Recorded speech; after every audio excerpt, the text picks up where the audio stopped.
Hey, L.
Just for a moment.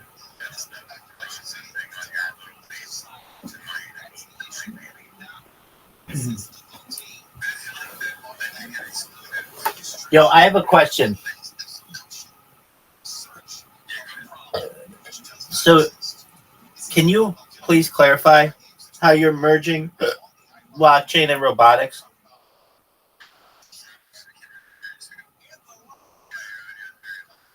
Well, I don't give a flying fuck. L, do you have the thing scrolled up so that I'm at 200%?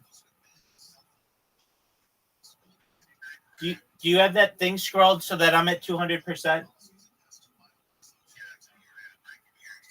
Okay. Marcus Wentz, turn me up to 200%. Can somebody explain to me how Marcus Wentz is going to merge the blockchain and robotics?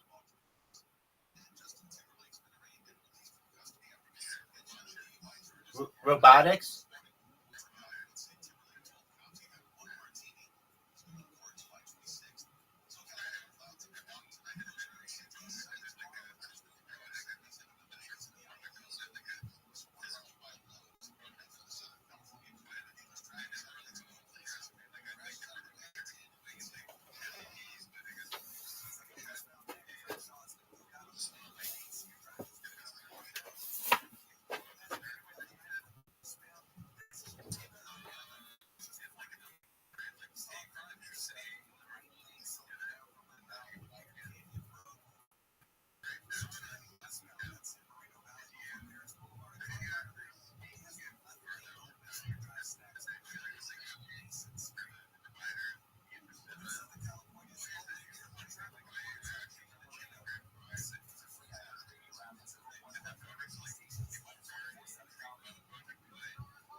I didn't. Can you please tell me what the fuck you're saying?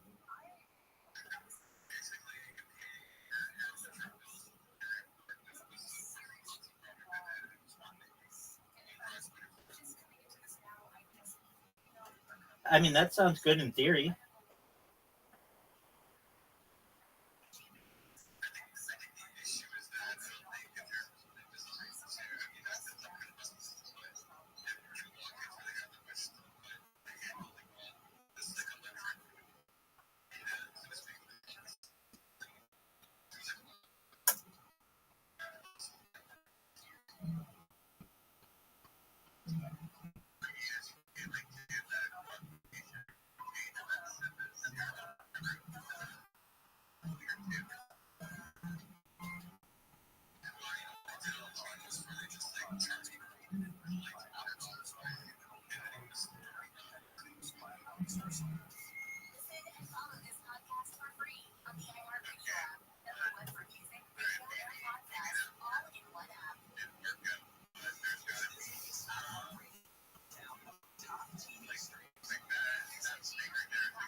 Caspian C, are you there? Hey, I got you double digits.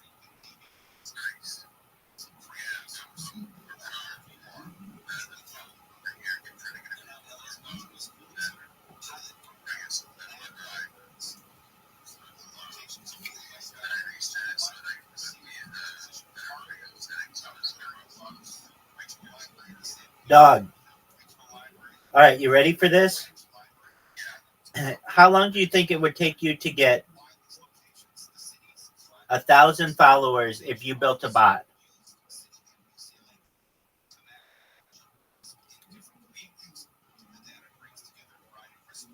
Um,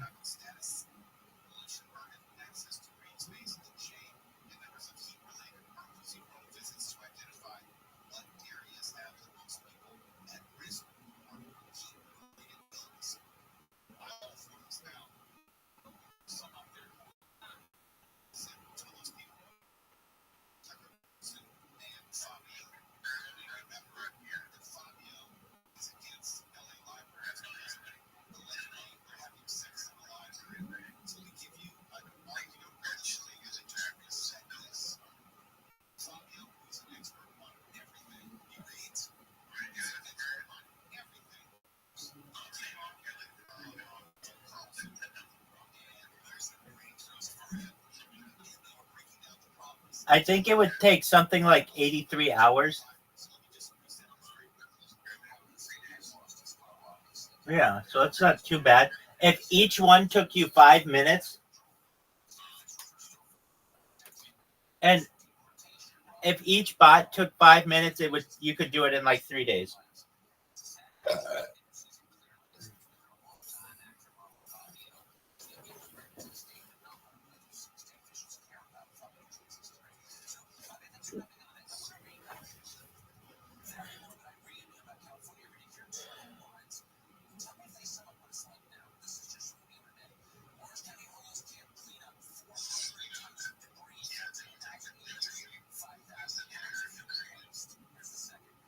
Hey, L, you know you fucked up.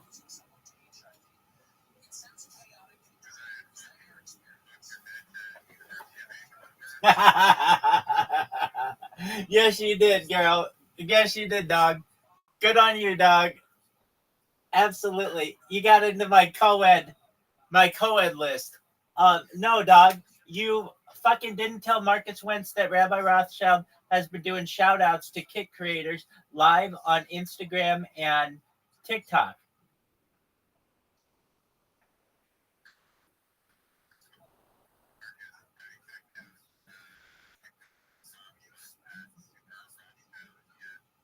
Very good you remembered it.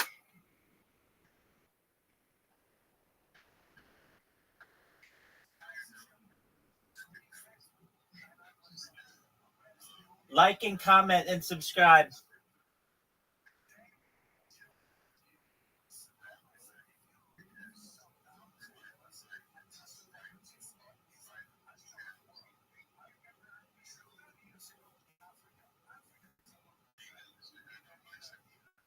There you go. Bingo, bango, bongo.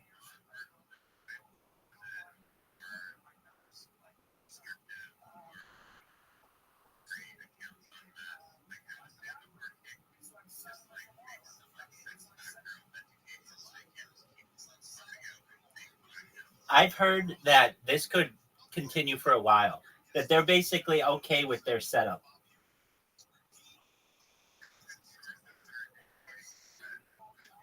Um, Two of them, well, three of them actually. One, I heard a creator, the creator's name is Isaac Nax, and he did an interview with the member of the Kick staff about the amount of bots that are on the platform and the amount of spammers that he gets, particularly Rabbi. And they said, yeah, the best thing you can do is to block any terms that they use and to ban them when they come into your chat. The second piece of evidence that I have for that is there's this big interview that's going around of this girl who just did this. She just did this this video where she talks about her experience working at Kick and how she considers it like a toxic environment and how anybody would be like in love working there. Like, hey, it's like a tech company, but basically like they didn't put a lot of pressure on her. She had to work like 4 hours a day, and it seemed like basically you could do what you want. The requirements weren't super strict. So to me, it wasn't like, oh, it sounds like their moderation team is really, really strict. And then the third one is I read an article, I want to say in the last 2 days, that was talking about Kick's moderation. And people were saying, is there any way that they can clean up their chats? And people said, because Kick is basically just a front for stake.com, they're fine with the chat being toxic. So that's the evidence that I have. Now, that doesn't mean that you're right, that they can't require two-factor authentication, but you have to understand, I'm passing two-factor authentication. I'm doing one-time passwords automated. That's why this is so deadly, L. Do you understand that?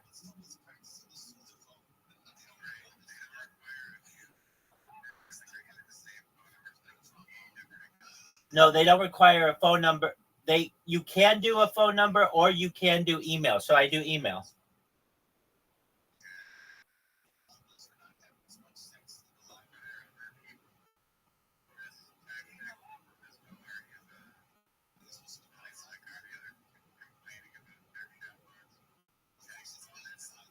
I would tell you that I am the biggest doer of this.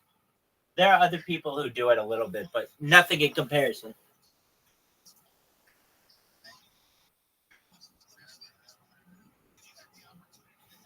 I had this girl today who commented on my post.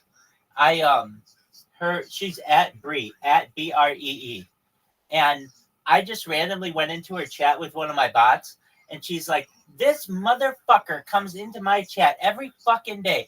Every single time we have a stream, we have to talk about this person. I don't know what it is, but every time that I stream, this person has to come in and spam me. So anyway, she says that, and I make a video for her, and I tag her on Instagram and on TikTok, and she said something like, thank you, my homie, or something like that. So we're on good terms now. Basically, that's what I do, is I annoy the shit out of you, and then I take a video of you getting annoyed, and then I tag you in it, and then I go through all your social media and do shout outs to you.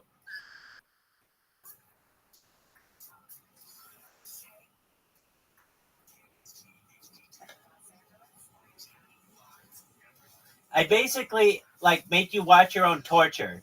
Basically, I torture with my spam. I video record it, and then I tag you on different social media platforms and make you watch it back.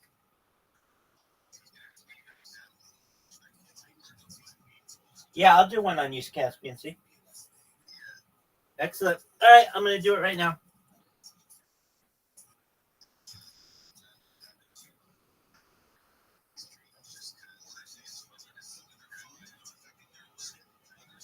Hell yeah, dog.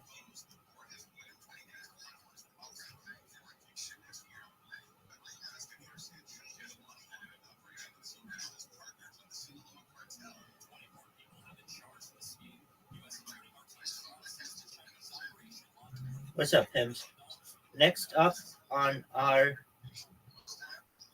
carousel of creators, we're going to look up Caspian C. It's spelled capital Kaspian, capital SEE. 24/7 IRL follow-thon. They're amazing. I'm going to do a little spamming on them.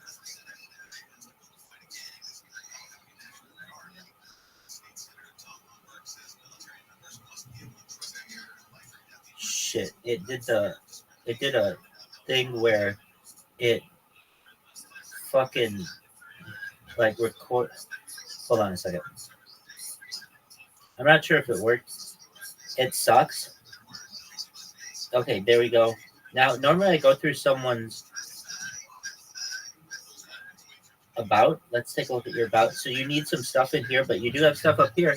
So this is great. Caspian Sea, a new streamer on Kick. We're taking a look at their stuff right now. Elon Musk sucks, so we can't see that. And here is their YouTube. There you go. They've got some really nice live streams here. Wow, they stream long amounts of time. Good on them. They are a long streamer. Very cool. So that's Caspian Sea, everyone. You can check them out. Caspian Sea on everything. They're on Linktree. They're at Caspian Sea.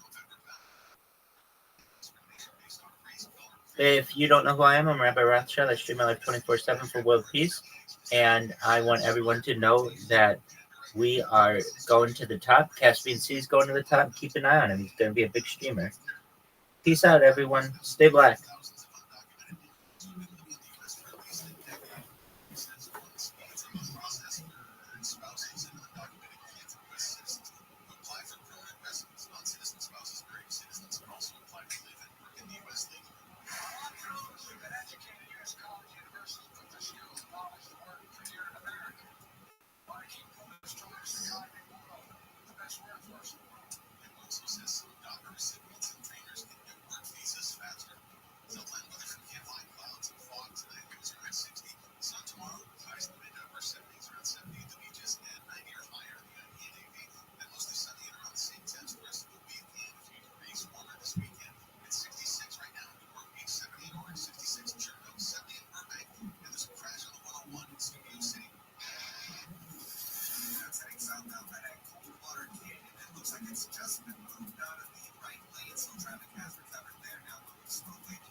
What's up, Pimps?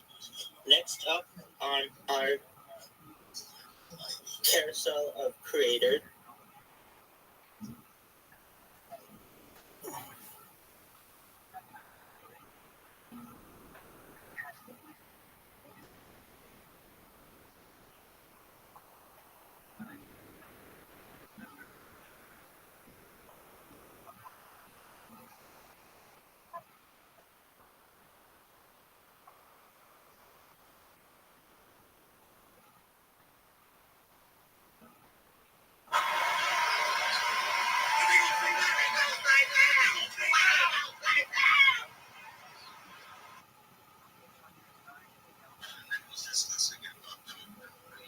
Yes, sir.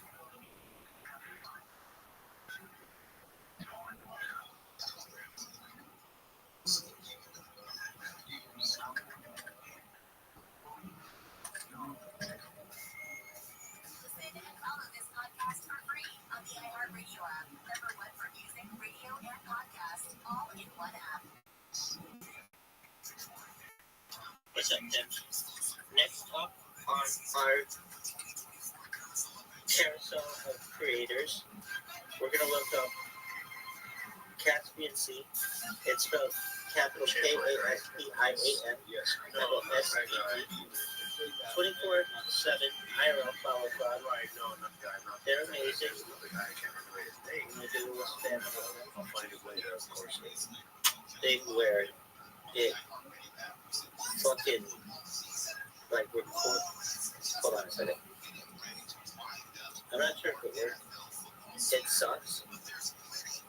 Okay, there we go. Now, normally I go through someone's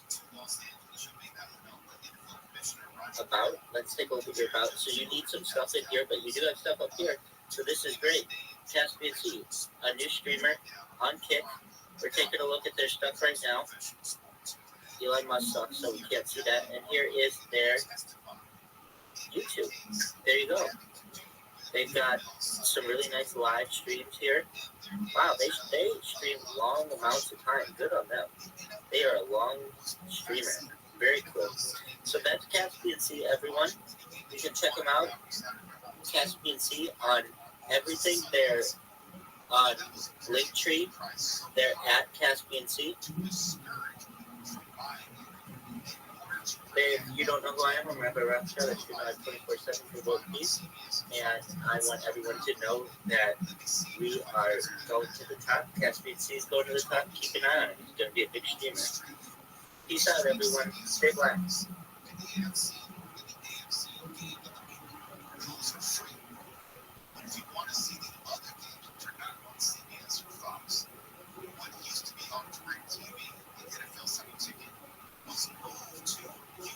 Dude, you're Caspian Sea on TikTok?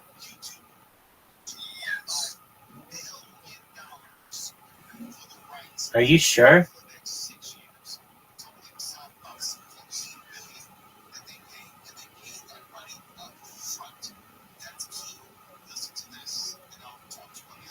What's up, Ted?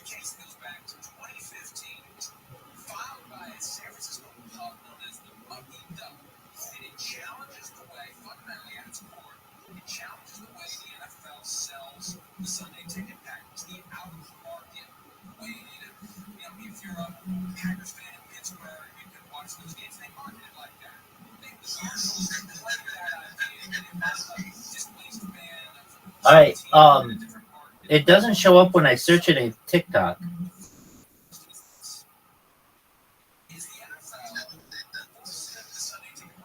So I did one for you, but I'm gonna do another one for you when you update everything. You need a Discord, you need a TikTok, you need all of your different links there, and you got to put your link tree in.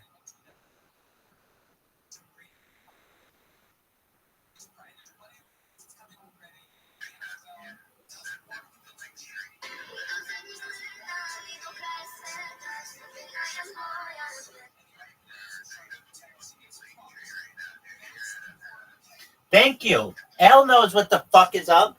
Can you also tell him that he's impossible to find on TikTok?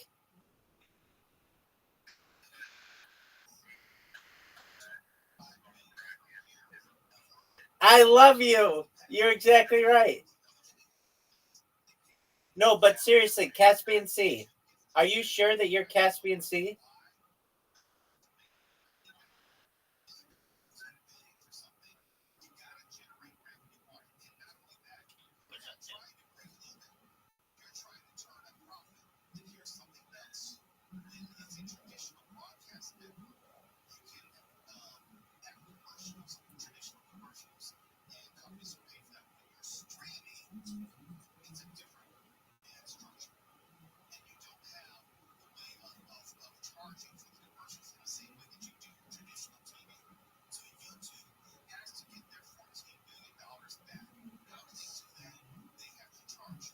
L, who's the greatest Canadian in the history of Canada?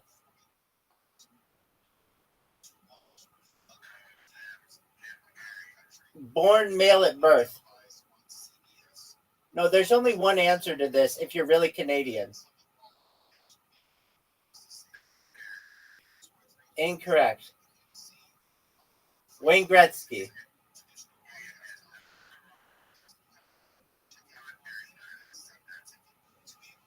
Incorrect.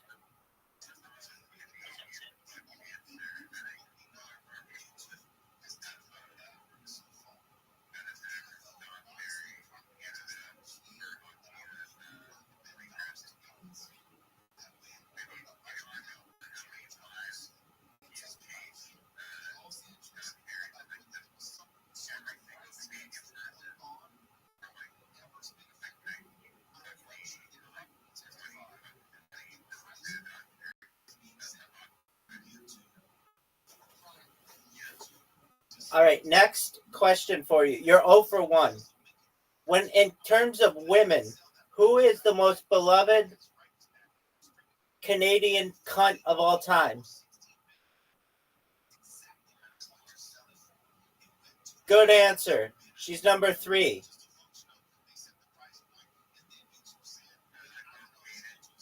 No. Who's the most beloved Canadian cunt?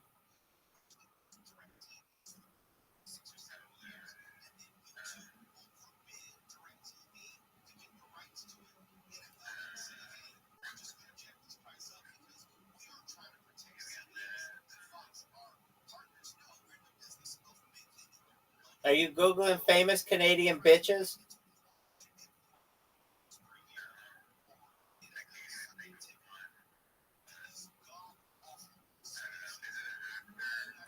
Well, number 2 is Pamela Anderson.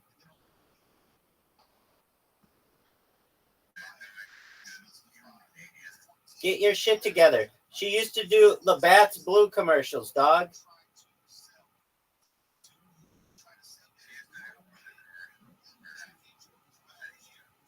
All right. Who do you think number 1 is, you slut?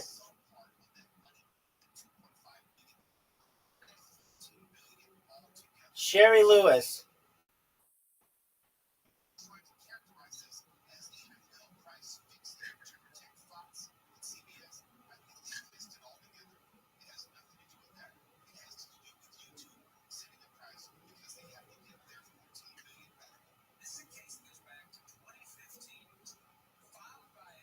Okay. Now, when it comes to Canadian celebrities, they all suck. Have you ever been to the Canadian Walk of Fame?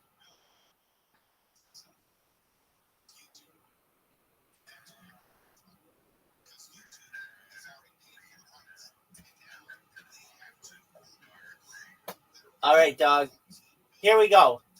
The in no particular order. I don't know why, but everybody, I mean, I do know why, but everybody always throws William Shatner as like Canada's fucking gift to the United States. And it's like, go fuck yourself with that. Additionally, you pulled the same shit with us with Howie Mandel. You can have him. Yeah.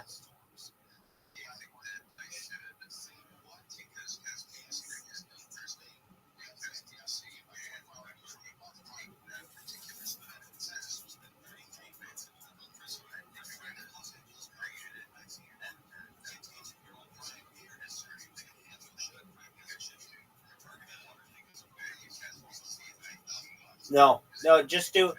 In fact, I might even make a new Instagram. The way that I'm seeing it, the best way to do it is Caspian Sea with 3 E's. And the reason why is because if they type in Caspian Sea every single time, you're going to show up in the last 2 or whatever. Then you don't have to be like, well, on Instagram, it's Caspian Sea IG, and on TikTok, it's Caspian Sea TT. Then you can just say it's either Caspian Sea or Caspian Sea with 3 E's. Does that make sense?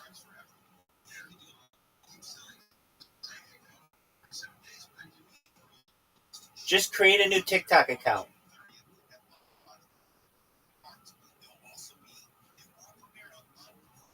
Oh, actually, Caspian Sea, I might do it this way. Caspian Sea _ whatever one you prefer. That works. Caspian C underscore. Now, Caspian C, you're at a point. If I were you, I would just get another name.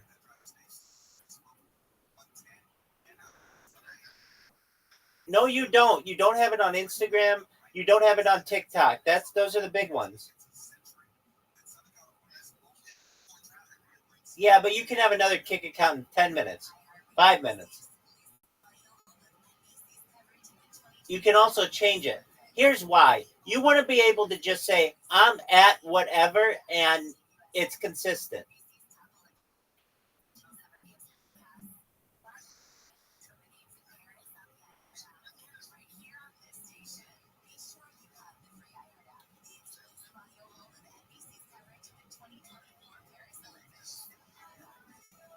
I mean, if anything, why wouldn't you make it the Caspian Sea?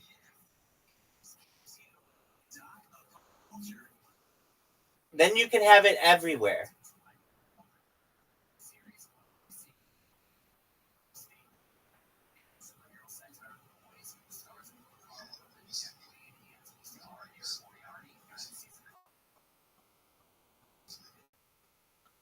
Because then it'll be like, hey, what's your TikTok? You won't have to be like, it's Caspian Sea underscore. You can just say, I'm at the Caspian Sea everywhere. And if you're going to make this change, now is the time to make it.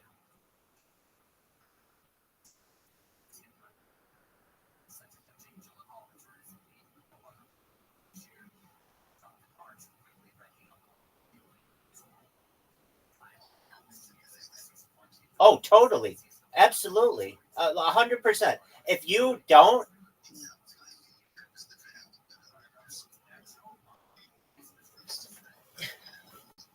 yes, I absolutely mean it. If you want to be big, then you want to be consistent on everything. So that if I type in your the Caspian Sea on Reddit or the Caspian Sea,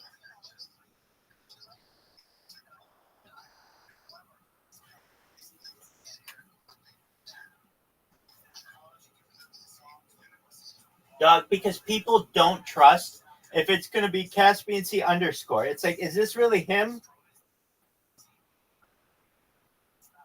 You just want one set of social media that's all consistent across the board. Yeah, it's not the same. You want the same everywhere. That's ideal. Why wouldn't you put yourself in an ideal position?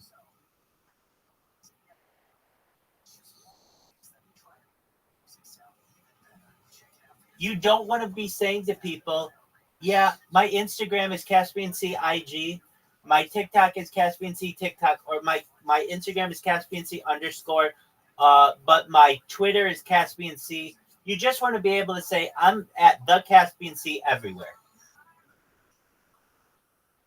I know it takes a little bit of work. I know it'll seem like a lot of work, but you'll be able to get that shit done in an hour, and then everywhere you'll be consistent. The Caspian Sea everywhere. And I've got to say, it's a pretty cool name too, because not only does it have all your wordplay and your puns in it, but it's still like the exact same thing. It's You're not changing the meaning of it at all.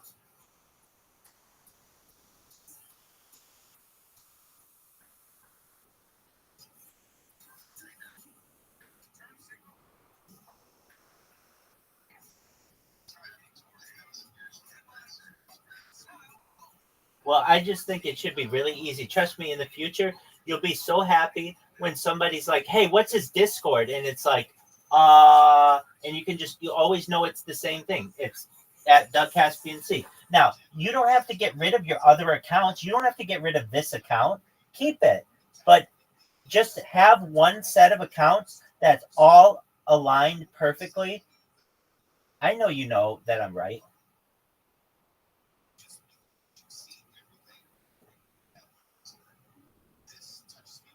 Elle, what do you think?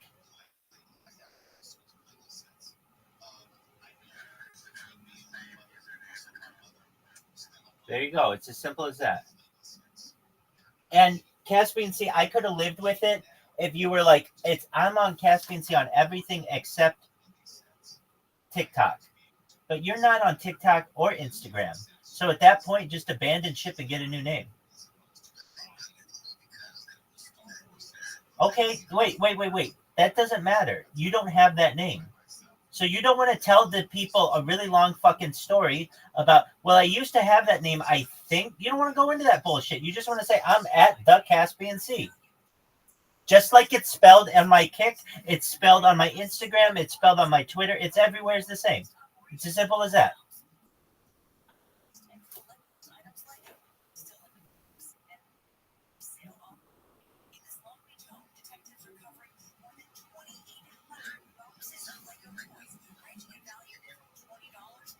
I know you're having to change some shit, and that's like a lot, but here's the thing. You don't have Caspian Sea on Gmail.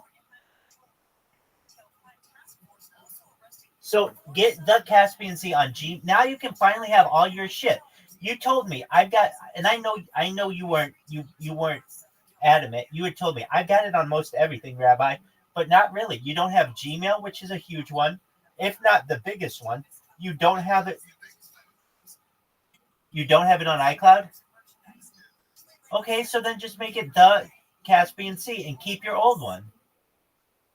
iCloud's not that big of a deal. The big ones are the publicly facing ones. Instagram and TikTok are two huge ones.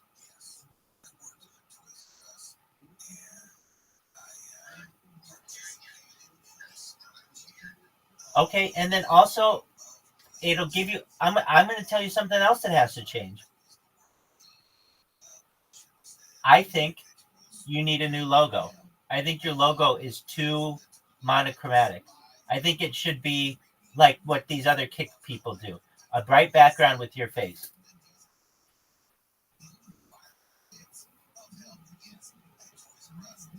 You don't have to do it today, but I'm saying in the future you may want to change that one up.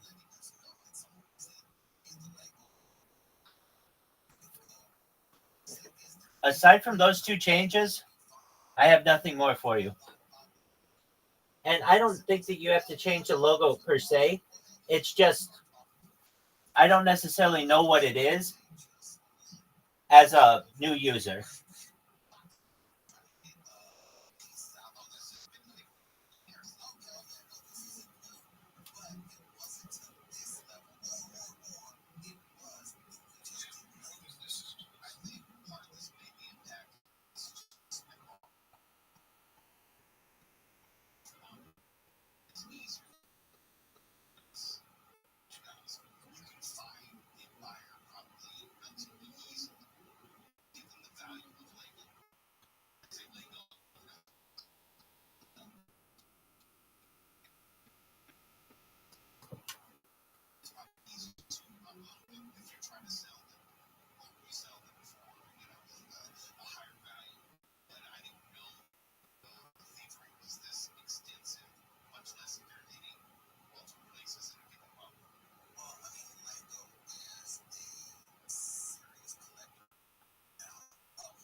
L, can you hear me?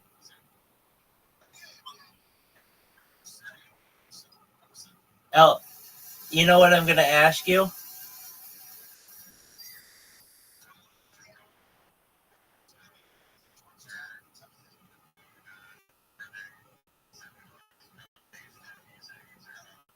That's exactly right.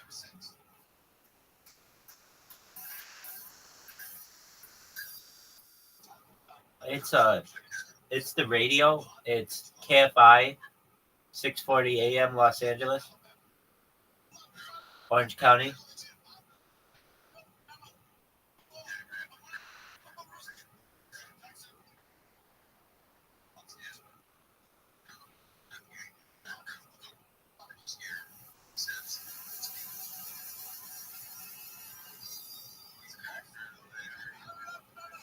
I'm living like a pimp. L, I want you to know something. You ready for this, L? We had to propose something very difficult to Caspian Sea. He's Caspian Sea. We know him as Caspian Sea. He doesn't want to change it. So I was trying to think of another way he could do it. Uh,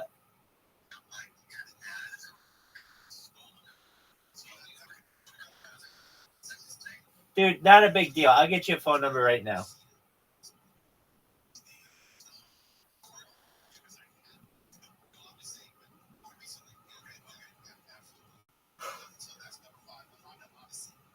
You let me know when you need a number, and I'll get you one. And by the way, you can do 2 accounts per number per year. So if you verified that number more than a year ago, you can use it again, or you have a secondary time you can use a number.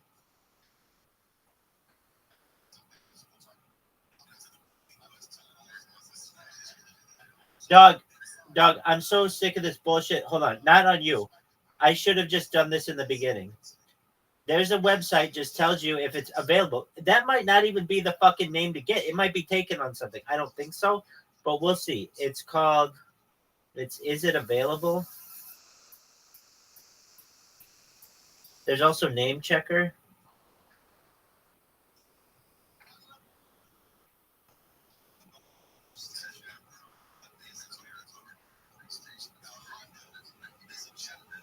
No, it's not 99%. You don't have it. I honestly don't consider you to have that name.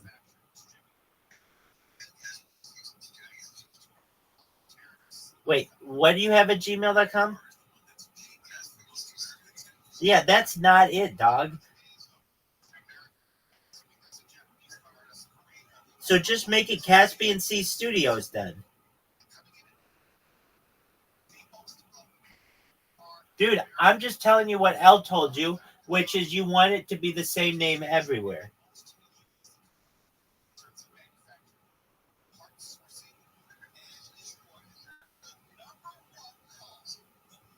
Right, and they regret it.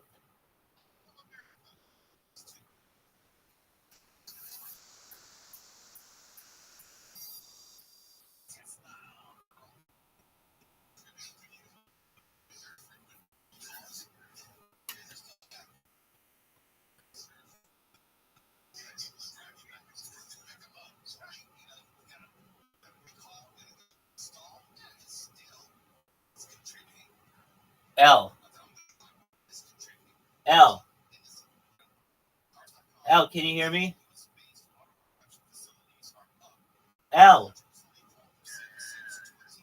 L, will you do me a favor? Go to linktree.com/,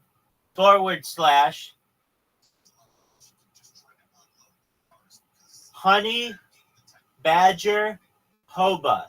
Honey badger hoba. That's HoneyBadgerHoba.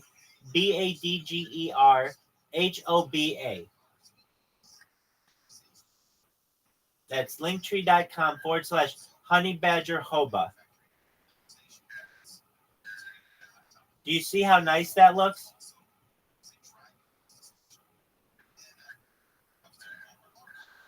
Thank you. Caspian Sea. That's what you want yours to look like.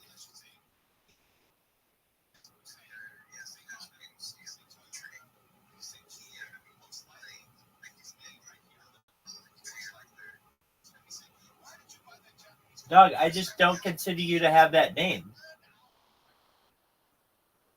You have some aspects of it, but you don't have it on a couple of the big ones. You don't have it on Gmail. You don't have it on TikTok. You don't have it on Instagram. Those three tell me you don't really have this name. Now, you have Caspian Sea Studios, which is cool. I don't care what it is. It just needs to be the same everywhere.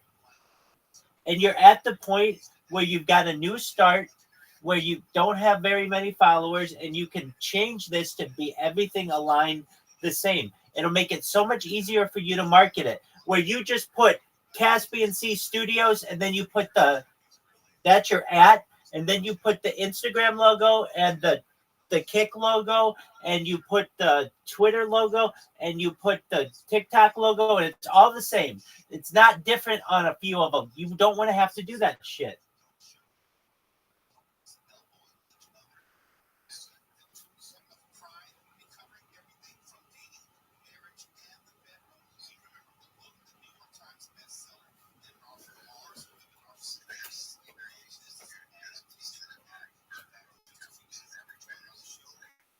Doug, just make it. This is just a question that I had. Um, why don't you make it Caspian, Kaspian, Seez? Now, here's why. Caspian Seas has kind of a few different meanings on it.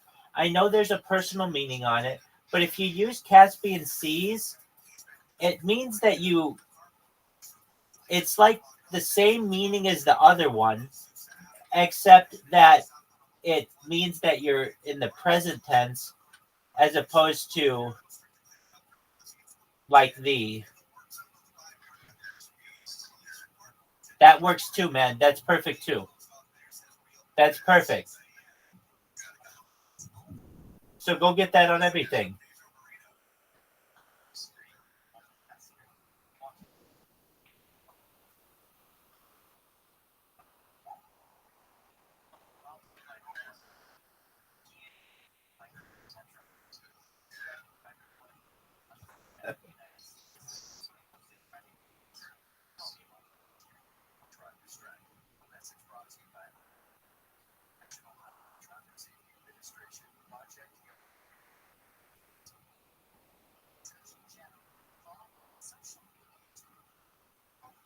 So what we have to do is go to name checker, or I'll do it on your behalf to let you know if it's available on everything.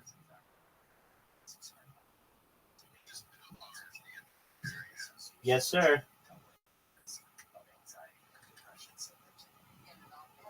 All right, you ready for your results?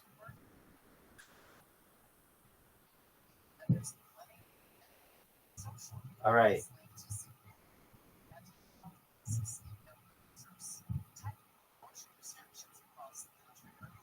It's searching, still checking on some platforms.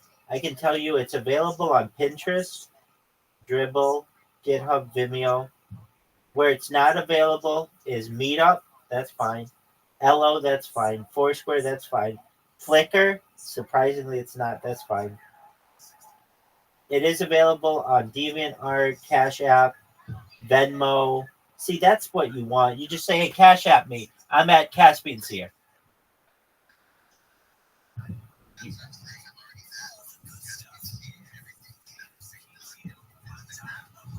And at Gmail. But we're even seeing if it's available, because the way that you're spelling it, it may not make it that.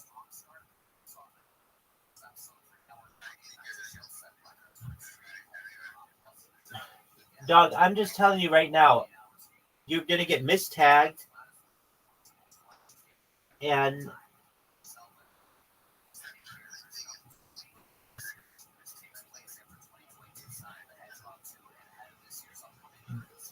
dude, you should have a presence on all of them,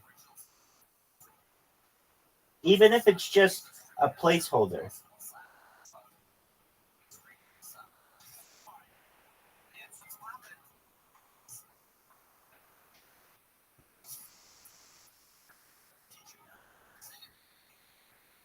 All right, so it's not available on a bunch of stuff. It isn't available on Instagram nor Twitter.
I got you to double digits, my man. You got to teach your bots to do a an infinite loop, and you'll have 1,072 hours. I think it was like 88 hours, but in less than 4 days. So you got to say to yourself, all right, in 40 days, that would give me 10,000 followers.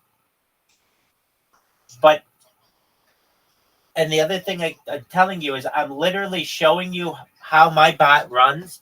All you have to do is copy it.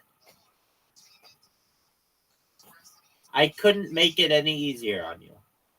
Aside from follow you with all the bots, every single one of them.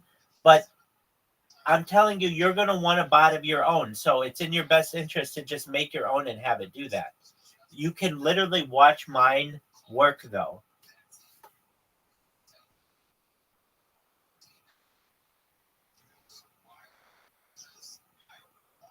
Let me know if you have questions.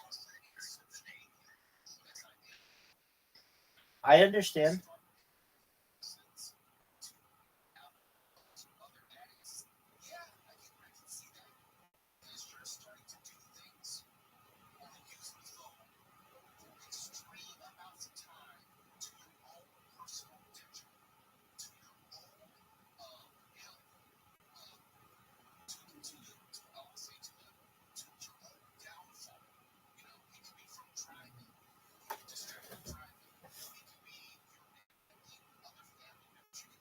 L.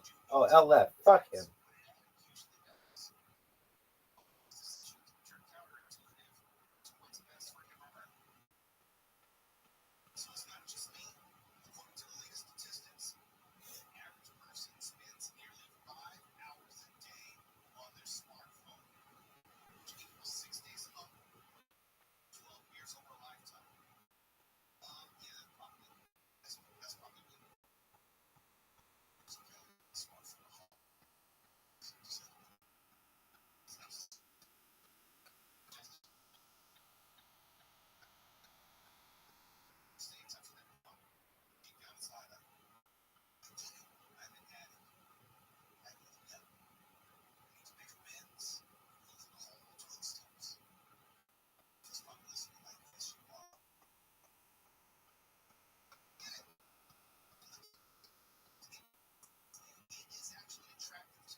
because we try to play along with them like we're friends versus that they're like the enemy of the night, so to speak. But there's just so many times where, I mean, honestly, I think like 5 of my favorite parts of the show have derailed from something actually happening in the audience during call and response moment, and now I've just taken and kind of implemented it into like the show's script, if you will, and that just has been helping the show evolve, because you know when you can get 70% reaction from the audience, from laughter off of something, that just keeps the wave of energy throughout the night going. So I'm always looking for like, what's a fun way to say this or convey this, or how can I like bring this back to something that actually happened one night? You know, I'm very much in advance with the audience to keep them guessing. I'm not always talking at them. I'm very much talking with them and including them. You know, like I said, a lot of call and response moments throughout the show. So it's those are the best moments, the ones that just happen off the cuff. I'm like every night I'm just like waiting for something like that to happen. Are there any generational generalities among demographic as far as ages? Are you finding more boomers or more Gen Yers, Gen Zers, Xers? What are you finding? I mean, since the book came out in the 90s and it was so popular then, I think most of our crowd is a little bit more that older generation, because they're the ones who have sort of adhered to with these theories kind of are looking at theories. I mean, I think people who are a little bit closer to my age, won't take themselves too seriously. And, book is written, like 40 years ago, I guess, 35 years ago, 30-ish years ago. So the ideas are still the same, but sometimes the way they tell it might be a little bit old-fashioned. But the way I perform it on stage, it's really just one big joke. I'm almost making fun of the book itself in a way, too. So sometimes we don't get the younger generation because they might think like, oh, is that old book? It's like, well, no, I'm telling you, when I do get the younger generation in a little bit more, they sort of see like, oh, this is just fun and funny, and it doesn't take itself too seriously, and it's not necessarily like, oh, they do this when we do this, or it's really about the Martian brain, Martians and Venusians. We try to kind of open the gamut up, so it's not just gender specific, but I would say it's mostly boomer, but the show is really fun for everybody who comes. But that's also you got to Broadway nights is mostly like the older gen. Yeah, it's like guys that want to pay for tickets that are like $5 to $10. All right, man. Someone's going to go courtesy of the theater. Pick the number between 1 and 10, please. Oh man, 4. Caller number 4. To see on the next, and also. I think, who knows? I mean, it could be stress related. There's a lot of factors that could play into it when someone gets cancer. Some of it's environmental, some of it's genetic, some of it's, just dumb luck. Diet has a lot to do with it, apparently. Apparently, like what you were saying about the guy that kicked it by getting rid of sugar. Apparently, that has a pretty profound effect. You can eliminate sugar and a lot of simple carbohydrates from your diet, a lot of refined flour. Apparently has a pretty good effect on your level of inflammation, and your immune system strengthens. And that alone helps a lot of people who are battling anything, whether it's cancer or what have you. But there's a lot of people that swear that can turn it around, especially if you can get your body burning fat. It's really interesting stuff, man, because most of our diet, like pretty much the majority of the American diet is filled with some kind of sugar, something to keep you going. Even low-fat milk has sugar in it. Did you know that? Yeah. Low-fat milk has sugar in it, so it doesn't taste terrible. There's fucking sugar in low-fat milk because sugar's not fat. This is how retarded we are when it comes to food. Like almost every granola bars, you think I'm getting a granola bar, I'm eating healthy. You're eating a goddamn candy bar. That's a candy bar.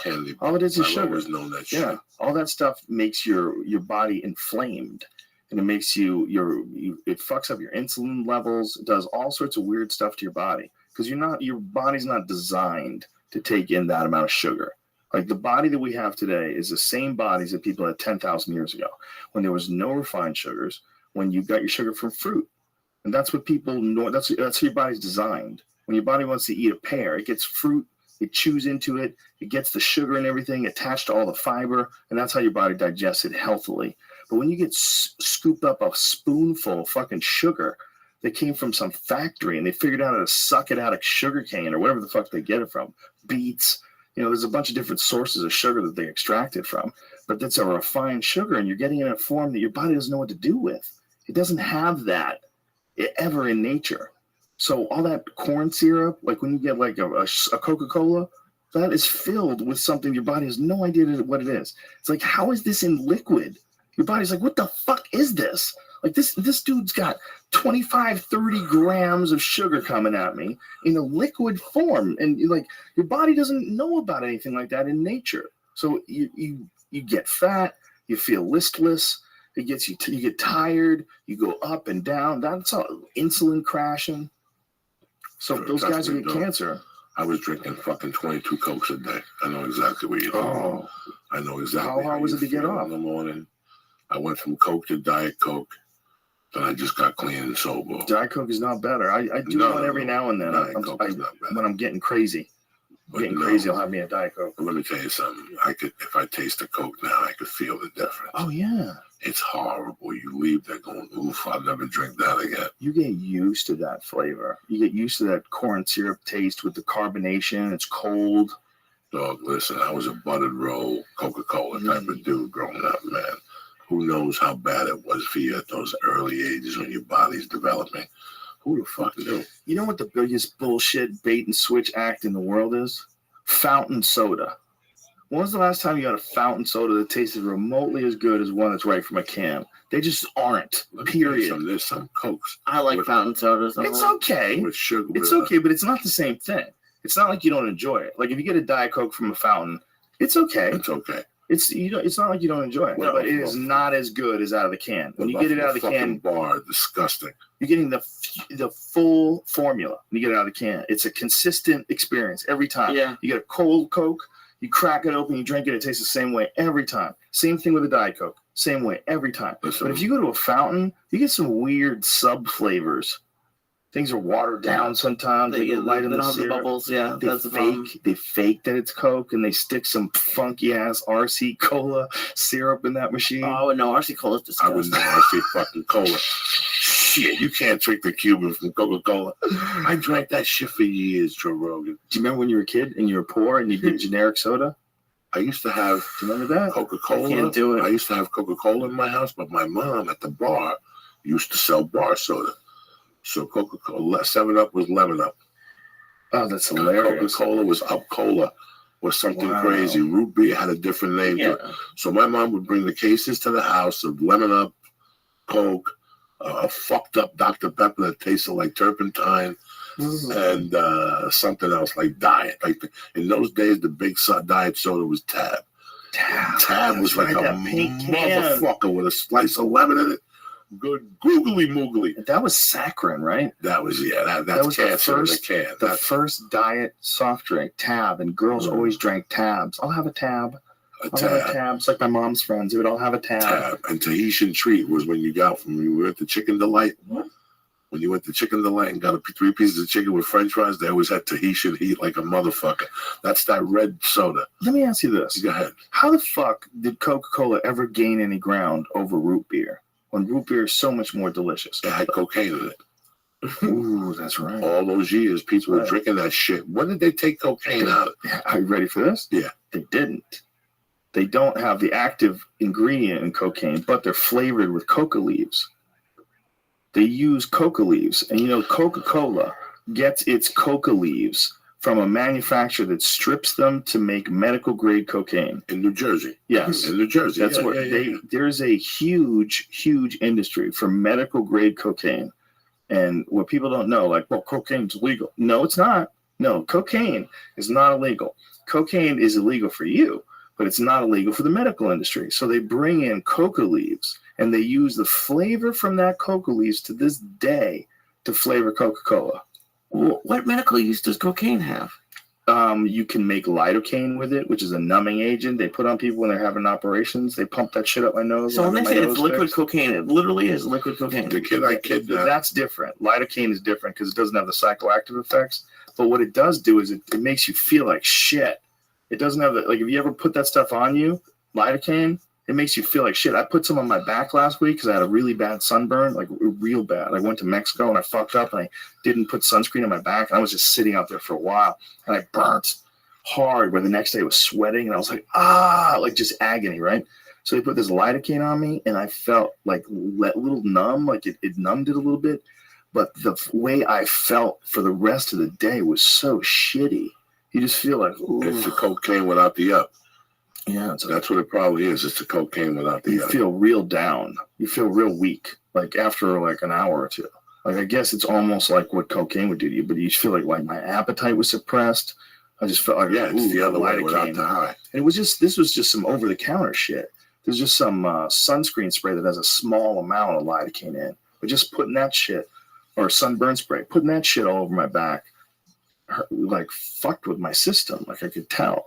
I could feel it. Because it's the same feeling that I got when I had my nose done. When I had my nose fixed and they cleaned out my deviated septum, they pumped all this lidocaine up there. And then I went out to dinner that night and I was thinking, I was feeling weak.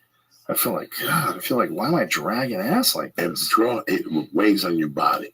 Yeah, like I felt weak. Like physically, It I felt weighs on your body. Not your immune system, but your whole system. When you do blow, you feel like you got hit by a fucking train the next day. I'm so glad I avoided that. Thank God. Yeah, thank God. You got to go, brother? No. You sure? Yeah. No, I thought you were leaving at 10. I didn't, just asking you.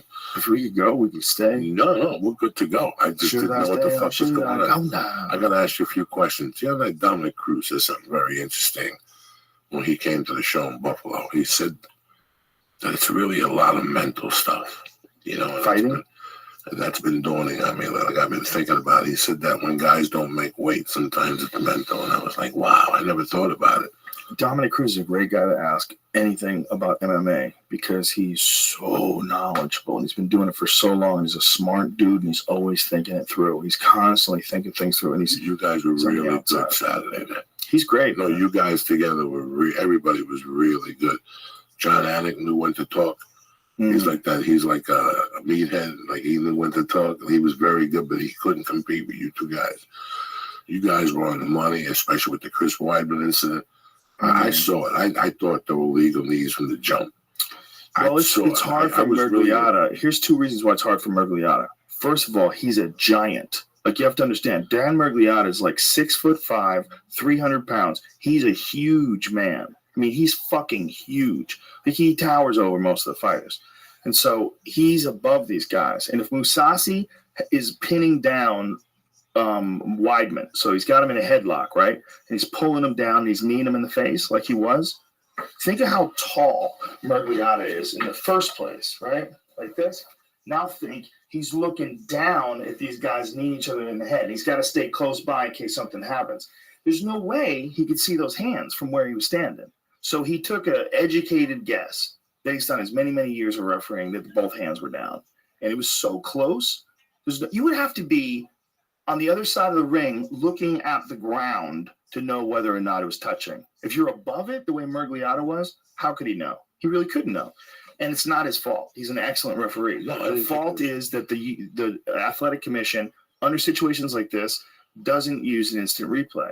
And they should, because it's the fair thing to do, to make sure that the fight it's fair.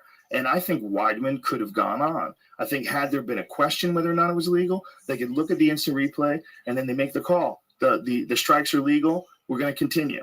And you either continue them from the exact same position and say, ready, go, or you have a protocol in place. Like you have to separate them, go back to your corners and re-engage, which is bad for Mousasi because Mousasi had him in a good position and was landing strikes.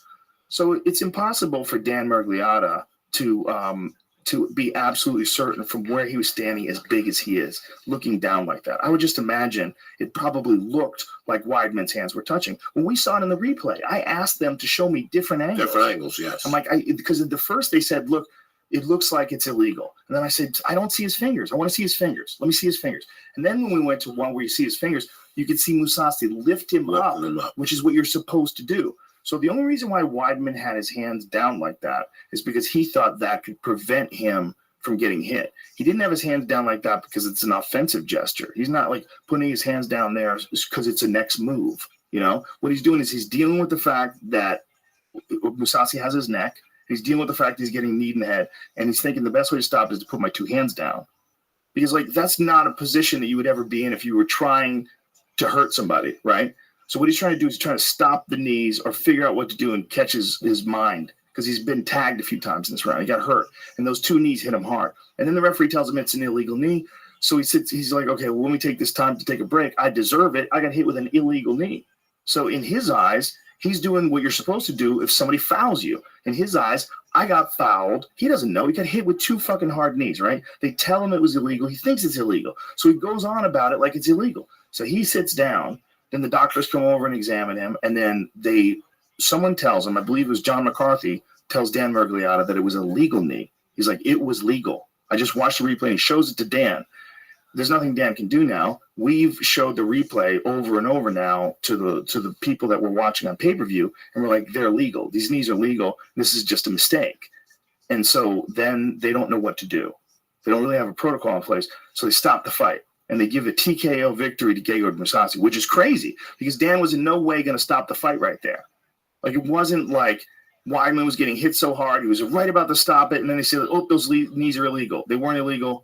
But I was going to stop it anyway, so let's stop the fight. It's not that. No, it's the fight was going on, and it was stopped just because of a mistake by the commission. But they didn't understand. They didn't have a good protocol in place to start a fight up, and they don't have a protocol in place to check an instant replay under really, really difficult to discern violations like this, because it's really hard for me, a professional commentator who's right next to the cage. I'm right there, dude. I'm touching the floor where the cage is on, and I can't figure out if it's legal or not. I have to watch the replay.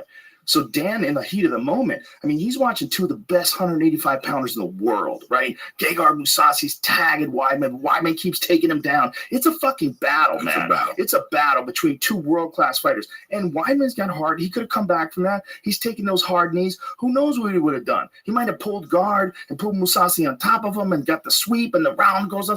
Look what just happened with Darren Elkins and that crazy comeback that he had. Did you see that fight that he had? Jesus Christ. Mirsad Bektik, who's this fucking super high-level up-and-coming guy. This was this weekend? No, this was like two. Oh, yeah, I saw that one. Yeah, he took the beating to the death. The beating of his life to the third round, then he knocks the guy out. Yeah. And it was, the world erupted, right? Yeah, the place was bananas. A guy like Weidman is just like a guy like Darren Elkins. He can come back from the dead. You might stop him. I mean, Darren Elkins was stopped. Chad Mendes fucked him up. But he might fuck you up in the third round, too. So you've got to give a champion like Weidman the benefit of the doubt. So the problem, I don't believe that it was Dan Mergliotta's fault. I think Dan thought he was doing the right thing, and his mindset is to protect the fighters at all times. If it's an illegal knee, he's got to step in. I just think it was so close, it was hard to tell. And then in the heat of this exchange, it's all crazy, and it's a very high-level fight, and it's super important, and it's in New York, and so when the commission didn't know what the fuck to do, that's when it became a problem. That's when I wish somebody was there. Like, what I would have done, I would have said, don't stop the fight, because the fight wasn't going to be stopped. Let's restart the fight from the position that it's in right there. Where you going? Oh, you need some air? So I wouldn't have stopped the fight either. It wasn't his decision to stop the fight. It was the commission's decision, I'm pretty sure. And I think it was just because they didn't know what else to do. I think they just didn't know, they didn't have a thing to do in place. It's hard. It takes a while to figure out how to correctly referee and judge and officiate in a state athletic commission that hasn't had mixed martial arts before, and all of a sudden they have it. So you don't have a lot of experienced referees. The referees are going to have to come from other places, guys like Big John or Dan Mergliotta. And then the commission, unfortunately, even though the referees were in place that were really high level, there's a commission that's really not used to doing this, and it's not their fault. They just don't have the experience. Nevada State has it down. California has it down. Andy Foster in California, he might be the best guy in the business. He's a former fighter, a lifelong martial artist, super smart guy, and he's on the ball with everything. With weight cutting, he's on the ball with drugs. He's on the ball with he wants to have more weight classes. He wants a weight class every 10 pounds. He wants to do hydration tests on fighters and keep them from doing this. He wants to prevent them from doing this. Now, do they have instant replay in California and Nevada? Is that? Yes, I do believe they have it in Nevada. I do not know if they have it in California. Actually, can you look that up? Find out what states have instant replay. I think they added it today in New Jersey. I'm treating right? you like you're Jamie, and I No, it's apologize okay. for that. I give an I'm not instinct. a guy- Just I won't- ask someone to Google. I don't I want. think they added it today in New Jersey. Something happened in New Jersey. They should do it everywhere. It's just no reason to not have it. There's no reason to not have an instant replay, just in case. If there seems like there's some sort of a foul, if it's an eye poke, if it's a groin shot, like if you can't look at an instant replay, how can you tell? And there have definitely been fights where people have lost, where they probably should have, their opponent should have been disqualified, like where they got kicked low, and it didn't look like it got kicked low to the referee, and they stopped the fight. That has happened before.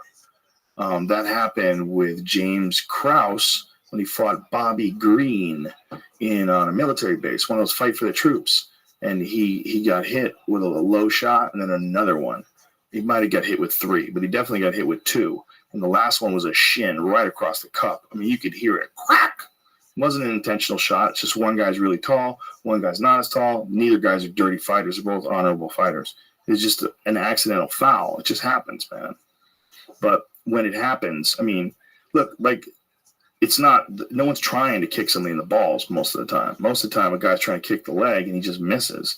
Like, you can't kick everything you aim at. Otherwise, you'd just be lighting each other up. I mean, that's the whole thing. It's hard to hit people.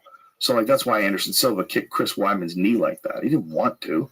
He wanted to hit him on the inside of the leg, but Weidman got his leg up in time and then smash his fucking shin bone snaps in half. That's easy. That just shows you one of the best of all time, if not the best of all time. My idea is like him and Fedor, the 2 greatest fighters that have ever walked the face of the planet. I give Anderson a nod, but it's probably a lot of it because I experienced him live in person. Maybe if I experienced Fedor in person, I would give him the nod, or maybe just call it a draw, you know. But even he couldn't stop from breaking bones by hitting the wrong things. Fedor broke his hand a couple of times. Anderson broke his leg. They all broke. Everybody misses. You can't. So getting upset at somebody for kicking somebody in the nuts, they don't mean to kick them in the nuts for the most part. You know, I mean, I'm sure it's happened before, but most of the time it's an accident. I throw a leg kick, you move back Yeah. 3 inches. It's that fucking Or easy. he's throwing a kick at the same time you're throwing a kick. That's more likely. I just kick guys in the balls all the time accidentally because I was short. Because I was fighting guys who were tall, and I was 5'8", and these guys were like 6'2". We both kick at the same time. I'd kick them right in the nuts accidentally. Just happened. Yeah, baby. Just like if you're super aggressive, you're not allowing someone like openings. You just try to attack all the time. There's a lot of collisions.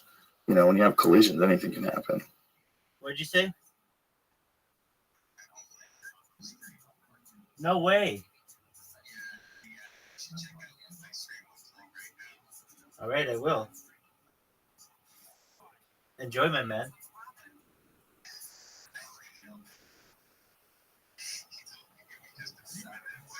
Very cool.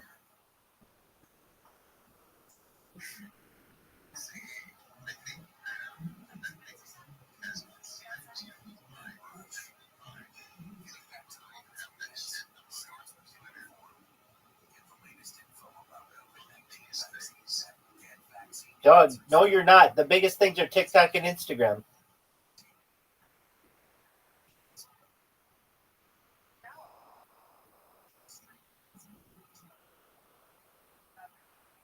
Okay, do I want to go to kick? Okay.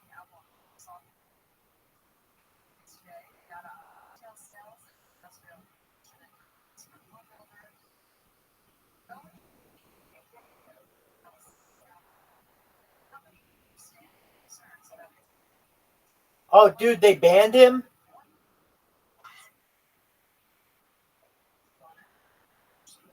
Why'd they ban him?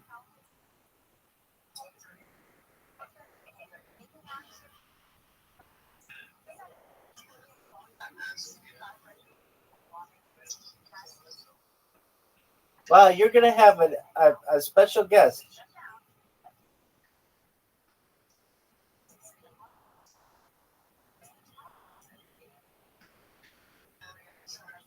Dude, I'll send an email.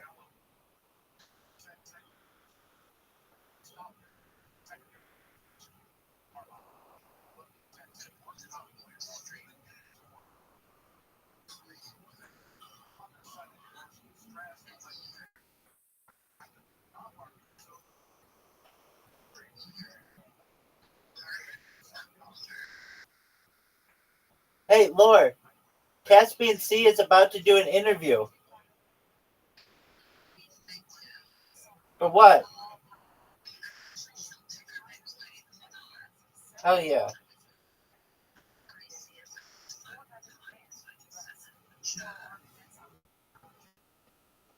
Caspian Sea, do you have TTS?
There he is.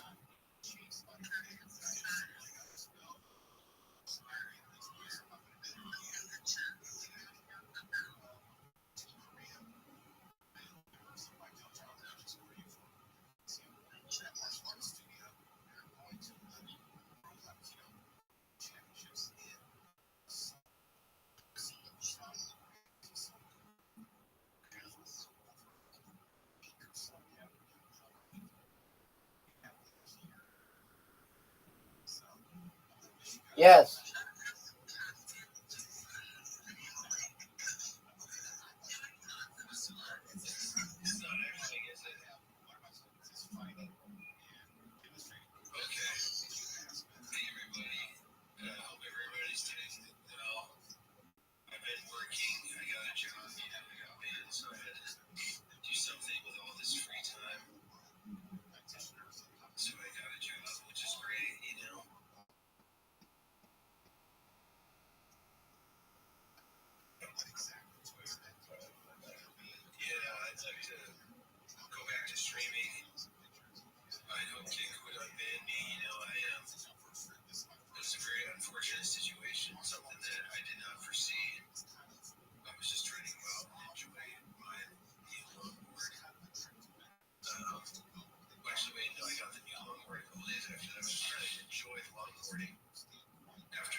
Small kids that he was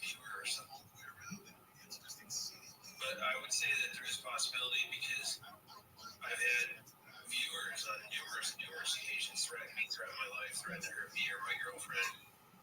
Said, hey, if I ever see you, I don't care if you're armed or what, I'm gonna mess you up. You know what I mean? And people seem serious, so it's hard to tell over the internet, but I guess there is a very small chance in reality that yes, that could be the case. And then also the reality being, he is still out there somewhere, probably right around here. He could be looking for me or someone that knows him could be looking for me. And he may have even seen the video itself. Know everything about Happy Flanker at this point,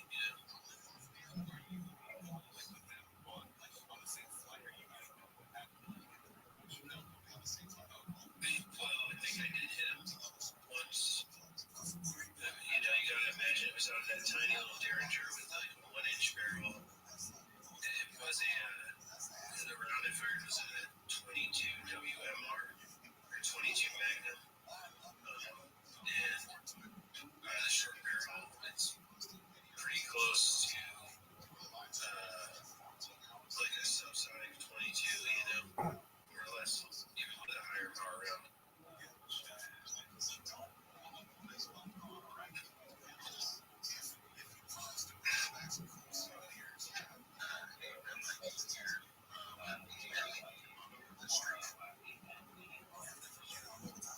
Yeah, I do.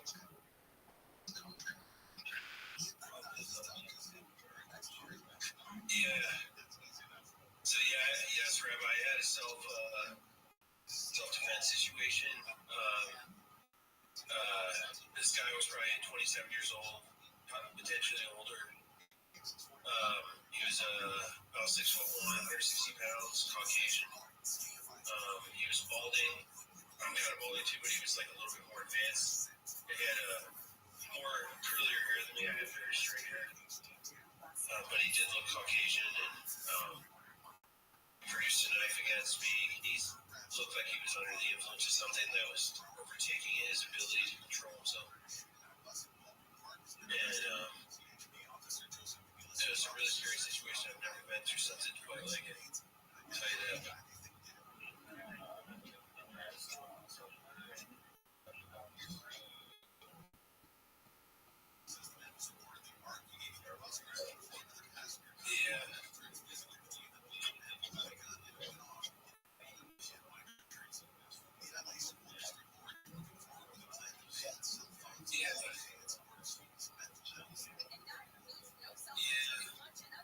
It was worse than reality because the camera doesn't really do it a lot of justice. He was actually a lot closer than in perspective on the camera. That could be the case, So I don't think he's dead. I think he got injured. He went to the hospital, got treated, and he realized he got hit because if you study the video and look at the time as it goes by, as soon as I fired the shot, or right before I fired the shot, you can see him in the corner of the screen, and he actually looks closer than ever at that point. And you have to slow it down because it's only for a couple frames, so you have to watch the footage. It's on World Star Hip Hop, and you can look it up on there. But you can study the footage on there, so anyone in the chat who's interested in that, you can look up the live stream.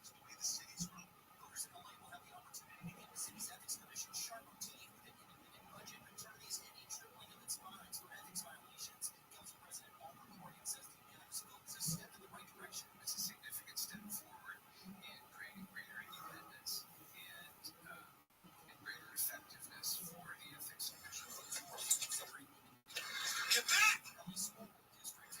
Drop the knife! Drop the fucking knife! I don't want to shoot you, dude! Drop it!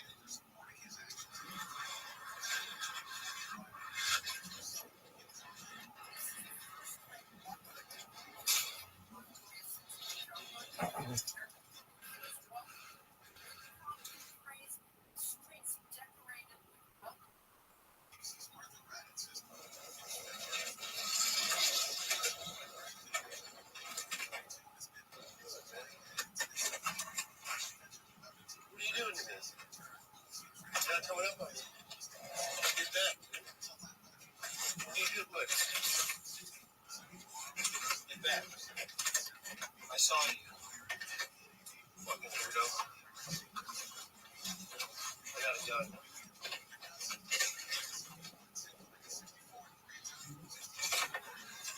I saw you, dude. Get away. Shoot you if you don't. I'm gonna fucking.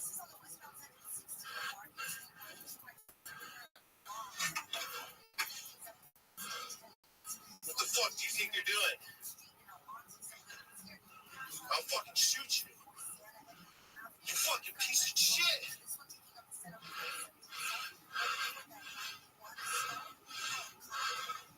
Cops are coming, boy. You're done. Cops, get on the way. Me. We're north. We're south. West. East. I just had to fucking pull a gun on this guy. I'm gonna do it again. Get back. Dude, I'm gonna shoot you. Dude, I'm gonna shoot you. Get back. Get back, dude. Get back. Get the fuck back. Get back. Get back. Drop the knife. Drop the fucking knife. I don't want to shoot you, dude. Drop it.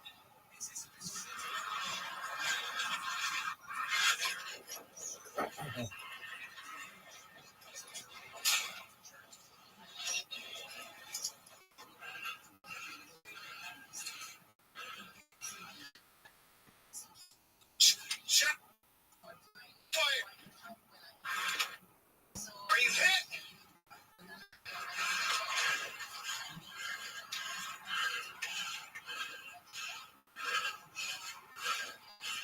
Are you hit?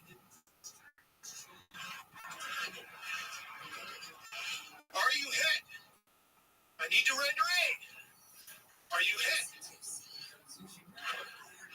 Are you hit?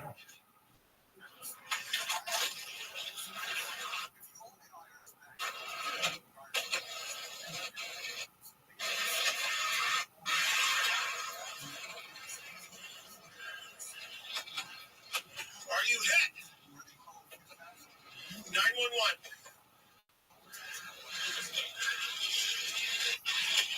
Stephanie and Warp Springs.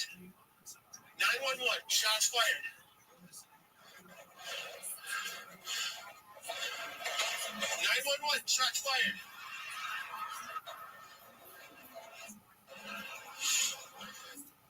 Ready to go. The wall. He's in someone's backyard. He has a knife. He just jumped this wall. We need 911. 911. This guy's in your backyard. He has a knife.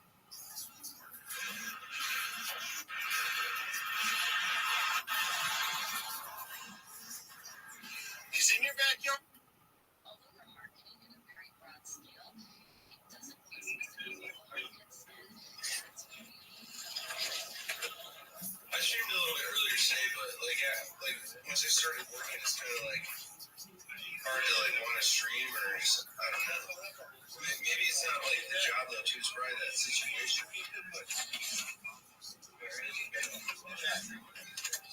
I saw it. I don't stream that much. On Twitter. Also on Rumble, but I saw you. Get away. I'm not too thrilled with Rumble. I want to stream on Kick again. I do believe that Kick is the best, most cutting edge, up and coming streaming platform. And it's sad to not be a part of it. You fucking piece of shit.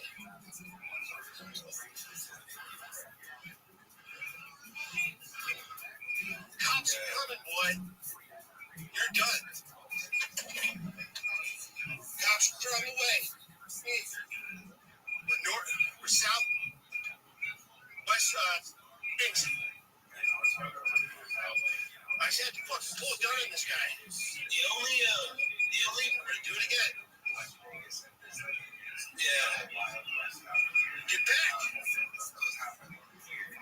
Dude, I'm gonna shoot you. Dude, I'm gonna shoot you. Get back.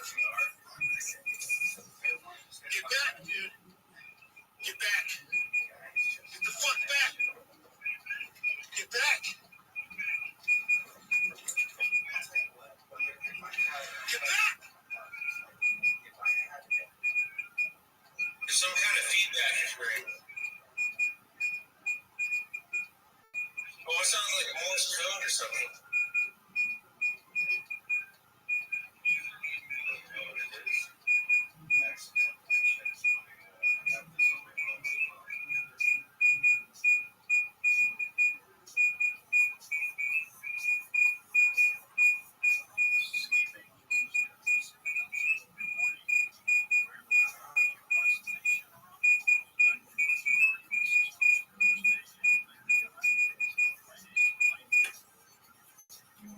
There you go. Oh, I think you got it.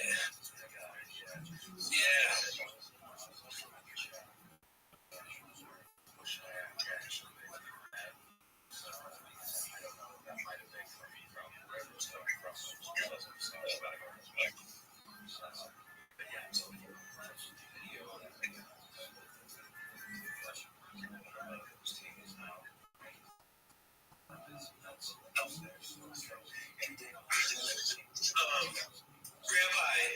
Rabbi, I don't want to do that because I was like trying to build up that channel. It took a lot of time, and then like I wanted to like try to get KCIP, you know, it's $16 an hour to stream. I didn't want to ban it on kick or like break the rules or anything.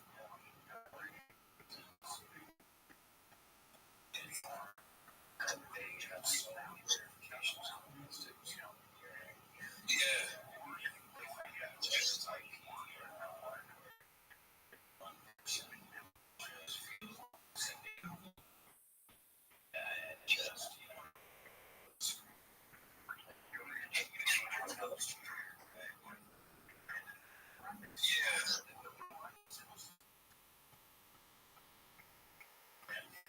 I mean, honestly, if I streamed on Kick, for the most part, I would try to stream gaming, and then maybe anything else that involves me in the computer, you know, music production.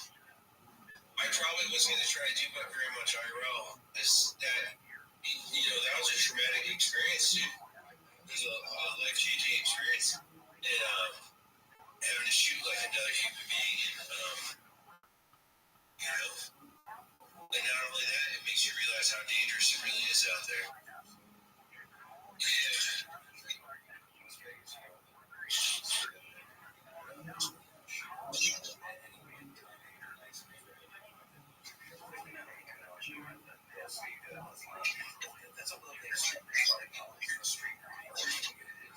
Vegas, you can only take as far as the streets and everything, but absolutely anywhere. You know, I've heard when I used to do service repair and stuff, and I used to go fix things at people's house. One of the nicest neighborhoods where I heard the scariest stories because they have cameras all over the house for streaming for their own security. So I had someone tell me that they had men with guns and all black. It looked like a tactical team, like jumping in the backyard, like scouting out the family and ducking every time the family. And it's like it looked like someone was breaking out the house and saw that they were home. And then when the dogs kind of alerted, they took off. And it was for like a day. And so, and this is a nice neighborhood. He said he's kind of interested in Las Vegas. So, you know, again, it's not even that neighborhood. It's somebody who has a tent, they become their parents.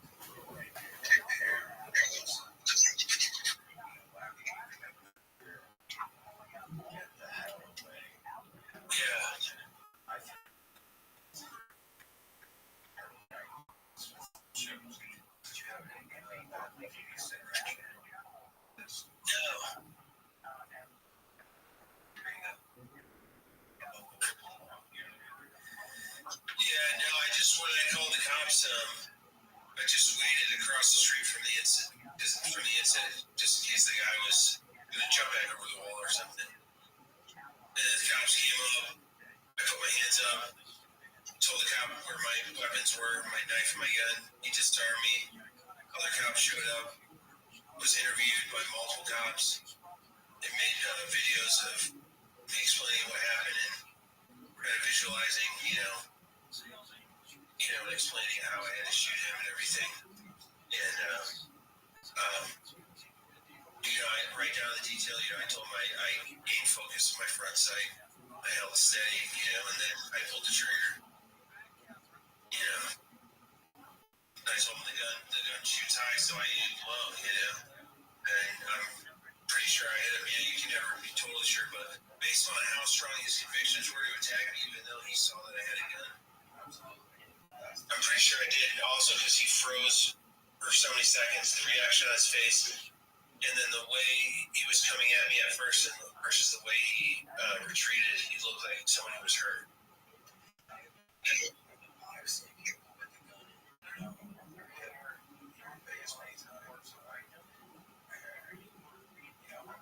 Honestly, I've seen so many times where someone has a gun and I just kind of like, maybe I don't need to be around for whatever, whether they're good or ill. Like, you don't have to have much conviction to, be scared off by a gun. But it's like,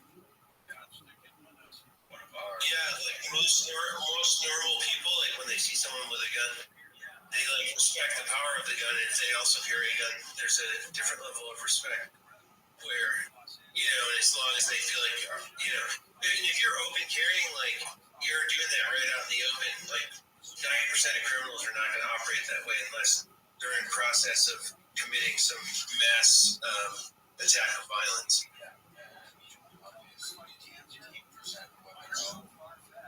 His knife? So Yeah. Like he did the faux pas. Yeah, and he was trying to do this thing where I don't know, it was complicated. It was part of I think his being drugged, but part of his movements and stuff. He was trying to stray from side to side as he came at me with the knife, and not listening, and basically trying to avoid me pointing it at him. And then when I would turn my back and start trying to get away, he would be running full force. As soon as I turned around and aimed the gun at him, he would start doing that strafing thing again. So he had some tactic that he either thought out or practiced already. So I'm thinking that he's done this to other people before, that this wasn't his first rodeo.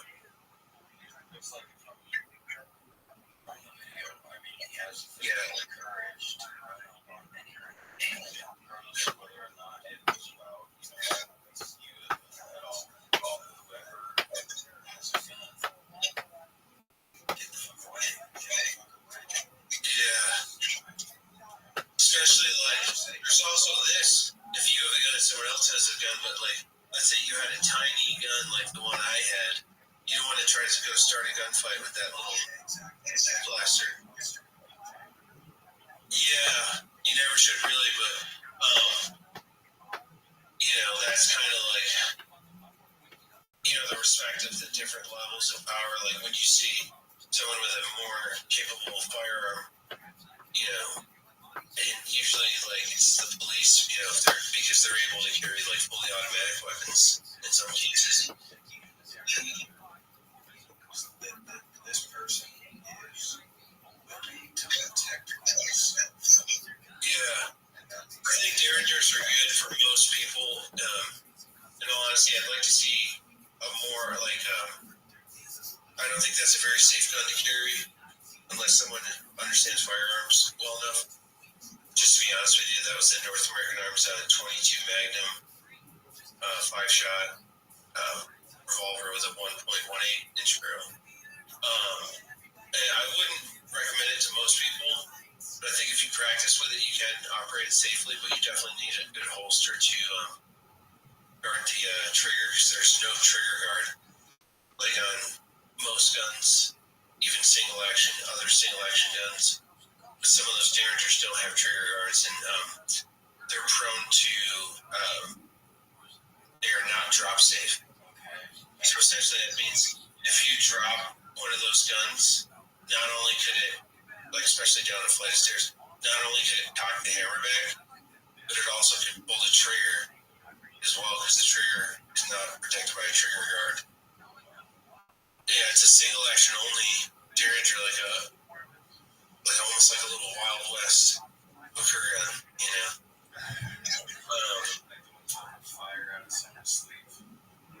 Yeah, you can do that. It's a 5-shot, but to reload it, essentially you have to completely disassemble it. You have to half cock it.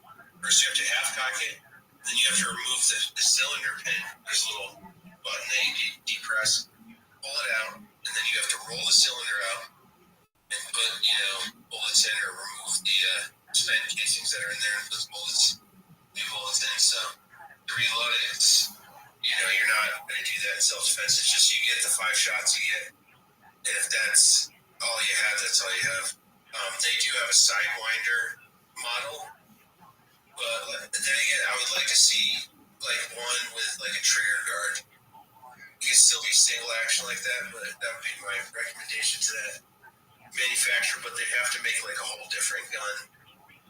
Might as well make it double action at that point. Double action, single action. It depends. I've carried different ways over the years. I open carry. I'd like to get the CCW, Concealed Carry Weapons Permit. I would like to do that. What I was going to say is, I just don't believe in paying the government money for rights that you already have. Yeah, and if they don't like open carry, well then they should be like Arizona. We should have constitutional carry, and you shouldn't need a permit anyways because it's in our constitution that we are allowed to bear arms. And that would solve most of this open carry nonsense because 90% of the people at that point in a state like Arizona, there's probably not a lot of open carriers, but there's a hell of a lot of concealed carriers. Because Arizona is a free state. They have constitutional carry, which means you can carry openly, concealed, whichever way you please. You can carry that gun in your ass if you want to. You should. But literally. Yeah. real. No, that's what I do like about the state of Arizona. I think Nevada's a little bit behind in the sense of that, but I've been targeted before by the police for open carry. I know I did, but they can't, by law, stop you for open carry, so they always make some bullshit up. Like the last time I got detained for an hour. Now, the Henderson police are cool, but the LVMPD, I don't know how I feel fully about them. I think they're a little bit wild. Not like the LAPD. They need some reforming. I think they can do better. That's all I'm going to say. But I got arrested at Fremont Street a while back, and they gave me a really hard time and detained me for over an hour. And you work security at Walgreens, and they said this and that. And I was like, yeah, it was either some viewer that called it in, or it was just some bullshit. They made it up. Yeah, what's his question? I got banned from YouTube and Kick.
I used it earlier.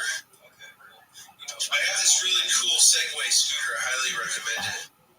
I know those that have a vehicle that's going to be superior, but in addition to a vehicle, it'd actually be really cool. I'm sure there's a way you can charge it, like with your car. I'm sure you can ride it. Oh, hell yeah. Appreciate it. Yeah. I don't know how much IRL I'll do, but, maybe more in the future. Sorry, I feel like IRL consumed enough of time in my life at this point, and that I almost felt like I would have dedicated that time more to music, then things would have been better off. And Jim Morrison, there's a quote from Jim Morrison where he said if more people were playing music, there would be less problems.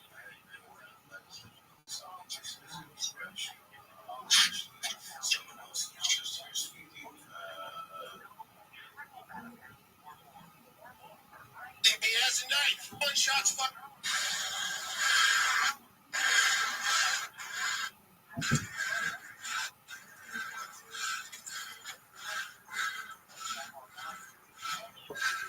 I don't know what address this is. It's across from Southern Nevada Music. 911, shots fired. We need the Henderson Police Department. It's chat here. Guys, we need the Henderson Police Department. I'm in between Warm Springs Road and I don't know. Police.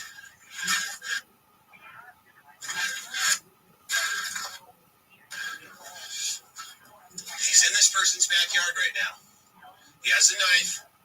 He came after me. All right, guys, we gotta report this to the police. We can't go anywhere. He might try to break in. I hope these people are being alert.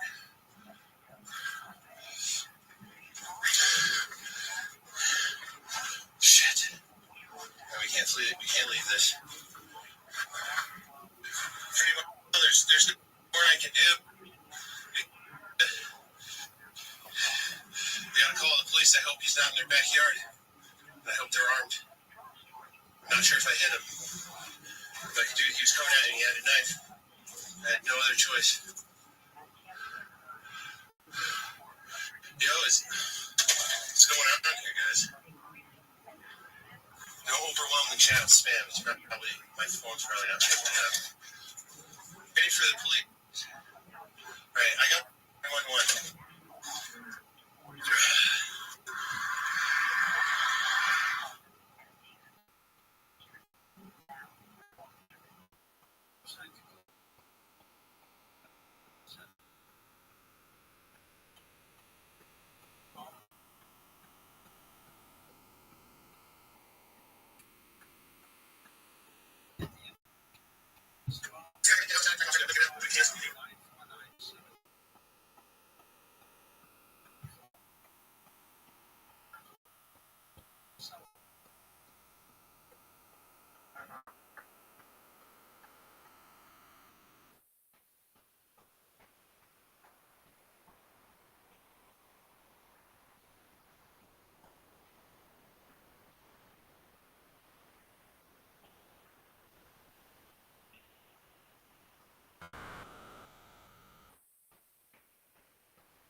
I know that Rumble has their little feature, but I wish Rumble Studio would give you the option to use an actual stream key. It does. Yeah, but not for Rumble Studio, and it doesn't. I figured it out. That's what I'm saying. I figured it out. I can totally show you how to do that. I'll have to search for that real quick. Yeah. For the life of me, whatever. I totally understand. I was almost out. But I would be restricting you there on live. I'm trying to see if I can do a lot of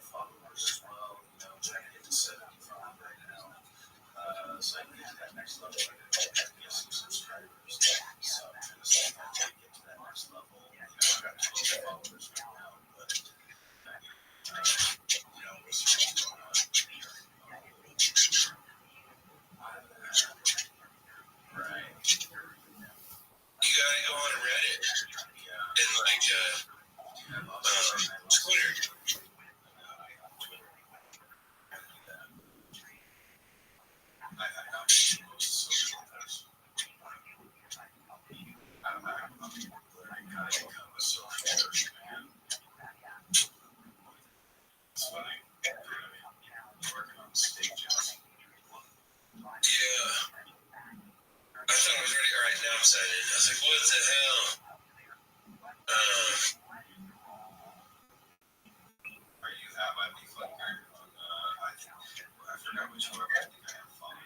See, I want to stream from OBS. Directly from OBS. To Rumble Studio with the RTMP. It doesn't have that option. You can only use this virtual camera and do that.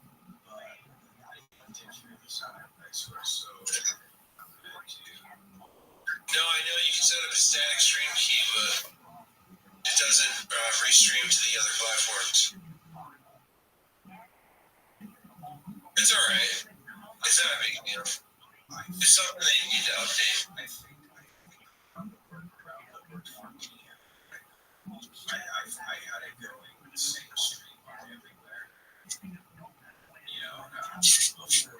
Yeah, no, I had it working like that too, but it's just not letting me do it. There's a certain way I like to get things down, looking all through. Just to have it. That's okay.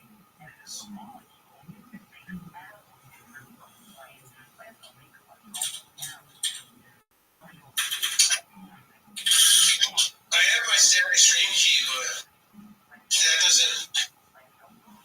doesn't work to restream to the other platforms. I've tried it. Yes, you have to update your stream key. You set it up so every time you set up your stream, you have to set up they don't have one, but it'll save the same RTMP keys for all of your other platforms on the very least. So as long as you're willing to always update or launch it as the old campaign, because it saves the old campaign as it shows it like to go down. Yeah, you can fight for the campaign. I saw something else. I guess not. Yep.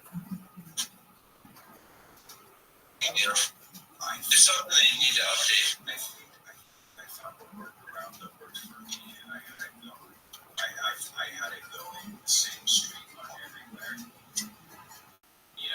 Before. Yeah, no, I had it working like that too, but it's just not letting me do it. There's a certain way I like to get things down, looking all through. Just to have it. That's okay.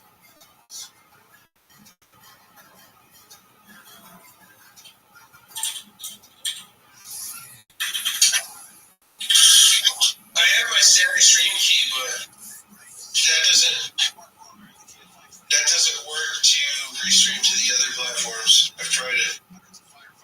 Yes, you have to update it should be the hard link for all my live streams, because that's the issue with like not being able to add me to these different networks like IP2 and stuff like that.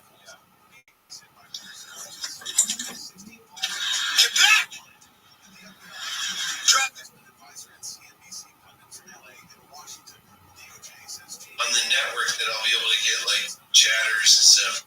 Because there's no, for me it's so, if there's no one in the chat, it seems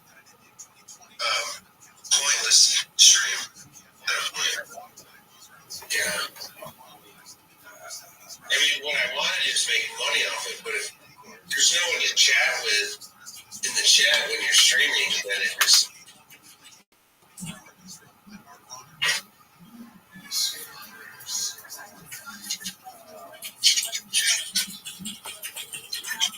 Where's my cat? Egyptian Mao. Yeah. I'm trying to get her. Try to get her.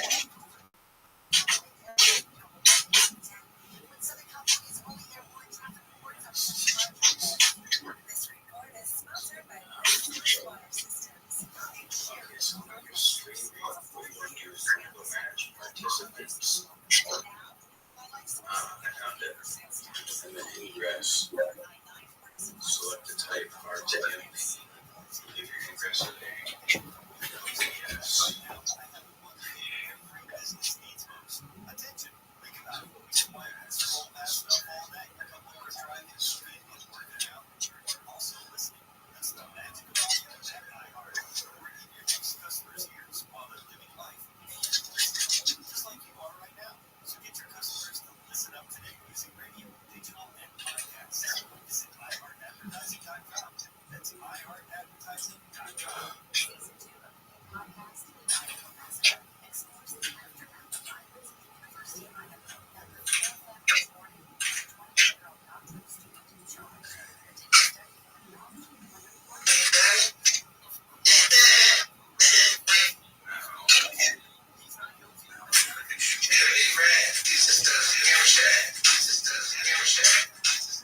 Here's my cat. She's a gamer. She's my rat.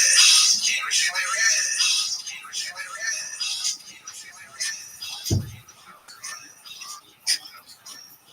Look at my cat.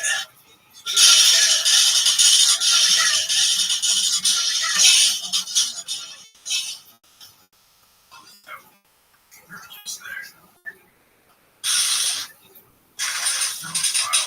Wait, hold on.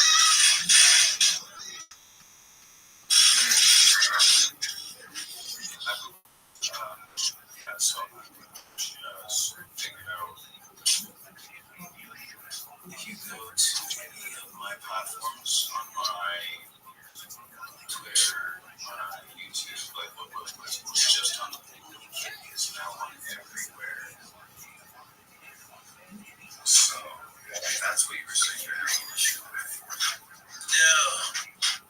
I want to stream not using OBS's virtual camera, but using the start stream, stop stream feature.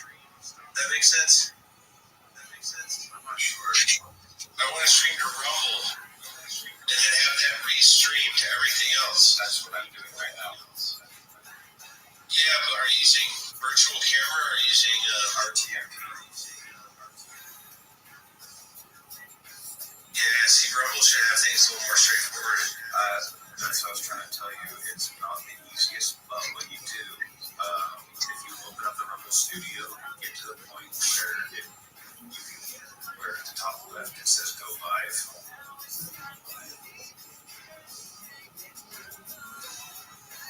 Also, for anyone else watching, this is a nice tutorial on how to use Rumble Studio to restream.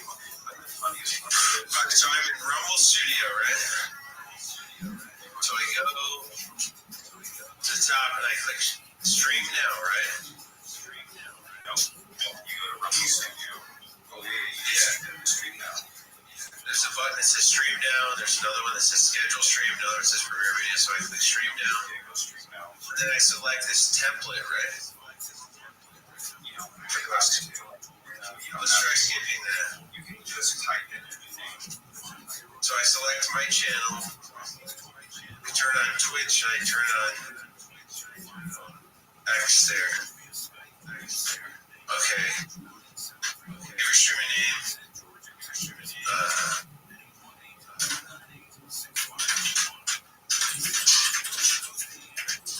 Okay. Oh wait, turn off Twitch. Okay, so I have my stream name, link to my channel, Rumble, and streaming to Twitter and Rumble. I click next. Okay. Now, this is where I see Go Live at the top. See a settings wheel at the right, top right corner. No, at the very bottom, you're going to see full arrows. I hear myself twice because of this. Oh, let me hit the refresh. And this is what it does to me. Now that I hit refresh, and it looks right, but I'm not going to hear it. Now you don't use a double tip as well, right? So, at the very bottom, there's 4 icons. There's the mic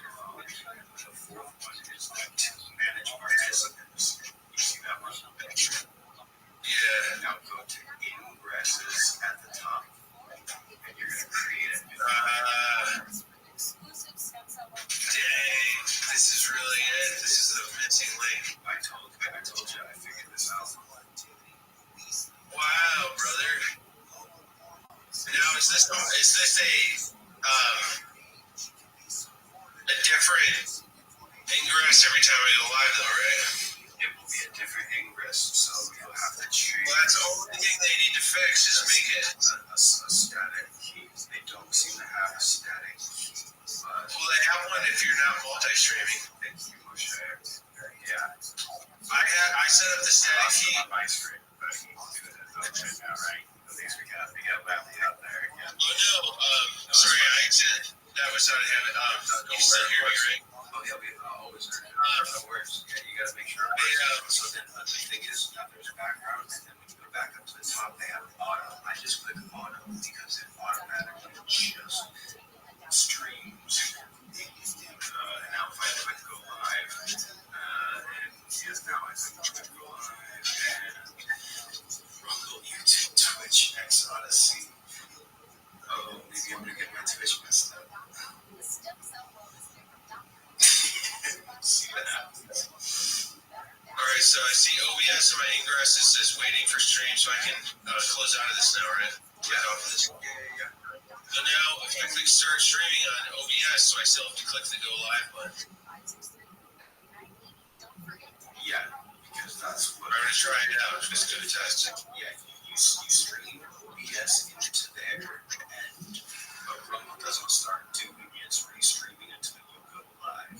You go live on Rumble and everywhere else that you yourself. You know, any other like ideas to get to work with this kid, which is really funny. So I had Kick as my primary, primary source, my primary broadcast on OBS, and then I downloaded the sort of multi-stream. Do you have that plugin? No, I don't use that. So that way, once you have Kick, you can do Kick and the others, because that's why I'm still Kick. You can't, for some reason, I'm not able to get Rumble to stream to Kick. But You don't like each other. it's weird, right?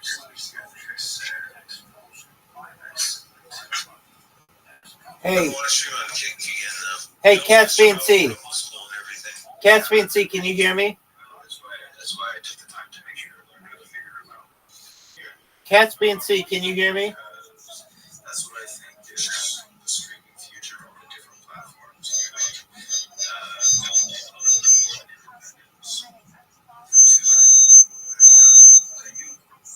Yeah.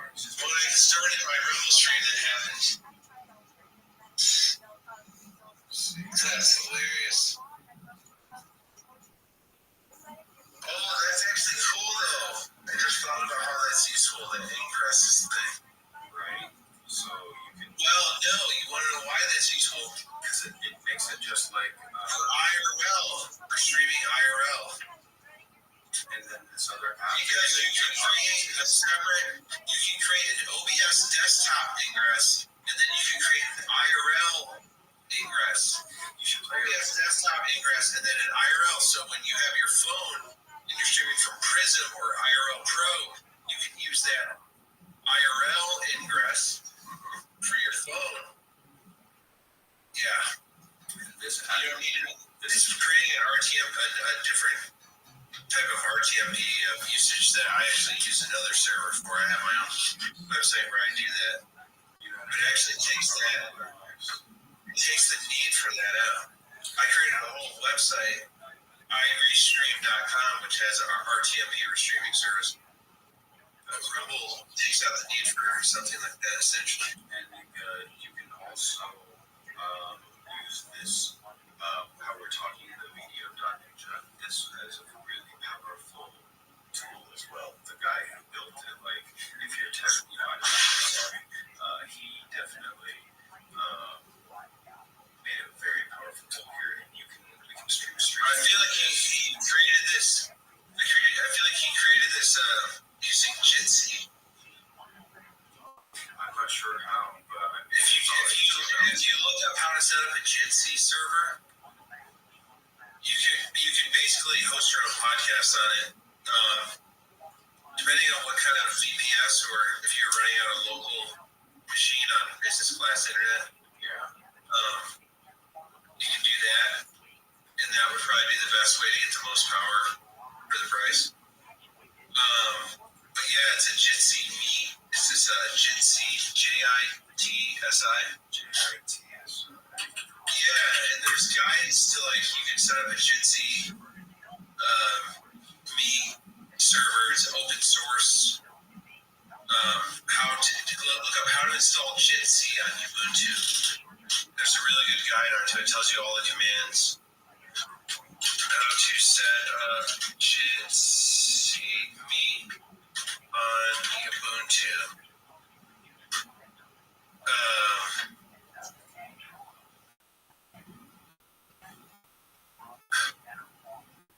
They made a guide. I like to use this DigitalOcean guide right here. I'll send this one to you. Or I'll post it in the chat in my Discord. Yeah, it tells you step by step. How to install Jitsi. It goes everything. It tells you everything. Yeah. It actually doesn't take too long. It probably takes, for me, maybe 15 minutes, but it would take someone no longer than an hour if they really were focused. Yeah. It's their first time. Obviously, if you've installed it multiple times, it's going to be easier. If your first time doing it, So, I already had SSH installed and all that crap. Yeah, because there's some of the steps I remember skipping. Anyways, yeah, that's a good guide on how to. There's a lot going on with it for sure. Yeah, it basically, it kind of does something similar to like this, to where, and you could it's encrypted too. You can set up encryption. It's basically like an open source Zoom. That's what it is, more or less. But I think what people have done, and I'm not accusing this guy of doing it, but it does remind me a lot of Jitsi. He may have expanded upon the Jitsi code and maybe remove some things as well to make something like this. Because it can be used. Yeah, it can definitely be used to do something like this. This one, I like this one a lot. I also, because this guy, he also built a program where you can see how what I'm doing is I'm putting up all the different chats, like the Twitch chat, the Rumble chat. So in my corner, even though it just shows Kick right now, anyone who starts to chat from YouTube right now, the guy also built this chat aggregator. So it basically will take all of them. Let's see, so Kick's already on, and I just looked at that Twitch one. Go to YouTube right now. Just to see, just in case anyone, and then see like Rothschild, I'll say and it'll show that it comes from somewhere else. Yeah.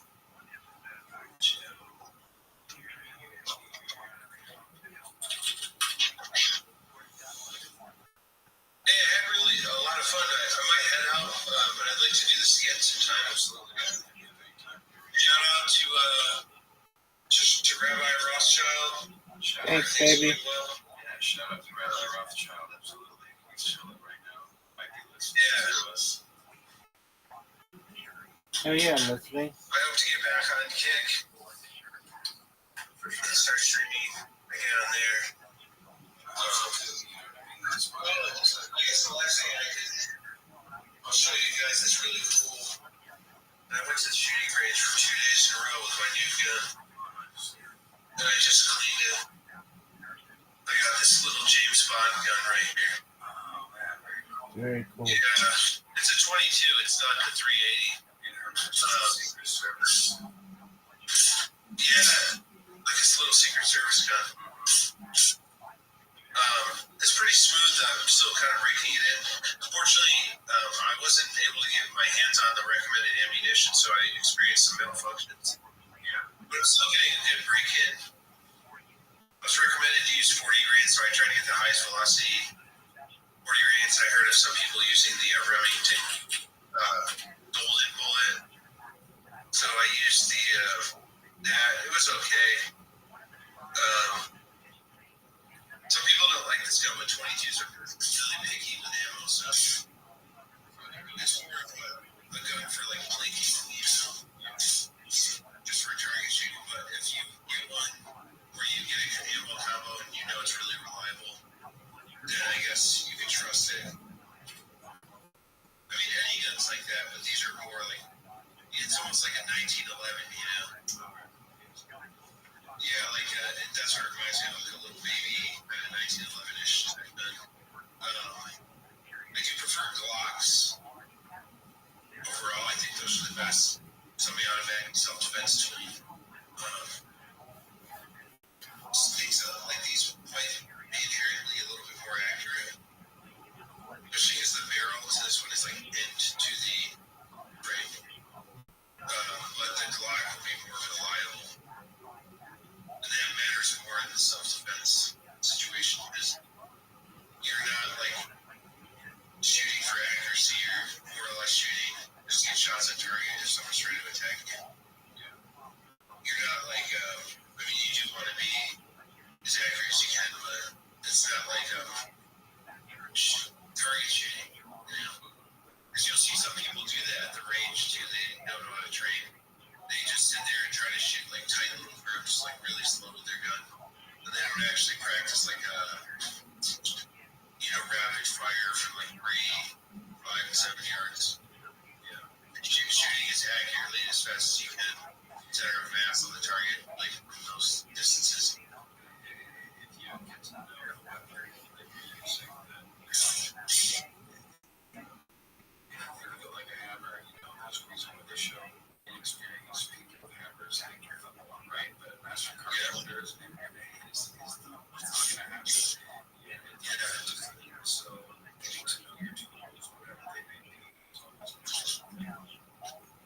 I do recommend this. Is a nice little gun. It's the Walther PPKS 22LR. I really want to get a 32 ACP, even though that's not very common. So for my next purchase, I might get one of those.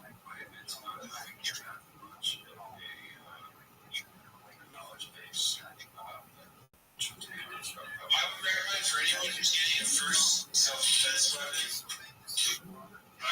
it's probably going to be a handgun more than likely, unless they just have something for home defense. I would get like a revolver, not like one of the little ones like I had, but like one like this.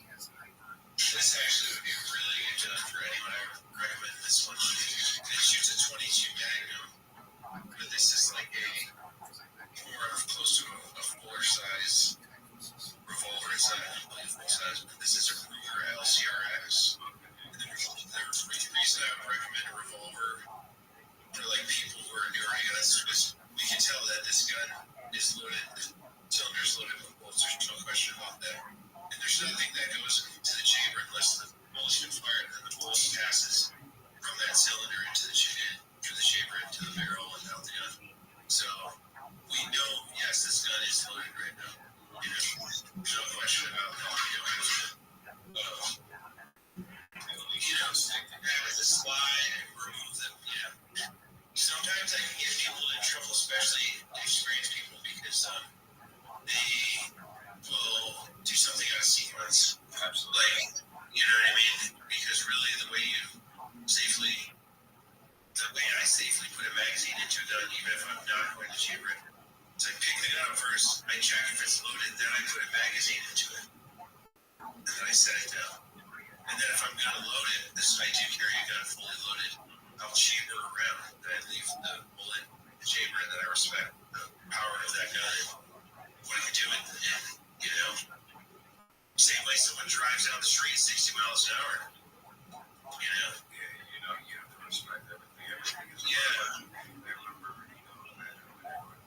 I've been asked before, do you have any weapons? I say no. I always laugh.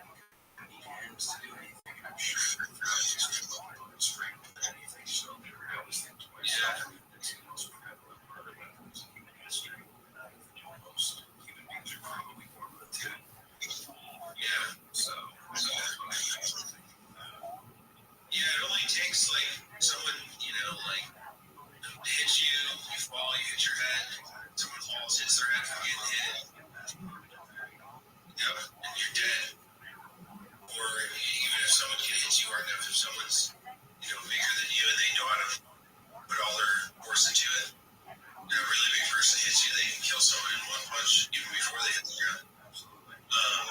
That's why people don't understand that too. Like, that's why street fighting is one of the stupidest things you can do. The only time you should fight is if you're in a gym, you're doing MMA or something, and then beat the shit out of each other. It's under control and it's being watched, and if something bad happens or things start to go too far, there's people there to stop it.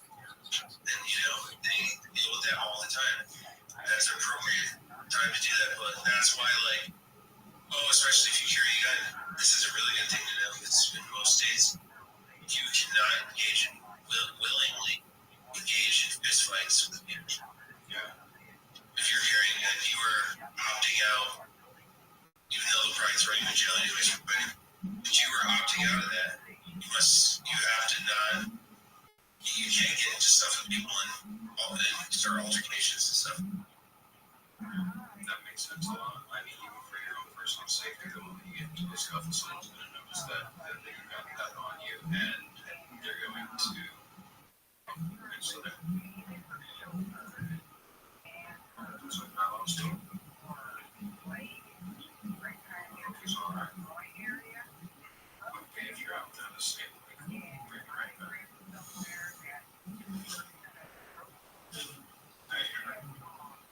Oh yeah, I think my internet got funny for a second about that. Yeah, it was weird. Little dip in the system. But that's what I like about this website. Is because of that website, I have a static link, so anytime if you wanted to pop in, you're able to pop in. You know what I mean? I can turn it off through OBS, but you know what I mean. The moment you back in, I don't have to set it back up. And that's this website. Oh, that's pretty cool. And so that's another thing to it kind of also takes the place of StreamYard. They can take the place of StreamYard. That's kind of how I was thinking. Like people could use Jitsi Meet too. Yeah, exactly. And that's what this is here. Completely free. There's a beta version that I think you can use. I actually used this for the Columbine. So if I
Yeah, thanks for having me on. Yeah. explain myself, and like I said, say, please unman me. I've always spoke very, very highly of Nick. I was very excited to be part of it. I kind of had this like a rock star or something streaming like Nick, And it's sad to have that all go away and stuff. And then I got banned on YouTube, so I got like the double whammy. And if I could just get my kickback at least, I would do everything in my power to try not to get banned. Ever again. So thank you very much, KSBNC. Rabbi Rothschild. Everyone, have a great night, and I'll see you guys later. Thank you.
I was like, come on, coach. And then he goes number 10 in the draft, and it's like the greatest player in the NFL. But I'm the one talking him into coming back. So I look like the bad guy. I'm like, Patrick, I swear to God, they told me second or third round, you know? And by the way, you've been an NFL quarterback before, you understand it. You actually talked there about something about Patrick Mahomes. Whenever he was down, his teammates picked him up.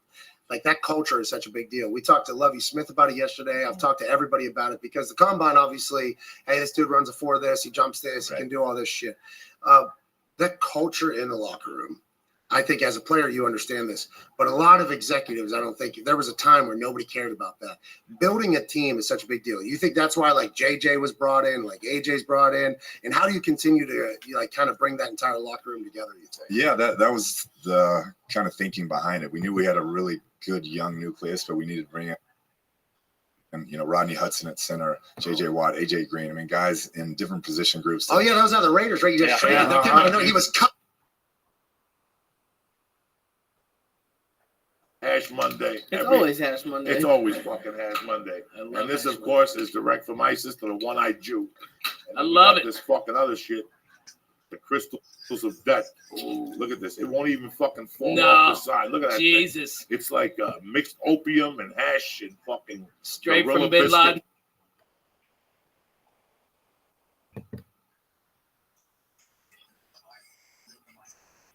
I'm here, baby.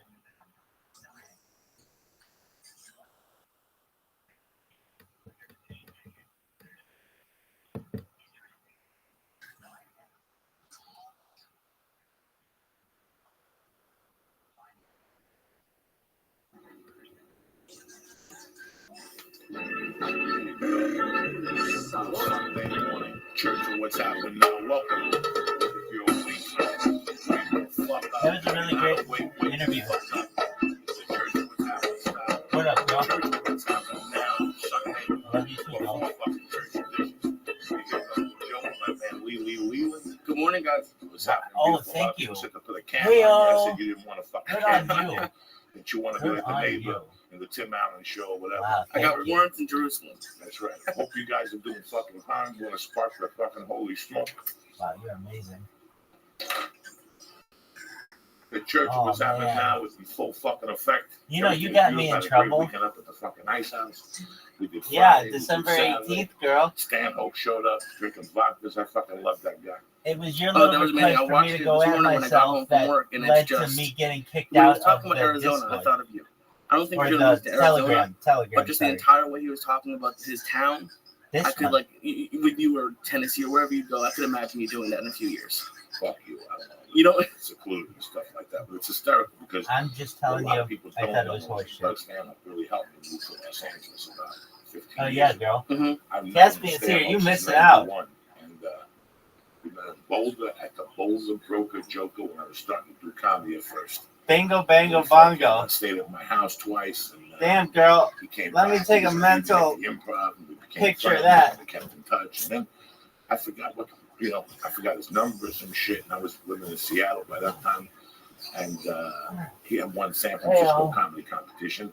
He was fucking huge, and he came up and we did New Year's. And he asked me to come back to LA with him, and I was like, I don't fucking think so. And then, as I was ready to move down here from fucking Seattle, they fucking didn't want me to leave. Like, they put like this phony warrant up, so I had to wait an extra fucking couple of weeks. But when I got here, I stayed with Stanhope. He got me into the fucking comedy store. So that's what a lot of people don't know. So I had a great time up there. Testicle Testaments was great. Testicle Testaments, the taping was great on Wednesday night. We talked about Juan. That was amazing, man. I mean, it's getting better and better. I mean, if you guys don't know, Joey does his stories, Testicle Testaments, every last Wednesday of the month. Last Wednesday of the month. And I'm very lucky because like the week before, Joey takes me to a coffee shop and we're just talking, but he goes through the story with me, and it's, especially this one about your stepdad was just, it was unbelievable. You got emotional, and it just, you becoming a father now, it's kind of amazing to think about. I came back to Spins Eye. You know, it was weird because he was like my father. He was my father. He's the only father I ever knew. So I always think about him. I find myself doing shit in the daytime. I'm like, that's something Juan would do or whatever. But besides that, the church was happening now. We're going to come to you live every week, twice a week. Monday mornings about 6 a.m. Wednesday mornings about 6 a.m. A little bit of music, talk about some shit, talk about the rules of what's happening now. A lot of people don't know about the Church of What's Happening Now, how it was invented. Church of What's Happening Now is a code I fucking live off, okay? You ever have these people that they come up to you and they start breaking your balls about shit, and you listen to what they're telling you, you're like, either this guy's a fucking phony or he's out of his fucking mind. Talking to you about, well, in 1972, dolphins were going to be extinct. Who gives a fuck, guy? You mean to tell me you're really interested about shit, or you're just talking about this shit to be fucking interesting? The Church of What's Happening Now avoids all that shit. Rule number 1 of the Church of What's Happening Now is mind your fucking business. Rule number 2, mind your fucking business. Rule number 3, mind your fucking business. What that means altogether is nothing bad will happen if you don't mind your fucking business. That's number 1. Just mind it. Number 2 of the Church of What's Happening Now, whatever they think they're expecting from you, give them something fucking different. If they're expecting an eye poke, kick them in the fucking ear or kick them in the nutsack or something. Something completely different here. Look at these Twitter fucking monkey toddies are savage. These motherfuckers don't sleep on Twitter. You know what? It's amazing. They're up all night. I'm up all night. It's crazy. Especially with you with 70,000 followers. I come home at 1 in the fucking morning. You just say hello on there. There's 92 million fucking hits on there. It's amazing. Yeah. We created our own little fucking world with the internet. And I hated it for a long time because there was a bunch of young kids on there playing the drums, jumping up and down. And it's amazing because we wouldn't be here without them. Mm-hmm. We started out with Matt Flavor's World. We did the CD. We did the documentary. And fucking Facebook. Look at the stock is going down. Facebook's full of fucking ads. You can smell the twins on there. What are those 2 twins doing? They buy a house. They sell the house. Oh, the Winklevoss twins. Oh, God. The Winklevoss twins. These fucking momos. I'm surprised you even knew about them. I was trying to think of who you're talking about. What the fuck you think you're dealing with, though? I seen Social Network, bitch. I've seen it a couple times. I can't put up with the guy that plays the thief. I like Justin Timberlake. What's the kid's name that plays the fucking thief? Oh, Jesse Eisenberg? Yeah, he always has a look on his face like somebody fucking farted. Oh, speaking about fucking farting, we finished the podcast the other day. Let's go get some fucking coffee or something. Now, the whole morning, before you need to shit, like we're getting up early right now, so I'm not even in my shit zone. The shit zone starts about 7:30, 8:15, right before church. So it's early, so I got to eat breakfast first, drink a few cups of coffee, maybe smoke a number, and I'm ready to take a fucking dumpster, and I walk outside with Lee, and I had to rip one. I didn't want to go in this car. You ever have somebody fart and bring the fucking fart into your car? Nothing pisses me off more than that when somebody farts in the hallway and they bring it in. Air it out there. So I blow this fucking tremendous fart like I'm going to blow right now. Listen.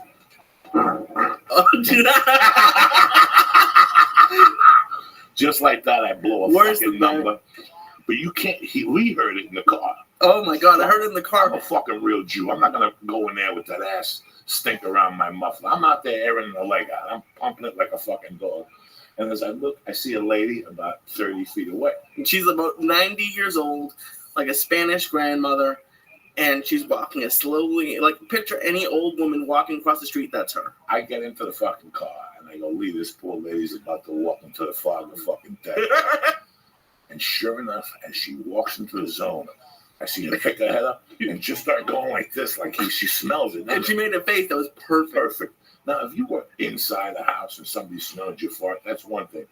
But when you're outside, there's air and trees and chlorophyll, and it sucks up the farts and shit like that. You still bump into a fart? That was a fucking good fart. What about the one I just kicked right now? Oh my god! Ooh. You're gonna have to throw that chair out. But it didn't. What you just said, it didn't even give it justice. That woman, her face turned up, and she was waving at the air like it was mustard gas or something. It wasn't just, oh, that's a bad smelling fart. She was. You probably ruined her day. Let me tell you something, people. I hope you're up. Don't forget, let's say church starts at 7:30. It's 6:18 right now. It's 9:18 on the East Coast.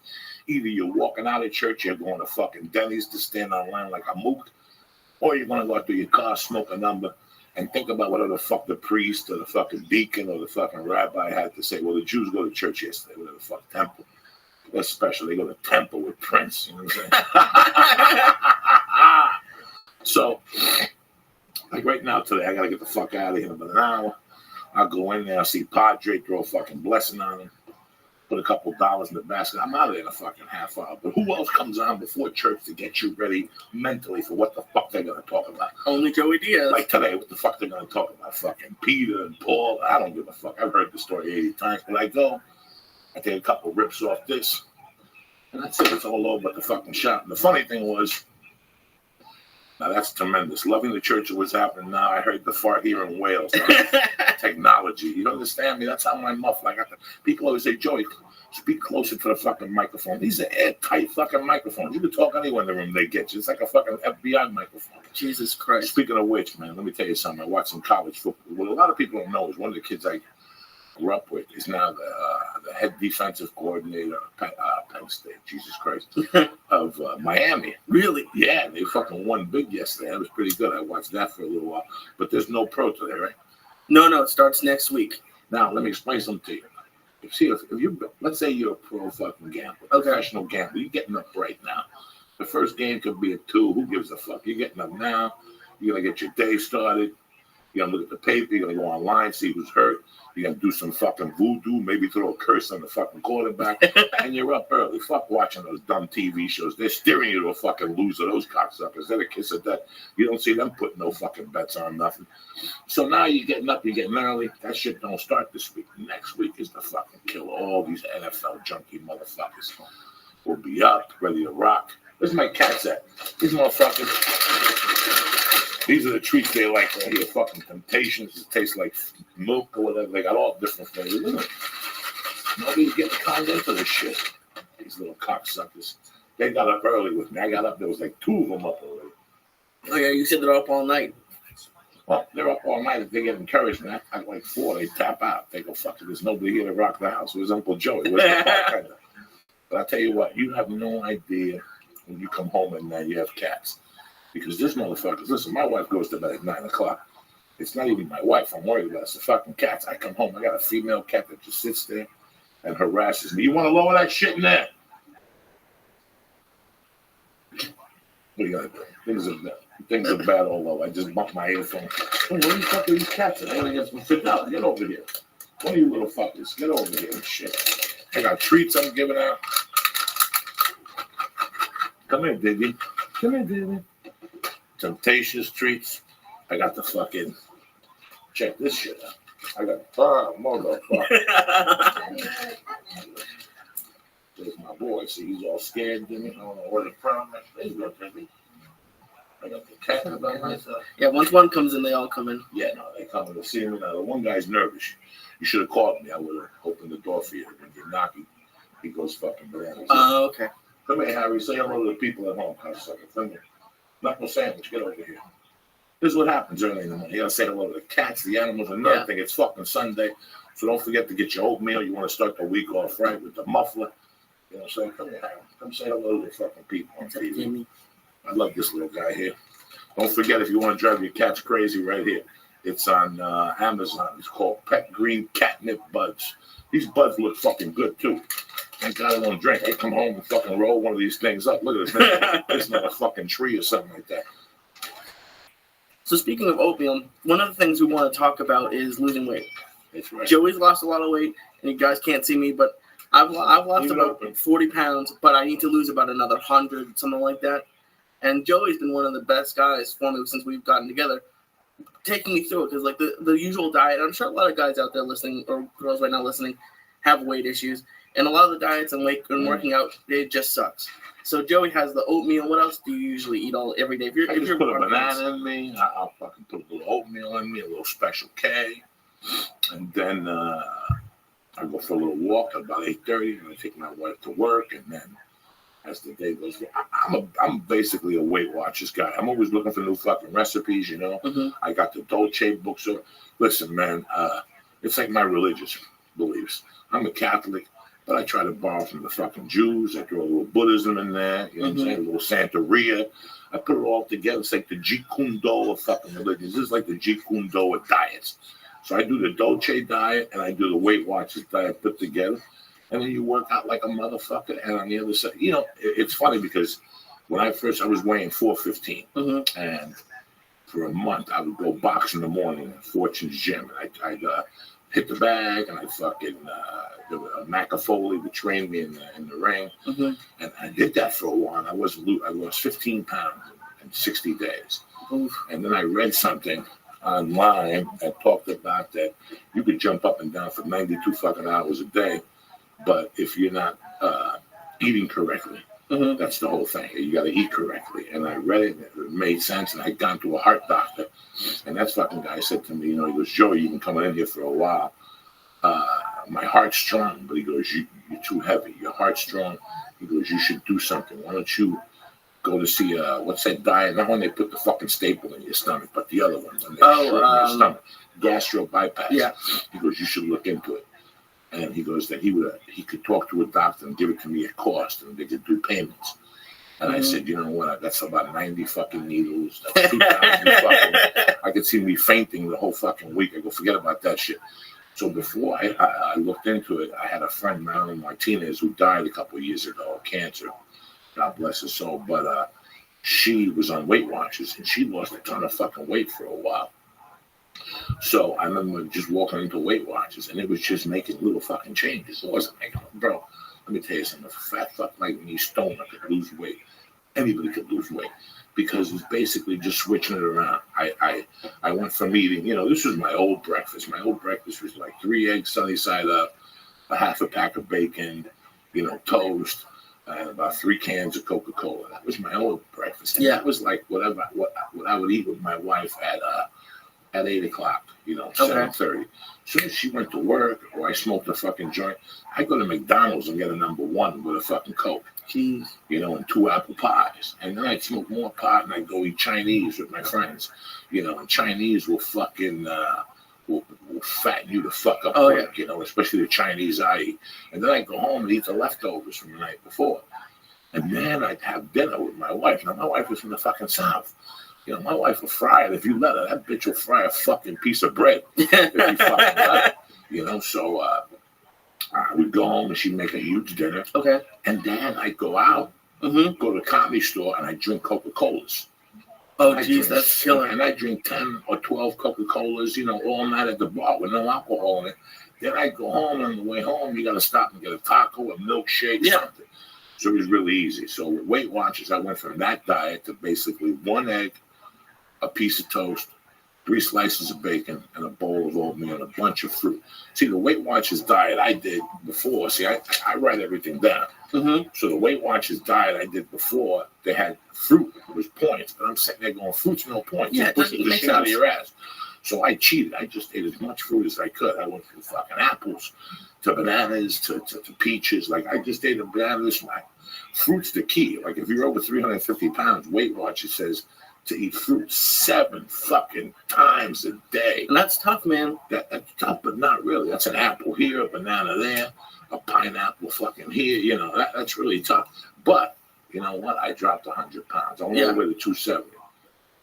In the last 14 months, I put on 30 pounds. I'm up to 300. I walk around at 298, 297. By the time the baby's born, I'd like to be down to 250, 245. You know, my head's going to be fucking ginormous. If you think, you know, my head, my nose, all you see is fucking nose and ears. And that's one thing they've never had a diet for is the fucking coconut. Yeah. You And know? let me ask you, because you're a comic and you would on the road and being out at night, my big problem is I work a lot.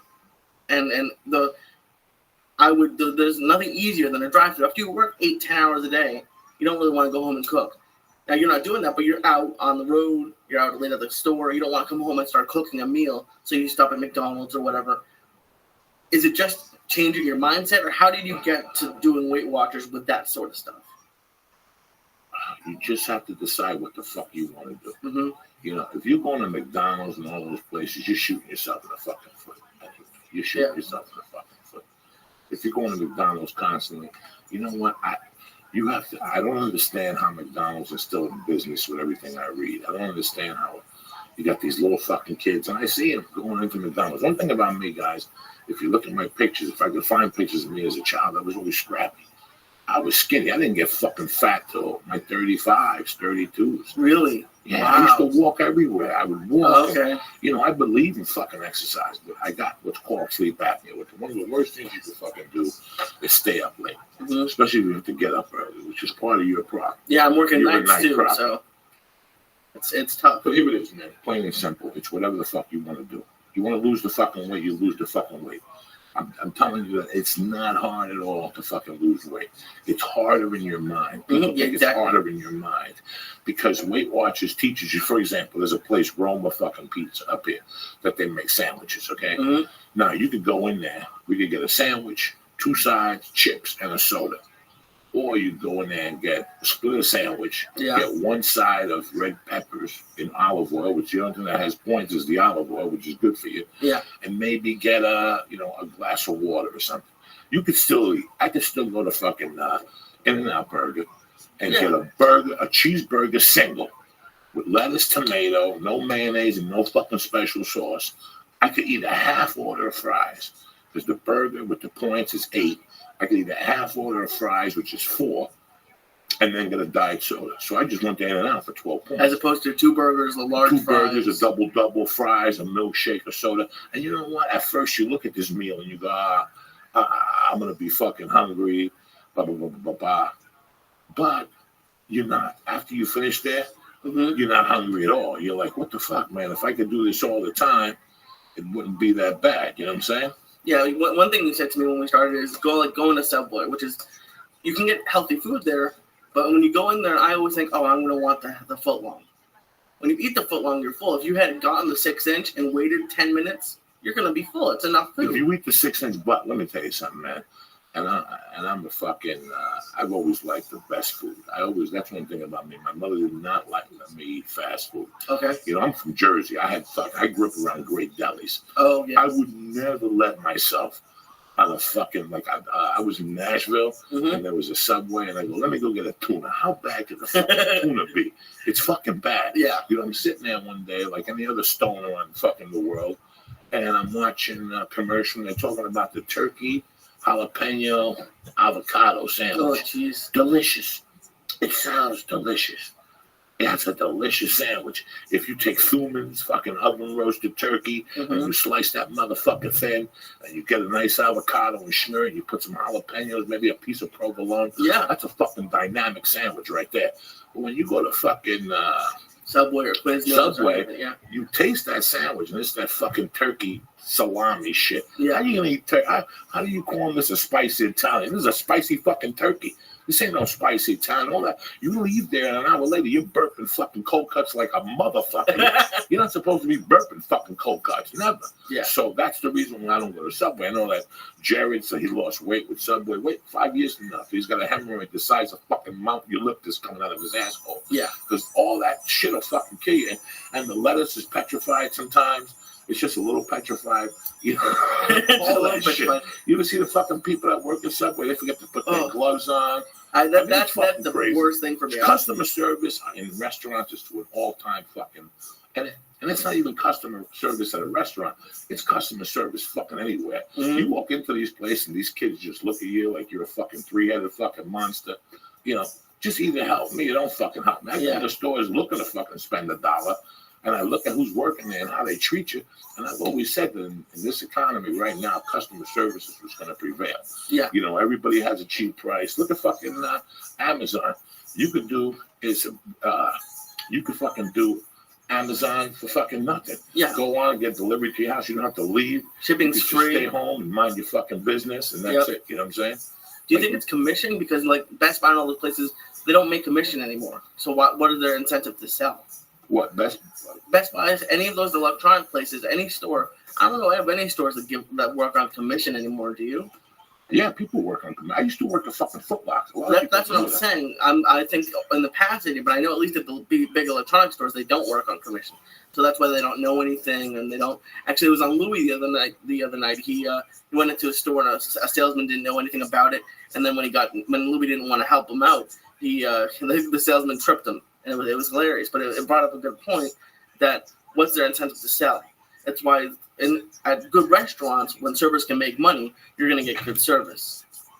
At least in my experience. I don't know. What do you think? What the fuck are you talking about? I don't know, man. I've been up all night. Well, if you go to fucking a nice restaurant and they know you're going to fuck, listen, you should always fucking tip big.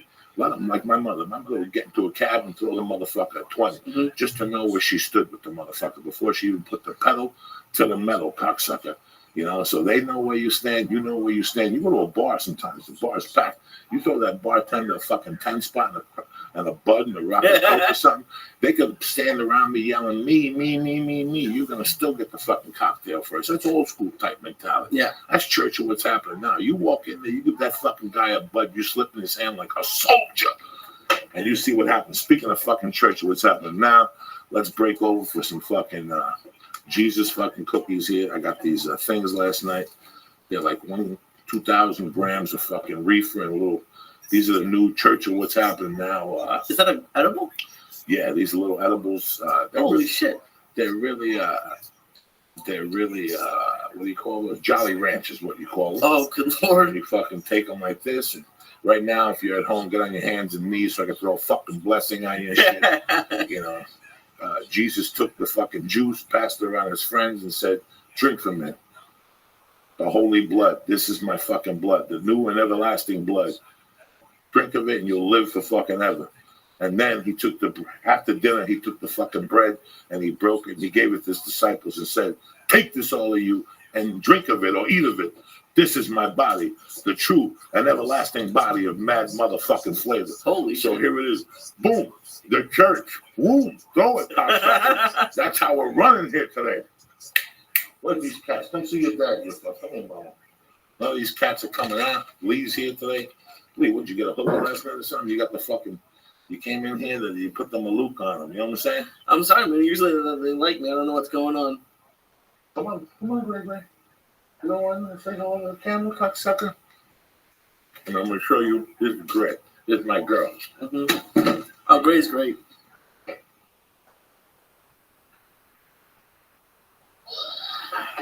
This is my Greg, guys. This is my little girl. She's not that little either. She's about fucking 10.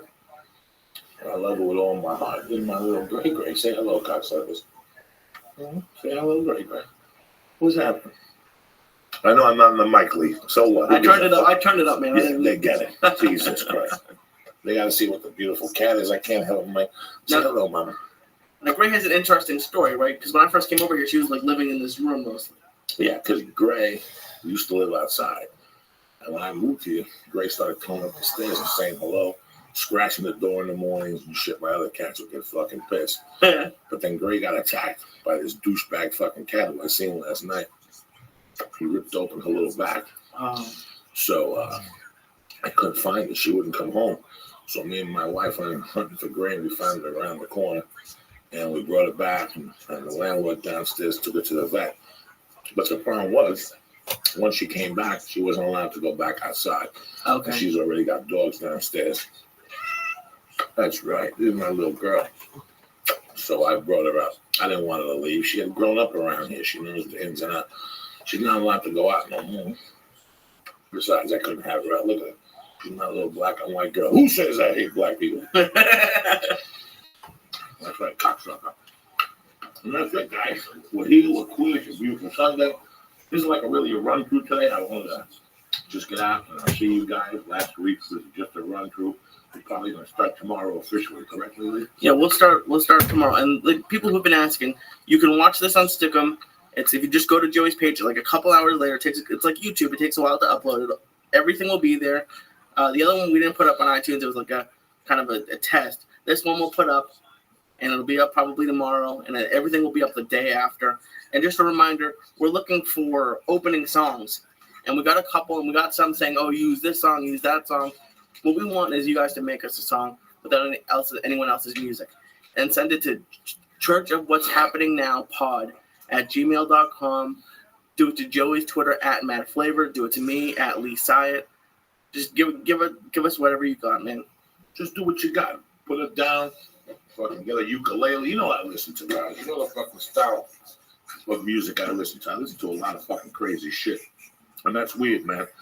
I appreciate the people who did listen, sending me some emails and saying they've been listening to Aerosmith Rocks. Because, like I told you once, I told you a million times, guys, it's one of the best albums. We're going to start counting down. Every time I get on, or every couple of days, I'm going to drop a new album on you. And there's thousands of them. I mean, listen, an album is not just 10 songs. It's the fucking order, the way they put it on there, the way you could fucking feel it going on there. Led Zeppelin 2 is one of my favorite fucking albums because how they dropped it on there. Watch out, Greg. That's okay. She's a good lady. Put her on there.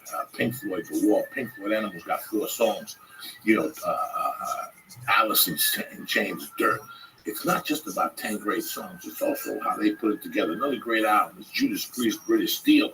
You don't have to be old to be wise. It's the 4th song on the second side just to let you know where the fucking strength is coming from. You know what I'm saying? Do you want to play it?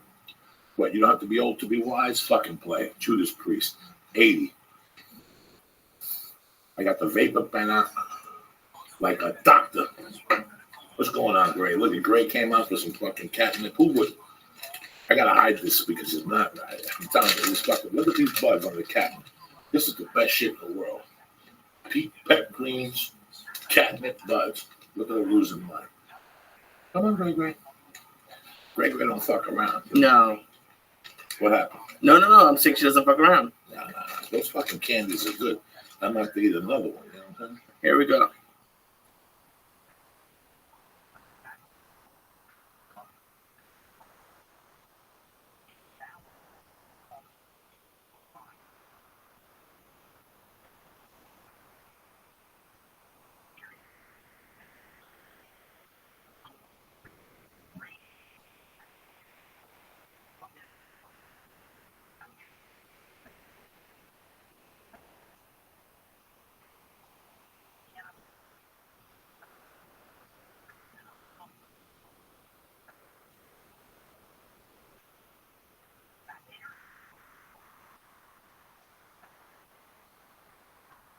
I was so bad I robbed the fucking jewelry store. That's how bad. Desert Plains was on there, and you got another thing coming or whatever. I can't do this shit. This is a badass song right here. But anyway, let's go back to Aerosmith Rocks. Play the whole fucking album. We're gonna go over a couple songs here before I gotta go to church. Let me tell you something. I'm going on my second Body of Christ Compels You. Do you have a specific song you want to play from it? Let's open up with the first one. Back in the motherfucking saddle again, bitches. And where's my Facebook people? Fucking Facebook. Too many Christians are on fucking Facebook. They really. You said that. Did something happen, or you just saw it? And... I could just tell. Facebook is like, I don't know. It's like going to the business part of town that's closed on fucking Saturday. It's like the business bar as opposed to like the fun bar. Twitter, you go on Twitter, put a syringe up there, and somebody will come back with a fucking grenade at 1 in the morning. Yeah, of course. You know, Twitter's always alive and kicking. Don't forget, if you want to save your lungs, I hear the Eureka Vapor Pen, Novo Organic. This is the crazy thing about this song. Everybody's like, oh, I'm being a kid. Listen to people talking about, Aerosmith's not going to come back. They're going to break up. They're on heroin. Kick this. This is how they come to kick it.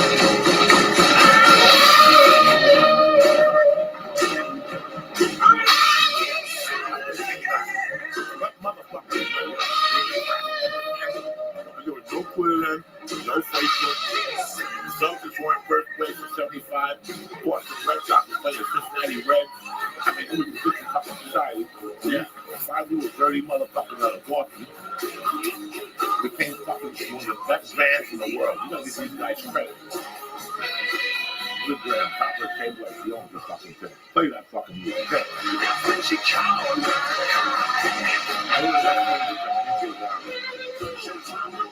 Go to the next jam. What's the name of it? They don't have the whole album here. They don't have the, yeah, Oh, here it is. Okay. Who do you think you're dealing with, dog? They got Aerosmith, everything on YouTube. It's Last Child. Listen to fucking Joe Perry's guitar on Last Child. Okay, this is what I'm talking about. This is it? This is pure heroin in your fucking soul. They don't even have music like this no more because nobody will take their chance. Nobody will go to Chinatown, pick up a bag of number 2. You don't even have to shoot in your van. Do 2 little bumps, you see the fucking devil, he's on a harmonica and a fucking tambourine. Here we go, cricket. Oh, 745 up in Beantown. Because they got time for these people from Boston. Fuck no. Oh shit. Oh. We're ready for work stuff. You have a little deal with you too. Yeah, you got the worst one. You can't hear the lyrics. There's already, there's always and I'll tell you one thing about Aerosmith. It's not just Rocks, that's a great album. Get Your Wings, the one before that is a great album. Draw the Motherfucking Line is a great album. The one, even the last Aerosmith album, where I think Joe Perry left. No. Yeah, Joe Perry left first. Joe Perry went on and started a band for a while. It was called the Joe Perry Project. I seen him open up. Hart opened up to them in 81. Kevin radios. What, are you fucking retarded? I don't Kevin know. Hart. It's 1981. Oh, okay. Kevin Hart. Hart, the fucking fat chick and the skinny blonde chick. Fucking Kevin. Here's what I gotta deal with. Where is it? Where's Last Child? The good addition here. I'm trying to fucking take these guys into a psychological journey. All right, let me get. We ain't fucking around here. I want these guys to learn something. Why do you think the church of what's happening now is coming up twice a week? People are fucking confused. I want you motherfuckers to stop with your fucking looking like everybody else. You gotta be the individual. Be yourself. No more sheep allowed. Blast that fucking thing. Listen to this motherfucker. Drop it.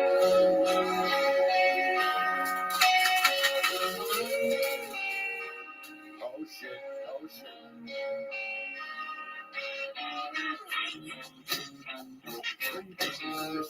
I'm ready. I need to.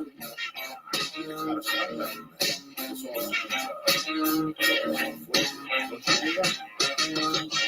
Maybe you know the song better than I do. Yeah, don't worry about it. Fuck it. Just go on home. Listen, I don't give a fuck what you gotta do. Go to Amazon, go to your grandmother's house, look through her album collection. If she ain't got fucking Aerosmith Rocks, your grandmother was not a fucking cocksucker. So maybe that's why she's over there alone and shit, going to bingo with the fucking priest and a bunch of other ugly women. What the fuck am I talking about? Look at Superbad came in. For some reason, my allergies have been bothering me. Oh, they're awful. I don't want people to think that my nose is leaking because I was out doing fucking bumps in some fucking Puerto Rico. It's so funny, man. You know, I did coke for 30 years, and the funniest thing is that I always think of this one dealer I had here because it was always such a blast to cop him. I didn't meet him. I met him in a parking lot in Hollywood. You met him in a parking Yeah, lot? like we were just talking one night. He came up to me, this Mexican guy. He's like, you know anybody looking for shit? And I was like, yeah, me. Fuck yeah, I do. You knocked on the right door. And he talked to me in Spanish. Que tengo esto, way. I go, all right. He opened up his hand. He had a Coke rock in his hand. I took it, I go, how much? He goes, before he even gave it to me, he wanted to make sure I wasn't a cop. So you know how these fucking momos nowadays, excuse me, are you a cop? This motherfucker just took a Coke rock and put it in my nose. He didn't play with you. Wow. And you didn't fight it. You didn't he just put that little rock in your nose that to make sure that you weren't a fucking cop. Okay. Then he did business with you. So he gave me the Coke rock and he goes, listen, if you ever want a cop, go by Western and Sunset there. There's like an old building or whatever the fuck there is there, McDonald's, and there's that Burger King on the corner. You would go over there and there's like, it's like, and it's really empty at night, that area. You would think that Western and Sunset would be busier, but it's kind of weird. So he goes, just drive over. I go, do I beat you? Do I beep you? Do I call you? He goes, no. Just go to Western and Sunset. I'm there after 11. Don't worry. Drive around and I'll find you. I'm like, drive around, I'll find you. Yeah. And sure enough, you get to fucking Western and Sunset. You drive down the block, go around. There's like a Thai massage place. You make a left, and you come right back to get to Sunset. And you drive back the other direction, going west. And all of a sudden, I passed Western, and I'm driving, and I look out my rearview mirror, and I see this fucking Mexican guy chasing me. And I'm like, what the fuck? And I go, oh my God, it's him. So I pull right over on Sunset. He would come up to the car window, go, hey, how you doing? In Spanish, get on the way. What's going on? And then he fucking just put a rock of coke in my nose while I was driving. And then he go, what do you got? And I give him the money. And he go, open your hand. And he put the fucking coke rock in your hand. You put it in the middle compartment. Head home before the fucking cops come up. That was hysterical. Another night, one of the funniest cops I ever had. I was living in Jersey. It was like, was it 94? It was the late 80s. And me and my buddies were hanging. Hold on, watch this fart here. Santana. That's a good fart right there. These cats will blow after this. Ooh, that's a good breakfast blend. Oh, thank God your fans on. As they call it. So we went over. I'll never forget this. And my buddy goes, listen, we're in the city. Why don't we just fucking cop in the city? So we pull over, and there's this black hooker, and she's kind of cute. My buddy pulls up her, and she's like, where the fuck can we get some blow? And the bitch is like, right here. I got it or something. My buddy goes, so how much for a gram? We didn't even know. We had nothing. We knew how much a gram was in those days. Mm-hmm. My buddy goes, what can I get for $100? Okay. That's what he asked her. And she goes, give me the money. And he gave the money. And also she goes, put out your hand. And he put out his hand. He goes, both of them. And he put out both hands. Yeah. And she just went in her purse and started emptying these little crack vials of fucking blow. Like 20 of them. She's like, Jesus. And we're like, what the fuck? We didn't know what crack was. We were still confused. It had to be like 84 or something. Okay. 90, 80. And we look at it, and we're like, what the fuck is this? And she's like, that's crack, bitch. You just got yourself some crack. And we're like, how do you do this? And she's like, you got to smoke it. And we're like, where do we smoke it? And that bitch had a pipe that she was smoking. We gave her like $20, bought the pipe from her and shit. I'll never forget, I smoked it. The next day I had to brush my teeth with fucking gasoline. Oh, God. That's something I've never gone into. I just anything other than weed. I've never. Thank God. You don't need fucking nothing. All you need is weed. You don't even need fucking alcohol. I don't like drinking that much, man. No, I've never seen you drink. I don't like fucking drinking either. And people that get drunk, sometimes they just I don't know how to expect it. Sometimes I don't know how to. Like I went to Denver, and I was doing the show with Joe, and we were having a great time. And I had a great time in Denver with the people. And next night I went to the UFC. You know that. The Mad Flavor where you made me when I'm talking to the kids. Oh, yeah, and the girls dancing, yeah. Right.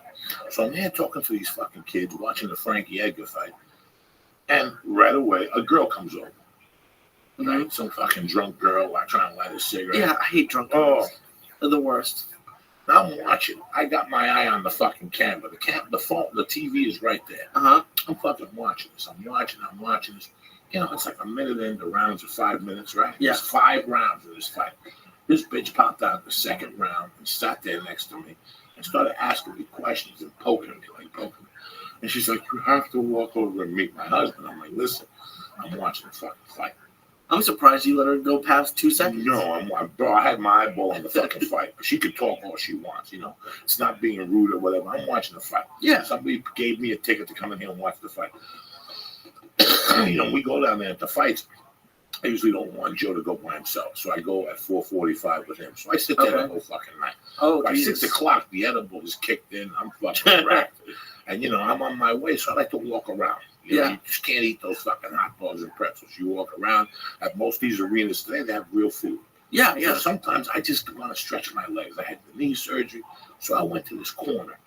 And the kids came up to me, and they were fun. The kids were fun because it was in between fights. I had a good time talking to them.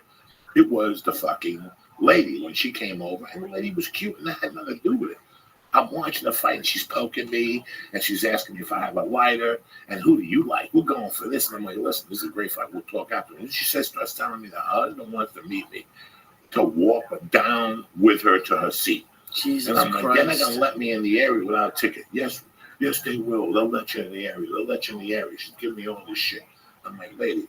And also the third round starts. Yeah. And she's still fucking hawking me. Like, well, lady, please.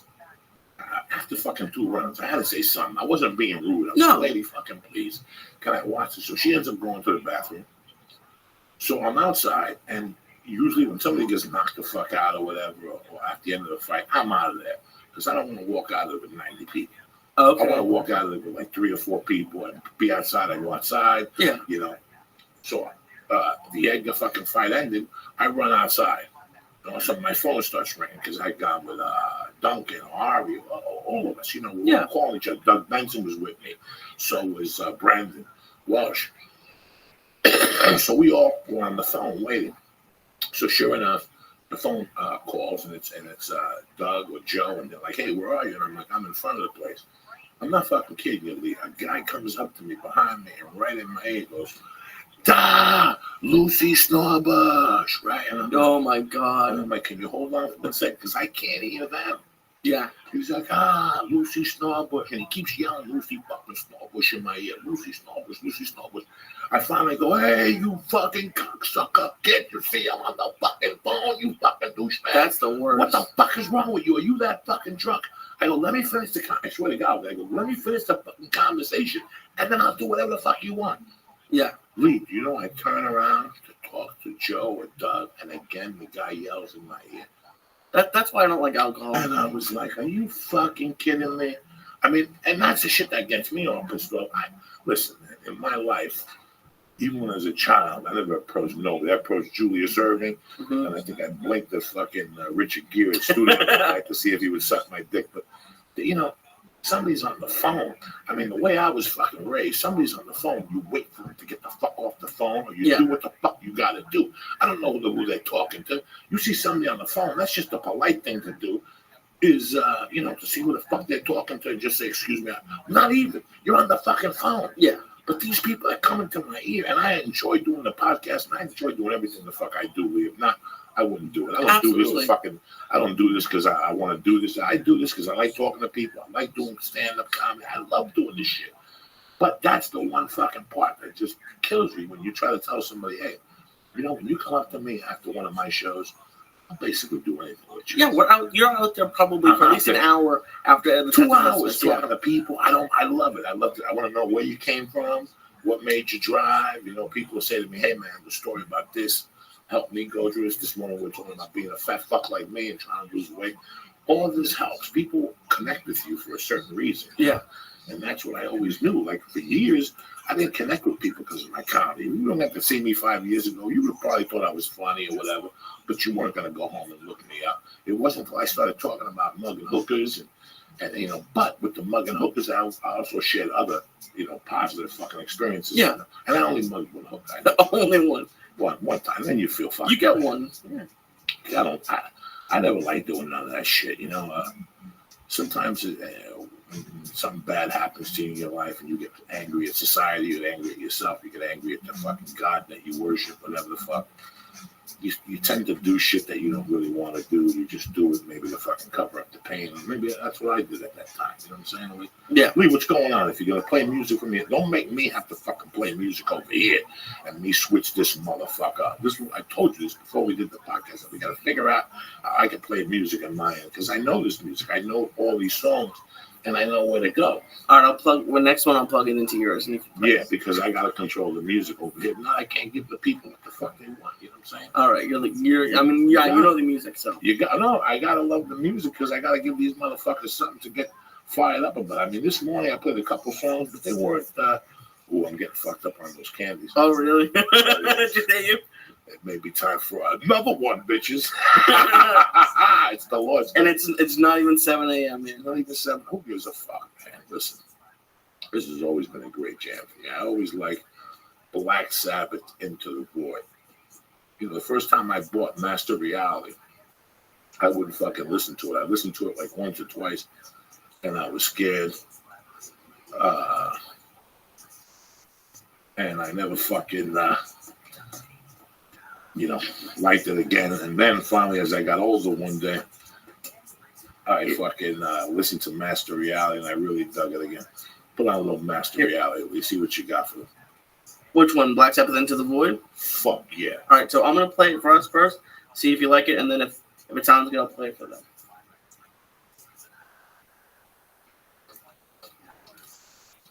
Momo. Two things I got to deal with on fucking line. Listen to this torture. Yeah, here we go, baby. All right, so I'll play it for them.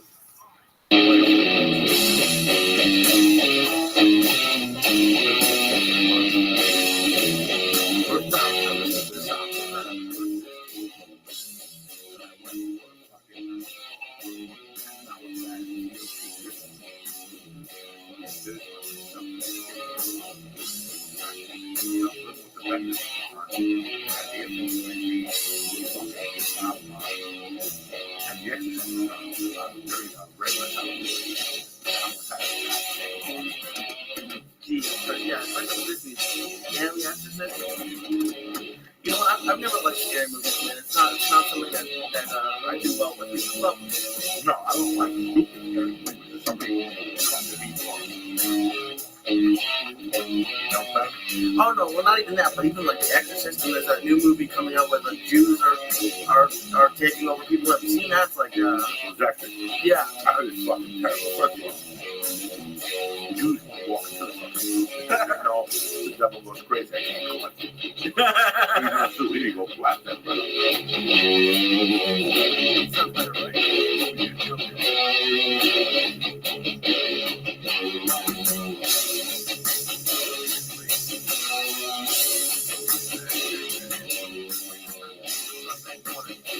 What's happening now? I love you, motherfucker. Here we go. Hit it, Lee. They can't hear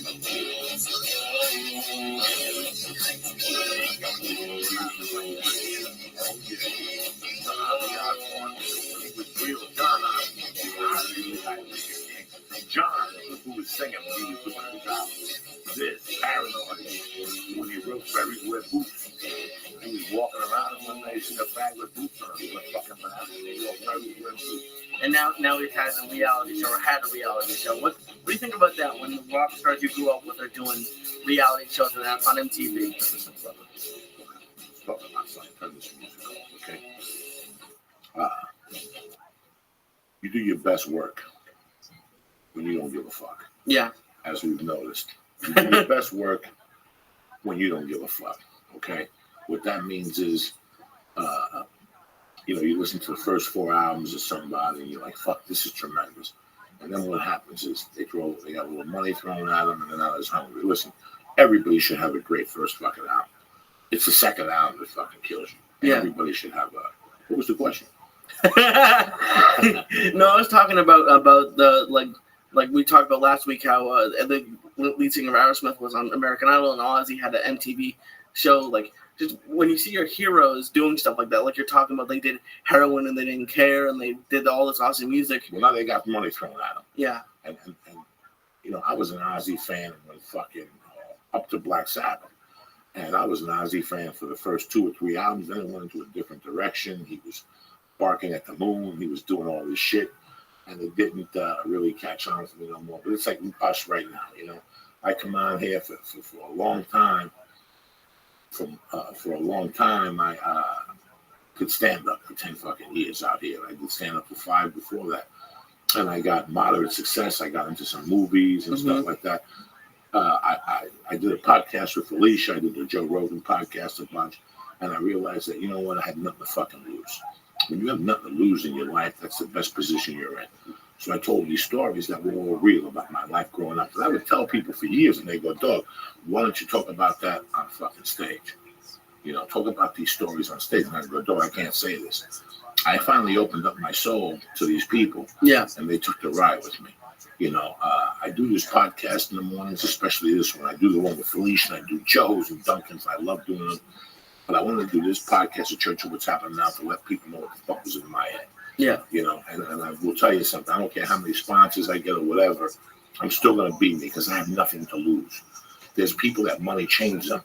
And when the money comes in, they get like, what do you call that shit? Like they censor themselves? They watch what the fuck they're doing because they don't want to lose that. I.e. John Jones 2 weeks ago. He's a fucking champion. He has everything to lose by going in that ring with Chael Sonnen. And nothing to gain. And nothing to gain. And that's what a lot of people understand. Who's sitting there putting John Jones down. Why are you putting this kid down? Somebody's calling out your challenge who has nothing to lose, who came off a fucking loss, has fought nobody. A bad loss. he's coming off a fucking loss. At least come up and fight somebody at 205 before you call out John Jones. And the public is like, oh, John Jones a pussy. No, this becomes a business. This isn't like I told Tripoli and the Punch Drunk dudes. This isn't two Puerto Ricans at White Castle. This isn't about just fighting because I'm tougher than you. It's a business. He's got 2 daughters and a wife and, a family and whatever the fuck he's got. He makes mistakes like everybody else. But when you have a lot more to lose, you protect what you have. When you have nothing to lose like me, I'm like, fuck it. You know what? I survived all these years on what I got. I don't need fucking money. Money's not going to do nothing for me at this point in the game. I'm happy just being fucking me. We have a great time. We fart. Old women walk into that fucking swamp ass. You know what I'm saying? So that's what happens. When Ozzy got that reality show and I heard about it, I'm not going to lie to you. I grew up on Ozzy, bro. If it wasn't for Ozzy, I'd be fucking dead. Yeah. I believe, master reality. I believe sabotage. I was telling Duncan and Bert that I would go home at night, just to move on to the next level of my life. After I was a kid and my mother died, I would go home and do a hit of acid, listen to what do you call that shit? Black Sabbath Sabotage. I would really listen to it and see what he was saying. So when he got the reality show, absolutely, I turned it in. I turned it on, turned it in. I should have turned those motherfuckers in. I turned it on watching. Yeah, part of me, it broke my heart. That was my childhood idol. And I see him now with black fucking nails and eye makeup on, and they say he's got a ghost fucking singer, whatever. That doesn't bother me. I loved him when he was John Osborne. Ozzy is what the American public bought into. Okay. You follow me? I knew when he was John Osborne from England. Not that I knew him. Yeah, well, yeah. I never heard John Osborne before. I've only heard Ozzy. That's his real fucking name. That's his real fucking name. His name is John Ozzy Osborne or whatever the fuck. So that's when I was into him. It's like anybody else, man. An athlete, he comes into the league, he's fucking great, and all of a sudden he gets $15 million a year. He's not going to dive on the floor no more. He's not going to be Larry Bird. That's why so many people admire Larry Bird, because at the point of his fucking career, he would chase a ball and scrape his elbow and go into the stands. There's some people that you've seen Major League, the movie. Yeah. When he would say, what does the third baseman say? I'm not going to. I don't remember. I'm not going to pick up the ball because I might ricochet off his face. People don't, they worry about that. You have to live your life without a fucking safety net. Once you have that safety net, that's what happens. You're not the same person anymore. I love doing this shit. I really do, Lee, because the reason why I do these podcasts and I talk the shit I do is because there's a lot of young kids right now that are walking around the same way I did at 21 or 22 or 28 or 30, confused. And, I'm 49 now, Lee, and I swear to God, with the knowledge I have, I wish I had 10 more years. I wish I could add 10 years to my life. But you know what? The sad scenario is I can't. Yeah. And for years, when I was a young guy and I was out there doing what I was doing, older people come to me and talk to me and give me advice, and I always go fuck yourself. You don't know what you're talking about. And now they did know what they were talking about. And the only thing I can wish is people take from me what they can. And we're going to finish this joint. We're going to get the fuck out of here for the day. That's it. Sounds good, man. How long have we been on for? Just under an hour. Just under an hour? Yeah. It feels like 2 fucking years. I know, right? We have had 1,500 people listen. So all right. And they're getting Sunday ready for church. For a Sunday morning. Yeah, and they're getting ready for church. And at least you got to spend an hour with Uncle Joe. We smoked a bone. We ate some edibles. I introduced you to the cats. We talked about a couple interesting subjects. I farted. Yeah. Who farts on a fucking podcast and you hear it with that intensity? Because a lot of people thought it was real quick. What are you going to do? You know what I'm saying? But it's beautiful to start the week off with. And, that's another reason. People always say to me, oh, Joe, you don't work Sunday nights. I got a couple reasons I don't work Sunday nights. I fucking hate working Sunday. On the 7th day, God rested and made fucking Black Sabbath. And number 2, because I want to do a podcast on Mondays. I like being home on Mondays. I like being focused on Mondays because it sets me up for the rest of the fucking week. Yeah. We're going to have my friends call in. We're going to have Lubes call in. We're going to have my friend Bills call in. We're going to have the North Bergen Minute. We get to tell stories. When I robbed the gas station with the water pistol, shit like that. I'm going to have my boy Joey Filato call in. So we got a lot of shit going on. Tomorrow we got another one. Yeah. And I appreciate you guys turning this on Sunday, man. I didn't get up at 5 for fucking my health here. I mean, always cut me check. I got up for you motherfuckers to smoke dope with you guys. I know half years at the house going, fuck it. I'm going to roll up a bone with my Uncle Joey and we're going to smoke through osmosis. That's what we do. Look at the fucking cat. She hasn't moved it out. No, she's a part of it. What are you doing? Yeah? What are you doing? Now I know a lot of people out there are excited for it. I don't know if you watch. Do you watch Breaking Bad? No. No, you don't. Is it? Why would you watch Breaking Bad when you lived Breaking Bad? That was my question. Are any of these shows or movies or anything like that anything like reality, or is it just it's just all fiction and it's just nothing like that at all? Listen, man, they use consultants and shit. Like, all right, I was watching what's the show I watch on Friday nights or whatever, Sons of Anarchy. Mm-hmm. I have a few friends on Sons of Anarchy, and I watch the fucking show. So you're gonna tell your wife about killing people? Your old lady knows about killing people. I don't like when they all sit together and they vote, because if I go, let's fuck Lee up the ass, I got to vote for 8 people. Those 8 people could take you to fucking jail. I don't like talking with more than 2 fucking people in a room. Okay. So there's little things like that you really have to think about and say, what the fuck? I was watching an episode of Sopranos in the hotel when I was in Sacramento. It was the one when they were going to shoot somebody.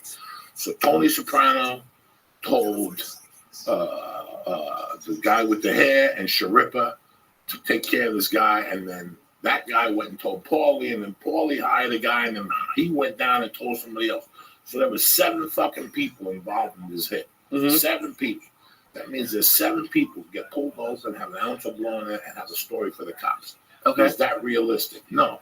If I was going to kill somebody and I was a gangster, I go to my underboss or whatever and go, listen, this guy's got to go. There's 2 of you. 2 of you is better than fucking 7. Okay. So I've never understood that concept. When I watch a TV show, I'm like, that's got to be a fucking bullshit. That's got to be bullshit. Okay. Nobody would have a fucking, we're gonna move guns. Here's 7 of us. No, the hierarchy is going to talk about it, and the underlings are going to stay outside. It's shit for them not to know. Okay. The more people that know your crime, the more people that can testify against you. Mm-hmm. If 80 years is like, yeah, we killed fucking Joey Diaz, 80 years at one time, you're fucking living on eggshells. You don't know when that fucking mark is going to come in. That's what rule number 4 of the Church of What's Happening Now. Calm as a motherfucker. If you do it, expect a receipt. Really? Because life will always give you a fucking receipt. So, when I watch those type of shows and how they do it, Breaking Bad, I've never really watched. I've never gotten into it. Oh, it's amazing. It's amazing. No, I know. I just got to get into it from the beginning.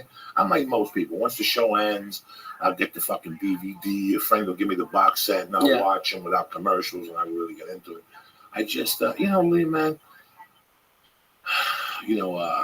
I always loved sports. Mm-hmm. I grew up on sports. Jesus Christ, I went to 5-star basketball camp. I was going to go to St. Anthony's in Jersey City when the Hurleys were there. Winners were not. The little Hurley kids were kids. And I knew the old man, and I love playing basketball, and I love watching college basketball. I love watching pro football. And I would watch baseball. But at 16, my mother died. And I had to make a hustle. I had to make a living. So I learned how to watch what's fucking important. Yeah, everybody wants to watch a fucking game. But this is what needs to be done. Yeah. So I watch sports today. I really don't know what's going on because now I understand you can live without sports. When I see these guys walking around with their fucking jerseys on Sundays, I'm like, really, God? But that's what they're into. I'm into weed. That's what they're into. So I can't be mad at them for being me. I'm into the team that covers the fucking spread. If I'm going to watch a game, I want to watch the fucking game. I'm a Cuban Jew. I got a hat that says -7 on it. I don't give a fuck about Broncos or fucking Chargers or Lakers and all that shit. Although I do like to watch the Lakers. So it's really weird. I like sports, but you realize that you have so many fucking different things going on. You just can't pay attention to everything. You want to read a book and try to get knowledge coming in. You try to write. Now you got to keep up with movies. You got to keep up with all these fucking things. And it's weird because a lot of people always ask me about movies. Mm-hmm. And we've always gotten the Rogan bandwagon. Whenever I get on the Rogan thing, we start talking about 70s movies. They're great. The 70s. And you know what? They're great, but they're a little slow for most people. We're from a fucking we want it situation. We're from the church or the new church of what's happening now. We want it now. So it's kind of fucking tough to wait for that stuff. When you watch a movie from the 70s, your patience level has to be unbelievable. You got to be really stoned because you're so used to explosives and shit happening. Conversations are quicker. So the movie for this week, I'm going to give you guys, it's a fucking classic. What can I give you? A nice 70s. It's a great fucking movie that I realized last week, guys. I'm going to give you a movie in the martial arts genre.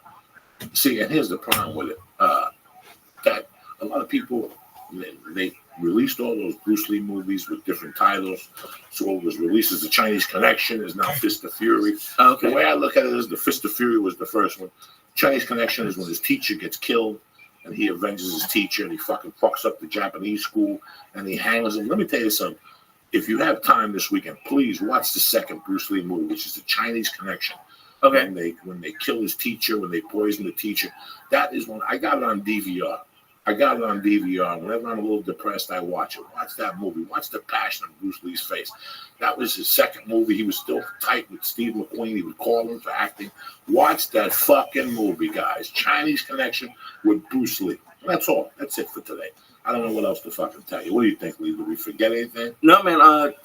Since I'm kind of busy, I'm going to do it today. I'm going to build the Facebook page for the show, and we want all you guys to go there and comment on the movie, talk about the movie, talk about the music.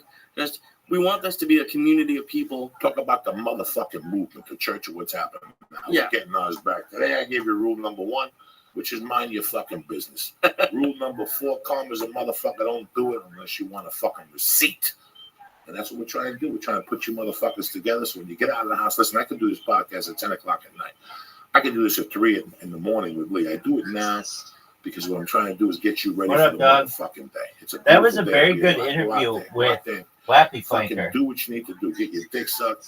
Go out there. And I saw it exercise. Go out on there and get some YouTube sunlight, already, eat good, actually. enjoy your family today because this is only one life, man. Fuck all that nonsense. Stay black. What up? You did. It, No, It was man. like We're going to 22 be back minutes of tomorrow. it that I Labor saw. Day. Send us some emails. Church of What's Happening Now pod at But it shows up gmail.com. already. Send us questions, anything you want to Okay, ask Joey. so I And will we say want to this. read it on air, man. I mean, you're part of this with. I think Wappy Flanker, I'm happy that he is safe. If you read the chat, people are like, Wappy Flanker has been wanting to pick a fight with someone. Wappy Flanker's been wanting to pull a gun. He's pulled a gun on 5 people already. I didn't see a knife. I don't know exactly what happened. I just know that when Wappy Flanker was like, dude, get back. I got a gun. Anybody in their right mind, unless you're going to fucking attack the person, would get back. And Wappy Flanker had a hell of a shot that apparently shot this guy in the face. Or I don't know. I mean, that's just what comments said. So that's completely a lie, probably. Because if he was shot in the face, he definitely wouldn't have been able to jump over a fence or whatever. But throughout the entire video, I didn't see another person. Did you see another person? Okay, I didn't see another person. So I've been looking at it on my phone, which is really small. So I'll need to look at an enhanced version of it. But what a scary thing to happen. And I can tell you, one time Wappy Flanker had me do play-by-play, actually 2 times. And he would go out at like in the middle of the night. And sometimes he'd be like, I don't know if I need to be packing heat. And I was like, what are you talking about needing to pack heat? Holy shit, it looks like in one situation he really might have had to.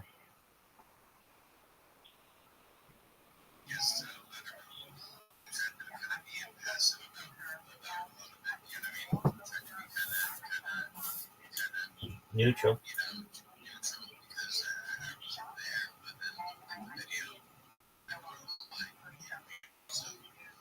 I'm surprised they did not lock him up. Just because, just for like initial discussions, because frankly, like, did they find the other guy with a knife? There are all kinds of questions. There are all kinds of questions that arise. Like, if they found the other guy and he was holding a knife, number one, then the guy who's holding a knife's a dumbass.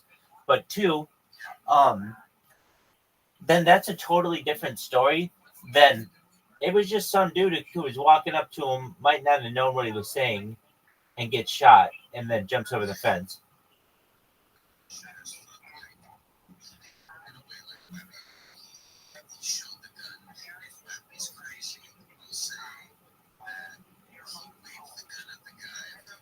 Oh, yeah, and he warned him. He warned him a bunch.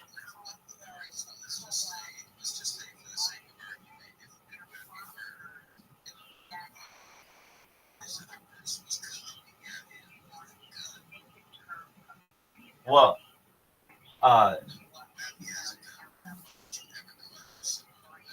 Right. I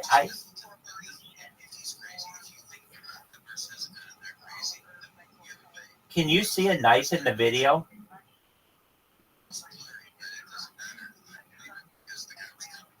No, I don't I don't disbelieve him, but I'm just making sure I wasn't missing something.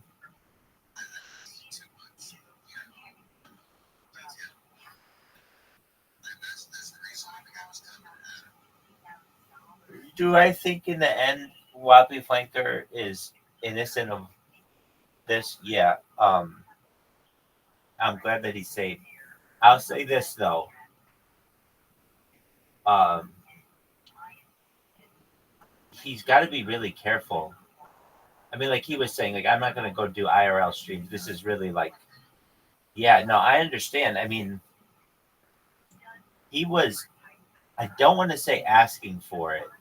I'm saying that it's just a matter of time if he's doing streams on a skateboard at like midnight in the Las Vegas Valley that somebody's gonna want to fuck with him. And you know, he's had interactions, but here was one. Fortunately, he was streaming. Fortunately, it was broadcasting and archiving. And what an amazing video he has. I mean, even if it's not like super clear, it's like you know what happened. What would happen in my case is my shit would fucking my battery would die and no one would know and I'd be fucking, you know, like shit could have gone totally differently from him. But everything seemed to broadcast clearly enough and he handled it really coolly, I would say, like at least with the police. Like he was like, I would have been really nervous if I would have just shot someone. I'm just telling you right now, I'm going to be really nervous, no matter what happened. I'm just going to feel really, really bad about the situation, and I'm going to feel like I maybe did something. Like, did I misinterpret the situation? He was really calm about the situation, and he wanted to help the person after they were shot. But I could see them saying that this is it. They just don't like, you know how people are with firearms. They just don't like them being used in a lot of cases, and so, like, if that would have happened in California, I don't know if that he would have had the same result. I'm not guaranteeing it. I'm just saying it very easily could have turned on him, where they were like, okay, well, this person was just coming at you, but like, did they? How do you know they had a knife? And he could be like, well, I saw it, and it's like, well, it doesn't look like it. How do you know? How are you for sure? I mean, they could have pressed him on it. Is all I'm saying, and but I and then it's like, wow, I can't believe this happened to somebody we know, in like the month that like. I mean, I still think he banned me from his Discord, which is totally fine. But even still, it explains his absence, where we were like, I wonder what happened to him. And I'm very, very surprised that this wasn't bigger news on Kick. It's like, hey, he was streaming on the platform while he shoots someone. This is the biggest fucking news that Kick could have possibly had. But I understand a few things. One, Kick doesn't want that shit on their platform. Two, any streamer who shows it is going to get in trouble. And three, Wappy Flanker wasn't that well known. So it's now kind of gone in this abyss. It's just like memory hold. But I mean, like when I'm looking at the amount of people who have seen this video of him literally shooting someone, like this is on like YouTube. It's only like 50, 60 people. It's not like a viral thing, which it should have been. And however, I do want to say something to the credit of the people who are in the chat who were saying, look, I've seen him pull a gun on 5 different people and get in a fight with Andy Dick. He is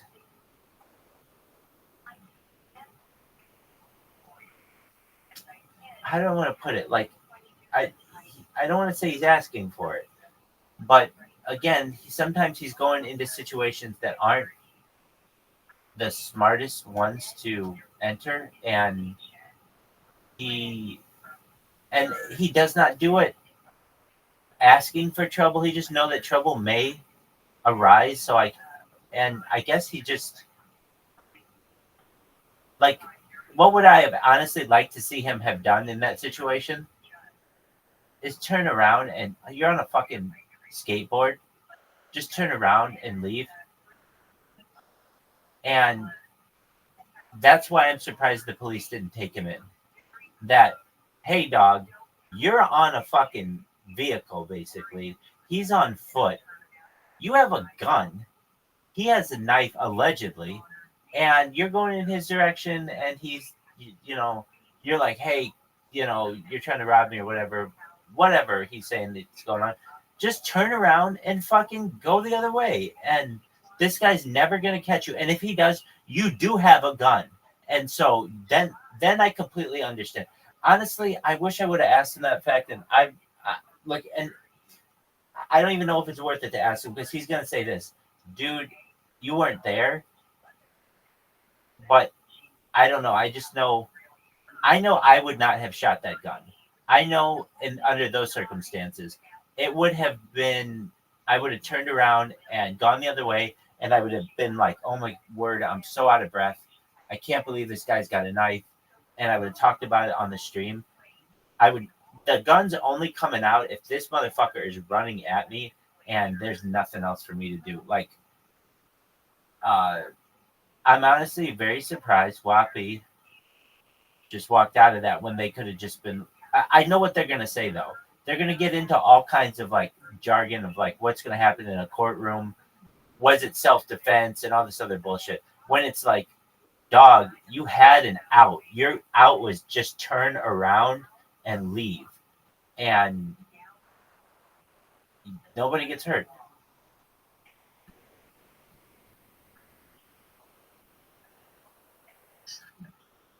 But I didn't make the decision. And so what do I think should happen? Well, I hope the person lives.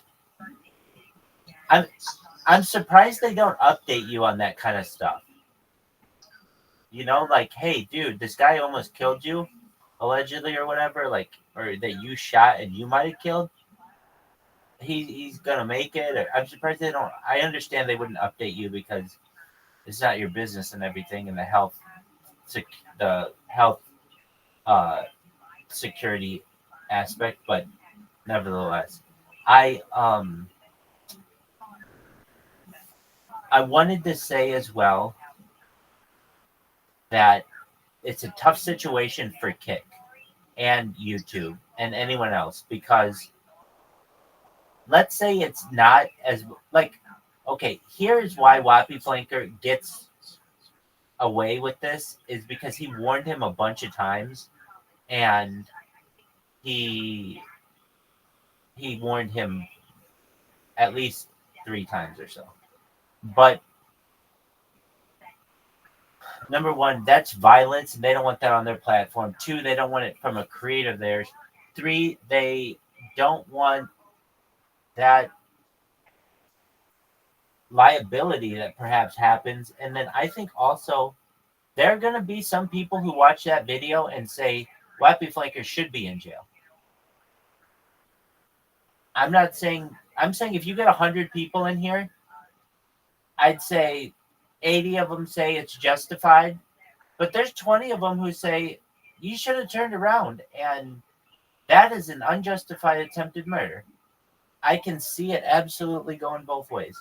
So if it does, I can see Kick and YouTube saying we don't want to be a part of that discussion, so just cut ties with this person. And it's really, really unfortunate because, I've done a lot of IRL streaming, and you never know what's going to happen, and you're so focused on the chat or making sure the quality's good or that your app isn't crashing or the battery's still going that it's really hard to pay attention to what's going on around you. And I have streamed from Skid Row, and it's like a zombie land. And when you're in a world like that, I can understand, like, the the desire to need to protect yourself. So when he's out there in Las Vegas and somebody jumps out of the, like, here's what he said happened. I just didn't see, and I was looking, but it's dark. He said somebody jumped out of the rocks and had a knife, and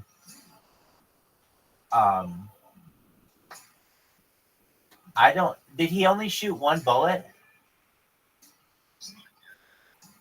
And he got the guy with one bullet?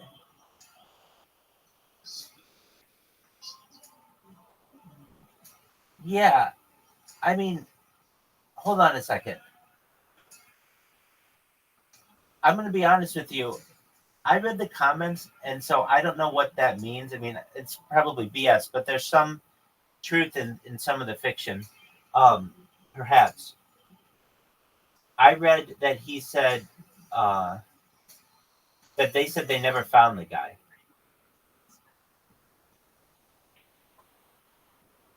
Like, basic. I heard that they never found the guy.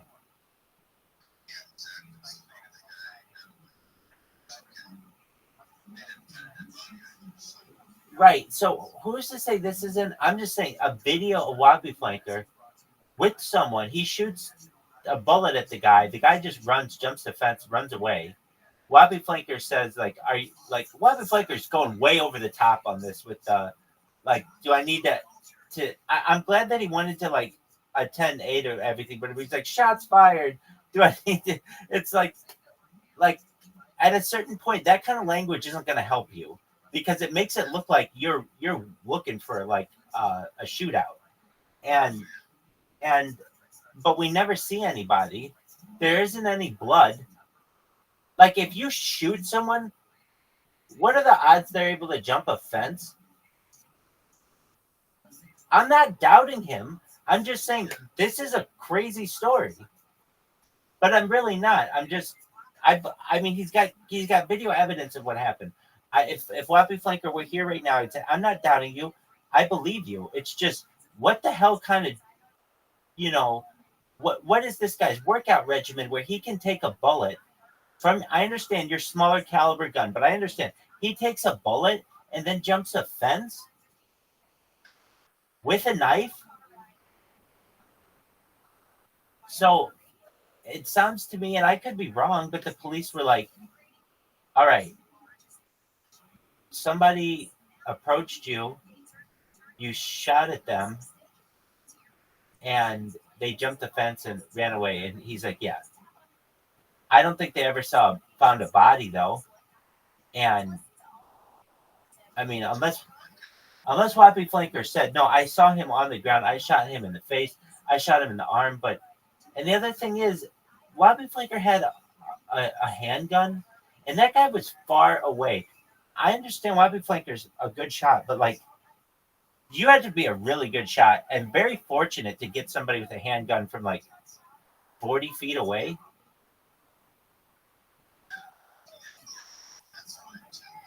Oh, yeah, I'm just saying, in my opinion, what happened in the matter is this.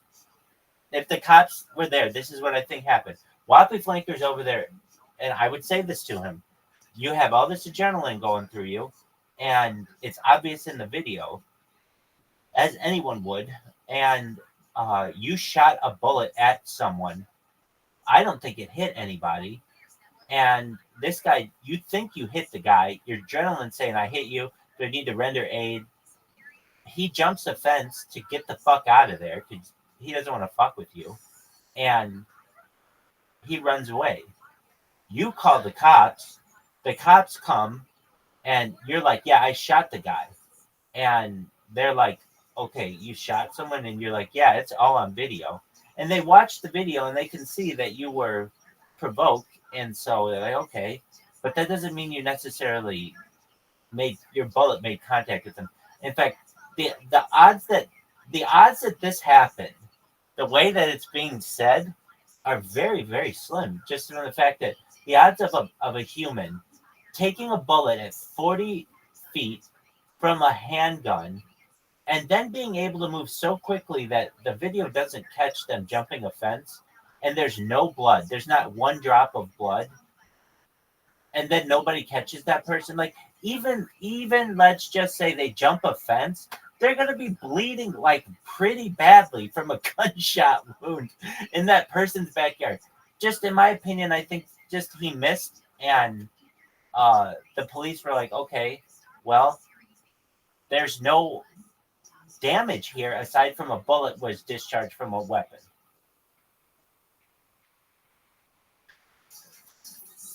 Exactly. And I would tell Wappy Flanker, dog, I would I would not go out past 8 o'clock, man. I mean, I know you're like wanting to do that, and I understand too. It's hard without a car, especially in Las Vegas, where there are just random people who will jump out from nowhere and attack you, or even just want to talk to you at weird times of the night and stuff. You got to resist that urge though, because you he really had a good chance at KCIP. And you heard him. He's like, that's the goal that we all want. Just $16 an hour to stream. That's the dream. And for that all now to be gone because he kind of became, he was a little too Billy the Kid out there. So I really think the police were like,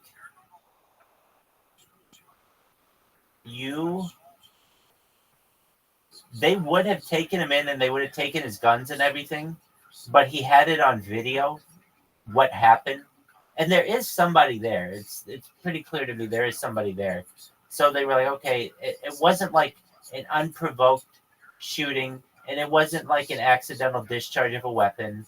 There was someone there, and in this state that is legal.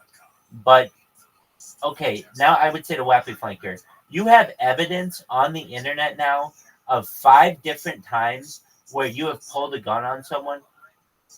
Ask basically any other gun owner out there, and they don't pull their guns on people as often as you do, like not even close. Some of them have never done it. And so to pull a gun 5 times, I understand though, in some situations you may need to be doing this, but now it's like kind of a well-known thing that you are trigger happy. To be honest with you, I mean, you got to see it. That's how the internet is going to interpret this. And now this is a public thing. Wappy, my man, like, you basically should only have a gun pulled on someone if they're coming in your house. Like, don't go out with the gun. If you do, then you're asking for trouble. I'm not saying don't, but like, you're coming pretty close to these police starting to wanting to take these weapons.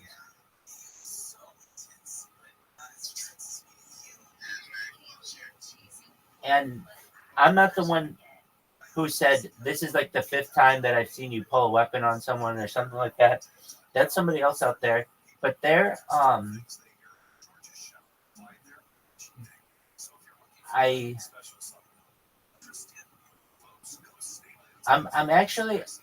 kind of just surprised that Wappy could shoot a gun at someone so freely.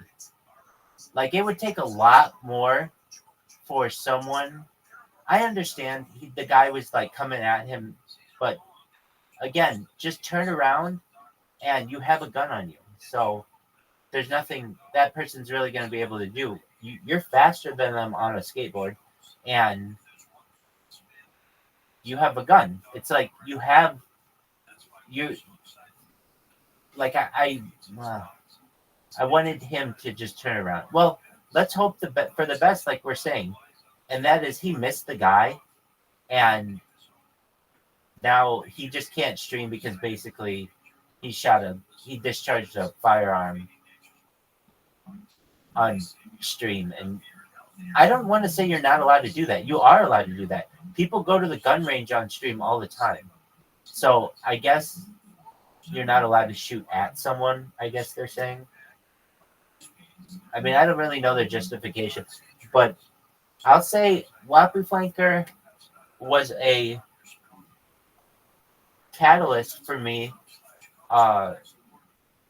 he's how I got into Kick, which is kind of really interesting. There is a board. It's like a community called Network, IP2 Network. It's Ice Poseidon's. Like it has this whole lore how it became a thing. Basically, it was fans of Ice Poseidon put together a list when he would go online or something, and then it turned out that list split off, so it became a different list. This list now is a compilation of like I would say 50 different streamers or so, and whenever they're online.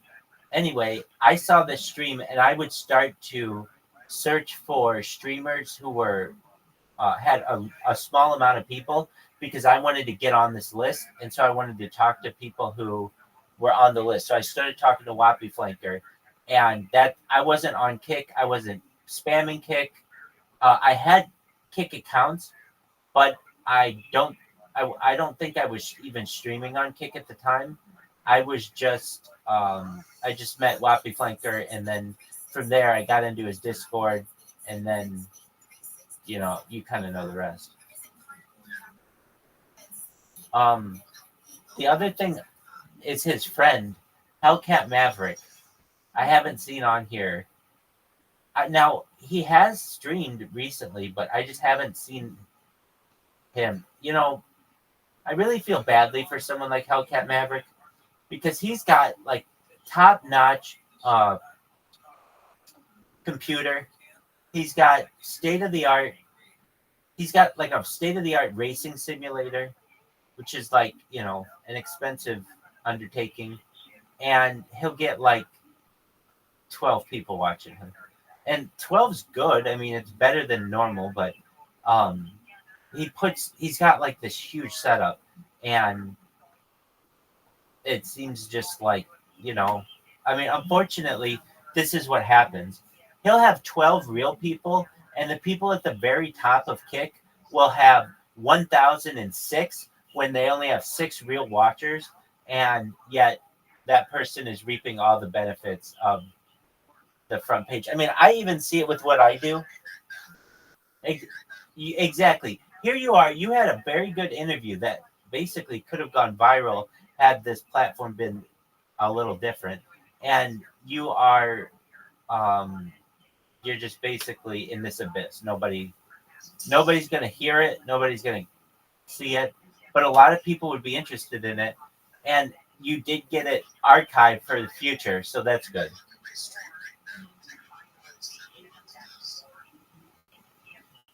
Let's see what $7 does, dog.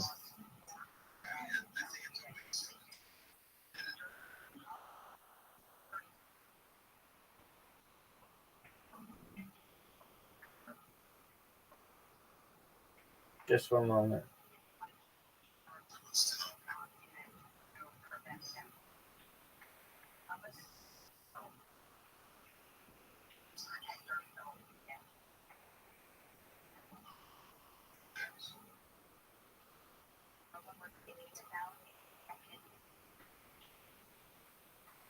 Dog, that's amazing. What service did you use?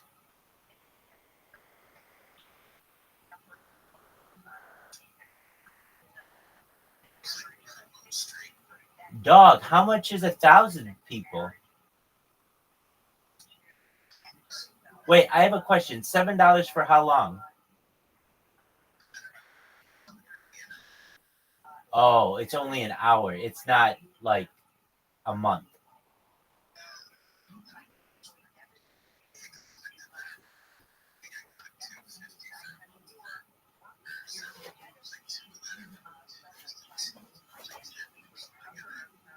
Okay, wait a second. You did how much for what?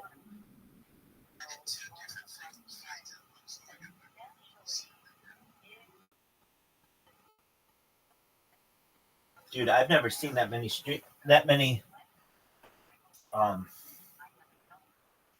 users out of a real person I know. Like meaning well, I guess I don't really know anybody else on here. But like Wappy Flanker, the most he ever had was like 56.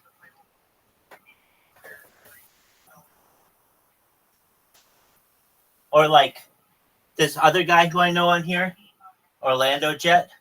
He has KCIP. He usually averages like 70 people.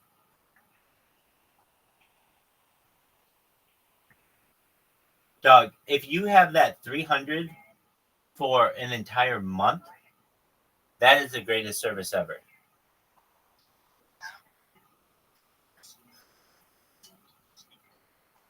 How much was a month for 300 people?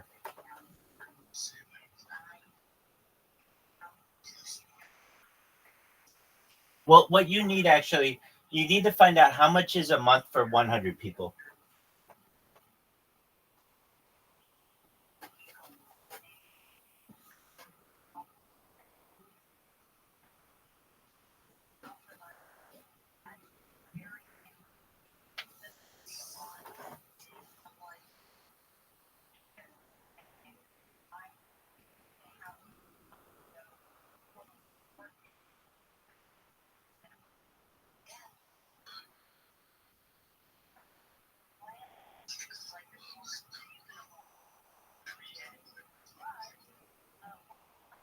How much is 100 people for 1 month?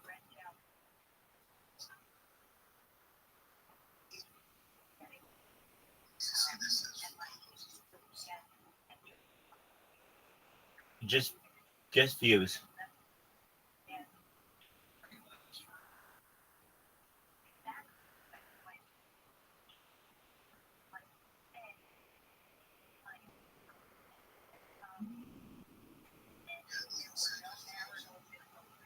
Okay, well, what is it for 100 views for a month? What up, L, you little bitch?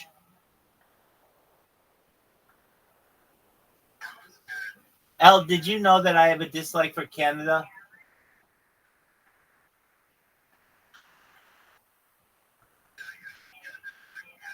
No, I don't. Can I tell you something? I don't really dislike Canada. I would, if you were British, I would sit here and shit on Britain. I'd shit on anything if you weren't just a true blue-blooded American, red-blooded American. But I will say this. When you come in, I love giving you shit. L, how's your friend Marcus Wentz? Is Marcus Wentz Canadian?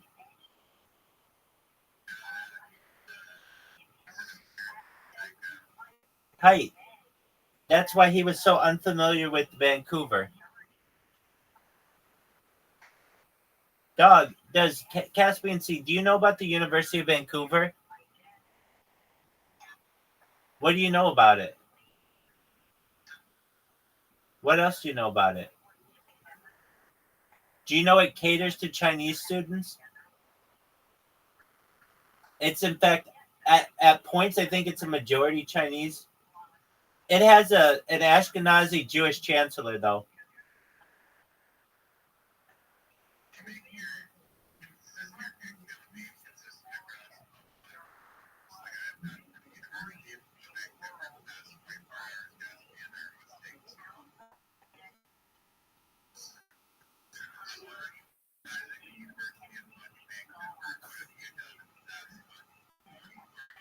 Hell yeah, dog.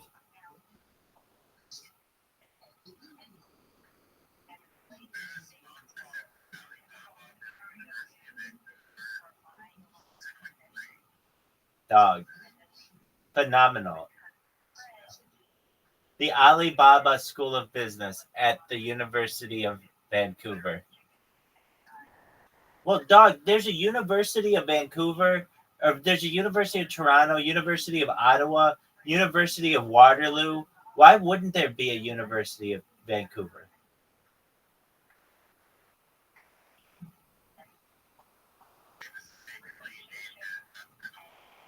Exactly.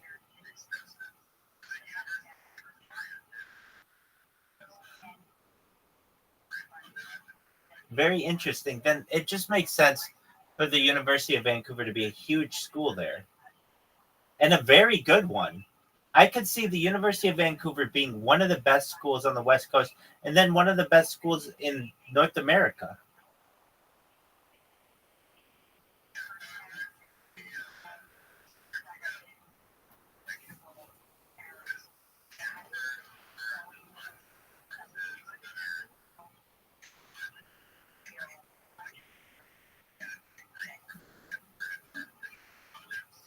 Right, so we just have to download those and pretend that they come from the University of Vancouver. We'll just replace it with our watermark.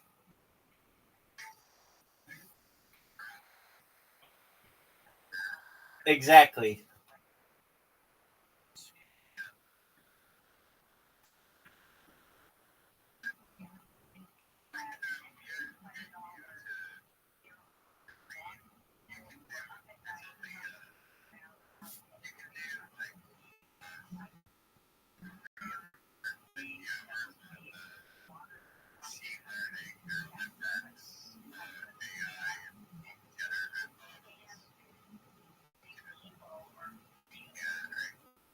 Oh, dog. Consider it done. Hey, did you tell everybody about my shout outs on TikTok?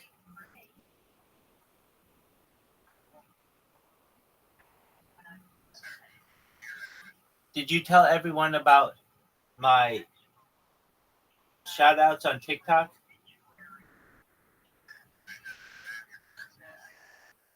That's what I like to hear. Dude, hey, guess what? Guess what, L? We saw boobs in here.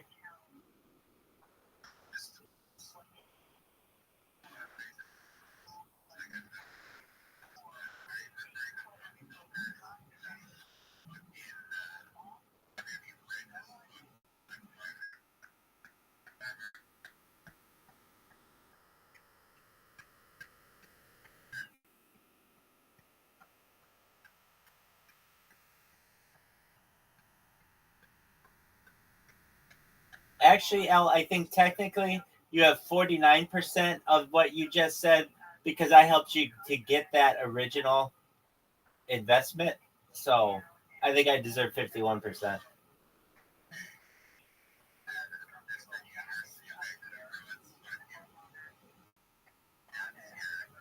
Dog.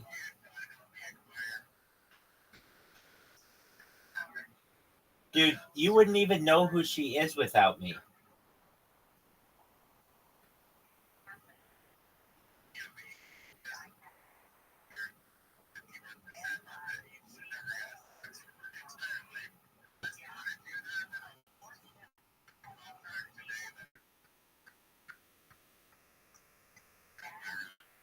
Ding, ding, ding, ding, ding.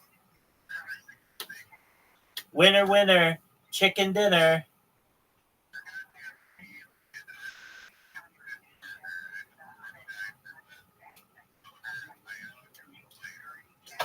Well, it was pleasure doing business with you, dog.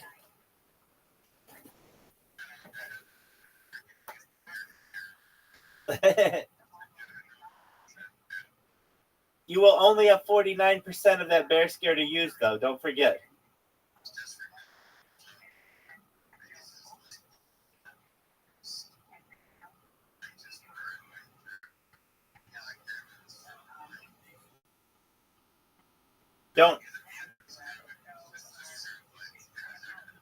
Don't forget. Would you rather have 50% of a grape or 25% of a watermelon?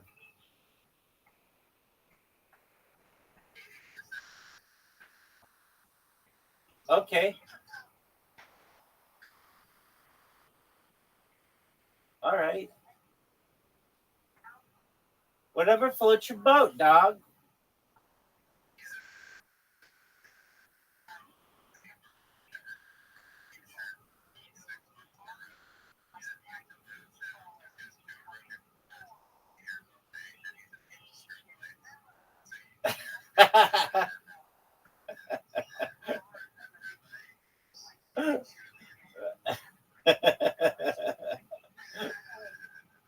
Hey, I want to know.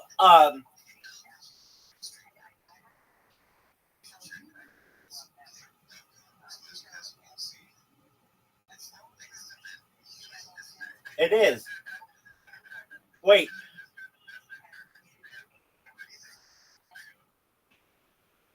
Hey, L. You need to see. You need to see. Show. You. Caspian C interviewed someone tonight who shot someone.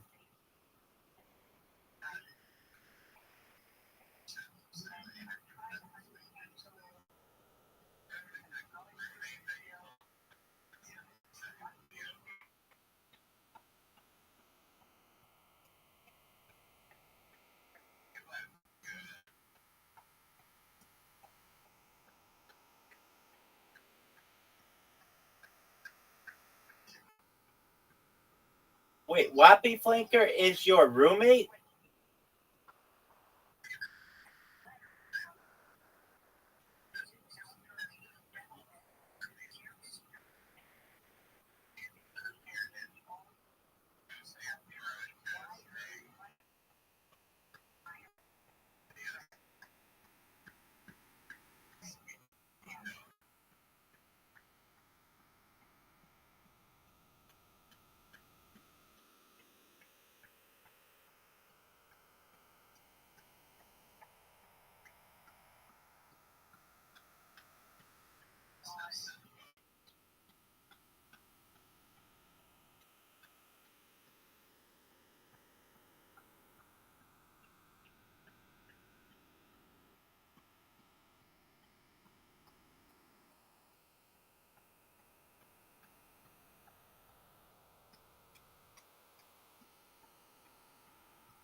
Hell yeah. That's what I like to hear. I've broken his spirit before he's even tried.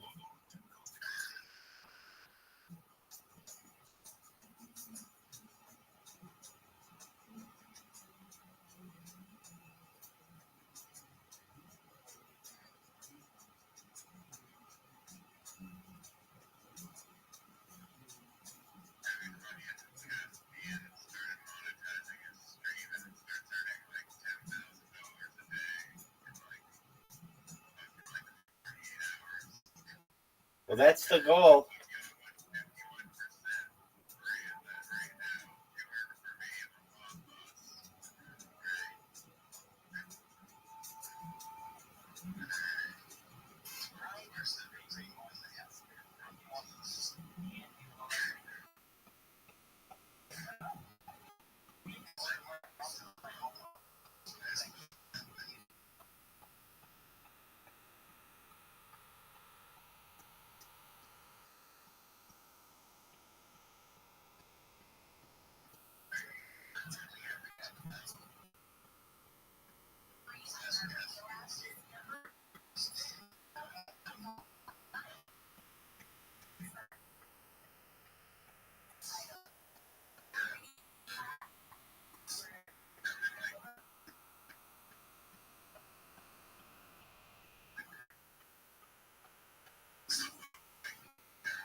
services to support older adults with disabilities, and daily care and health insurance counseling to caregiver support. Information on adults, you see the aging resource guide as a whole.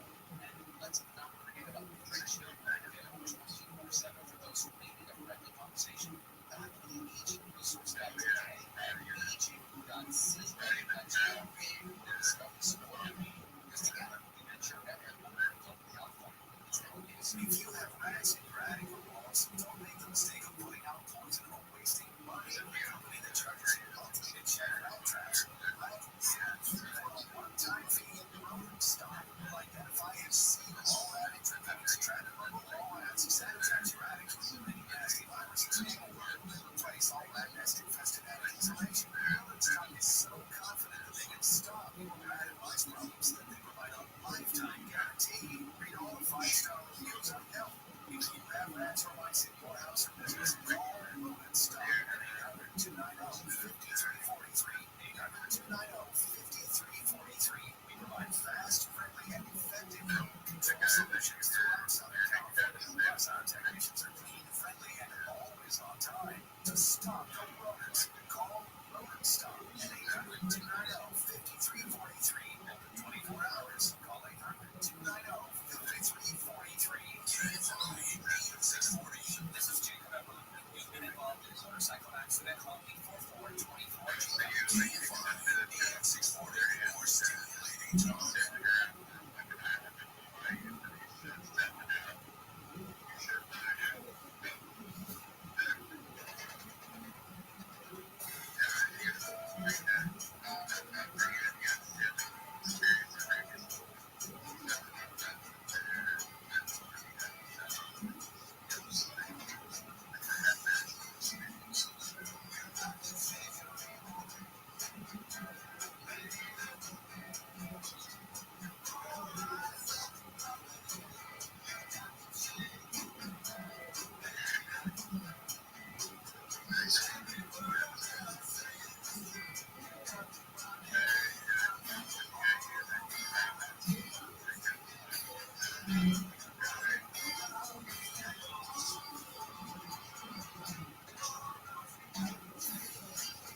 on those things anyway. I think, you know, like it's human nature. We want to our prospective partner the idea that we're very successful. So, like the prior call with the shite for bed, but you know, by the illusion of the shite for bed, you know, it is a financial struggle. So, I'm very careful, you know, when it comes to romance. That's why the title of my book is Love and Money. When love is one and finance is intersect, let's result in relationships. So we have to protect ourselves. And, you know, I shouldn't scare in the person that I need to be interested in dating because I have money or doesn't think I have money. I'm going to be on a better relationship footing, and if money is not even part of that initial equation. So we need to get God, try to reconcile our nice things, and try to look like we have money. And ironically, you know, appearance of having money is what prevents us from actually, you know, putting some savings together. So I think coming back, old-fashioned, one-cent advice, which is don't spend everything you have, and don't throw your eggs in one basket. You know, that's for you to share, you know, what's in selling funds, investment, and have a goal. That's the thing. Investing can sound like the greatest thing in the world, but you really want to study over what things are. It's one thing. And I think the answer is no. In my own life, I don't find one financial advisor. He's a wonderful person as well, but maybe they're going to have to one day and decide nothing. So, you know, we need to be careful. Sign up now for our free newsletter. Get it today at coasttocoastasia.com.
This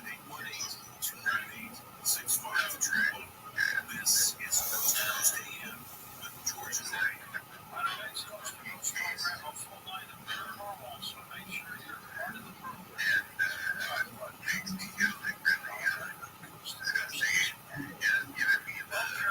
they got coffee, just told you about the television. That's easy. Some free episodes that you can watch. Just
I want to make sure that if it doesn't work out,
competition in your stock score, and in years to come, you may think about making use of the assets during your life. The 100-year-old banjo is probably worth a lot of money, partner. Absolutely, and we want to make sure that when these assets are appraised, that we're below the estate tax threshold. In Alaska, you are fortunate, have a separate layer of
nearly 16,000 acres. It's now reached into Ventura County. As of late last night, that fire now 31% contained. The LA Unified School Board has voted to ban student cell phone use on campus. The district says they will develop policies in the next 4 months. That ban will go into effect in January. The CEO of Boeing is apologizing to family members who lost loved ones in Boeing plane crashes. Mark Mayfield has details. The hearing inquiries that subcommittee CEO made no speaking to witness table and turned around the big spent numbers of Boeing 737 MAX victims, referencing many crashes involving the aircraft in 2018 and in 2019. His testimony before Congress gave us several whistleblowers have come forward, leaving their efforts to raise all concerns surrounding retaliation from the company. Boeing is under investigation by the Justice Department and Federal Aviation Administration. Contrails in the skies last night belonged to SpaceX. It was another Falcon 9 rocket carrying 20 Starlink satellites into low Earth orbit, launched from Vandenberg Space Force Base. Baseball great Willie Mays has died. Negro Leagues Baseball Museum President Bob Kendrick says Mays, who played most of his professional career with the New York, now San Francisco Giants, was special.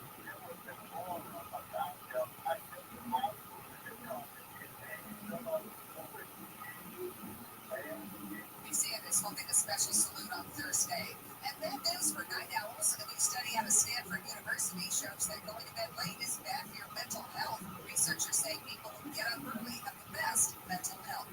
Southline weather from KFI. Mostly sunny skies coming your way with highs around 80. Right now, 63 in Fountain Valley, 59 in Mission Viejo, 62 degrees in Bernardo Hills, and 61 in Riverside.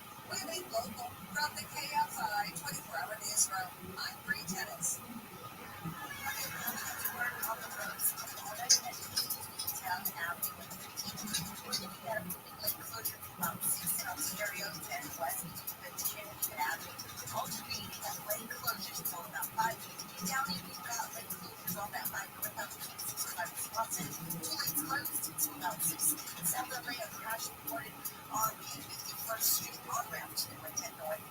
Southern California's only airborne traffic reports of Jens Rodriguez. With the weather warming up, that means it's time for termites to begin swarming and eating your home or business for lunch, dinner, snacks, breakfast. Termites come out serving in your area in places you can't see. Pacific Coast Termite come near over business income. With home inspection, certain conditions apply. Even if you don't think you have termites, it is worth that phone call. If you do have termites, you get rid of them. No tainting, no flagging your food, no toxic gas, none of that. You can even be home while making their work otherwise and try to be back as a tank of your house. Mention KFI and 10% off termite treatments till your guarantee on their work. 800 Pacific, PacificCoastTermite.com, PacificCoastTermite.com. Pacific Coast Termite kills termites. Friendly. This is Jacob and Rodney. If you've been in an accident, call 844-24-JACOB. Season 2 of the new podcast, The Idaho Massacre, explores the aftermath of violence at the University of Idaho that left 4 families mourning and a 28-year-old doctoral student charged, but didn't study criminology like a part of the crime. Of course, Ryan Koberger's defense team is going to say he's not guilty. That's the only thing he can say. He can't say anything, so they have to say this. Listen to The Idaho Massacre on America's #1 podcast network, iHeart. Open your free iHeart app and search The Idaho Massacre. I'm shocked how electrified the prices are that they're giving away at Morongo. And now, the top 5 reasons to visit Morongo. Number 5.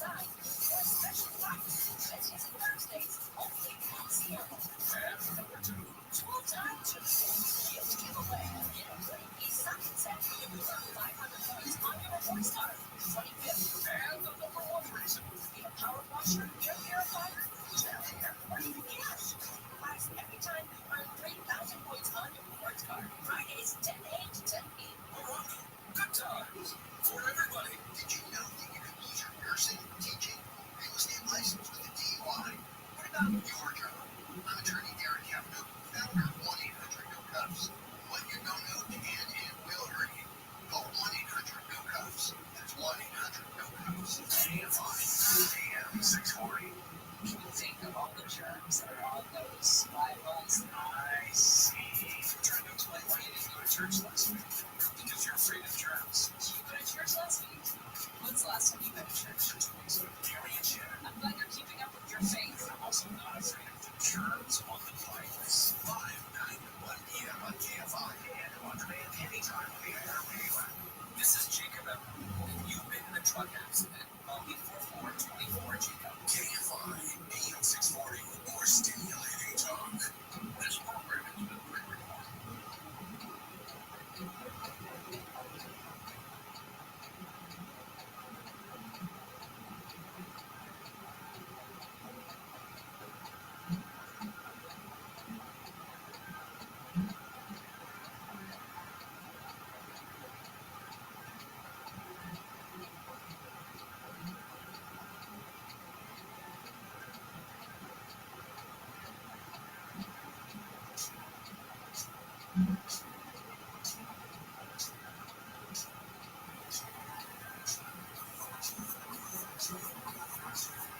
From the City of Angels in the Pacific Ocean, good morning, good evening, wherever you may be across the nation, around the world. I'm George Norman. This is Coast to Coast AM. Financial Nightmare.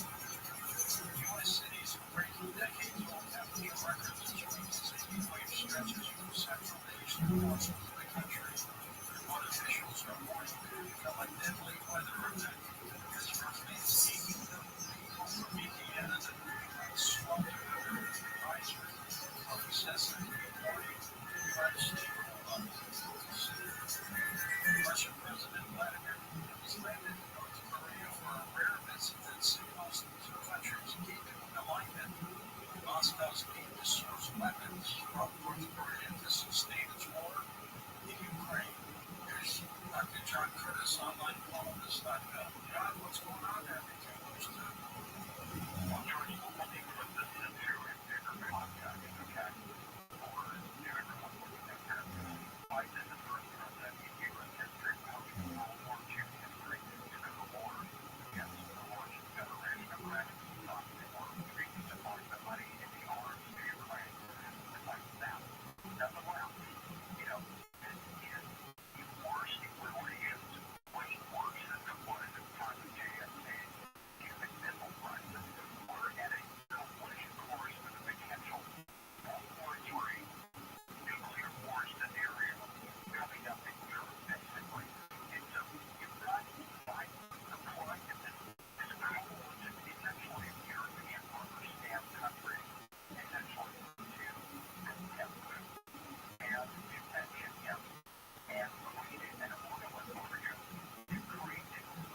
that unexpectedly debates as Americans continue to deal with still high inflation and elevated interest rates. Expert Catherine Austin is with us here.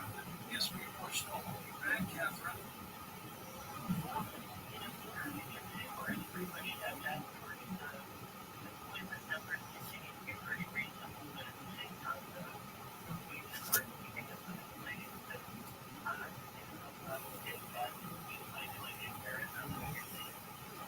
What about the attitude of the consumer?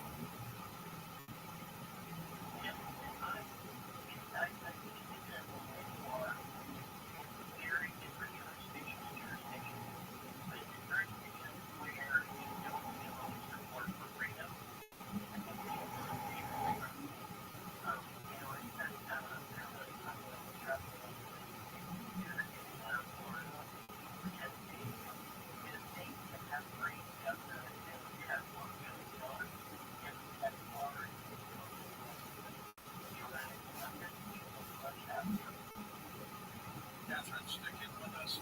Keep giving us great expertise.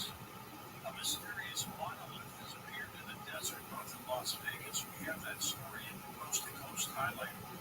Incredible.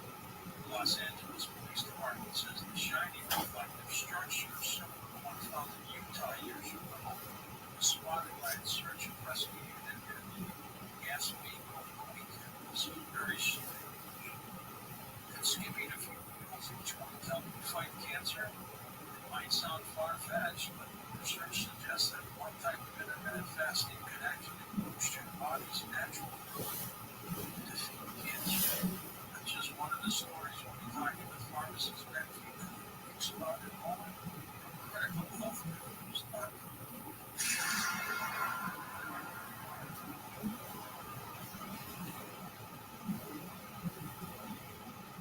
Gino Caesar Milan, the original host of the TV series The Dog Whisperer, star of the hit show Better Human, Better Dog. Legendary dog behaviors with multiple hit TV shows. If there's one thing this man knows, it's how to care for dogs the right way. That's why I was so excited to find out which food he feeds his dogs. It's Nature's Blend from Dr. Marty Betts. He relies on freeze-dried raw food to help keep his own pack healthy. Listeners have said since they've been feeding Nature's Blend to their dogs, they seem younger, happier, healthier. Save up to 54% off Nature's Blend. Receive a free bag of cod crispies or wild cod skin treats. Go to drmartybets.com/post. Text Coast 511 511. Text Coast COAST 511 511. All dogs are unique. Your dog's results can and will vary. Text As of 2024, the interest rate of the national debt has surpassed every budget item except Social Security. That's why concerned savers are turning to gold, something not tied to the inflated U.S. dollar. And Merge Gold can help you diversify too for more than 20 years. Merge Gold has helped thousands protect their savings by converting an IRA or 401k into an IRA using gold. Just text GHOST to 989890 to claim your no obligation and forget on gold. Text GHOST to 989890. Do you feel like you're going through life clouded by doubt? Talk to California Psychics.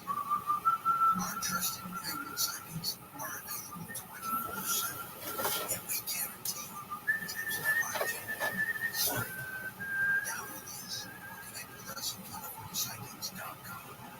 Right now, new customers get 80% off their first reading. Experience the joy of certainty.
you're expecting those nutritional substances, vitamins, minerals, amino acids, like digesting your food, you're not going to have it from plague diseases. You're not going to have it from food issues. You're not going to have it from all the good stuff in life. The question becomes, do you want to spend your nutrition on digesting food? Or do you want to spend it on longevity, growth, and repair, fighting disease? Fasting is the single most important thing you can do. The single most powerful strategy. And the cheapest and most inexpensive strategy. It's a more health strategy.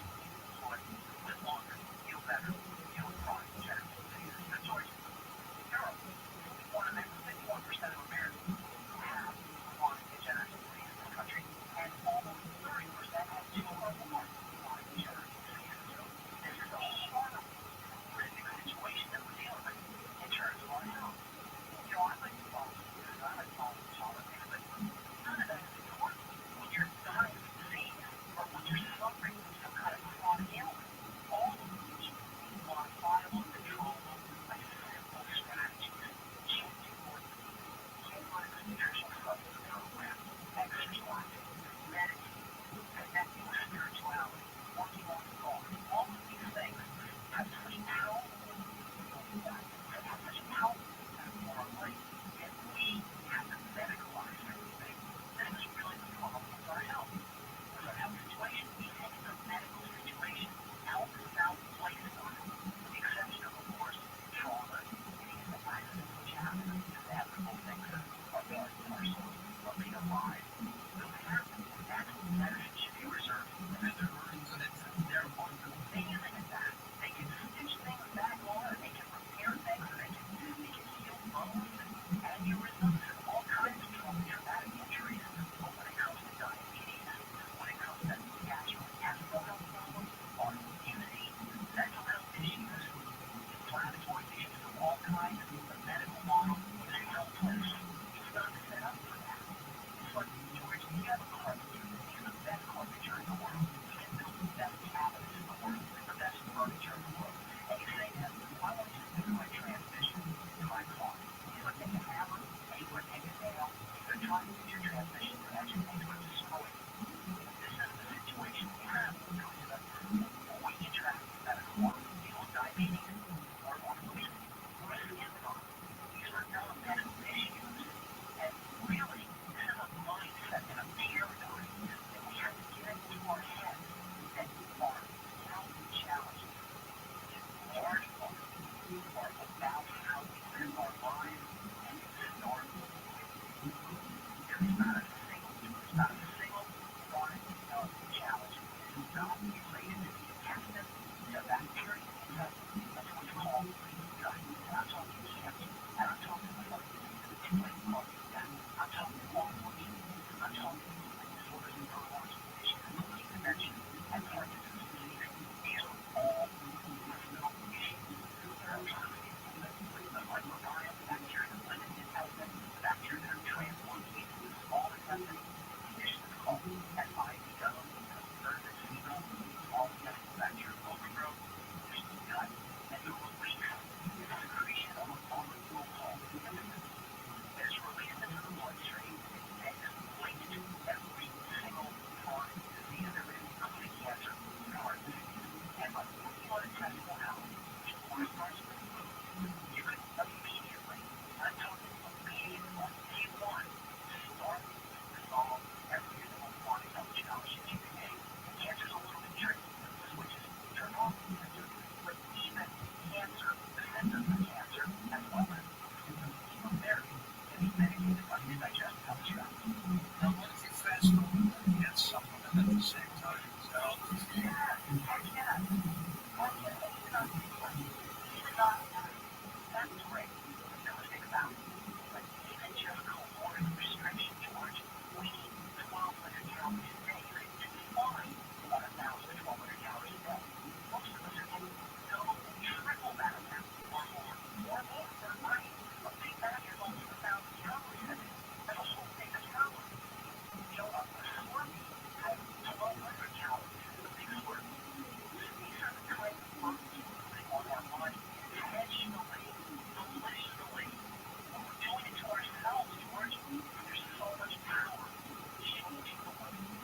toll-free number to call for assistance to get the information he talks about. 1-855-949-7234. A couple emails in the event before we take calls from Mark who wants to know if there's any supplements to help prevent hair loss. Hair loss. Actually, with male hormone testosterone and breakdown products, called DHT. And by the way, dealing with any male hormone issues, testosterone issues, or for that matter, hormone issues, the most important focus should be on blood sugar. There's a very close relationship between testosterone and insulin. Insulin resistance, which is also known as metabolic syndrome, by the way, doctors look at whole metabolic syndrome, which explains the impact of changes in blood sugar, disruption in blood sugar control, and pretty much all the blood comes down to, by the way, there's an intimate relationship between the blood sugar system and between low and low blood sugar system. The most important is for testosterone, working the blood sugar as you want, so healthy blood sugar pattern, healthy blood sugar pattern, as well as serum pattern, reducing your intake of fast-burning carbohydrates, sweetened sugars, and perhaps throwing in a couple of testosterone nutrients like zinc, which is one of the most important things you can take for testosterone. So these are great products on top of the zinc, as well as one called zinc essential starch, and also essential fatty acids. Misty writes, listen to this. This pharmacist been about shark communities. Shark, have you heard of that? I had to look it up. It has nothing to do with the tube. It doesn't have anything to do with it. It's a doctor. It's actually down. Yes, it's actually down. You can see that there's a lady named Shark with you. I'm pretty sure. Yeah, it's a nerve disease. It's a hereditary nerve disease associated with the nerve system. Nerves in the arms, legs, extremities. It could also sometimes be associated with, unfortunately, with things that are injected in the bloodstream, perhaps even vaccination. And the way you want to deal with these kinds of health issues is by working electrolytes, vitamins, and essential fatty acids. Most important is with all nerve health challenges. Most of the outside nutrients, vitamins, essential fats, very important for the recovery of the nerves. If they will help you there. And by the way, cholesterol is extremely important for all world health challenges. I'm sure you know. Listen to Don talk about cholesterol for the nerves, the brain, on cholesterol. Let's just immediately now go to Jordan. You want to suppress the health of the entire culture. The great strategy would be to give them a poison and shut down their cholesterol production. By shutting down the cholesterol production, not only do you impact the nervous, brain, and body, with the suppression of cholesterol, you're also going to end up with deficiencies in the bile and deficiencies in all of the hormones that come from cholesterol, including your stress management hormone and your immune and fertility hormone. With that, called the statin. That's what you call statin.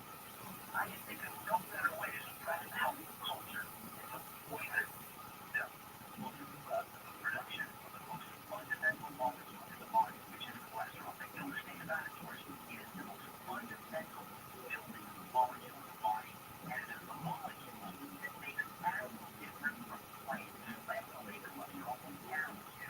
And their cholesterol moves ambulation, and it's also important for the nervous system. Plants don't have a nervous system. Plants don't move. They don't need cholesterol. Animals need cholesterol. Humans need cholesterol. And for very sharp, the sharp words, disease or any other neural challenge, make sure your body's using cholesterol. One of the best ways to do that is make sure you're using your essential fatty acids. We're going to take a short break and come back and start phone calls with you next hour as well. Pharmacist back here with us from criticalhealthnews.com. And again, the toll-free number to call for assistance. Operators, and they're taking notes from what he says. 1-855-949-7234. Never miss a detail of a show or a guest. Sign up for the Coast Zone email newsletter, available for free at coasttocoastam.com.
was released after being arrested for driving while intoxicated in New York Tuesday morning. Police say he ran a stop sign and then pulled over, refused a breathalyzer test.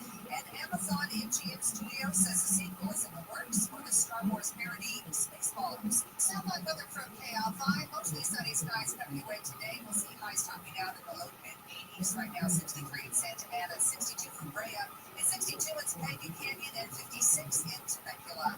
We leave local from the KF5 24-hour newsroom. I'm Bree Tennis.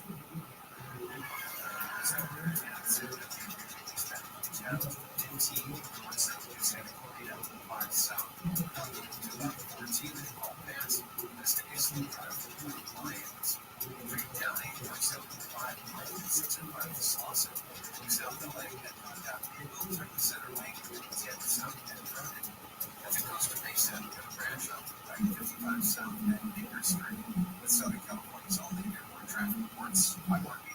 Season 2 of the hit podcast, The Idaho Massacre, explores the aftermath of violence at the University of Idaho that left 4 families mourning a 28-year-old doctoral student charged. The team is studying for the college and a private. Of course, right now, defense is going to say he's not guilty. That's the only thing you can say. We can't say anything else. We have to say this. Listen to The Idaho Massacre on America's #1 podcast network, iHeart. Open your free iHeart app and search The Idaho Massacre. This week's Marketers Report, Chris Brand, Chief Marketing Officer, Chipotle Mexican Grill, weighs in on the power of audio. We used audio to reinforce what we're showing on TV, what we're showing in other digital channels. When your priority is driving reach, boy, everybody seems to listen to the radio. As the #1 audio company, iHeart gives marketers access to the audiences, conversations, trusted influencers, insights, and data you need to grow. If you're a marketer, go to iHeartResults.com. Hey, if you're listening right now, I have one thing every business needs most: my attention. Think about it. We swipe and scroll past stuff all day. Driving the week, working out, and also listening. That's the magic of audio. And iHeart, here at your next customer's place. Your life and listening, just like you are right now. So get your customers to listen up today using radio, digital, and podcasts. Call 844-ADD-HELP-5. That's 844-ADD-HELP-5. Hi, it's Sherry Harris, owner of LifeSource Water. A LifeSource whole house water system ensures that clean, delicious, and refreshing water flows from every tap and faucet in your home. Our healthy water makes your hair shine and your skin glow. And now is the best time to get your LifeSource. For a limited time, you can pay your sales tax. Save up to $1,000 on a new system. Call 800-WATER-99 now or visit LifeSourceWater.com. Offer ends soon. KFI AM 640. You'll sleep like a baby, knowing you'll never miss your favorite guests or topics ever again. Remember, a 1-year subscription comes out to only 15 cents a day. Sign up today at coasttocoastam.com.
First time call line is 818-501-4721. To talk toll free from east of the Rockies, call 800-25-5033. From west of the Rockies, toll free, call 800-618-8255. To reach George via Skype, use Skype name George97315. 818-298-6521. This is Coast to Coast AM with George Norrie. And we're going to take your calls with pharmacists and Fuchs for critical health business on this half hour and all of the next hour. Coast to Coast. The Paranormal Podcast Network is up and running and available for you. Yes, it sure is. We invite you to listen. It's the iHeartRadio Coast to Coast AM Paranormal Podcast Network. If you listen on the phone, just download the iHeartRadio app. If you listen on PC, just go to iHeartRadio. Now in iHeartRadio, just type in Coast to Coast AM, and all the shows will pop up, including the podcast of this show as well. So we've got some wonderful shows we'd like you to take a listen, including our new show, Beyond Contact, with Captain Ron. So if you're a UFO enthusiast, that's what I want to listen to. But we invite you to listen to them all. So please take a listen. It's the iHeartRadio, the Coast to Coast AM Paranormal Podcast Network. Another good way to search is go to our website right at the top. It says podcast. All there's something for you to build up your dreams. HealthyLiving.com with Dr. Alan Blake brings 4 decades of experience in natural products for the exclusive stem cell wellness kit that works with your body's stem cells to assist your immune system. Here's Dr. Blake with more. Whether it's physical activity, obesity, diet, smoking, low hormones, stress, sleep disorders, or your age, can be supported by reducing inflammation and aiding the body to heal itself.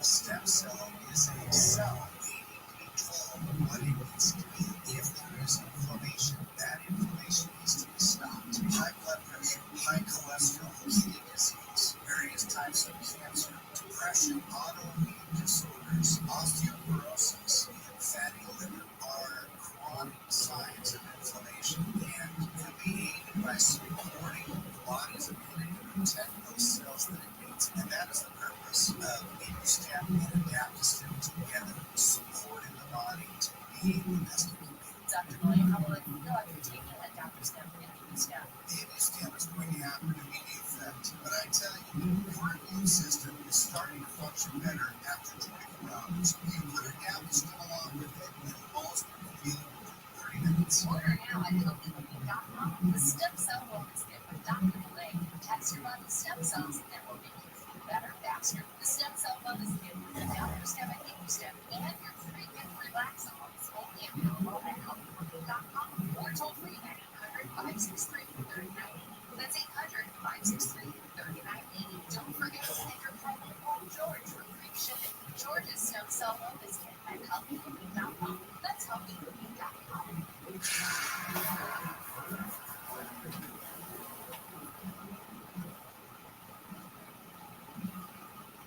you know Susan Lavon, the original host of the TV series The Dog Whisperer, starred the hit show Better Human, Better Dog? Legendary dog behaviors from multiple hit TV shows. If there's one thing this man knows, he's how to care for dogs the right way. That's why I was so excited to find out which food he feeds his dogs. It's Nature's Blend from Dr. Martin Pence. He relies on freeze-dried raw food to help keep his own pack healthy. Listeners have said since they've been feeding Nature's Blend to their dogs, they seem younger, happier, healthier. Save up to 54% off Nature's Blend. Receive a free bag of cod crispies, their wild cod soup treats. Go to drmartypets.com/coast. Text COAST to 511 511. Text COAST, COAST, 511 511. All dogs are unique. Your dog's results can and will vary. Next week. At California Psychic, we know that when you never found love, it feels like everyone else has. Every movie has a love interest. Every song is a love song. We're all songs about cats. Well, that's how I've really been too. And of course, the PDA. Looking for love sucks. Thankfully, California Psychics can give you the guidance you need to help you find the one. We connect you with the very best. In fact, 98% of the psychics who apply to work with us don't make the grade. That's why we can guarantee if your rating isn't life-changing, it's free. Download the app or connect with us at CaliforniaPsychics.com. Right now, new customers receive 20 minutes for just $20, so you can be feeling all lovey-dovey,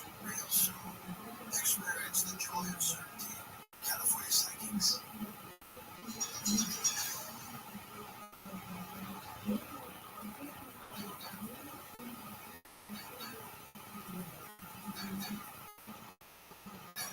welcome back to our story with pharmacist Matthews. Ben listening back to healthnews.com. If I have a question I wanted to ask you, a lot of people are using the diabetic drug Ozempic. How about it? Lose weight? Bad idea. Listen, I'll tell you why. You lose weight, but that doesn't mean you lose fat. Yeah, you lose fat. So, there's a condition now called Ozempic weight. Heard that they don't do Ozempic blood. That is an end result of deterioration of the morpholeptic and tissues of Ozempic in place. Now, in response to Ozempic, they don't lose fat. They have people want to lose weight. They don't want to lose muscle mass. They don't lose connective muscles fat. Ozempic does not distinguish between muscle mass and connective tissue and body fat. Can pharmacologize convert your way to health? Pharmacologize your way to longevity. It can't pharmacologize your way to looking good. That is a lie. It is perpetuated by corporate interests that can give you crack, you know what, about human beings. As of today, pharmacology should be reserved for emergencies and emergency health. And of course, we know that if you're tremendous pain pill can be helpful. Your appetite protecting crisis, antihypertensive, the short-term health. You have a debilitating inflammatory health challenge that you're going to the short-term health. But they're not supposed to make you healthy. They're supposed to reduce the symptoms of disease and trauma. And we have taken the drugs that are off-warning apart from reducing emergence methodology. That is a bad idea, and all diabetic drugs are bad ideas. Because at the end of the day, George, diabetes, or as I like to call it, dysglycemia, which is messing up blood sugar, is an eating issue. And it involves digestive health, as well as blood sugar health, and the health of the adrenal glands, the stress hormone. That's how it's done. That's how the idea of having a health issue, having a lifestyle health issue, having a chronic disease, and immediately going to preventative intervention or chronic intervention doesn't serve the needs. And this is why we got more drugs, thousands. We got more doctors, we got more hospitals, we got more protocols than any other culture in the history of mankind. And we're simultaneously the sickest, most obese, the most cancer-ridden culture of any civilization, of any culture in the history of man. Because we have medicalized what is supposed to be lifestyle. We've created complexity with what should be simple. This is why things like intermittent fasting, nutritional supplementation, and breathing and relaxation strategies are the ways we want to look at health. Body is designed to be healthy. Look, every time you cut yourself short, what happens? Next day, that cut heals. You don't have to think about it. Automatic. The body is a homeostatic system. It automatically pulls up and down. It pulls it down, up. It just keeps responding. It has an ability, intelligent, and regulate the body's chemistry in response to what's going on in the environment. And we just want to leverage that. God does a body made up of cells, intelligent. All we need to do is eat it and breathe it and relax it. And there's not a single health challenge that will not immediately resolve. You cannot say that about pharmacology. So you're going to the next number as well. East Swan is in Texas. Hang on, go ahead, sir. Hi. Hello, Mr. Writing to be well with the parents on the club now.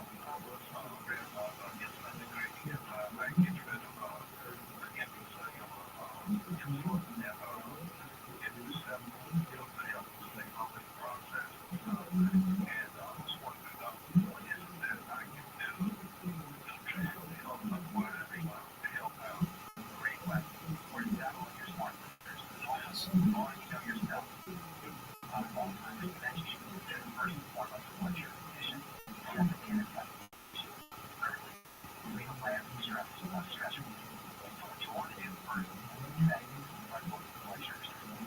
And that is A, we can get the process of the sugar. B, getting on healthy blood sugar path.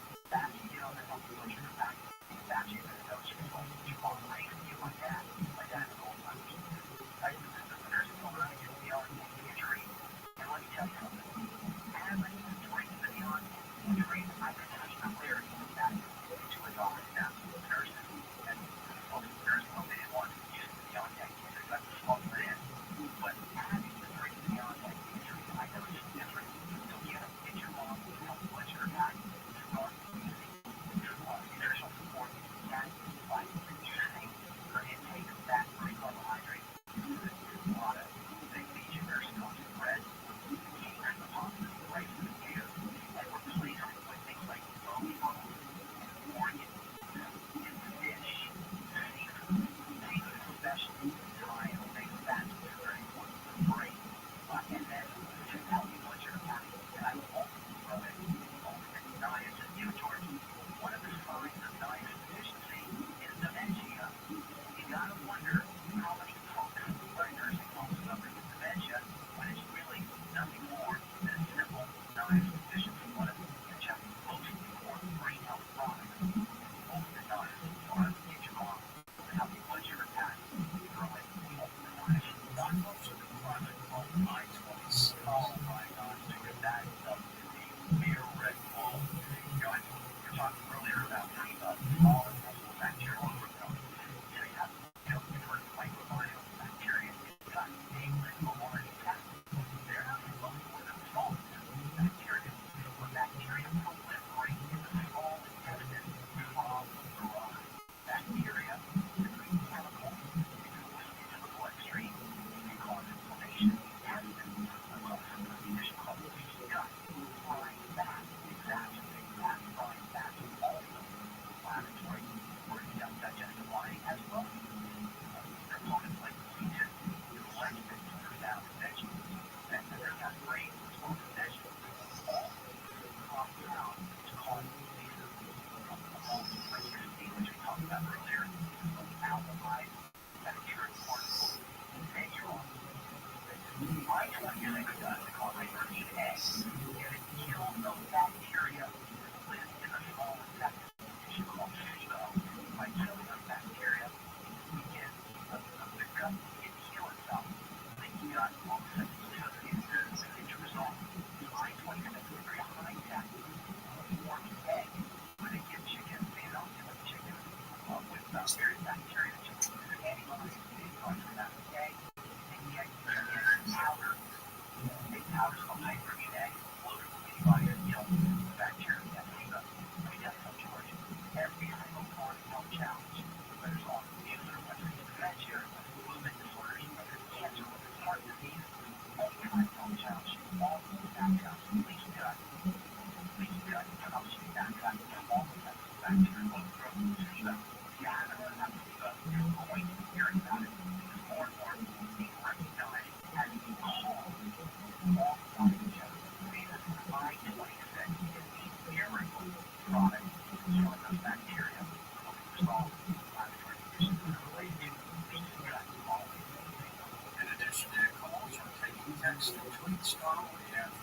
Okay, so Ben, this is from Robert in Dallas, Texas. It's a three-parter. He wants to know if there are any supplements for degenerative disc disease.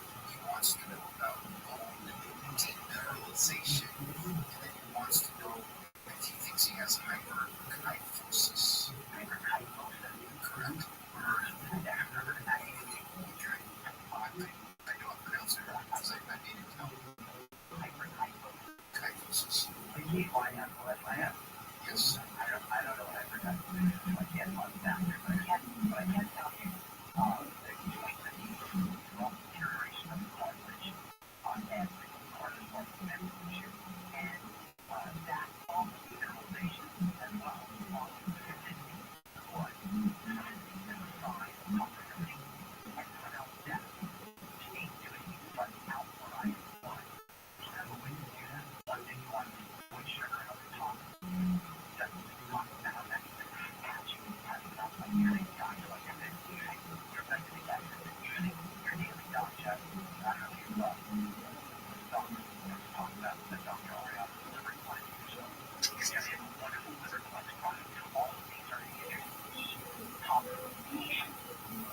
Yeah, hey, you mentioned Rebecca earlier. She is a wonderful actress, Rebecca Kodak.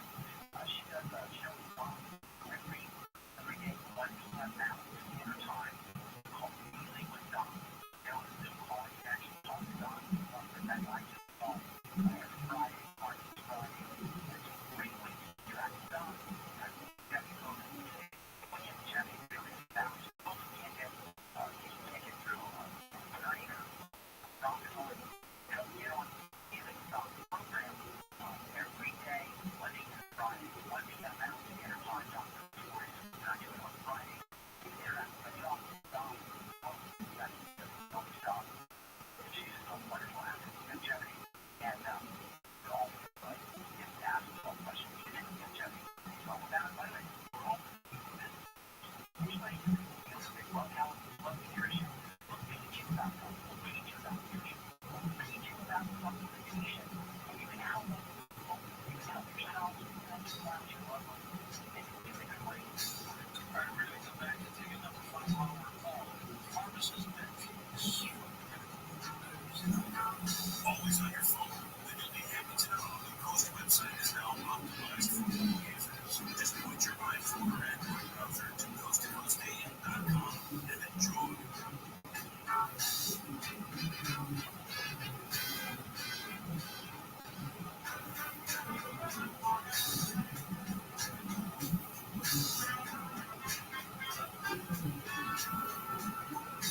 Deep in the heart of Temecula's wine country is the beautiful Portola wine trail, the road less traveled in Temecula. 11 boutique wineries, including Robert Renzoni Vineyards, family tradition since 1886, sustainably farmed, 55 90-plus point wine enthusiast ratings. They're the first Southern California winery to become 100% solar powered. Join them for authentic Italian wine tasting experience. Spend the day wine tasting, dining, and exploring in one of Temecula's best spots. Learn more at deportolawinetrail.com. You're young, let's full choices. Don't let moments and highly addictive and deadly fentanyl take away your life and choices. Just one wrong go. Find many legal treatment options at shipsman.com.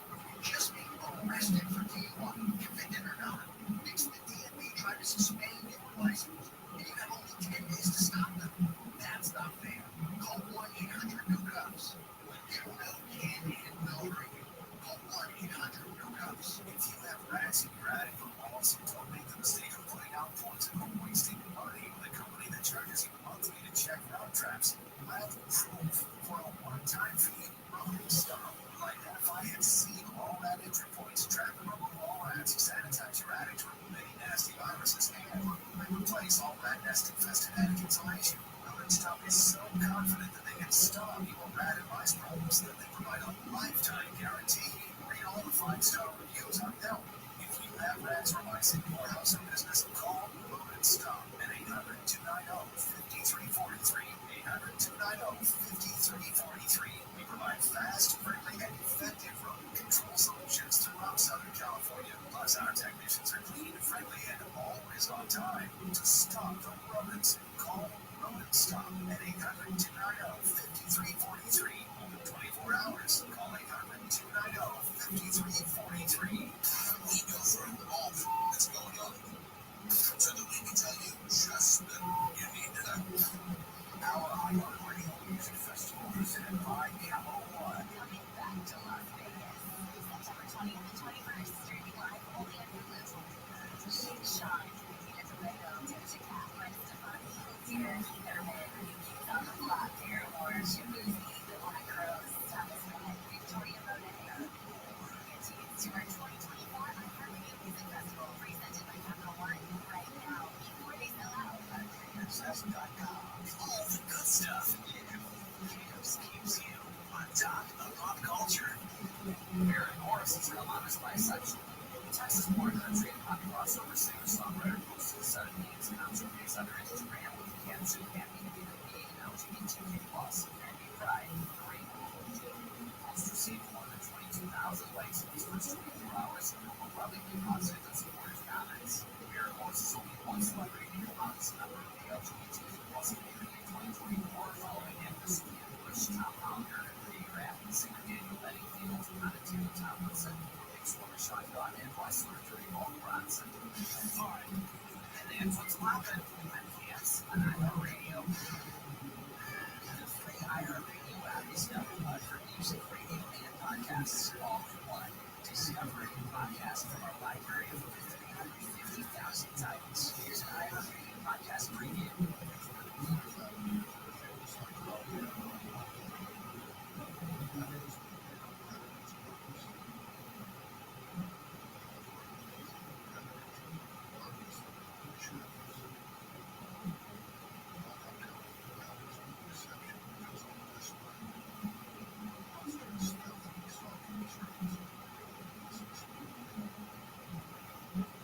Fascinating true crime stories. Know this by an upcoming podcast series called Analysis of Murder by Dr. Phil. I'll take you inside the minds of some of the world's most notorious killers, analyzing the both psychological and medical perspective. The season premiere series is called Killer Thorn, Gypsy Brothers.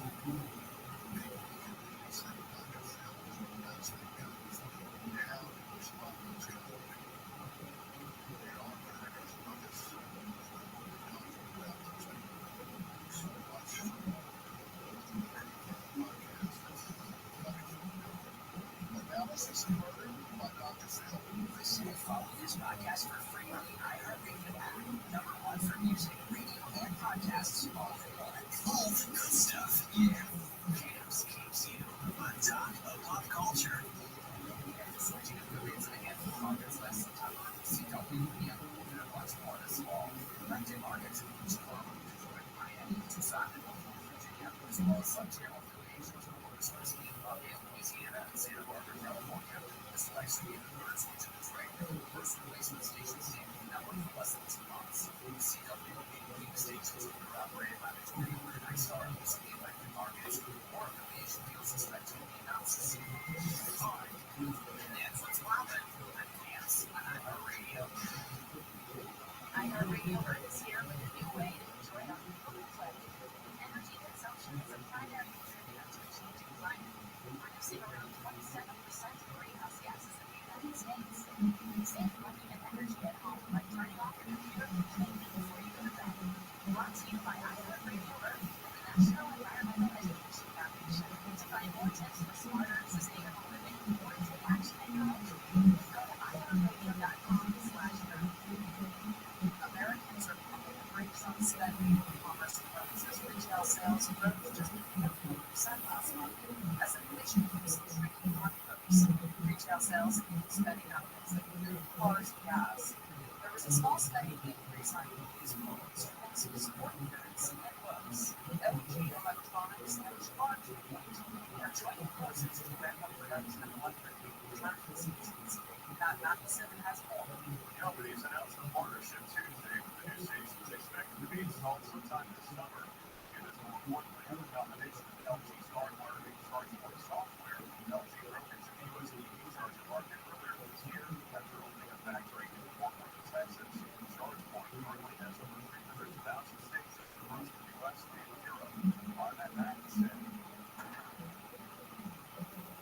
Netflix will open entertainment home license in Texas and Pennsylvania next year. Netflix has locations in Dallas and Russia near Philadelphia will feature in-person experiences based on some of the streaming giants' most popular shows. The venues will build on previous public experiences at Netflix, streamed on new series and Stranger Things, Squid Games, and Bridgerton. Netflix says fans will be able to enjoy regularly updated concert experiences and their favorite shows that will include shopping and movie and drink offerings. And Netflix has the recently built former department store locations in Gallery in Dallas and Russia Hall. There's new fallout from Red Lobster closures in California. One worker just filed a class action lawsuit after his location in Sonoma County shut down without warning. He accused the restaurant chain of violating the state's Warn Act. Requires large companies with 60 days written notice for mass layoffs or closures. George Parker says he's taking action on behalf of all employees throughout the state.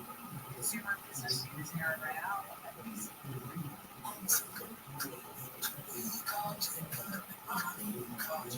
KFI AM 640 or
to the Rockies, call 800-825-5033.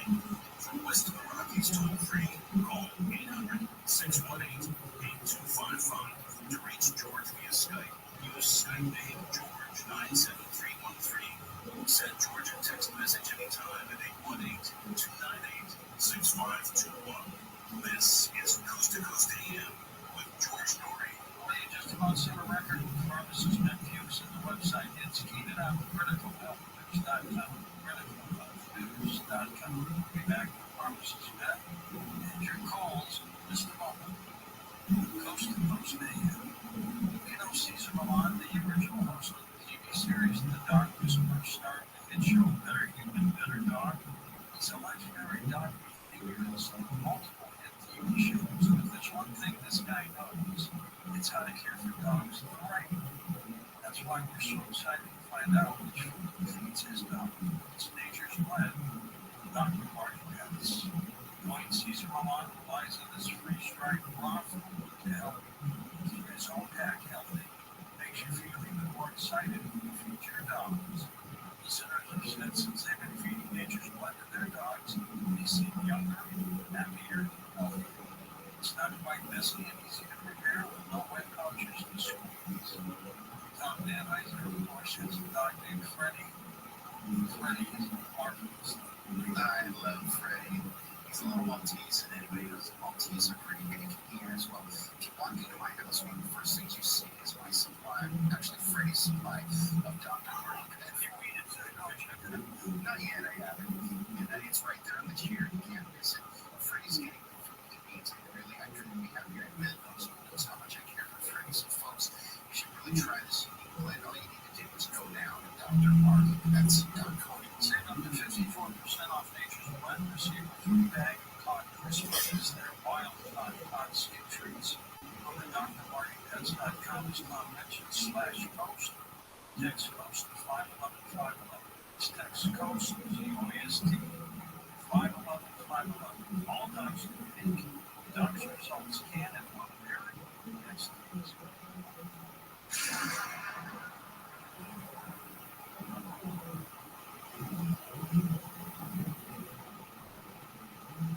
Life insurance. Why are you putting it off? Can't afford it? Too much hassle? Think you don't need it? There's lots of excuses for putting off life insurance. But if you weren't there, overpay the mortgage and other bills. With Ethos, you can be covered in 10 minutes and boom, family protected. Ethos. Fast and easy online term life insurance. Up to $2 million in coverage with no medical exam. Some policies as low as $1 a day.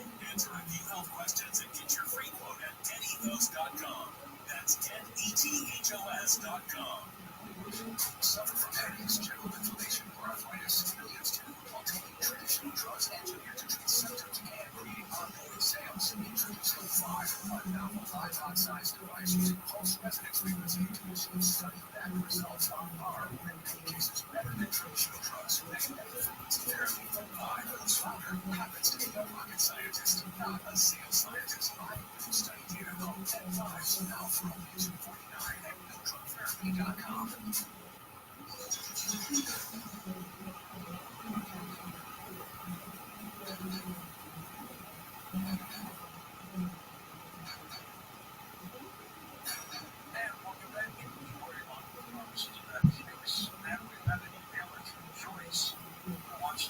Nice and has to have a flush to be effective. Well, you have to have a flush. You want it to work on your credit back. The flush is a sign of venous dilation that that's opening up. What causes the flush? So the flush is the result of blood that's opening up, blood being released. The blood causes redness. That's being called flush. And the flush at the time is really the time. Cardiovascular hormone benefit. There is no flush. You don't get the same kind of cardiovascular benefit that you will get benefits for skin. It benefits for brain health, especially if you're dealing with dementia. You don't get digestive health benefits. It's one of the most important roles for the digestion. You don't get blood sugar. Blood sugar is important for children.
slide above the floor.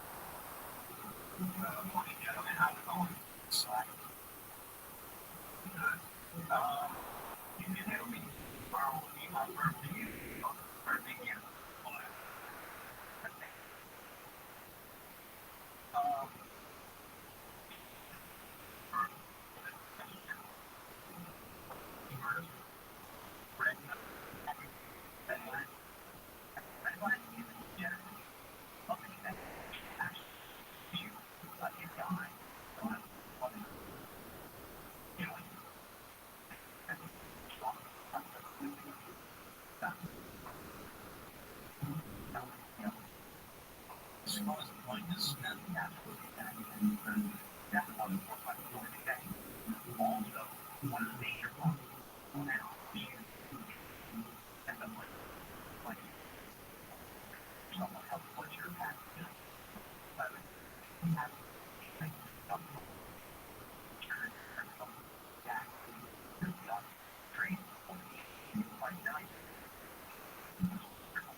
Slides address.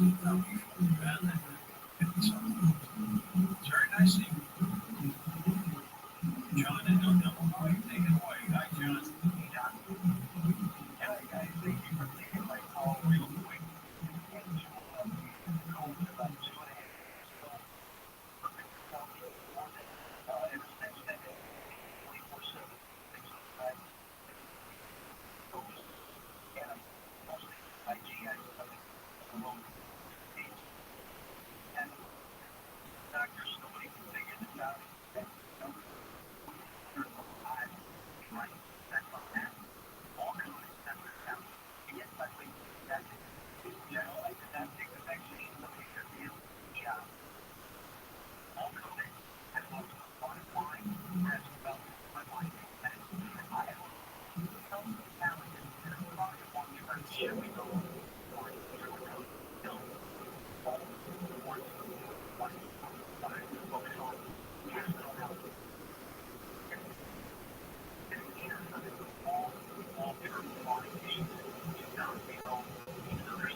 like I had 1,000.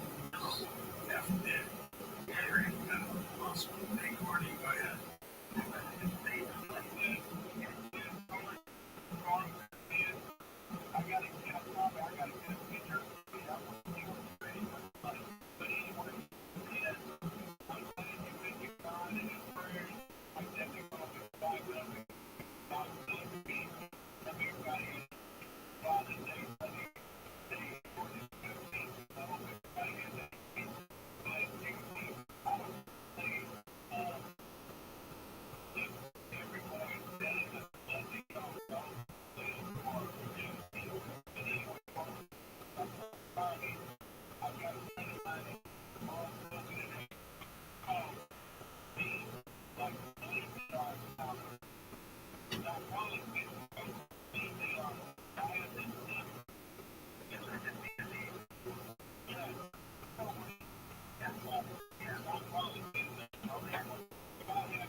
Thanks for doing Tom.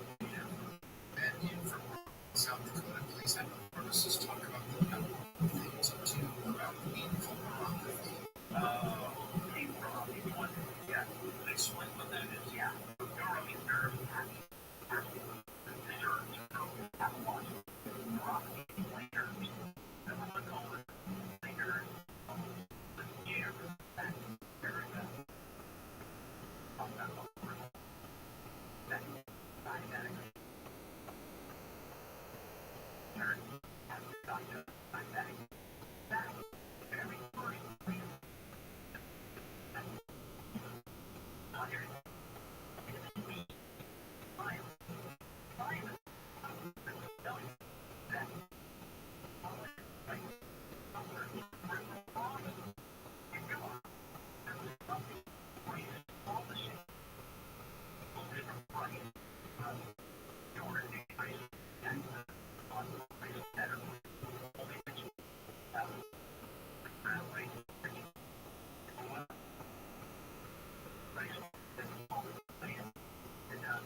SuccessGuideCom.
All the good stuff.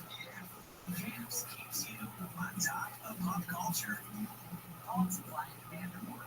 And for years, companies checking on prices of logging record profits along the way. It's a percentage which you get how much we call reinflation.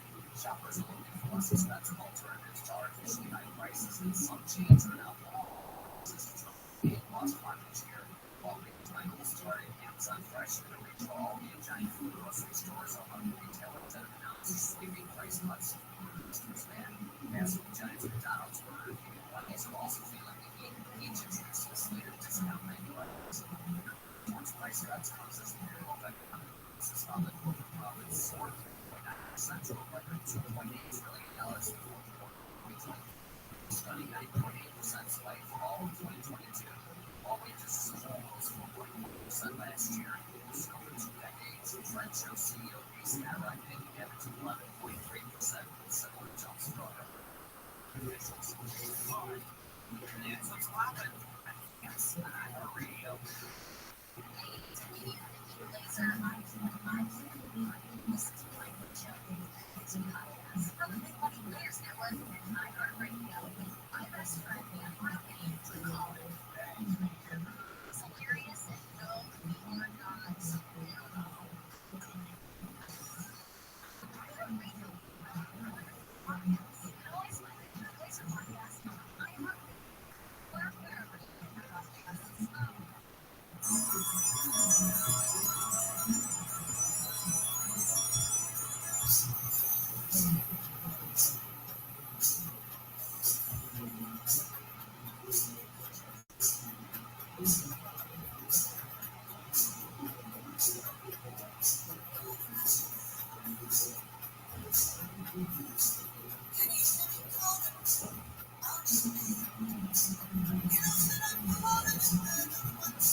To talk to George Norrie, call the wild card line at 818-501-4109.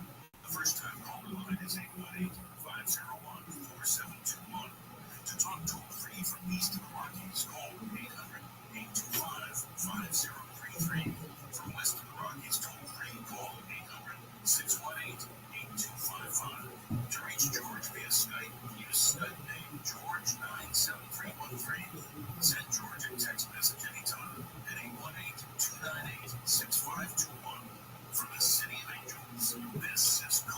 with George Story. Next hour, we'll talk about financial nightmare stories, and there are many, so get ready for that. Come back in a moment. Calls and pharmacists, Medfuse, criticalhealthnews.com. Lots of emails from the weekend for people wanting to know more about how to become a ghost insider.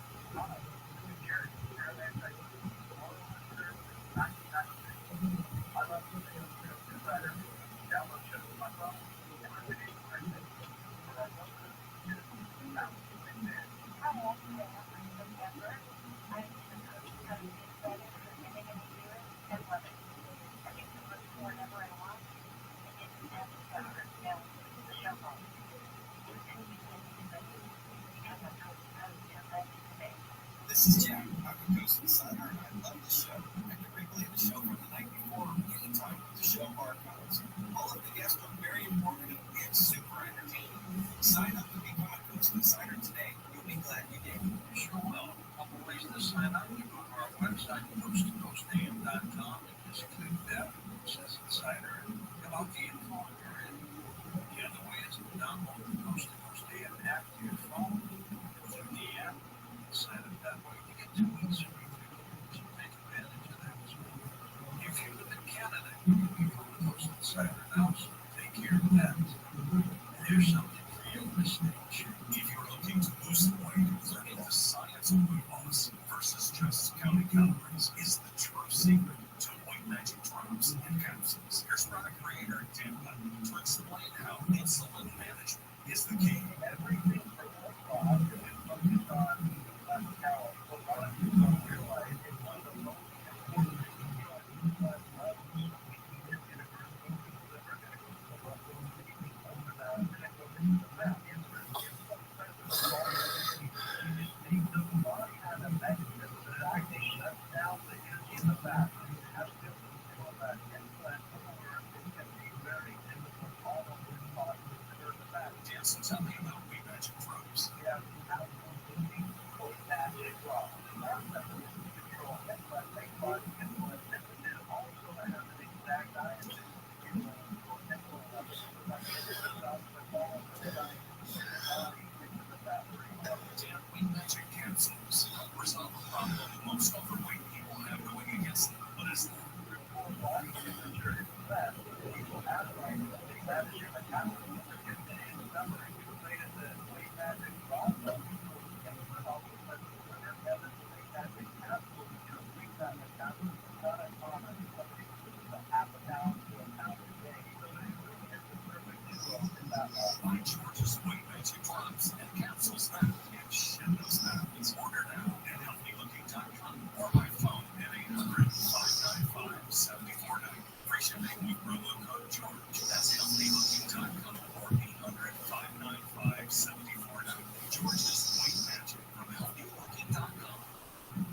You guys and ladies looking for some non-action, not something just for you.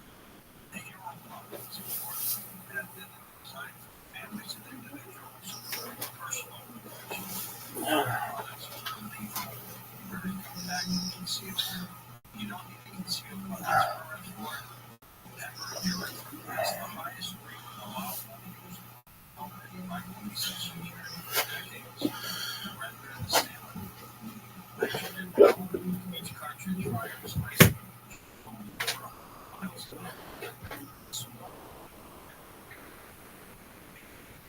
strong pepper irritant stainless attack rather than simple design, fast moving energy. For 10,000 families and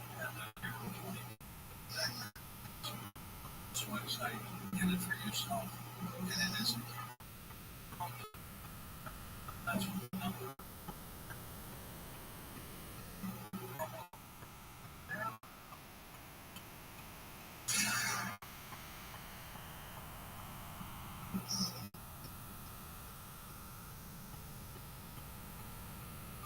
In California psychics, we know that get in the way, hit you, or doing anything, make sure that you.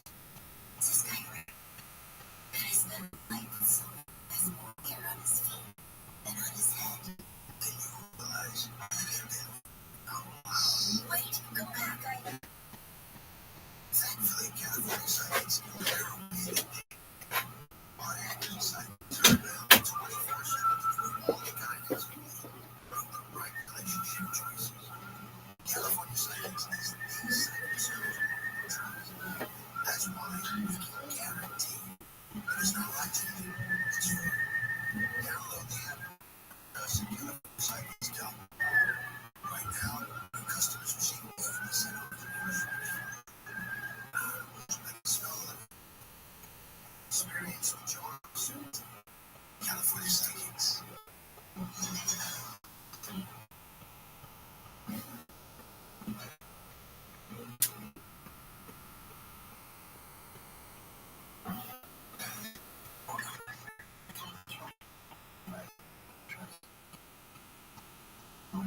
It's orange and a little fucking pepper in there. So it's like a pepper chocolate. Something for white people. They like all this shit when they can smooth around. Oh my God, this chocolate is delicious. Speaking of white people, I'm going to tell you what bothers me the most in the fucking world. I'm Spanish. I was born Spanish. I love everything about it. The food, like the heritage, I love the culture. But once you get to California, that's where it turns, because all of a sudden they have like these Alma Awards and all this Latin Grammy Awards and people, Latino.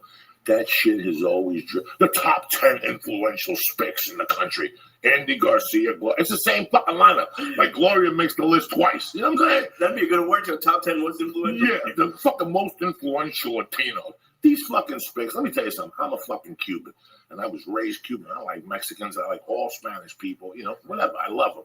I love all that shit. But once you move to LA, it's like they want to be fucking, you know, like Republicans. They want to act like Mitt Romney with the fucking hairdo. They're all gathering around. Oh, como está? And they kiss each other in the cheek twice. And they're the biggest bunch of fucking pukes. You know, like nobody ever called me. I got the longest shot, and also like 4 Latin organizations called me, Hispanic, whatever of America, come join us. And I went to one thing. Had to drive to like Universal City. I walked in. And I walked out. I didn't want to be around because, you know, it's like when we had Steve Bauer on the Beauty and the Beast. We were talking. I was asking him about his upbringing, and I felt out of place. Like, I'm from the crazy-ass fucking Cuban Santeria. My father's into numbers. My mother was into numbers. My stepfather was with Abacoa. They shot people. Usually Cubans are pretty cool. Like, if you go to Pasadena, I've talked about this before. They got those Cubans that don't know they had black blood in their fucking... They got black you were blood. telling me they call it the Congo. Yeah, they call it the Congo and shit in Cuba. They're the racist motherfuckers in the world. But there's white Cubans that don't know that they got black blood. And every time you remind them, they have a fucking heart attack. You put like mambo music on, like Patata Tortica, they'll lose their fucking mind. You know, turn it off. We don't want it, even a reminder. It's who the fuck you are. Yeah. But these motherfuckers out here, and it's Mexicans too. Like, I love Mexicans. Like, I know Gabriel Felipe Esparza, Willie Barcena. Willie Barcena, his Showtime special. And, you know, I know these fucking guys. When I was a kid, I wanted to be Mexican. I mean, Mexicans got the fucking beard, and they had those leather things with the bullets in them and shit. You know, when I see them in the fucking Canisu with the fucking, what do you call that shit, with the poncho and the gun, all that stuff, it has so much rich culture. But when you meet them at those fucking Alma Awards, you see all these little Spanish people that play on TV, they up it up even more. Like, there's people that aren't even Spanish. Like, they have like a 12% Spanish. Their grandmother blew a fucking Argentinian in a fucking ship, right? A fucking ship ride somewhere, and they'll cop to being Spanish just to be able to go to those award shows. Yeah. Do you follow what I'm saying? Like, all of a sudden they find this Jew blood in them. Oh my God, did I tell you I'm 12% Jewish? I see him in a new award show. Yeah, every fucking week. It's the biggest bunch of fake fucking Puerto Ricans I've ever seen in my life. And I like Puerto Ricans, I like Cubans, and they're going to be pissed at me, but it's the truth. When you see these motherfuckers in these award shows, they're fucking Spanish, but they're trying to act like fucking Republicans. They're trying to make believe like they're in Beverly fucking Hills, and at the end of the week, you're fucking not. At the end of the week, you're not. You know, you got to accept who the fuck you are. You know, I'm Cuban. You know, I look fucking Jewish. I look fucking Italian. I look all this shit. But I don't give a fuck. I'm who the hell I am. I don't have to go to those award things to prove my love for Latin fucking culture. I love more, and I am the fucking culture lead. You mix a little fucking Jewish in there, forget about it. They can't stop us. I'm like Maya Lansky and Ricky Ricardo put together. The fuck do you think you're kidding, cocksucker? What happened? What time is it? He's going to call up? It's in about 4 minutes. Okay, we woke up the dog.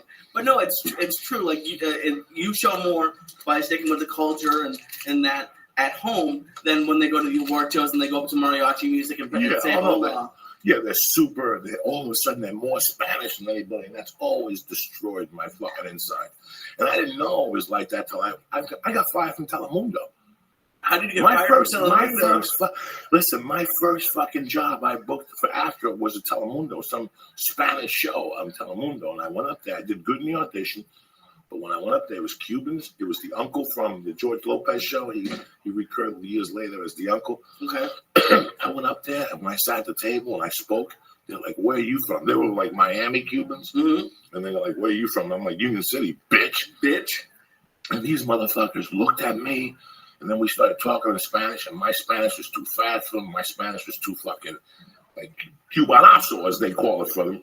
Yeah, because you actually learned from someone who was from Cuba. Right, and it was funny that when I came back at lunch, they fired me. And I could see they wouldn't look me in the eye. But I didn't give a fuck. They paid for my after. Oh, okay. Yo, they paid me like $1,000. After was like $800. So after taxes, I think I had to throw in another $100. Now I was made after. So they did me a fucking favor. I didn't really want to be there. Okay. Sometimes people do you a fucking favor. You don't even know they're doing you a fucking favor. But I just didn't want to be around those people. I felt very insecure. I would go over and go, how do I want to be around these Cuban people? Because they thought they were fucking high. My mother's maiden name is Valdez. My father's a Diaz. My fucking maiden name, Valdez, those are bloodsuckers. They were 9 people in a fucking house. They grew up poor. Yeah. But the Diaz's, they were rich. They were from Camagüey. And when I met the grandmother, she was very snooty. When they have like Spain blood, and they think their shit don't stink. I'll smack you, dumb motherfucker. We're from fucking a real Cuban. You're showing up and go suck my fucking dick. I don't need that shit. Fucking everybody everybody wants to be a star, Lee. You know what I'm saying? These motherfuckers. What else, cocksucker? I'm gonna have to take another hit here. I'm stoned. No, it's unbelievable. We were taught, and it's just the culture of fakes and the iPhones coming out, and people are gonna be lined up around the block for that, and it's unbelievable. Oh my God, that one hit the bottom of the fucking lung. I gotta go to Dr. Amy and make like a stick a fucking needle in the bottom to chase all this shit out. But I just never thought that I'd see phonies like that with Spanish people. I never saw it growing up, and I never thought I'd see it. But when you go to those events, oh my God. So it's so hard. They're trying to be Latin, but they're really being fucking wasps. Yeah. And when you go, you're like, what's the point of making believe that you're representing a culture if you're trying to fucking act like a different culture? Be yourself. That's the bottom fucking line. What's the music today? A little Sabbath, Bloody Sabbath on a Monday. For years when I woke up, Lee, and I was heartbroken, this is the song that always got me together. Reminding me of why the fuck I lived, why I was getting up in the morning. You follow what I'm saying? Yeah. Little Sabbath, Bloody right there first.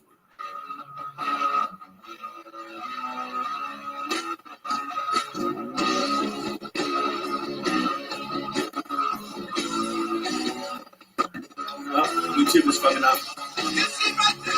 Don't blame it on YouTube, cocksuckers. Check and see for this kid to call, dog. Here you go. He's calling. No, he's not. You sure? You can tell right there, cocksucker? Yeah.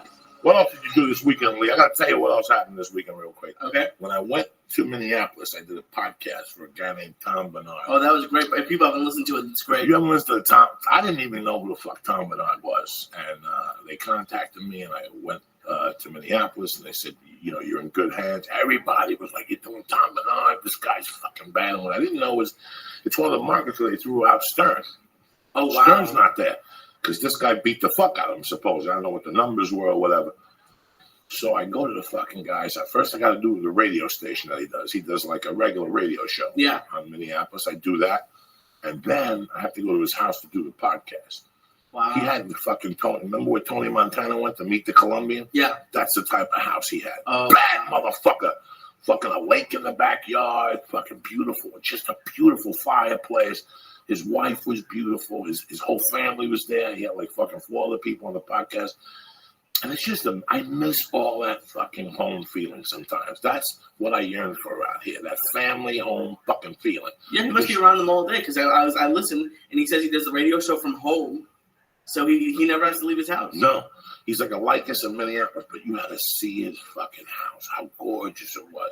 And he had a lake in his fucking backyard. How nice would it be to invite somebody over for dinner? They say something wrong, you stab them, and you put them in a carpet and throw them in the fucking lake where they belong. I mean, it's just such a fucking great. And the guy, his family, the guy called me on Saturday and he goes, I've been on the road. I know what it is to be alone. If you want to go eat something today or tomorrow, just the hospitality. So please keep supporting Tom Bernard. I mean, what a fucking sweetheart of a guy. He's my type of guy. Like, he's paying my fucking dues for me because we did the podcast and then he was headed to go do a thing for nuns. And 30 years earlier, I choked the fucking nun. So now he went over. What's going on, Lee?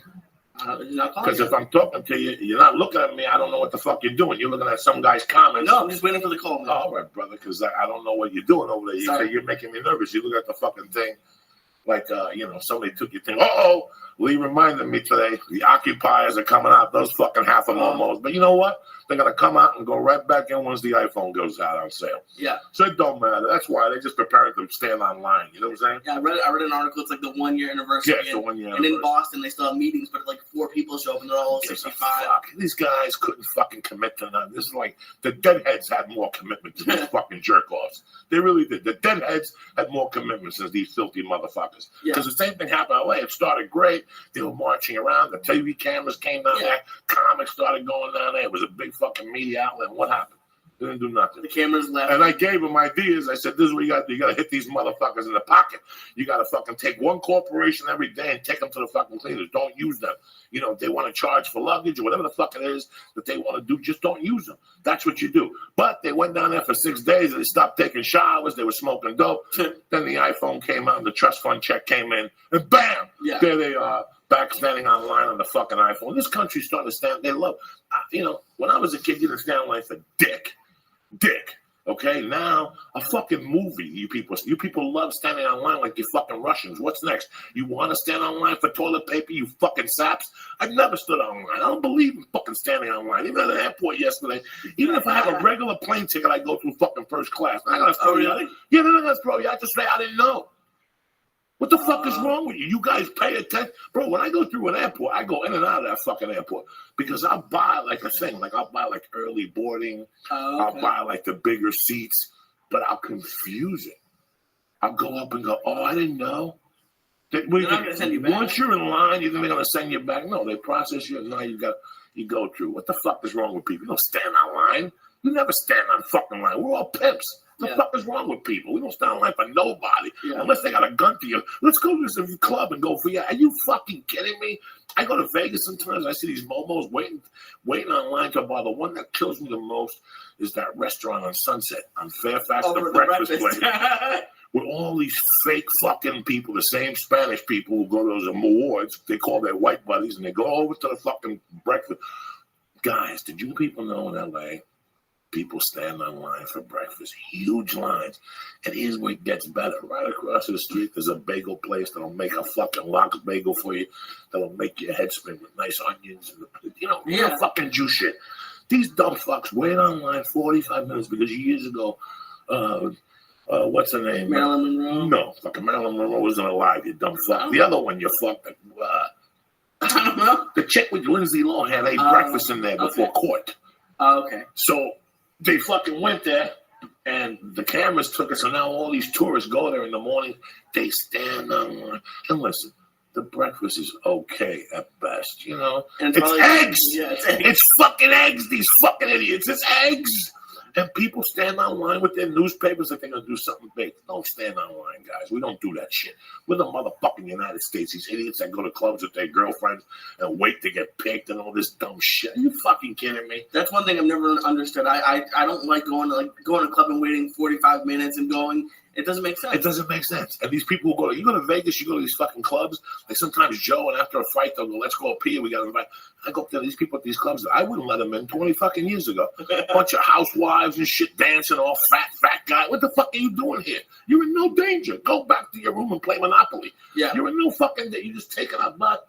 Whatever. They'll take $1 from fucking anybody and let them in. Who gives a fuck? They been calling you? No, not yet. It's just crazy. What's up? Before he calls, this thing happened, and we talk a lot about people who do things to get in their own way. And for people who know, I work on a TV show, and one of my bosses quit on Saturday night. He just quit. He wasn't coming back, And the reason he quit was, and I like him, he said he got mad because our boss wanted us at our desk at 5 o'clock when we get there, starting to work. And he's like, oh, this is the entertainment industry. Show up within half an hour, and you just enjoy it as long as we get our work done. And I agree with him in a way, but who quit the job because your boss wants you there when it starts to work? It just, there's people in this town are weird, like, it didn't make sense to me. First of all, it's fucking brilliant you brought that up, because when in this town especially, it's all about images and appearances, okay? God forbid these fucking momos. First of all, they love running late to break your balls in this town. Yeah. And I remember when I got the longest shot, people saying to me, when you go to these meetings, an agent particularly goes, get there 15 minutes late. That's the way to do it. Make them wait for you. I hate that. And, you know, it's all great, but whatever. But inside of me, something was wrong. And I did it like once or twice. I didn't like it because I don't like people being late to fucking meet me. You know? Yeah. And then I started going to meetings, and people were late to meet me. And it was like, oh, sorry, the traffic. And one day I went to this meeting for like Fox or something, this young kid for Fox 21. And I remember he came in with that story. And I said something to him. I'm like, dog, the meeting was at fucking 10 o'clock. It's 10:35. Really? Really? The 405 was that fucking packed? You live in California. You know you got to plan time ahead. So I did the opposite. I said, you know what? Fuck that shit. To work on my character, I'm going to go in there. You know, people forget. Like, for me, I never fucking forgot that, you know, before you became a comic, you're a fucking man. You got to act like a fucking man. That's why I love Joe Rogan with all my heart. I want you guys to give him all the light in the world, because I know Joe for 15 years. And Joe has bought me more fucking steaks than anybody. Joe has done more for me.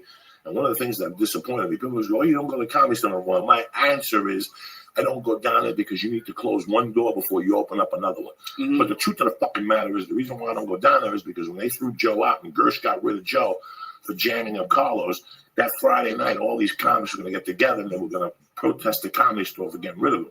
Well, Mitzi Shore said whoever protested the Comedy Store was not allowed to come back. Wow. So all these comedians said, fuck the protest, fuck what Joe Rogan did for us, and they went back. I don't talk to those people. Cool. I don't see those guys. I don't want to associate with them. That's why I don't go to the fucking store. Somebody hit me today.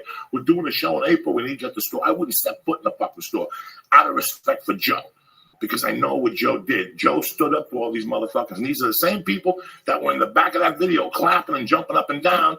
And now when they see Carlos, they hug him and they kiss him. So I don't fucking deal with comics for that shit, because they got no fucking loyalty to themselves. And that's one point. Like, I was still snorting coke when that went down. But, well, I don't know if I was. I don't know what year it was. I think I was at home snorting. But that was one thing that made me open up my eyes. That I don't want to hang out with people who don't have my motherfucking back. You run with me, you got to have my back, and I'll have your back. Till this day, I won't step foot in the fucking store, because out of respect for Joe, he's my friend. He's done more for fucking me than anybody. I give him fucking life. And that's what you do with your friends. You support your fucking friends. You don't go to the store and mingle or whatever. It's over. I don't need them that fucking bad. I stick to my fucking guns. It's like when people say to me, you don't text. No, I don't fucking text. Why not? Because there's no $100 bills that come to the text, and there's always misunderstandings. It's your football field in this fucking life. It's not life's football field. It's your football field. And you make the calls. You decide what you're going to do and what you're not going to do, and what you're going to stick to it. For years, when I did Blow, I wasn't a sheep, but I was very quiet, because God forbid if my little secret got out. God forbid that I stopped doing Blow. Okay. So I would be I would still tell you to suck my dick, but I'd get in my car and go home. And once I stopped doing Blow, that was part of it. I wanted to get my character back into this motherfucker, which is all balls. That's what I'm fucking about. I don't give a fuck about where they're going to put me. You know, in this town, nobody will say no to you on the phone, literally, because you might become a star and they might need you for something else years later. Uh-huh. And that's what's always fucking killed me. You got to say what the fuck you say and what's on your mind. If not, you might as well suck dick and get on all fours, because that's just the beginning of the fucking end. Once you go against what you believe, you might as well bend the fuck over. So I don't do it no more. And I haven't done it for 5, 6, 7, 10 fucking years. And that's why nobody's even heard of me, because I wouldn't take shit from nobody just to be in a movie or a TV show and some comedy special. I don't need that shit. Who the fuck is this guy? Put some music on. Let me call this motherfucker and see why he hasn't called. It's 6:41. I don't know where this motherfucker's at. Maybe he got the wrong number. Maybe he... There you go. A little something for the spirits out there. I play this every time I wake up in the morning. This is what I play, especially on Mondays. Out of respect for my mother, there's somebody in your fucking life, they light a candle. You gonna call or what? outside.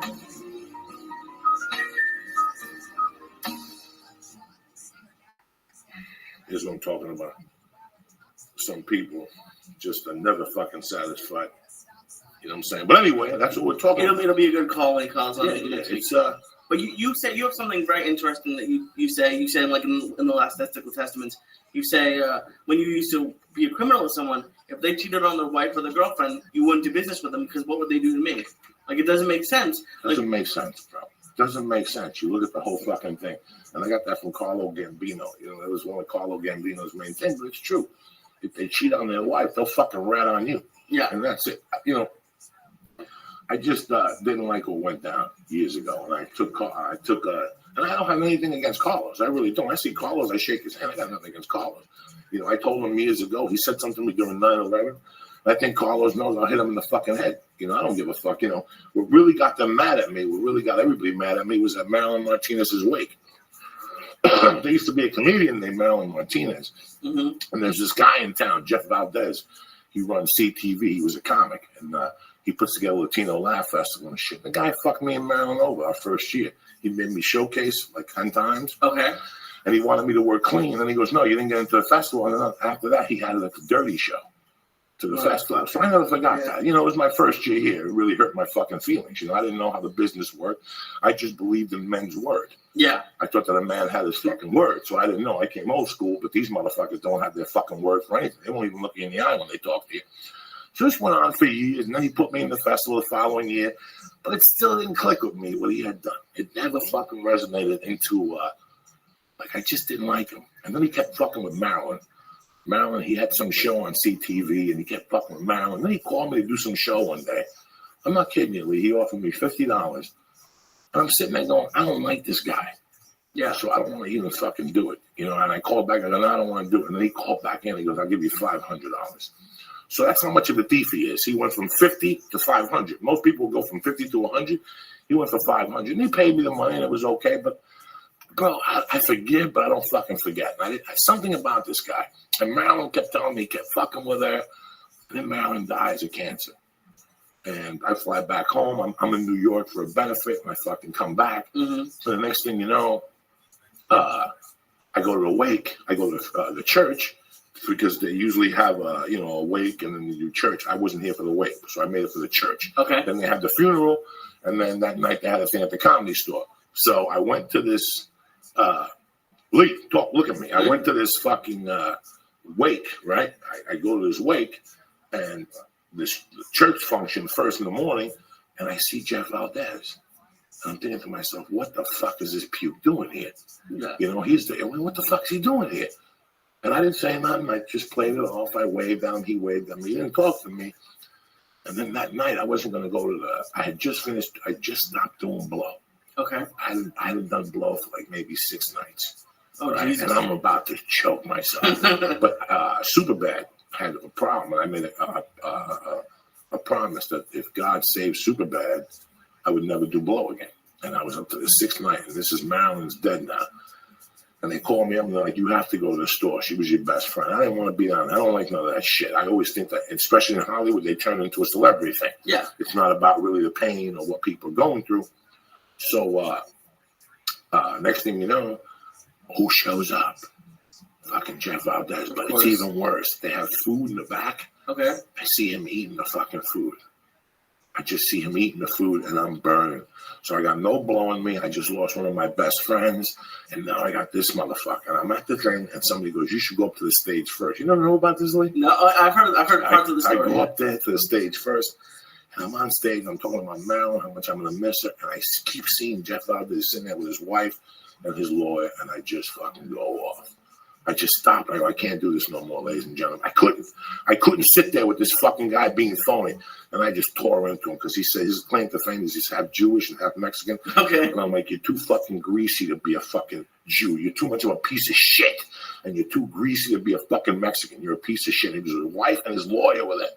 Oh, Jesus. And people are like, get off the stage. And I'm going at him. I'm like, fuck you, you slimy motherfucker.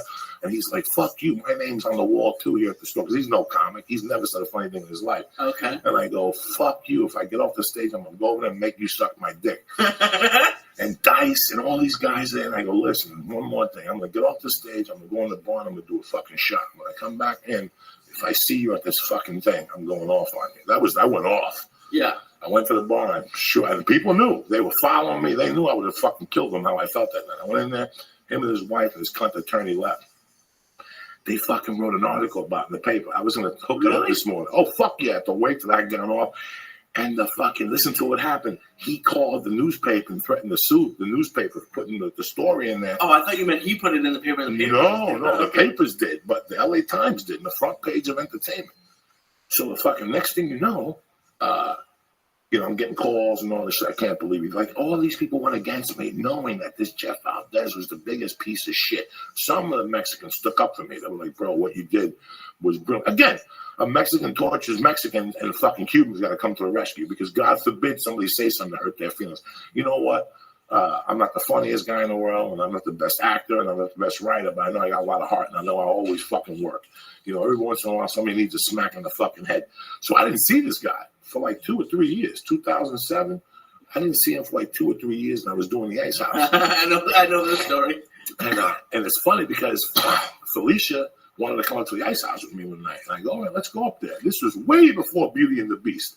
And the next thing you fucking know, I go up there, and Rudy calls me. He goes, Jeff's going to be up here tonight. Is there going to be a problem? And I go, I won't say nothing unless he says something. Okay. So he started in early. I'm in the green room minding my business. He comes into the green room. He don't belong in the green room. He comes into because he's doing a guest set. He ain't even a fucking comic.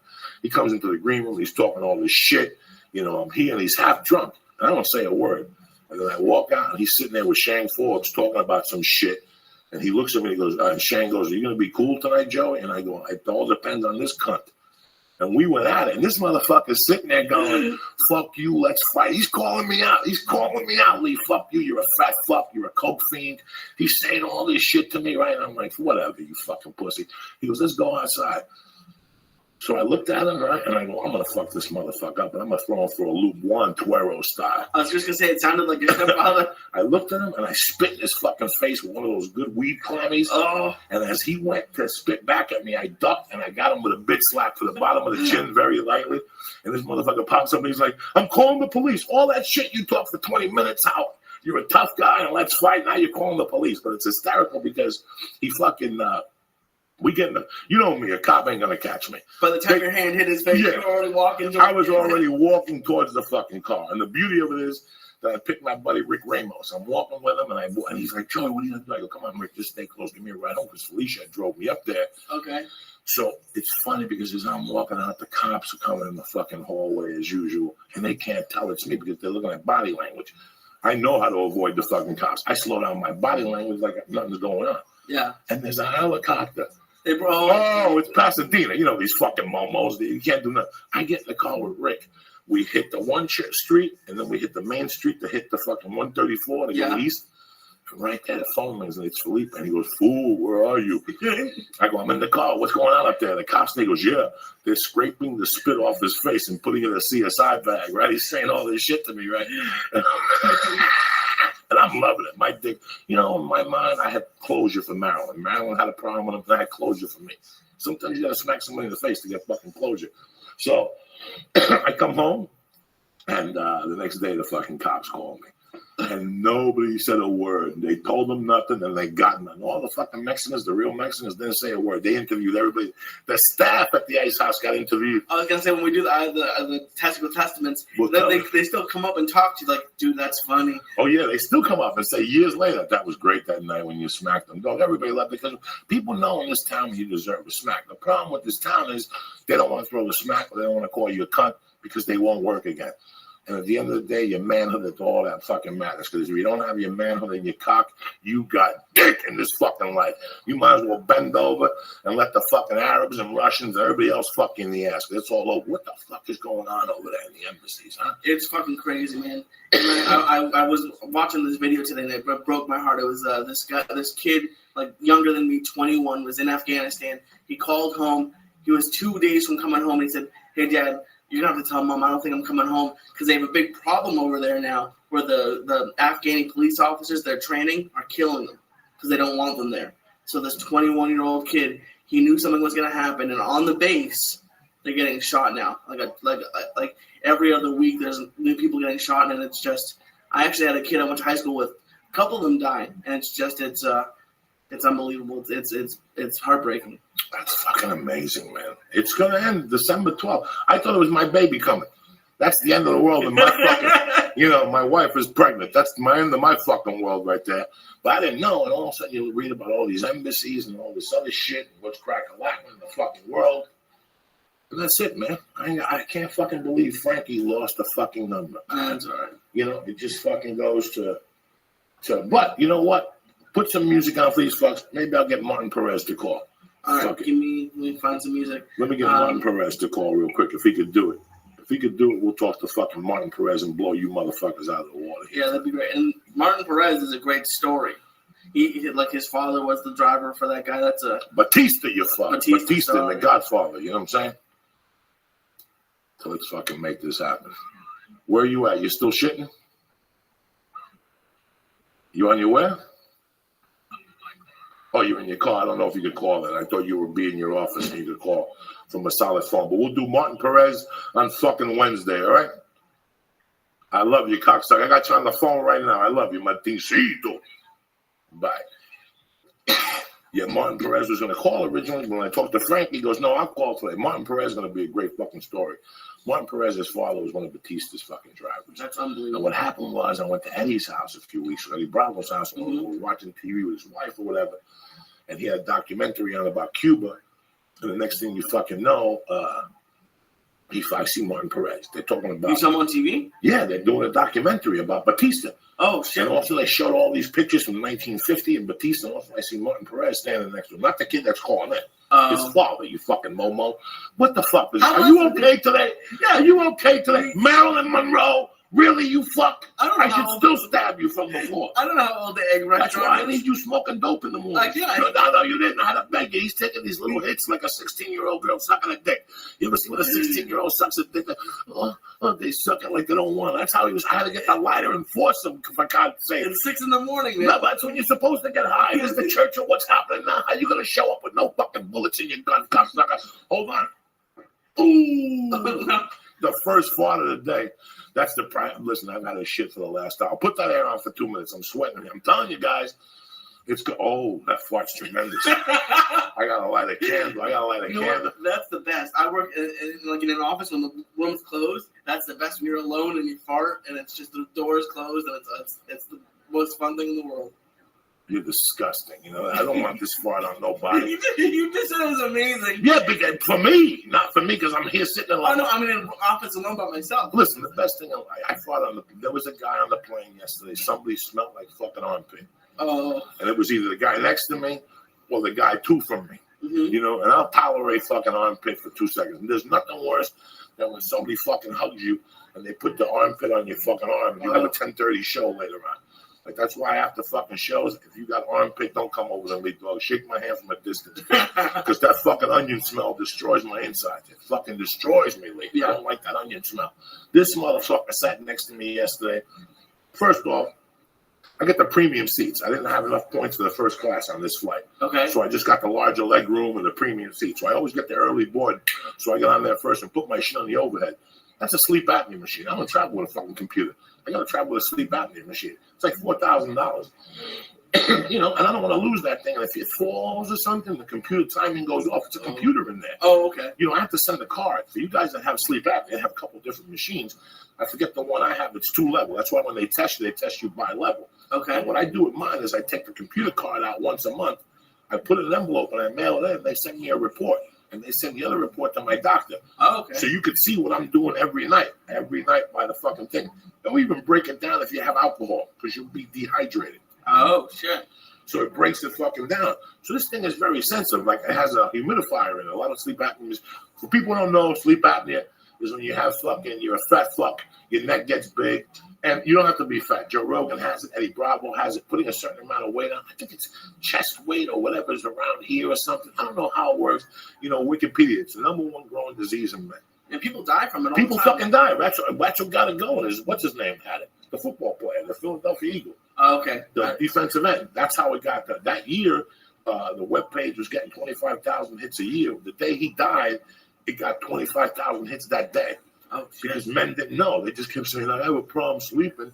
Maybe they're single. Nobody knows they're snoring. That shit will kill you because it raises your blood pressure. I mean, it fucked me up. I was up to 415. That's why I have, when people consider diets, they always say, well, I'm eating better and I'm going for a walk. If you don't sleep 8 hours, you're dying and all that shit means nothing because your cortisol levels go up. Yeah, your body yesterday goes into shock. Right? When I was at 415, I was already starting to get the Bela Lugosi look with the ball on my neck. You know what I'm saying? It was fucking crazy, And once you see that, because at night when you're trying to breathe, your body goes into fucking danger. Your body's in danger. It thinks you're dying, yeah. It thinks you're dying. So it starts shooting out that fucking cortisol.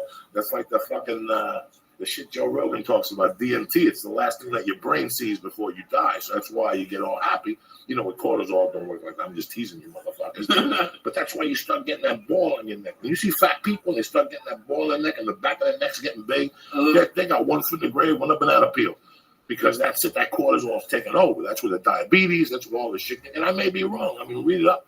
But I know what I'm talking about because I looked into this shit. And you lived it, yeah. I lived it. I mean, I knew I couldn't breathe. I couldn't do anything. So I get on the fucking plane early. That's the point of the story, Lee. Yeah. And I put my bag over it so I could watch it. Okay. This dumb fuck doesn't get early boarding. He sits next to me. And I'm sitting there with my iPod on. And I look up and I see this motherfucker taking my bag on. Right away I call time out. Why's your hands on my bag? Yeah. He's like, well, I got to put $4,000 on. That's got nothing to do with me. I told him the truth. Got nothing to do with me. You should have been here early. That's my bag. Leave it up there. And he just looked at me. When people come and touch my compartment, I tell them no. Yeah. A lot of people sit like in 22D, and I'm like in 6A, and they want to put shit in my thing. No, dog. That's my fucking thing. I pay for the seat. If it's filled and all three of us have our shit in that compartment, then you can put, because everybody today wants to fly with carry-on. Okay. The more carry-on you bring on, for you to zip in and out of there, whatever the fuck you do, the more carry-on you fucking bring on, the more fucking trouble's going to be the seating. That's why whenever you get on a plane now, at the end, people pointing shit in. They don't know where to go. They tell you, check it out the fucking gate because everybody wants to fucking check your shit. Yeah. The only thing you should have on you is your computer, a little bit of weed in your nutsack just in case the plane goes down. You're not on some fucking island without nothing. You know what I'm saying? Because that'd be the worst. You float out there is bad enough. But if I had rolling papers in a baggie, waterproof ones, or a pipe and a lighter, floating out there till fucking the U.S. Army shows up, is always better. And I'm just fucking around here. But I get on this fucking plane, and these motherfuckers are stinking up. One of these two fucking guys stinks. So after like 15 minutes, I gotta say something. I look at both of them and I go, somebody on this motherfucking flight forgot to wash their pussy. And they both looked at me. You say that? Oh, fuck yeah. You know me. You know me, you gotta say something. You gotta wear fucking deodorant. You can't go out. If you wanna stink, that's your personal fucking business. But if you wanna sit next to people like a civilized human being on a plane and you're gonna for 3 hours and you're gonna smell like fucking tzatziki juice from a gyro, that's I gotta say something to you because you're invading my motherfucking space. It's like me fucking coming in with no armpit and fucking sitting next to you for 6 hours on a fucking plane.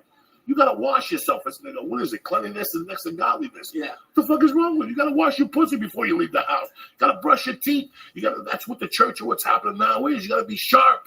Yeah. You gotta be fucking these motherfuckers. We'll go for breakfast. We're gonna take a shower. Take a shower. Takes you 5 more minutes to wash your balls, wash your ass. What if you run into a fucking school bus full of fucking women that haven't sucked a dick in a year? They got a flat tire, and here you are with stinky fucking nuts because you were going only to eat breakfast. And enough with the fucking sandals.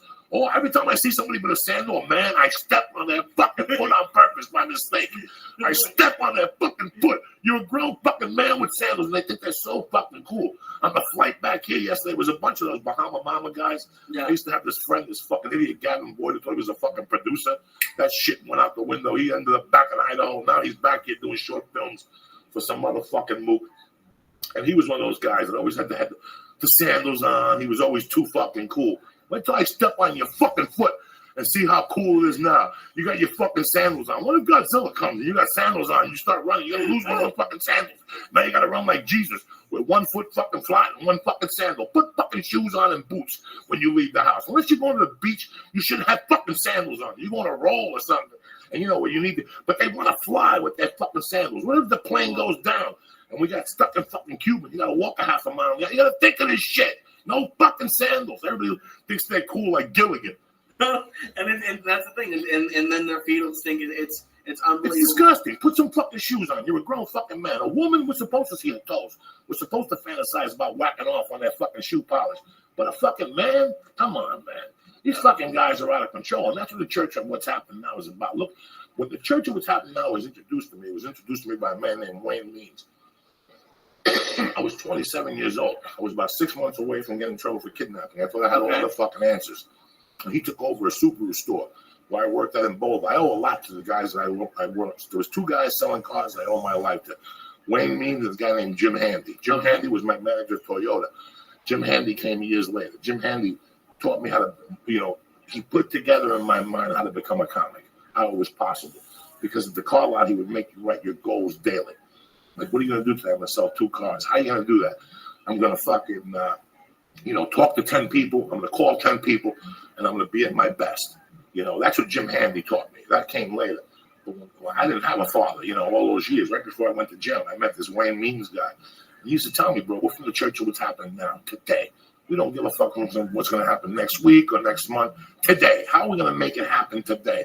Well, to make it happen today, you got to be sharp. Your hair's got to be combed. Your fucking breath's got to be good. Your shoes have to be fucking shine. Your pants got to look decent. And when you talk to somebody, you got to look fucking professional. Any fucking circle. You got to be sharp with these people today. It's 2012. People are starving. And you want to walk around with fucking sandals on like a half a fucking fag. No, you're a man. Get out there and talk to fucking people. That's what it's all about. That's what it's all. This is easy, bro. Yeah. But everybody wants to be somebody else. Everybody wants to be a fucking fake. Look at me. I'm a fat fuck. What can I do to change? People always go, well, Joe, you got that 1910 hairdo. So what do you want me to do? Get a new Justin Bieber? Can you imagine Uncle Joey with a Justin fucking Bieber hairdo? What's next? Licking somebody's asshole for $10? What's fucking next? What do you have left if you don't have your fucking self? Yeah. I don't give a fuck no more. It's all about the reefer. It's Monday. All I'm doing is trying to get you the fuck out there to be the best you can be and to shove it into these motherfuckers' asses before they try to shove it into you. I told you about Saturday. This fucking guy in Minneapolis shows up to the show Friday night, Lee. Oh, we're taking pictures. Sorry I keep wiping my face if you're watching. I got cat from that fucking Finny. That cocksucker is always shedding that skinny fuck. Some guy comes up to me Friday night, and these people who think that you just walked out of the fucking banana field. There's people who treat me like I just walked off of the banana field. He comes in with his wife, real cute, and they say to me, hey, bro, can we take a picture? Sure, let's take a picture. I Google with them, giggle with them, Google. I giggle with them, getting fucked up on that fire. I giggle with them a little bit, and next thing you know, they're like, can we tape something? He's like, can you tape something for me? I'm like, sure. I go, what are you going to say? He goes, Ali, whatever, is fucking number 1. I don't know what his name is. Will is going to win this thing. I go, Will's going to win this thing. Yeah. Okay? All right. That's it. Thank you, man. We love you. Listen to the podcast. Boom, they leave. Next fucking night, first show ends. I know these people, and we're talking, and I see this guy. And I go, hey, man, how you doing? He goes, remember me from last night? I go, yeah, you're back? You came to the show? He goes, no. He goes, this is what happened. My wife didn't hit the fucking tape button last night. Jesus. So I know we did it twice. We had done it twice. I even gave her another one. Yeah, there's no way she didn't hit it. Yeah, she didn't hit it. So I go, all right, we'll do it real quick. Let's go over to the we're at the Mall of America. Have you ever been to the fucking Mall of America? No, that's tremendous. You tell me it's insane. Tremendous. And don't be a fat fuck and go to the mall. You'll never make it. It's 4 days if you're a fat fuck. I burned a ton of calories there. So we got to the parking lot. But they got bikes, they got dogs. You got to be fucking careful. So we go outside. We're smoking out there. We're talking to the people. And he's lurking like a pending fucking dame. He's there giggling at my jokes. We're all talking. And he's there giggling, trying to be cute. And finally, the line draws down a little bit. He walks over, and he's like, so you ready to do it? And I'm there with 2 other comics. They're getting like a pipe full ready. And he goes, all right, let's do this, man. And all of a sudden, he goes, you ready to go? And I go, yeah. And all of a sudden, he goes, hold on, let me get my friend with the camera. Your friend with a fucking camera? And he's like, this is what we're going to do tonight. You're going to tell him, because I'm doing a poker tournament. So I want you to say this up front. Can you remember this? And he's just saying this speech to me. And I look at him and I go, yo, we're in the middle of a fucking show here. I got to go do another show. Are you fucking serious? And even if you weren't. Yeah, I go, are you fucking serious? I don't, get the fuck out of here. I'm doing what I did last night. He said, come on, man, can't you do it? I go, no, we're doing what we fucking did last night, and let's fucking do this. And he's pissed. I could tell he's literally pissed. But these people want to take advantage. Like, I need to do an advertising for his fucking bowling or his poker fucking league. Instead of just telling me the truth, he's trying to connive that his wife didn't play tape. I looked him right in the face and I go, I'll tape something. I'm going to tape what I did last night. Yeah. And I could see that he was like, Dog, well, what about your agent? She's like, oh, no, you're trying to pull a quick one on me. You're trying to take fucking advantage of me.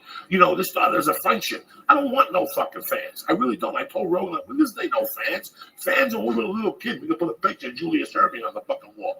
That's a fan. We were all friends. We talk online. We get in on Twitter. We got no fans. I don't want nobody standing there like a fucking mobile like he's going to suck my dick. If I got an 8-ball, I don't need that shit. No, it's people do that all the time. And the difference is, like on the plane, if I was sitting on the plane, honestly, I probably wouldn't have said it. I would have told my friends later and complained about it. That they stink? Yeah. No, you got to say something. No, That's why God gave you a fucking mouth. Yeah. That's why God gave you a mouth. I don't want this guy to spread the stink on a different fucking flight. Why should they? This ain't fair. Yeah. And you know, they all have their reasons. Well, I don't like wearing deodorant because it harms the fuck. No. You know what harms the ultraviolet rays? That stink that's coming out of your armpit and the rest of the stink that's coming out of your fucking ass. That's what harms the fucking environment. That you have to wear fucking deodorant. You gotta put I don't want to smell nobody stinky around me. Deadheads are dead. I don't give a fuck. You have to take, and even if you don't take a shower, you take a Puerto Rican shower, which I've taken out of the airport. I was in the airport stuck 2 days. You take a bath in the sink. You ever take a bath in the fucking sink, yeah. Puerto Rican style? You do your hair, you do your balls, you get a towel. It's tough to do that in San Francisco. There was a guy that kept, in 85, I'm in San Francisco, and he was like hanging out. When I was a kid, I went to a porn theater one time. Okay. My buddy's like, let's go out to like this Clean Mary in Jersey on a Sunday night.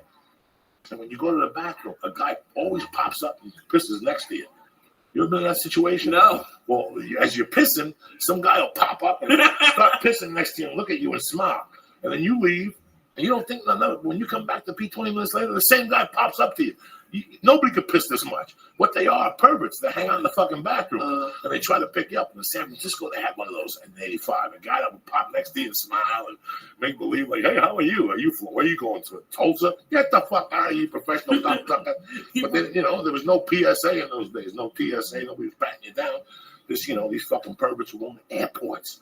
This is airports in 85. I got stuck there. Oh, like you just be people from San Francisco. Yeah, no, I'm not lying to you. I'm not trying to be funny. I'm not trying to be hacky. This is a true story. You know, in 85, I was staying at the Virginian Hotel. Now it's the where people come from all over the world. Hostel. It's down in the Tenderloin. It used to be the Virginian Hotel. And I would follow the maid every day and steal her fucking keys and go into people's rooms. That's how dumb the maids were in those days. This is before the electronic thing. I put on a suit and go to the Hilton across the street. And fucking follow the maids. And when they go in the room, they leave the keys in the fucking door. I just take the key and take the main key off the ring and then just drop them on the. Oh, come on. Oh, I was way ahead.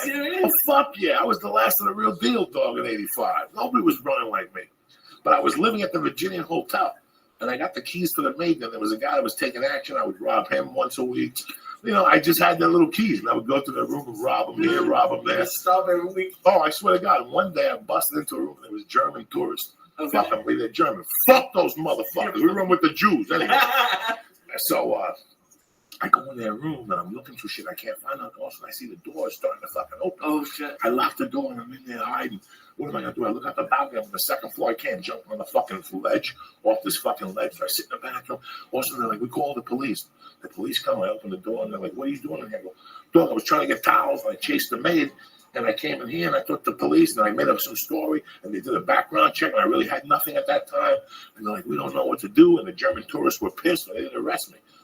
But I knew they were coming back. At that time, I was running fucking scams, you know. And they have like a little Asian town up in there. Well, the whole fucking town is Asian. Yeah. But they called it something. It was by Van Ness, like this Asian cultural mall. And in those days, traveler's checks, you could just sign them. Everybody else asked you for an ID. The Asians didn't give a fuck because American Express would replace them anyway. So I would go up there and buy like a pack of Lifesaver for $1, but give them a $50 fucking bill on a traveler's check. Mm-hmm. So something happened. So they were looking for me for their traveler's checks. And then here I am trying to rob these German fucking tourists. So I went to the airport. I had no money for a plane ticket. They caught me in between the whole scam. I had a girlfriend at the time who ended up being my daughter's mother, I put her on the flight first. And I stayed like a man. What a mistake that was, that dirty bitch. If I'd have known she turned out to be a fucking dirty woman, I would have left her in San Francisco. But we went to Reno first, and the bus came back, went to San Francisco. I had to wait $2 for 2 days for Western Union.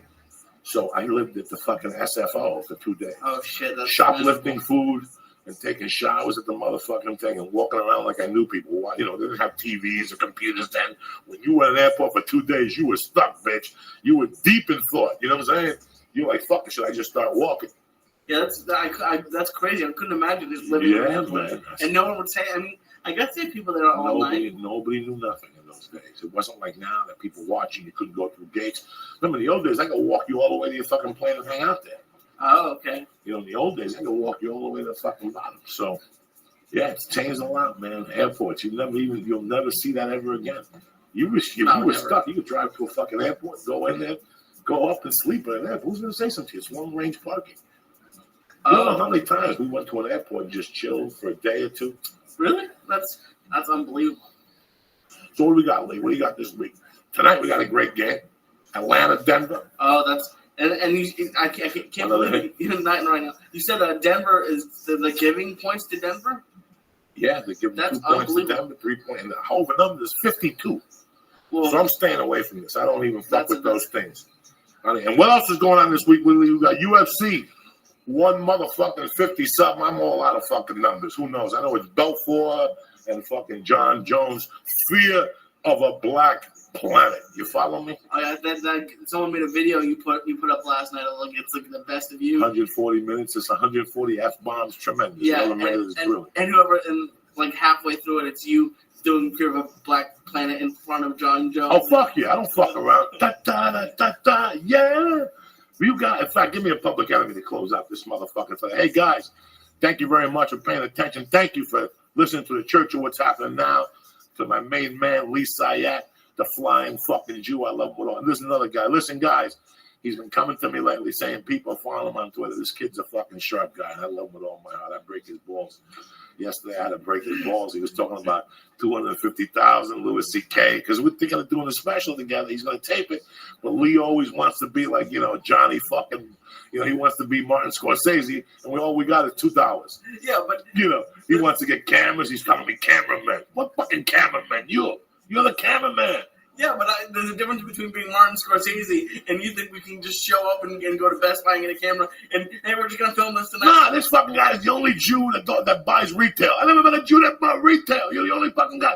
I say, go buy a camera, dog. There's $1,000. Get on the phone. You're a Jew. That's what you people do. Get on the fucking phone. Call the president. Say, I'm a fucking Jew. Get it down to $2. That's what Jews do. This is the only producer wants to pay top dollar for everything. Oh, it's $200. What $200? Get on the phone. Tell them your people. Your people.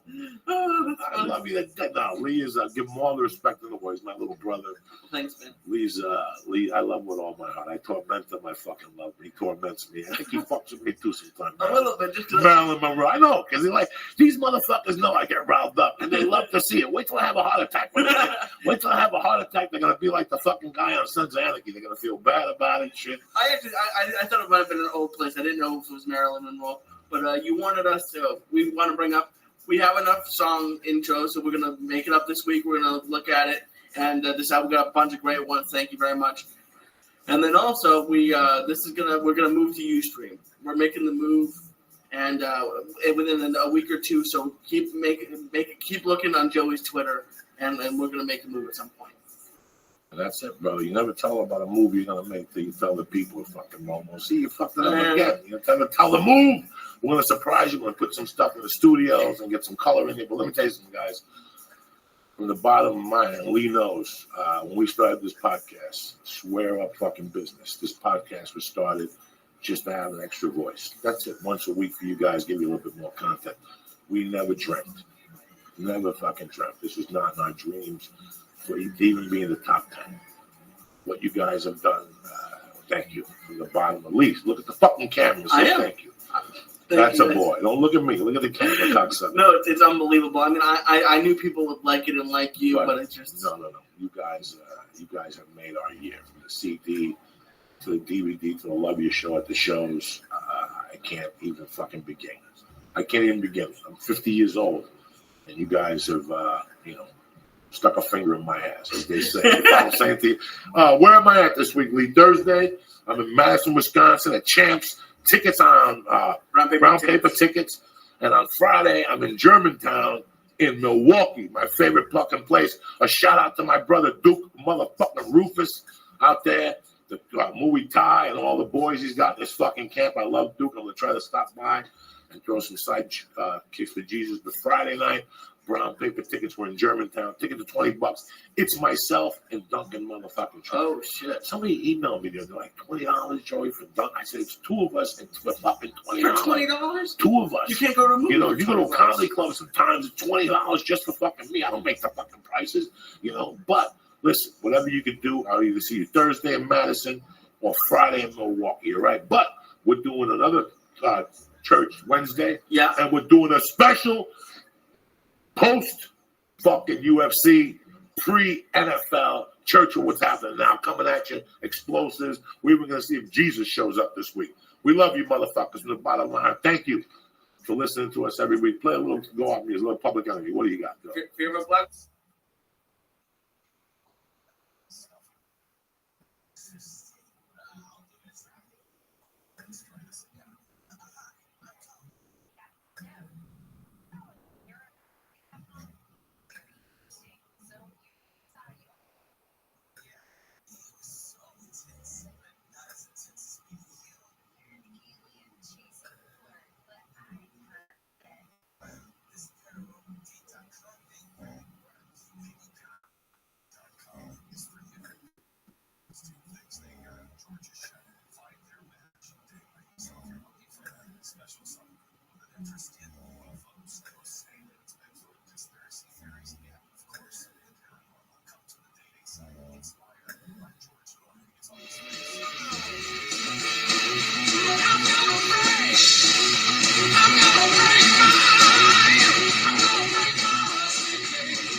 What's happening, ball lickers? Namaste, cocksuckers. A beautiful day to be alive. Welcome to the Church of What's Happening Now. Joey Diaz, my main co-host, Lee, fucking AKA the Flying Jew. What's happening, baby? Not much, man. How you doing? You know me. It's fucking a beautiful day to be alive. It's Wednesday. A lot of people don't like Wednesday. I'm tired, whatever. Fuck you. You should have stayed home, smoked some dope, and watched Sons of Anarchy last night. Jax got married. Who the fuck gets married when the cops are looking for you? You know what I'm saying? That's a brilliant move. That's brilliant because now he gets better visitation. I was going to say that's when I would get married. Yeah, you get married right before you fucking turn yourself in. I mean, the episode was great last night. They were looking for brothers. They ended up finding a black guy fucking a white chick in the muffler. It was the fucking biker's daughter. The guy got married. Fucking. Now you like that show because I haven't got into it and it's on Netflix and I think you know what, man? I've said it before that I had friends on there and my wife would watch it sometimes and then Katie Segal. I mean, half of us grew up on Katie Segal, Married with Children. That was the best show on fucking TV 20 years ago. Yeah, I was in prison when that show aired. Wow. Like when that show started coming out, I was locked up. And I thought it was just amazing. And I thought she was hot like then. She was kind of a big with her fucking hairdo and a little blonde, little fucking nerdy looking boy. And the black belt jiu-jitsu was on it. That's a great show. So but it's so weird what it's becoming. A lot of people don't see what Sons of Anarchy is becoming. What a lot of people don't know is the Sopranos had a plan. Okay. When the Sopranos first started, the deal was it was going to end with the mother running the family. But it didn't end that way. She died during the fucking episode season 2. Okay. In real life. So what's going on right now with this is at the end, you're going to see it, that it's going to be him and her running this fucking family, this Sons of Anarchy. But it's an interesting show. You know why, bro? Because it's like when I like that. I don't want to see the same shit fucking over and over again. Yeah. At least these guys are fucking trying. You know, I got a problem with fucking Fox, but FX is doing a phenomenal job. Fox is a bunch of fucking sheepy fuck. But FX, somebody's over there, I think it's Fox 21 over there, whatever. They're really trying. You know, when you watch Sons of Anarchy, they're saying cunt and cock, and they're selling drugs, and Mexicans are getting shot. There was a great scene with Jimmy Smith last night in the Jax, where they're getting chased. Okay. And Jack says, drop me off at the corner. Fucking Jimmy Smith makes a U-turn. He goes, no, let's go straight at him. I mean, it's just is what it's supposed to be. Balls to the wall on a motherfucking Wednesday. What'd you think of Monday Night Football? I told you that game there, that game, that's what boredom was fucking invented. There's just football on Monday. It's tough. This country forgot. You young motherfuckers don't know what it was. People didn't go out on Saturdays to go out on Mondays. Really? Yeah, because it was huge. I couldn't wait to go on Monday. We used to go to Ground Round and then go to Eclipse. And we would go in there and they would have a happy hour on Monday nights. Ribs, chicken wings, shit like that. But anybody knows Englewood's down. It's like that's where Travolta's from. Englewood. Okay. But we go up there, but I don't know. Remember when we did the interview with George and he was talking about the place I used to dine and dash out of? Yeah. Run around after that was the place. Oh, Jesus. But we go at night for Monday Night Football, and it was rocking. They put music, people get a half gram of Coke. Monday Night Football was rocking in the old fucking days. Yeah. No, it was a boring game, but Matt Ryan looks really good. He's the Falcons quarterback. Right, he does. He was great, and then Peyton Manning.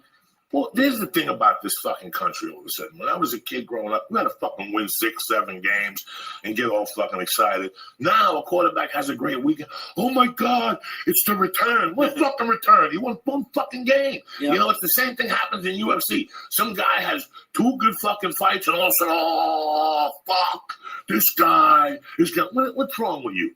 What the fuck is, man? Yeah, what the fuck is wrong with you? Some guy wins 2 fights. Anderson Silva been winning fights since 2001, and people are still doubting him. But some guy wins 2 fights, one with a lucky punch and one by submission against some guy that's overweight or whatever. Oh no, he's back to return. Get the fuck out of here. He's got to bang it out for 6 or 7 fights. Who's the guy who's had like 50 fights and he had the arrow with his chest hair?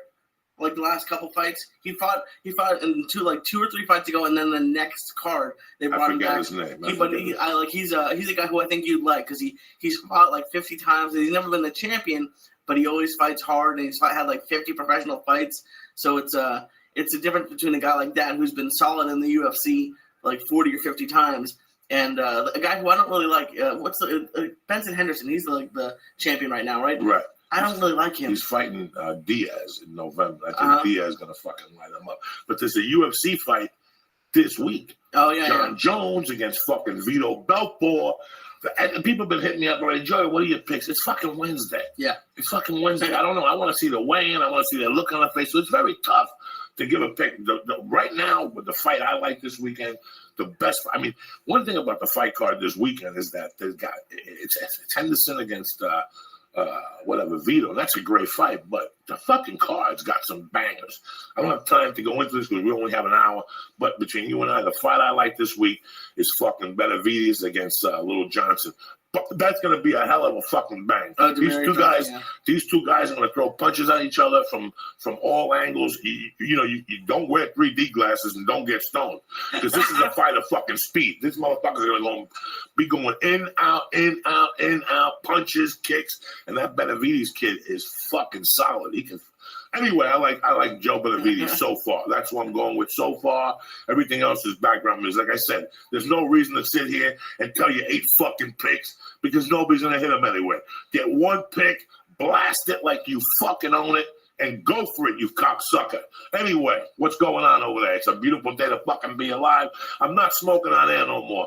I'm getting stoned in the morning, and I'm also not eating those edibles. Lee, I was getting too fucked up. Oh, yeah. By 12 o'clock, that edible at fucking 6 in the morning is ruining my fucking day. Exactly. Like, I come in and you want me to do the chocolate. I'm like, but it's your day off. One little piece. Like Sunday, we're doing a special Beauty to Be Sunday, and that's when we'll fucking get blasted up because what are you doing? No, I'll do it on Sunday, but you want me to do it for 4 hours before I go into work. A little piece. You get the wing going, you get a little hot. I eat a whole fucking bar. Oh, I don't know how you're still alive. No, I eat a whole fucking bar. So by 12 o'clock, I'm walking around thinking, because it's like by 12 o'clock, you're feeling like you're either going to have the diabetes is kicking in. And it's fucking amazing. You don't know what. I was walking around. I found myself on Lancashire and fucking Cahunga Street. Oh, that would never happen to me. Oh, sweating profusely. I don't know how you find yourself walking around on that. I can barely find myself moving from my seat. When I get high, the first thing I get, like, 10 years ago, for years I loved getting high and working out. Nothing better than fucking smoking a half a number, putting a fucking, well, I started with the fucking Walkman. Now it's an iPod, putting your speakers in and going to the gym and just letting it all hang out. If you're your own personal fucking gym, I got the kennel next door. If you got your own personal fucking gym, you just go blast, whatever music you listen to and start fucking lifting and stuff. You forget. I get so into the workout when I get high and I go down there. Forget when you eat an edible. Mm-hmm. Like, I like eating an edible Monday mornings because I'm tuned up by the time I get to yoga at 11:30. Yoga was meant to do with a fucking edible inside. I'm over there stretching. I'm doing Yamaste. I was just going to ask you. I'm doing downward fucking dogs. Yeah. The stretch, when you feel the stretch, and she says breathe into the stretch. If you're a little high, you're more conscious of it. You're looking the other way. I focus on my breathing because I have a hard time fucking breathing. You can hear it on the mic. That's why I say low the mic. They think some fucking guy's coming out or whatever. But I love it. But I can't do no more. And besides, what fucking pissed me off? That I've been eating Bang chocolate and talking about Bang for a long fucking time. They make a great product, guys. Yeah. They really do. I like the cookies and cream. I like the Flyer 3-string. And don't get me wrong. There's stuff that's stronger out there. Don't fucking get me wrong. Yeah, there's stuff that'll kill that. But I like the taste of that chocolate. It's fine chocolate. They do a good job with it. It's low on points. If you eat like one strip, it's like 3 points of Weight Watchers. But here's where it fucking kills me. That I've been putting it on. And now, listen, guys, I ain't looking for dick from nobody. As you motherfuckers know, I don't time waits for nobody. Me and Lee put a CD together. We do the testicle testings. I don't wait for a record label. I don't got no mind fucks. Either you're on the program in my life or you don't. That's part of the church of what's happening now. This is our motherfucking playing field. I come here for months. We go on fucking podcasts. We talk about, I go on 30 million podcasts. I talk about weed, this, that, edibles. I tweet them. I reached out to them a couple of days ago. Bang, we show you a thing. Send us some fucking love. Say support Church of What's Happening Now. Send a T-shirt. Send me 2 free chocolates. I don't give a fuck. I'm still going to go buy your product. These motherfuckers on Twitter acting like, their shit don't stink. They don't return nothing. Then I went yesterday to Divine Wellness to get the chocolate bar, and I asked the guy, did he come yet with the cookies and cream? The guy goes, no, he hasn't returned our call, hasn't done nothing. So I go, you know what? These motherfuckers suck cock from head to toe. They don't, listen, me and Lee were discussing something before. I didn't want to bust it out early, but I'm going to go into a little bit. Everybody's waiting for Obama and fucking Romney or Jesus or fucking Mormon God, whatever the fuck your God is to save the world. That's not going to save the world. Character's going to save this motherfucking world. You know what this guy was telling me yesterday? He's called Bang 10 times, and they haven't returned his calls or fucking even brought any more chocolate down. That's number one. Number two, the fucking guy, I emailed him.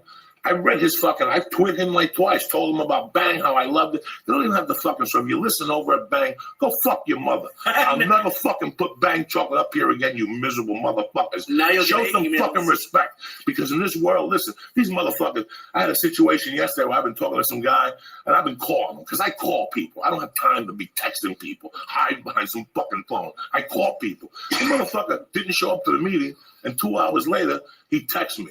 Nothing pisses me more off than that shit. Call me. At least the guy texts me. I ain't mad at that. It's these dumb motherfuckers who you leave a message for, and they don't find the time to call you back, especially when you're doing them a favor or whatever. You know what? Have some fucking balls. Somebody calls you, pick up the phone and call them the fuck back.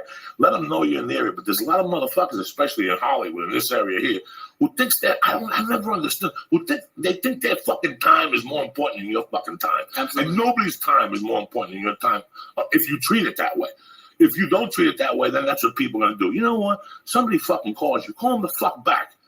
But these motherfuckers don't even call the weed store back, a place that sells to them. They're up there, wherever the fuck they are, walking around with sandals on, looking at high times. Hey, dude, you dumb motherfuckers. Call back, Bang. We need your fucking chocolate, you fucking douchebag. Or twit me, you fucking cocksuckers. It's too early for this shit, Lee.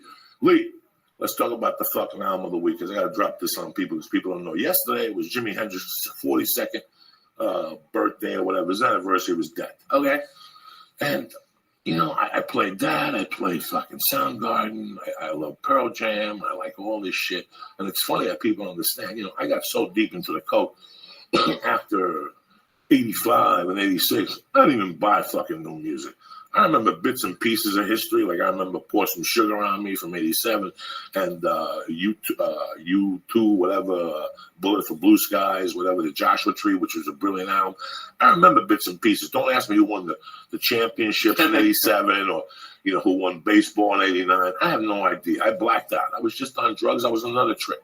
Sometimes you head somewhere else, and I fucking was dead basically. And for some reason, in '94, I was living in Boulder. I was living in North Boulder, across from the North Boulder Recreation Center there to keep myself in shape.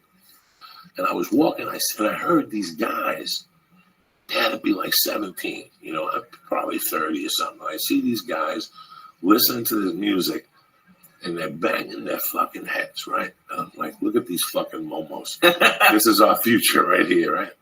But what they were listening to was so fucking unreal that after like 10 minutes, I had to walk to these idiots and go, listen, not for nothing, guys. What the fuck is this? Yeah. And they showed me the album cover, and I listened to the name of the band. And that afternoon, after I worked out, I took my fucking bike and I went over to whatever record store I was going to in Boulder at the time. Sorry, people. And I walked in, I bought this album, and I brought it home. And after 3 songs, I had to get up, put the album down, the cassette, whatever the fuck I had bought, the CD it was, and I had to get a bag of weed and come back and start from the beginning because it had moved me so fucking much.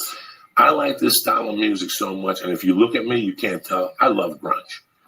I love it. I love everything. You live in Seattle. Yeah, I loved everything there. And I was an old man when I lived up there, considering what was going on. Mm-hmm. But I loved the whole thing about it. I loved when I heard Pearl Jam, I lost my mind. But the album that pushed me was an album called Bad Motorfinger by Soundgarden.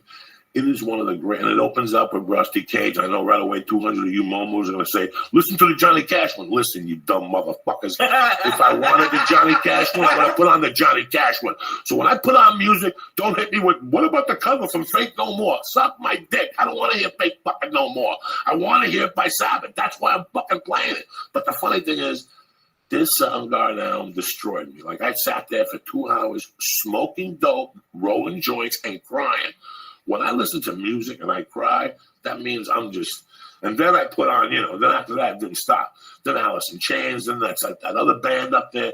There were like 4 bands up there that were throwing fucking heat. And I moved to Seattle, and I go to this club, Giggles, in the U District. Okay. It was run at the time by a Vietnam vet that he was a pilot, and he got hit in the head with a fucking missile or something, and he would lose his memory. So I would work all weekend, right? Yeah. I would call him Bob, or something was his name. I'd call him on Monday and go, Bob, who's the feature act this weekend? And he would say, nobody. I go, can I feature? And he'd go, yeah, show up Thursday at Tacoma, or I forget whether the Thursday night gig was, and Friday and Saturday you're in Seattle, in the youth district. So I would work, but I knew the waitresses were so good that Sunday nights, Saturday nights, I would ask the waitress, go back there and see who's featuring them next week. And they would come back and go, nobody. And Monday, 9:01, I would call Bob and go, Bob, who's featuring this week? Who's this? Joey Diaz. Why, you want to feature? Yeah. When was the last time you were at the club? He'd ask me. I'd say 9 years ago, right? And he'd go, all right, see you Thursday. I would do this 3 weeks in a row. And he would never remember. But the best was, the mind of Joey Diaz. I'm always fucking criminalizing. You know what I'm saying? I would go in there on Thursdays and ask him for a draw. Okay, give on me the paycheck, 200 on Thursday. And then by Saturday, he'd forget. And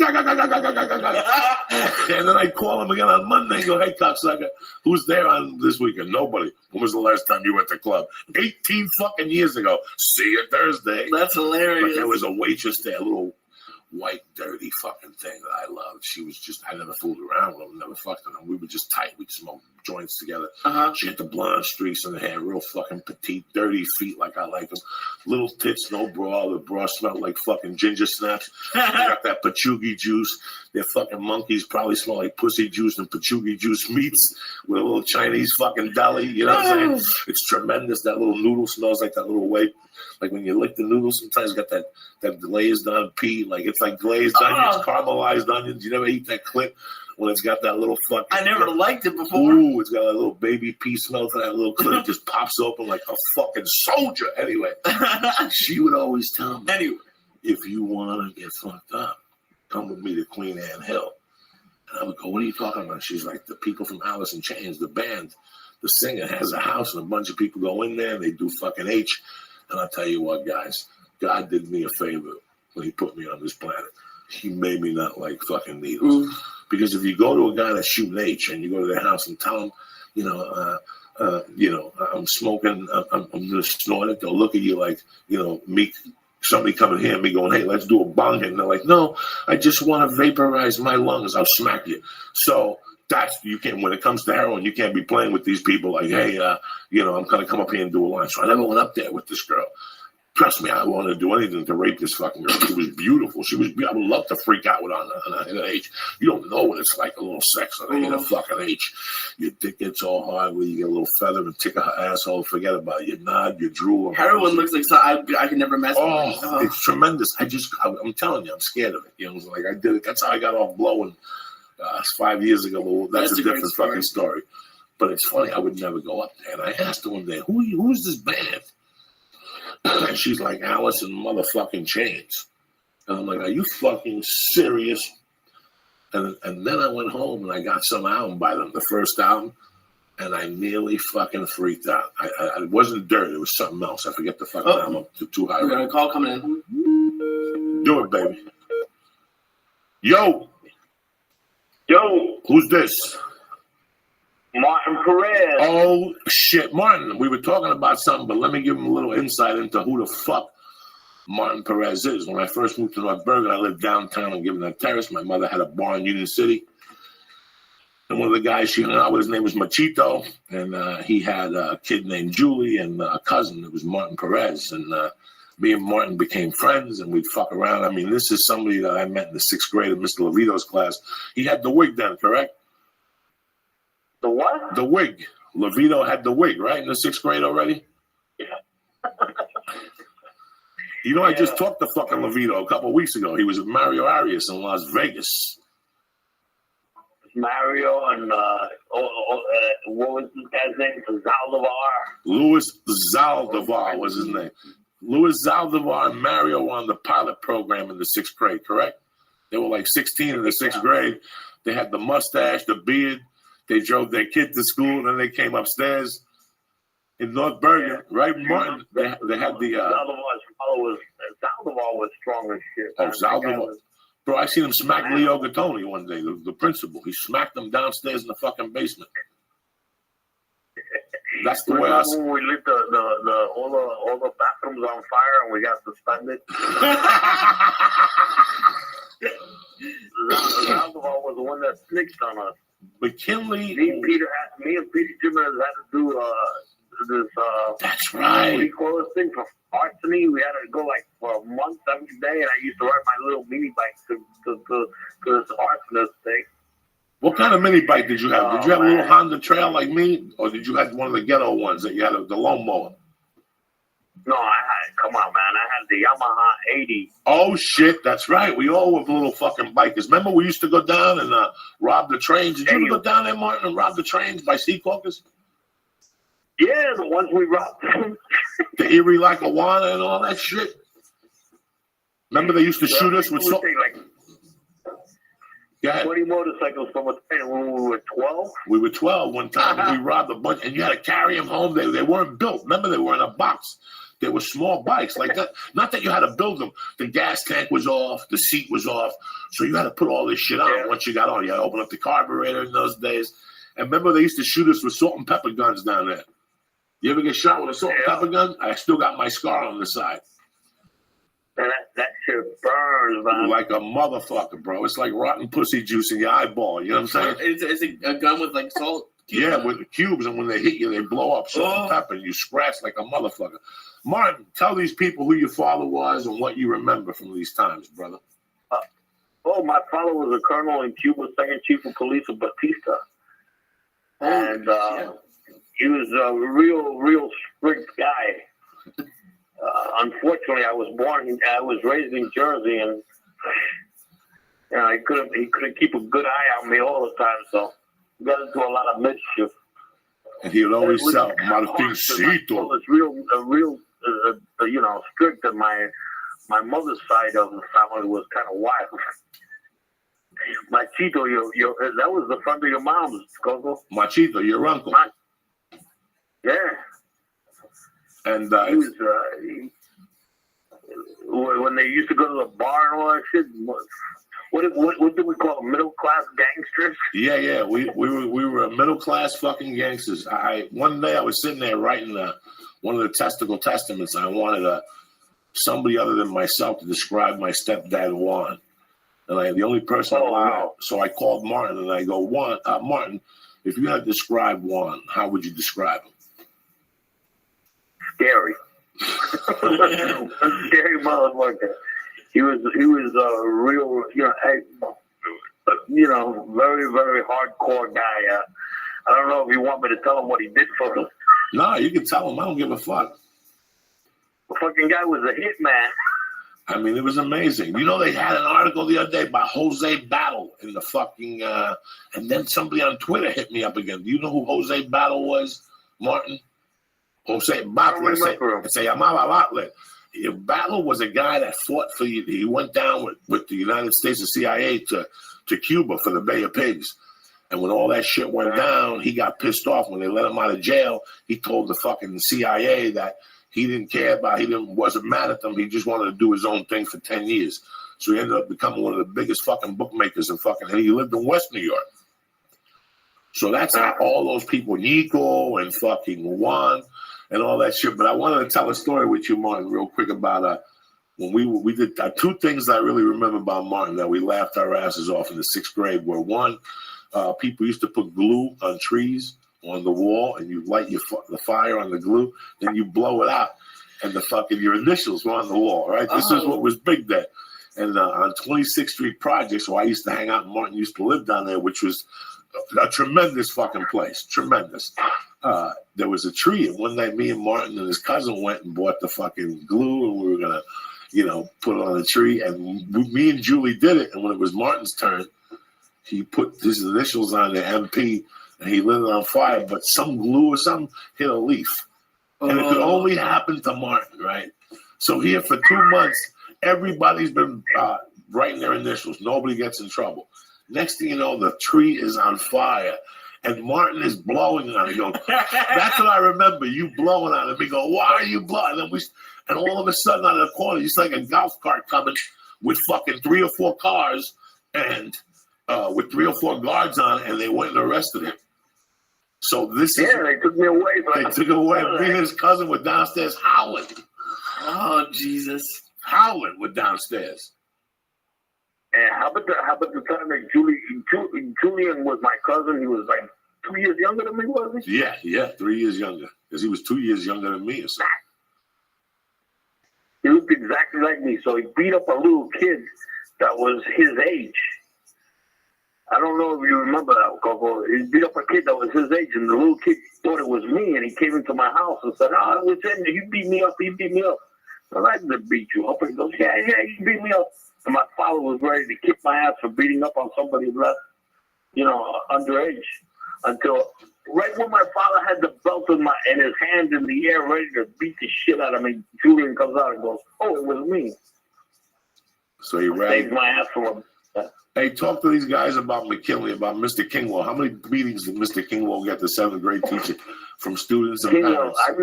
What I remember about Kingwell, he was a 7th grade teacher. When we walked into we used to go in the day before, the last day of school, you used to go to your next year's class.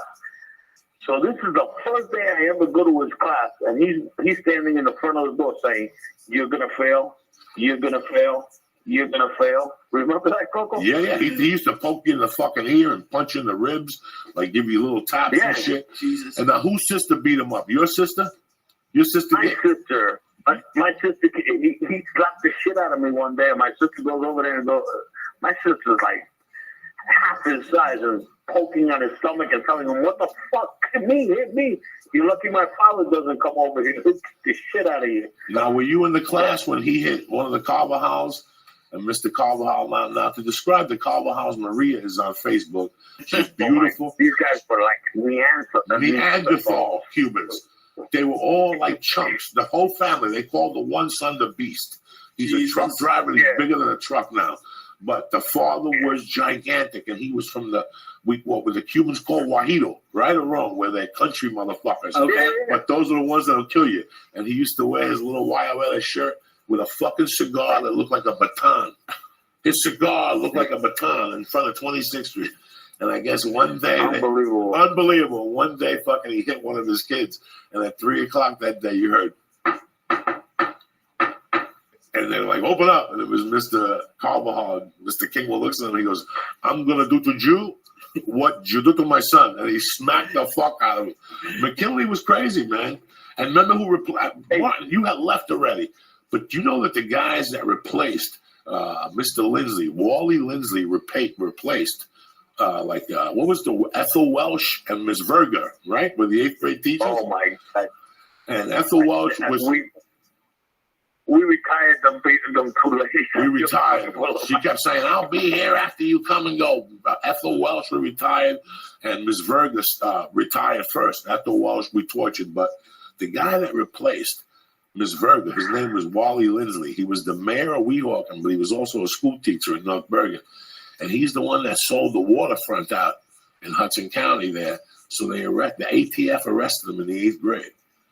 Think about being in your fucking class, sitting in the school, and all of a sudden the fucking ATF shows up and takes your fucking school teacher. Jesus. That's the school we fucking grew up, man. When did you leave North Bergen? How about that guy? Remember when we were in PE? And with Joey, Coco got him all, Coco got him all. And the PE teacher smacked us. Mr. Totora, tell him the story. Huh? Tell him the story. Tell him this. I'm sorry. I don't remember the guy's name. His father came in with his mafia and told the principal, "I want to see the PE teacher. I want to see the PE teacher." No, we can't. What was the guy's name? Carmine Balzano. Anthony pulled. Totora pushed me, you, and Anthony Balzano for speaking Spanish. And Anthony Balzano stuck up for us. He's like, I don't give a fuck. You can't tell these guys what to do, what not to speak. And this teacher hauls off and starts hitting us. But he pulled mine and Martin's heads, and he banged them. Like when we went upstairs, we were going through our hair, and there was hair on the sheet. So when Carmine came in, he goes, right away, Anthony's like, Dad, let me tell you what happened. He didn't let these guys talk Spanish. Fuck that. It's a free country. But he's like, but Anthony, you're Italian. So what? You got to stick up for Spinks. You know what I'm saying? Yeah. And the next thing you know, this fucking guy went into that principal's office. And was that fucking teacher there the next day? Hell no. They transferred the Torah to... No, he was gone. Hey, and Coco, when we counterfeited the lunch tickets. Oh yeah, we were I haven't heard that one. Oh fuck, because I forget all this shit, dog. This is how much. Bro, we sold more counterfeit tickets than the school did. No, this is fucking classic shit, North Bergen, though. We ain't fucking around. So 12-year-old counterfeiters. 12-year-old fucking counterfeiters. We used to deliver everything that all those neighborhoods were never safe with us. We were always trying to flip a buck. You've been doing it your whole life. We were kids that were always trying to flip a buck, man. There's no fucking games and playing Game Boy and all that shit. We lived it, though. We didn't have time to watch a TV and steal a car in my mind. We lived it. Fucking little momos today. Let's go play fucking Game Boy. You live it, bitch. Go ahead, man. Hey, Joe, when we used to take the orders from people, give me your order for lunch, and then get Jose Hurtado to go steal it from ShopRite. He'd go into ShopRite and take all our orders and just pack in a brown bag. He'd walk down the aisle just putting it into a brown bag and walk out of the store like if it was his house. We grew up with some pretty fucked up fucking people. Hey, did you go with us to do our confirmation, Coco? No, I got thrown out of that. It was the place in Union City, not St. Michael's, but the other one. Not St. Rocco's, but there was another one where I went like 2 or 3 times, and one of you guys asked the fucking priest who wrote the Bible and was it real, and how did we know that this shit was real? And he threw a bunch of us out. You know, remember we had to go to. I remember. And then it was me, Dean Lepre, John Bender, Vanacek, you, like 20 of us. We used to go to Blimpie, smoke dope, and then go to fucking, in the 7th grade, we go to Blimpie, smoke dope, and then go to community instruction. So if you ain't topping that one, kids, go fuck yourself. If I Hey, listen, the confirmation at the end, I don't know if you went, but we changed all our names, our last names, ourselves. Like Dean LaPrick, Martin Priquez, John Fender, and this is the priest in our confirmation saying all these names, and we were rolling in the middle. They gave him the fucking worst, they gave him the wrong fucking names, man. No, this was, Martin, I'm happy you called because you had come to my house swimming at the pool.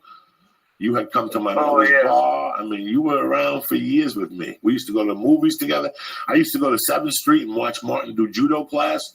Remember Martin down in 7th? Remember La Lupe and her son? La Lupe and her son. La Lupe is a Cuban performer that's on YouTube that while she would sing, she would rip her fucking clothes off. Who would, not even Pink doing somersaults could do that shit. This Cuban lady used to rip her fucking clothes. I can't believe you still remember La Lupe at my house. Yeah, La Lupe used to go to your house too, right? Yeah. All the time. I used to watch her on Change and shit. She had a skinny pussy. I remember I was a young kid. Her pussy was skinny. Her little hair looked like Eddie Munster. Her little pussy hair was scraggly. Martin. Hey, what was everybody was you were banging big time when she was like a cousin of yours or something like that? Oh, I banged all my cousins. You know me. No, she wasn't a cousin. See, my mother had baptized her. Evie from the Bronx, the Puerto Rican girl. Evie. Yeah, she taught me how to eat pussy, a little nasty bitch. I remember the first time I ate her monkey. I didn't even have hair or nothing. Evie. I forgot all about it. Evie. I had Evie, and I had the other Puerto Rican that my mother would baptize all these kids. She'd be their godmother, and they have to spend a week with us or something. Oh, okay. After the 3rd night, I'd be because that's big in the Cuban. Yeah, that's very big. It's big in the Catholic religion, being a godparent. You know. Martincito, I love you with all my heart for calling, bro. Anything you want to say at the end? I just want to say, Coco, I love you, brother. You're always my brother. No. Hasta la última, my social. I didn't see Martin for 20 years, and he showed up at the Miami Improv, and he gave me a hug, and I almost fucking died. So we've, bro, I'm 49 years old, Martin. How old are you? 50. 50. So we've been fucking running since we were 13 and 12 and 11 with Peter Jimenez, and we used to walk up and down that hill. And what about the fucking riots against Union City, throwing eggs? The projects. Oh, remember the day before Halloween, the mischief night? Devil's night, though. They don't do this in this country. Oh, it was fucking wars, bro. We used to have egg fights for wars. Remember throwing eggs at the Hasidic Jews? You ever throw an egg at a Hasidic Jew and they chase you from Union City to fucking Jersey City? Those little stinkies, they don't stop, dog. Remember we used to go and glue the pennies on the... We were bad, but remember we used to go to Duratest and throw light bulbs at people, and the fucking light bulb. Remember with the irregular light bulbs? You were throwing light bulbs at people? Yeah, they made all light bulbs and beams. You know those long tubes. So I would come up to you with one of those things and hit you, and the thing would just blow up and white powder would go in your face and shit. Oh my god! And then we used to have. Remember the bananas? Carvajal was the one that threw an apple through the Jewish temple thing. And then they said it was a brick, and they put him in prison and everything. They put him in jail and everything. Yeah. Alex Carvajal. This is the guy that died in the tunnel. Which one? One arm. What was his name? Oh, the one guy who got caught. Yeah, he got caught he was robbing trains, wasn't he? And his arm got jacked. He got electrocuted. Yeah, that's the last time I went down there. Once somebody gets electrocuted, the party's over. They get him in money. I forget what his name was. He's driving a cab now. Yeah, and you remember Lewis, the crippled guy on the bottom floor, and we used to take him into man, that was fucked up. Debbie Slow, you remember Debbie Slow? Debbie Slow. We used to have a lot of crazy people in that neighborhood. I got to run, Martincito. They get him in money. Right, brother. I'll call you next week. How about the Churchill? Bye. That's fucking nuts, huh? Now, for people my age, and he brought it up, but I didn't want to stop you guys talking. Explain who Batista is, because it's a story that I don't think people my age would understand. Batista was the guy who was running Cuba before Fidel. That's who Fidel won and succeeded. It was a guy, Batista, Fulgencio Batista. And in reality, Batista was a bad motherfucker. I mean, because yeah, on one hand he had Cuba, it was booming. I mean, all the stories you hear about Cuba is when Batista was running that motherfucker. But on the other hand, he was the poverty was at fucking tremendous levels. He was robbing his people. It was worse than communists in a way because he was shaking them down to live.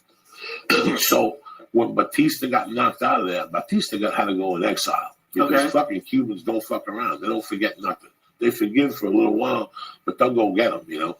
So I don't know what the whole thing was with Batista, but a lot of people liked Batista and a lot of people were fucking against Batista. And at the end, when Fidel came in, he brought a promise. Fidel lied to the Cuban people. He brought in a promise that he was going to change things. And look, he was a commie. So, but my point was, so his father was like a general or very high up in his army. Very high. So the people around you, I can't even imagine how strict his father would be, and then there's your father, and it's just...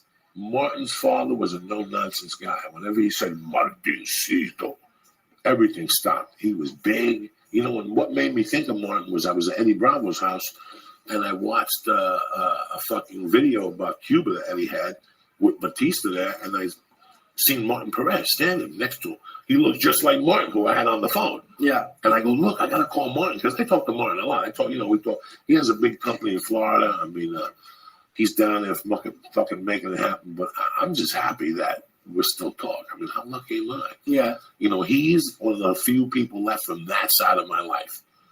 From that side of my life, the life before my mother died, that could vouch for me in any situation. There's maybe 3 or 4. Yeah. And that's why I honor this guy so much. And I believe all your stories. I don't like. I never in my head think you're lying, but you know, I have stories from my childhood that are kind of they grow over the years. And I couldn't imagine 12 stealing motorcycles off of a train. And he called and he brings it up. Listen, and he's throwing bikes off of a train. Listen, first off, I have nothing to lose. So, you know, I had nothing going on in my comedy career. I had nothing. I was doing sets. Yeah, I was doing movies in my name is Earl and people were impressed or whatever. But I didn't know what was going on. And I started doing a podcast with Felicia. And I started telling stories about my life, man. You know, and a lot of them you forget. They're so fucking terrible. A lot of them you forget. I'm not going to lie to you. You don't want them. You don't want nobody to know. And I started saying them. And you know what? I would show up to fucking these shows and people would be all around going, dog, tell us that story again. Do this. And like, oh, you fucking people can't, you know. I always thought everybody had stories. Yeah. That's why I didn't want to tell nobody. Some of them I can't tell. Listen, I got 800 stories. 300 of them I can't fucking tell you. You know what I'm saying? Because it's just not right. And you'll hear them as they go along because people are going to call and slip or whatever. But I got no reason to lie. I'm the real fucking deal. Exactly. I'm the real fucking deal. And this is just, I sit here sometimes, like I said, I thought everybody lived a lie. I thought everybody went and robbed trains when they were 12. And these were middle, what do you call that? Middle class kids. Middle class kids. These were middle class kids that hung out at projects to hang out with the other kids that didn't have so much. You know what I'm saying? We didn't judge. There was no judging. We knew who to hang with, who rocked, who had your fucking back in those days. Yeah. Not like these fucking momos with a skateboard going, what the fuck?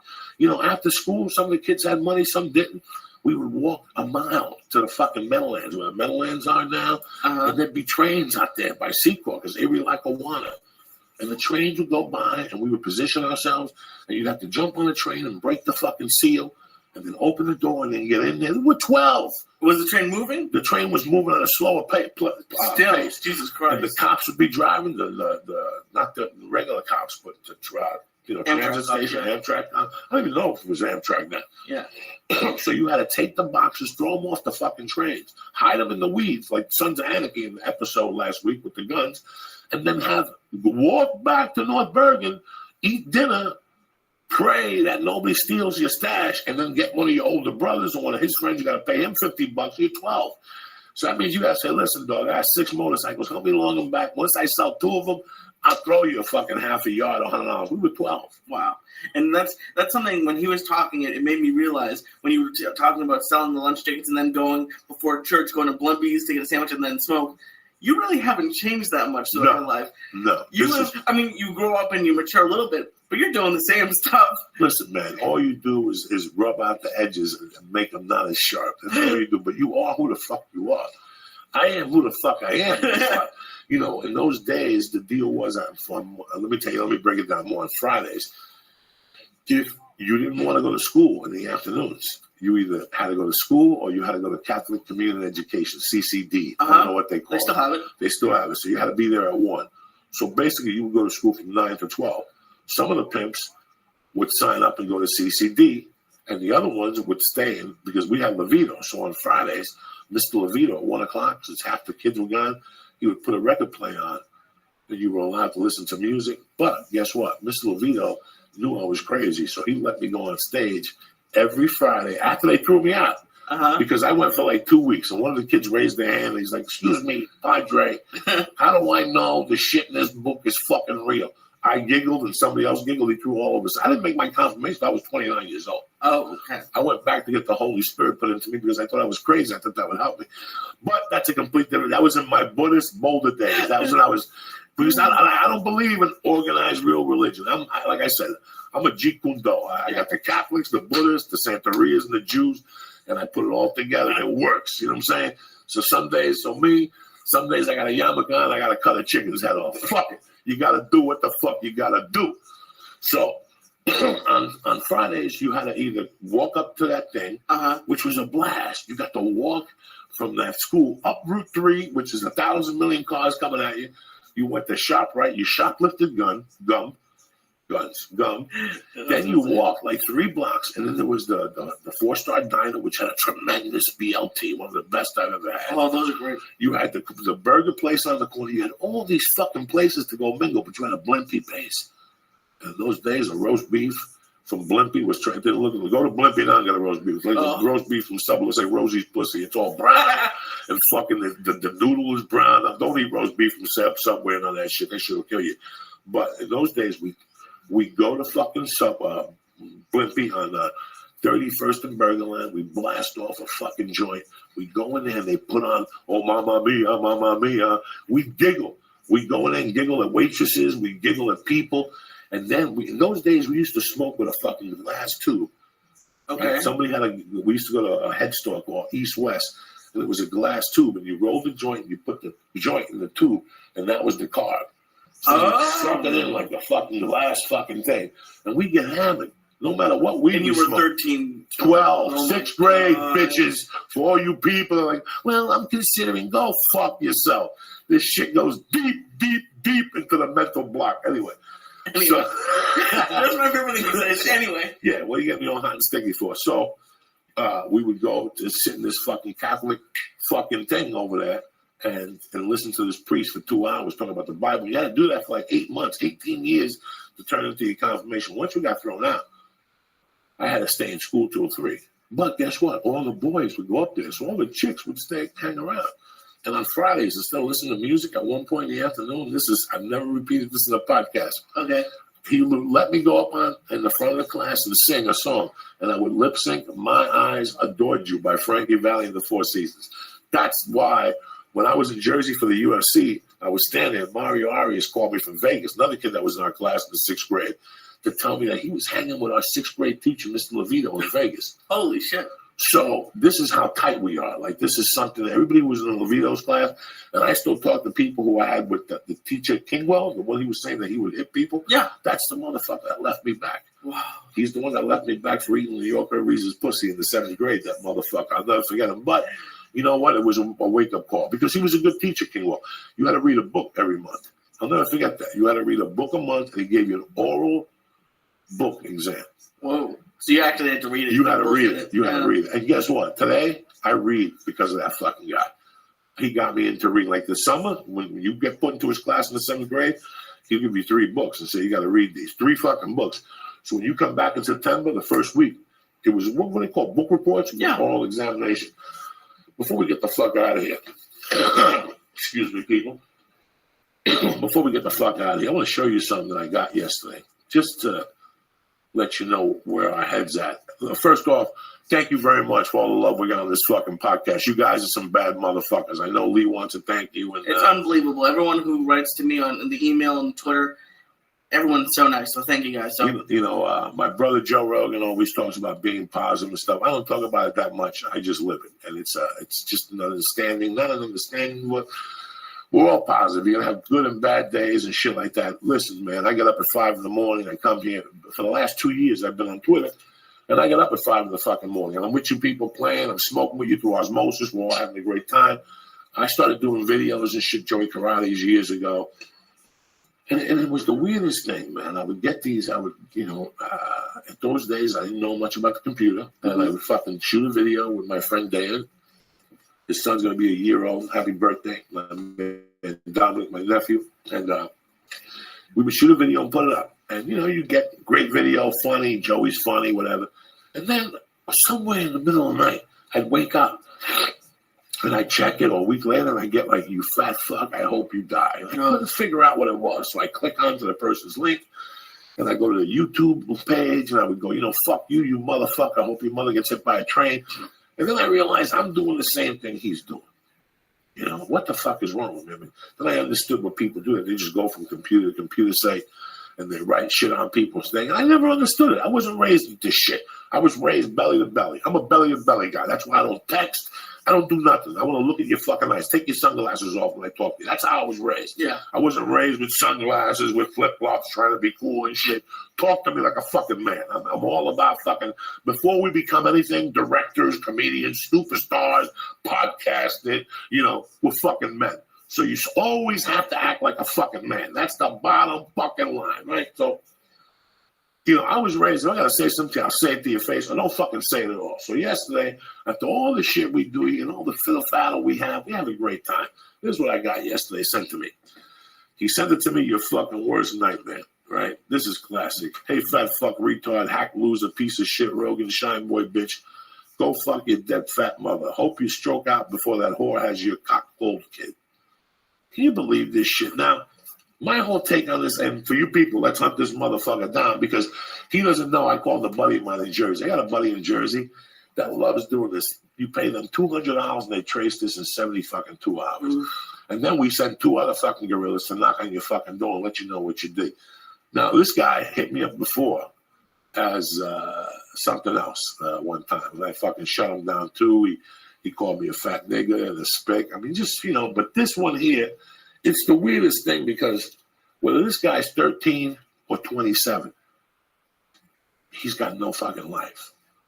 He's got no life. He can't claim responsibility. He can't do nothing. This guy's going to be living behind the fucking shadows all his life. These are the kids that you see walking around. This is the kid that will go into a fucking post office and kill somebody or waste a kid. This is how it starts. Yeah. Because who raised this fucking maggot? Who raised this fucking kid? A computer raised this fucking idiot. A computer raised this fucking idiot, because he's been listening. It's not like he downloaded the podcast. He knows my wife's pregnant. He knows my mother died. He knows I'm with Rogan. This is what he writes. It cracks me up. I laugh because I turn around in my mind and I feel bad for this dumb fuck. I feel bad in the sense that he has to go through life living like a fucking mobile. And that's how you're supposed to look at it. Like, if I got that would destroy me for days. No, because you're not supposed. This guy doesn't have to. If he knocked on my door and said that to my face, I'd shake his hands. Because at least you had the fucking balls to do it, the fucking honesty. And you know what? Get your mother on the phone. She did a fine job. She instilled fucking, not hiding behind a computer. But how do you hide? These are the same. And I get these on Twitter, and you laugh. You sit there. So if you do this. By the way, let's hunt this motherfucker down, people, because I know there's some fucking 10-year-olds that can find you. They'll find fucking Obama. Apple6@gmail.com. I got it working from the other side. When we find you, we're going to fucking make you fucking write an apology.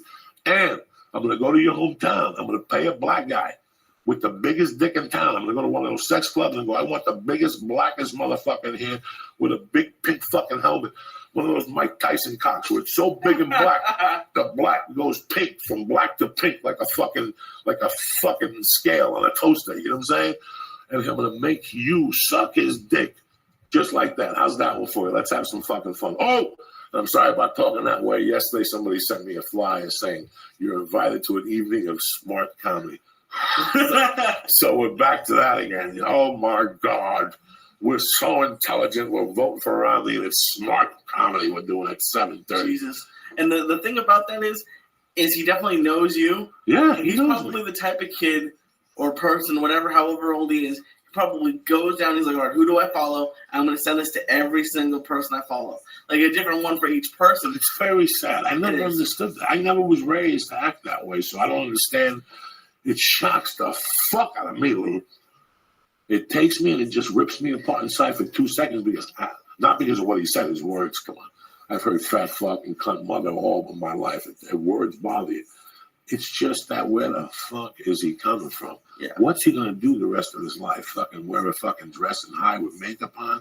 And this is coming from you, who robbed trains and did all that bad stuff. You know, because I know you got to look at a man's eye, dog. Yeah. Always got to look at. That's why I don't like texting. What am I going to text you for? I text somebody when I want my dick sucked. That's a booty call. When somebody calls you, call them back. This is all part of being a fucking man. This is all part of being Wednesday. Every fucking day, you got to act this fucking way. These fucking jerk-offs doing this kind of shit. I'm like, get the fuck out of here. Lee, tell these motherfuckers what's happening Sunday. Sunday, we have the biggest show we've ever done. We have the recap of the John Jones finally fighting. We have a preview for Sunday football and Monday Night Football. And, no Monday nights. We don't preview Monday nights here because that's a loser night, and my people aren't getting back. The people we run with, we're fucking winning. We're winning. We lock it up. We go upstairs. We give mom a stab, and Monday morning wake up and go to work, and we don't got to worry about who's playing Monday. Am I going to win my money back? Fuck no. Why are you chasing fucking Mondays? Fuck Mondays. We do our work like silent fucking savages. We're chasing your fucking jewels like Tupac says on a Sunday. So we're trying to make some money this week. And last week, I had the under on the Giants. The week before that, I had against Denver. I bet against Denver. So I'm 1-1. This week, I'm going to redeem myself with a winner. As far as the UFC, like I said, dog, it's fucking Wednesday. I got to see the weigh-ins. But right now, my heart, I really like Benavidez. And sometimes your first fucking thing is the other. And I want to go back to what we're talking about. Play a little Bad Motor Finger for your fucking Uncle Joey. I got to get something to drink real quick. I'll be back, bitches. All right.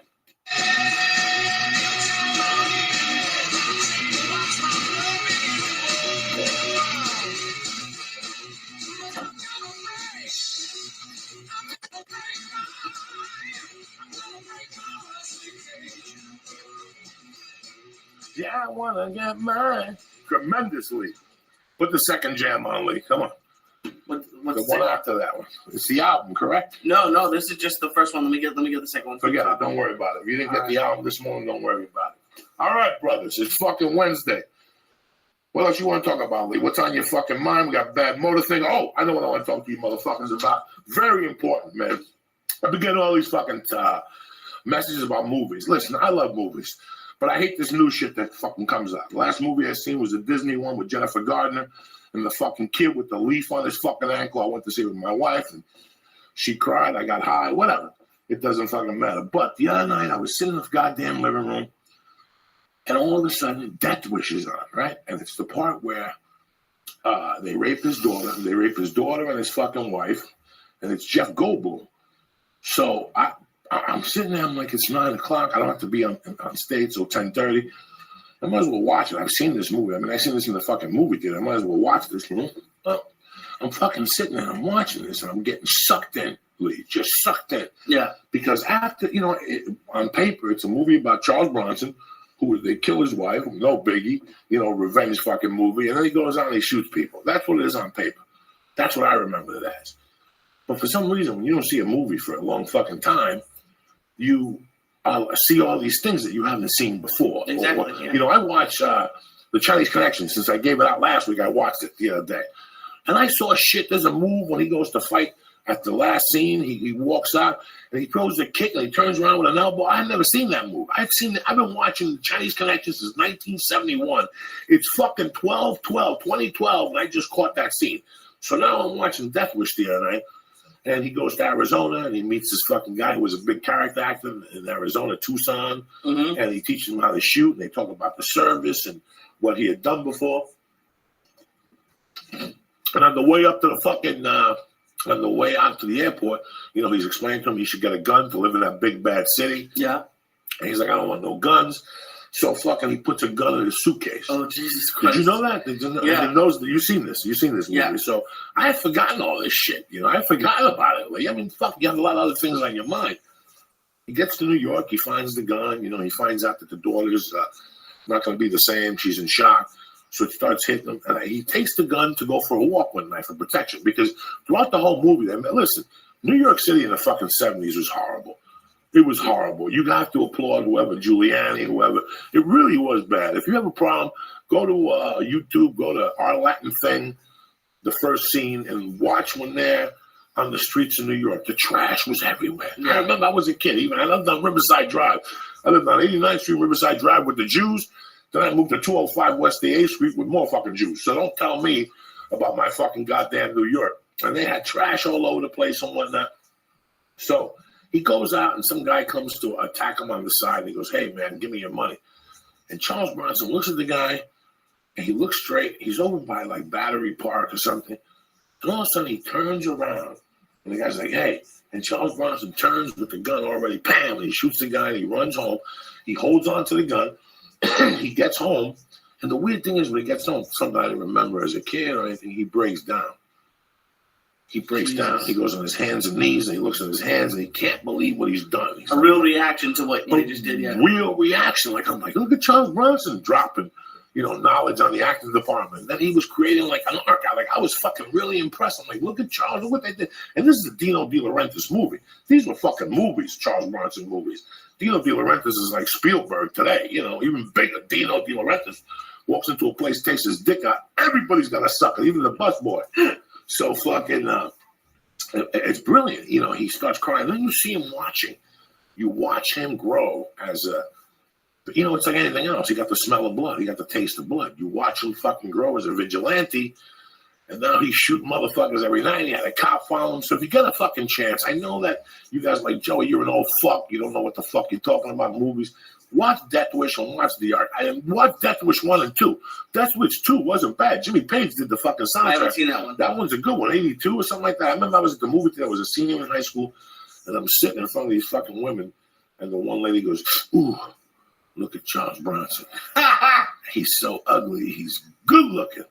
I was like, what the fuck is these freaky motherfuckers? But please, these movies from the 70s and 80s, sometimes you'll watch them a little slow. Yesterday I was on IMDb for something, and I was watching somebody's list of movies, for top comedies. And I was shocked by their fucking predictions or selections. But what I really was, they have no planes, trains, and automobiles on there. And to me, no. And to me, if you don't have trains, planes, and automobiles and Caddyshack on your comedy list, I can't look at it. If you don't have Easy Money on your comedy list, you're wrong. You're just wrong. You're just fucking wrong. If you don't have Ghostbusters on your comedy list, I can't talk to you. If you don't have Stripes on your comedy list, I cannot talk to you. If you don't have Animal House on your comedy list, I cannot talk to you. Where do you fucking people make these fucking lists from? Have you not watched a movie? You just watched 3 fucking movies and make your fucking pitch, you dummies. And was Hangover on the list? Oh, please. Hangover 1 and 2, and everybody's dancing and singing, and, Chinese people with their dicks out. Oh, yeah, But if you don't have any of these fucking comedy, if you don't have a Woody Allen movie as intelligent, as smart and witty as you think you are, the one when he fucking blows the coke, when he goes to go over, he goes to snort it, and he blows it out, the one with the fucking house in Boulder that they use. If you don't have Bullets Over fucking Broadway as honorable mention with Chaz Palminteri as a mobster with that guy as the writer. I've never seen that one. Oh, my God. These are fucking comedy gems. These are things that you don't have to push. Again, I read an article on they're still working on the funniness of Arrested Development. I mean, how much fucking writing does this thing need? Oh, my God, they've collaborated. 2 of the funniest writers have collaborated. Oh, my fucking God. And poor Nike, Michael Jordan can't say just do it one more fucking time. Just fucking do it, Yeah. This bio channel from time to time has a history of a movie. Okay, that'd be great. You seen that? What happened on the movie? And they had Caddyshack on Sunday. Oh, Jesus. And I was coming back from fucking Minneapolis, which, guys, I still fucking love you. Tom Bernard, you bad motherfucker. Please support House of Comedy this weekend, my man. I don't know. Who's there? I'll find out for you. Anyway, what the fuck was I? And I also want to give a shout out in Minneapolis to a cool motherfucking black dude I met with fucking cool, Sour D. I love you to death. I forgot to give you some love. And everybody else I met out there, we were smoking out there, and that fucking mobile ass. But anyway. So yeah, you were talking about the history of the movie. The history of the fucking movie, and they were going about Caddyshack out. In Caddyshack, they were fucking doing pounds of blow. Tony Montana was on the set on roller skates, giving them more blow. So they had to go down there. They had to send the studio down there to see what the fuck they were doing. Yeah. Like, what the fuck are you guys doing? Like, you can't snort for 2 or 3 days. And the one guy said, if you were on Caddyshack and you remember it, you weren't there. Because nobody fucking remembers it. I mean, those guys, and like Bill Murray was the big star of the movie, but he was only coming in, Brian Callen. I just found it, yeah. So who you think you're fucking dealing with? By the time you get the fucking name, by the time you get the name, it'll be next Monday. You're fucking. They still view on their website. So who don't view? Who miss you? Who? The House of Comedy. You're still on the front page like this. Oh, really? Yeah. Dancing and singing? Yeah. Oh, so yeah, nice. Brian Callen's there from tonight until Saturday. So go enjoy that. But yeah, I heard stories about that, especially that scene with Bill Murray knocking the flowers with the golf. Like, that was just improv, and I mean, I'm sure the writing was great for that, but it's kind of like the music of the 70s and 80s. It really is the voice. And the music now. I watched 16 Candles the other day, and I was fucking giggling. How can I look you in the face and tell you I wasn't giggling with some dumb young gun? Yeah. You know, come on, guys. You fucking giggle. You laugh from your fucking heart. You know, I got this movie on DVR that I adore. Guys, and you're going to laugh at me and think I'm a fucking faggot, and I don't give a fuck. Splash. Because you have to see John Candy. I'm going to get fucking emotional when I see. Listen, guys, I didn't go to no fucking improv Olympic. I didn't go to no fucking groundlings and jump up and down with kids and I.O., which is great for them coming out of college. I learned comedy the other fucking way, okay? I learned it by watching Jackie Gleason. You know who watched The Honeymooners at night on Monday nights by mistake? At the end of the brilliant episode of The Honeymooners, like when he handcuffed each other with the fake fucking things. Look and see how many writers are on this. 2. There was 2 Jew writers and Jackie fucking Gleason. And Jackie Gleason wrote them like he just was on them. But you watch the end of Saturday Night Live, they got 90 fucking writers. Yeah. And what do they give you? An hour and a half, 2 fucking sketches. So look at the work we're doing. Look at where we've been. I'm a pioneer. I watched Pioneer. I ain't no fucking pioneer. I'm a whatever the fuck you call it. I get high and I forget my words. You know, I learned on watching Timing from Jackie Gleason and fucking, Dick Van Dyke. And fucking The Odd Couple and Red Fox and Sanford and Son. I mean, that's what my comedy balls came from. And then I became I listened to Richard Pryor, Bicentennial Nigger, and The Nigger's Crazy, and all 3 or 4 George Carlin albums. Was the fucking one? I can't remember the one name where I sat there and wrote it out, and I would practice it in the fucking mirror when I was, 12. Comedy wasn't something that I did to pick up chicks. Well, comedy was for me. Listen, I got out of prison. I was just getting divorced. I was a loser. I had nowhere to fucking go, and I figured I'd kill some time and do some comedy for a couple of years. And I was still crying. And next thing you know, I would hear 30 years fucking later. But that's not the point. The point was I was a student of the fucking game. And I watched it, and I give props to anybody, even if I don't like them. If somebody takes me to that next level in comedy, you watch what's his name? And yeah, he's great in Uncle Buck. And he's great and fucking, he's brilliant in Trains, Planes, and Automobile. He's opposite Steve Martin. I mean, when Steve Martin got that call that day, they said, you're working opposite John Candy. When he hung that fucking phone down, what do you think went through his head? What am I going to do against this savage? Yeah. You're going to read the script and go up head to head with John Candy? That's never going to fucking happen. So he sat back and he played this character who they just jizzed together. And he let John Candy do. Listen, when you go up against guys like John Candy, the guy from 30 Rock, the black dude from 30 Rock, that they're natural fucking people. They can rock with the best of you. You play a square, you play a 4, what's that defense they play on Michael Jordan? when they guard him, they let him do what he does, but they fucking guard everybody else tight. Yeah. That's what you do against those guys. You guard it with people like John Candy, you just let them go. They know what they're doing. Don't look over their shoulder, and you can see it in Splash. In Splash, he's so fucking strong. With that one scene at the bar where Tom Hanks is up to him, he goes, listen, I got to leave. He goes, where are you going? He goes, I'm going to Cape Cod. He goes, why? Hang out. I got these 2 chicks. And you look at John Candy, the lighting was brilliant. They made it red. He had a red shirt on. Mm-hmm. But guys, he was fucked up. I've been fucked up on coke and weed and booze a million times. He was buzzing on that scene. And you could see it in his face. And he's like, come on over. I'm dancing with these girls. And you could see him shake his little fat body. And he's like, we're going down to Rio, baby. That chick's got some type of condo. And also he goes, no, I'm going to go find myself. I'm in Cape Cod. And he looks at me, he goes, really? You okay? Seriously? He goes, you got enough money? Yeah, he goes, can I have some? What the fucking timing? I have it. I watch it. When I go to an audition, I watch fucking John Candy. And he was brilliant. So, before you motherfuckers make a list, make sure John Candy's in. Even if he did a fucking cameo, even with all Spaceballs. Are you fucking kidding me? Are you fucking kidding me, you fucking morons? It's a hangover with this other. Please, don't get me fucking started on. Good movie, but they're not fucking classics. They're classics because they're coming out now. And nothing comes out now that's a fucking classic. How many classics you get a year? Nothing. How many people are going to see these movies that are coming out 20 years from now? Nobody. Yeah. So what the fuck are they talking about? Yeah, and you brought up Steve Martin a couple minutes ago, and does that kill you when people like him just stop? Like he's in a couple movies, but nothing that great, and doesn't do stand up anymore. Does that kill you, or does it just? What does it kill him? I don't give a what the fuck these people know. He doesn't do stand up. He was a fucking tremendous stand up. He had a fucking arrow in his head. He had a fucking arrow in his head, and he quit. I wasn't around for his fucking stand-up. Nobody was. Do you? Nobody was. What are these kids? Nobody was around.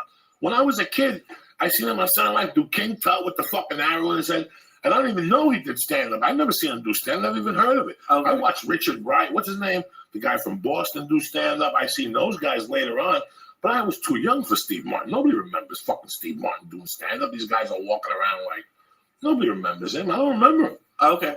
Yeah, no. I don't know what the fuck happened to him. He was one day I seen him do King Tut, the next day he was the man with 2 motherfucking brains. Another classic.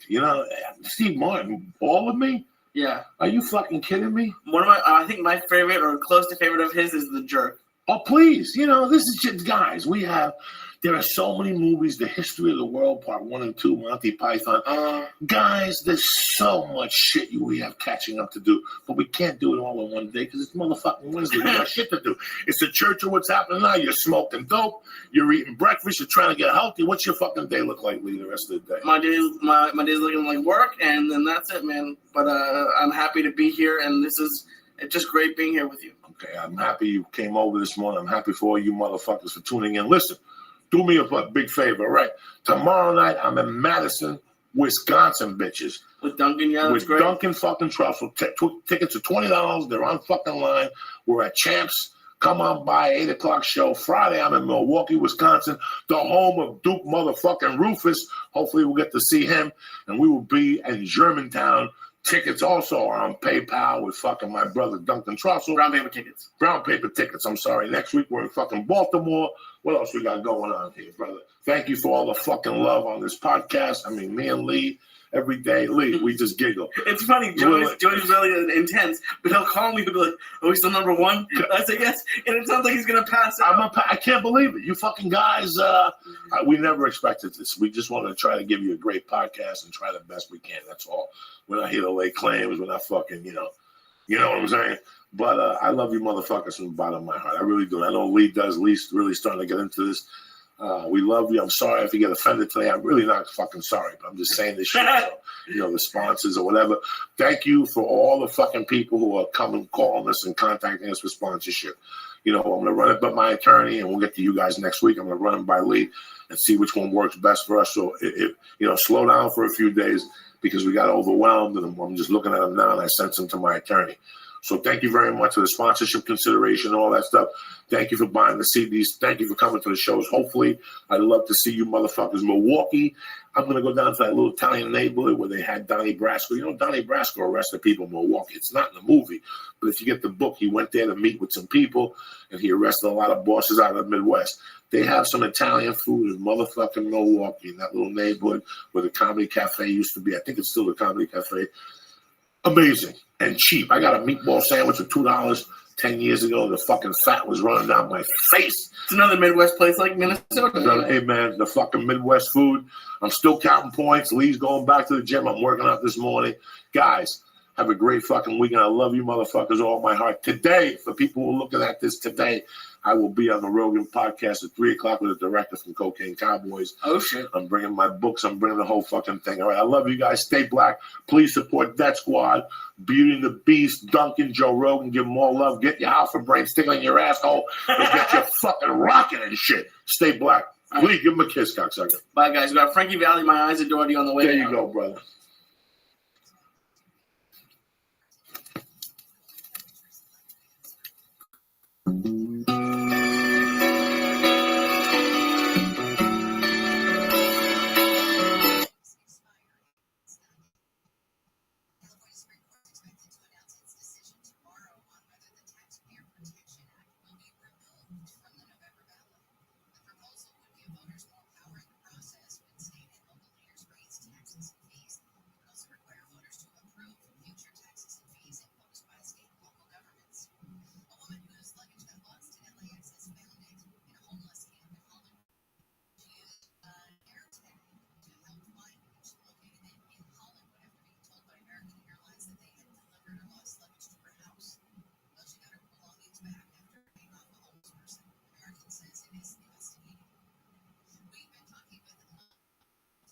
We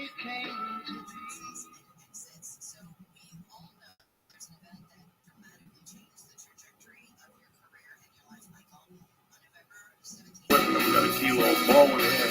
It's going down Monday, April 24th. March 24th. What the fuck? These fucking vapors are getting to me. Turn it off, Lee. Fucking. What's happening, you bad motherfuckers? The Church of What's Happening Now. Flavor, Lee Sayat, a.k.a. the Flying Jew. What's going on, player? A.k.a. I don't know. I'm doing good. Good cocksuck. Everything all right? Everything's great except for you made fun of me because I got roped into going to a bad restaurant again. It's a fucking king of bad restaurants. He sits there and takes this abuse. I got to snap after 3 minutes. Like, I'm not fucking going. I refuse to fucking go. I don't care where the fucking group is going. I don't give a fuck about groups. I'm my own fucking group. I got an itch on my back that's been killing me for 15 fucking minutes. I don't know what the fuck I'm going to do. There you go. I got like a hair patch or some shit. It's fucking growing. But it's Monday, you motherfuckers. Get up, wash your asshole. You gotta go out there and deal with it. Like I said, a smile in your heart, fucking love, and some balls. That's what you fucking need today to do. You'll make it happen. Trust me. I live on this shit every fucking day. I ain't no better. I'm just trying to put the pieces together. I saw Lee yesterday. We had some coffee with the baby. She's so fucking big. She's fucking huge. And I do you get nervous about swearing? Because I think I swore once. I was like, oh, no, I made it nervous. I get nervous because one day she's going to pick it up. She is picking it up. It's going into a computer. Every time she takes a nap, she gets fucked, cocksucker, fuck your mother up the ass. Well, she's doing the talking. Like you picked up the cell phone and you started talking, and then she has a baby cell phone. And then she started doing it. She started doing the hand movement. She put it up to her ear. She did the thing, but she's just the only thing missing is the word. It's a pink little fucking plastic cell phone you buy at the toy store. And whenever my phone rings, she picks up her cell phone. She puts it to her ear like she's talking to someone. What's going on? I hear you. I hear you, cocksuckers. Well, to the movies. Did you eat dinner with the wife? I ate dinner with the wife. We went to a Thai place. That's what we like. Tremendous. No, we didn't go to the movies. I spent the weekend looking for a dog, but I've decided that that's just something I'm gonna have to wait on a little bit. It's because I had been going to a rescue, and I wasn't finding anything, so we decided to go to the local shelter. And it's like hundreds of examples of when people couldn't handle getting a dog. I even picked one out. I had an adorable little one. And it was calm because that's why I need a calm dog. I can't have one running around being crazy, especially in my place.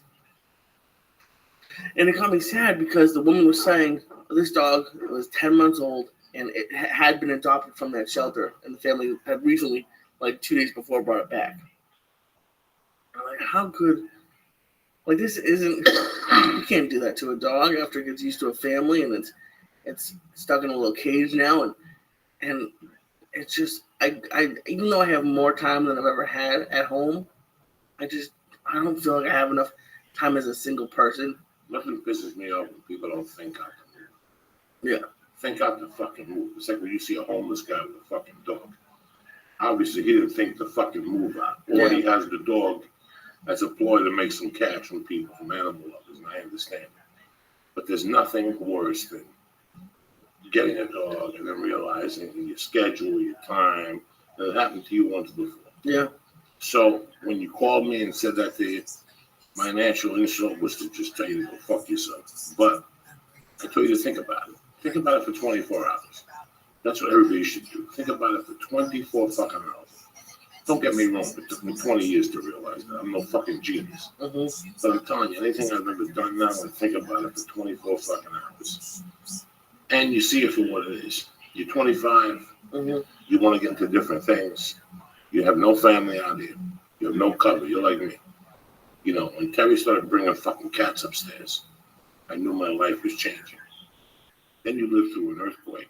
You see what an earthquake is. And you think about what it does to this animal, this cat, or this dog that you love. And you really can't leave. What if last Monday it would have been 9.9 and you're here and the building falls down? You got to fly over there and save the fucking animal. And it's just, it's a lot of responsibility at a young age. If you had a house here, if you were planning on staying here, you know, anything could change at any time. You got this girl, there's nobody here. Your girl can have to take a train every day to go over there. Yeah. And I go over there a few times a week, but then I got to go out of town. And it doesn't happen a lot, but every once in a while you'd be like, hey, we're going to San Diego. We'll be back tonight, but it's still 6 hours. Or fucking, it's just, there's enough of a time where I wouldn't want to do that to a dog. So what I've decided is I'm going to do something, maybe volunteer at the shelter or something, because I do love the dogs. But even some people wrote to me on Twitter when I said that, like, listen, man, it's not, I think as a single person, it's probably too much. Because the girl and I have been talking about moving in together in like a year or something. I think when that happens, and there's two people at the house. People at the house, and she could come in at lunchtime if you're out of town. You know, it really helps. Nothing fucking pisses me off more than going to a shelter and seeing 20 fucking pit bull mixes. Oh, there's so many of them. There's a St. Bernard puppy that was probably like already 100 pounds. And it was just so happy. And yeah, some of the pit bulls were kind of scary at the shelter. They were angry. But some of them were so sweet and they were just happy. And then there was one. The one that probably made me not get the dog was one, and they all have on the sheet when it came in. One came in January, and this one didn't even come out to say hi to anybody. It was just sitting in the back. It's just like, it had been there for 3 months, and it was like, oh. Yeah, and it's fucking wild. No, it's wild to even see those things at parks now. Mm-hmm. And I almost went there yesterday. There was one in the park in Laurel Canyon. Laurel Canyon always has it. And I went over there one day and I walked over and I seen these cats and I saw a cat that was just like my super bad. It's just amazing. You know, I couldn't think of my life without those fucking cats I have. Those cats. Now with the baby, it's fucking too much.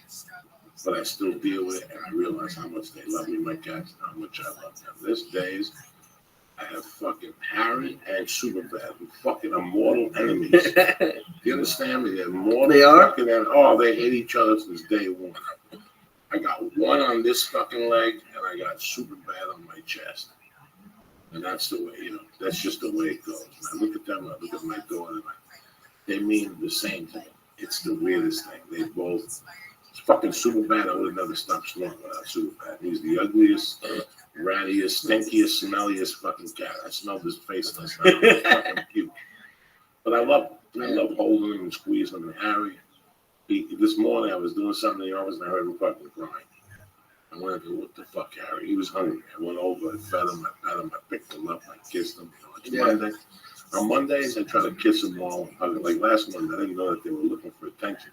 They were letting me know there was going to be a fucking earthquake, and I didn't even know it. And I picked them up, like fucking all of them. I started kissing them and telling them before I left because they were acting weird. And look, when I came back, there was an earthquake, and I didn't think about it until hours later, you know. Do you think you'll have, because I mean, you'll have the cats while Mercy is there, but do you think if you ever got like a bigger house, like I think it was important for me to have a dog because the cats is responsibility, but the act of taking it, I think is important. Have you thought about getting a dog for her? Or is it I mean, there's just because I was watching you yesterday, and I can't imagine. Like, it just seems like it's. I don't know how you get it. I honestly don't know how you guys get anything done. Because like, she threw the book down. She started crying a little bit. I was like, oh my! How do you like not focus fully? So just like I always started thinking 10 years in the future. It's just you get used to it, and I know for a fact. I know before I had the child that I was never going to. A friend of mine said, "Listen, when you have them, don't think of doing nothing else. You're not going to write. You're not going to read a book. You're not going to be able to watch TV. Too much attention. So you know this. You know, and that's it. You just when you have her, you watch. You watch, and sometimes she watches TV, and sometimes you got to read her a book, and it's a commitment. It's a commitment at every fucking level, but you do it. You know, sometimes in some you ever see like I go to the fucking Studio City, and I've said this 1,000 times. I go to Studio City, I go to the park, and I'll see a nanny with 2 kids at the park. The mother doesn't even have time. God forbid she's that busy. But then I'll swing 2 miles across town, and I'll see a Mexican woman that's pregnant pushing a fucking kid in a carriage with a kid in one hand with groceries. Yeah. And you're like, what the fuck? What the fuck? You know what I'm saying? So it's whatever you do. It's whatever you fucking choose and how you choose to do it. You know, time is time. You know, time is, you have to make time for everything. You have to make time for yourself. It's really important. I had a really good time this weekend. I had a fucking great time last week. You know, I was sore one day from jiu-jitsu or something, so I didn't do much Wednesday and Thursday. But I did some comedy last week. You know, I did the Vincent thing. It was a big time stony week last week. I was fucking high Tuesday, Wednesday, and Thursday. Yeah, Jesus. And then Friday we got high again. They get high with me, so it was a stony weekend. But Friday night I did something that I've been looking forward to for a long fucking time. I went to the 3rd year anniversary party at my jiu-jitsu school. Oh, cool. Now they always have little things. They always have once every 60 days. They have a barbecue, a belt promotion. This, that, a demonstration, and they always barbecue after it. And I'm always out of fucking town. Always out of fucking town. So when I got the email for this at the beginning of the month, I put it on the calendar. I told my wife I was going, and I went down there. I did the beginner class. I did the whole Marcelo Madness, which is calisthenics. And then I stayed to spar for till about 9:15. I was going to go and do a set of flappers and then come back. There was a friend of mine I want to see if they, Jimmy Schubert was up there. Mm-hmm. But I went home, I took a shower, and the baby was still awake, so I said, fuck it. I just went and got a case of beer. I went over to the party. I didn't drink. I had a hamburger and a hot dog.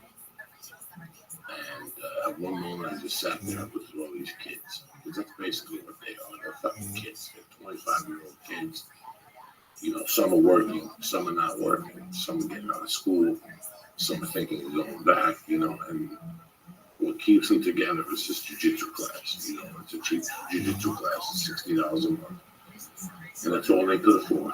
You know, they live on ramen and shit. And they get like a gi. And it's so weird that I sat there for like 30 minutes just looking, and I kept my mouth shut. I didn't say 2 words. Nobody asked me to take a fucking picture. Nobody asked me if I'd been auditioning. Nobody asked me if I was doing a set. Nobody asked me if I was in a movie. I was just a regular person, man. That's why I do that. How did that happen? Happens every time I go to jiu-jitsu. Anytime I've gone into a martial art the last 5 years, I go in there and I leave everything at the fucking door when I walk in there. It's my hour, like we've discussed before.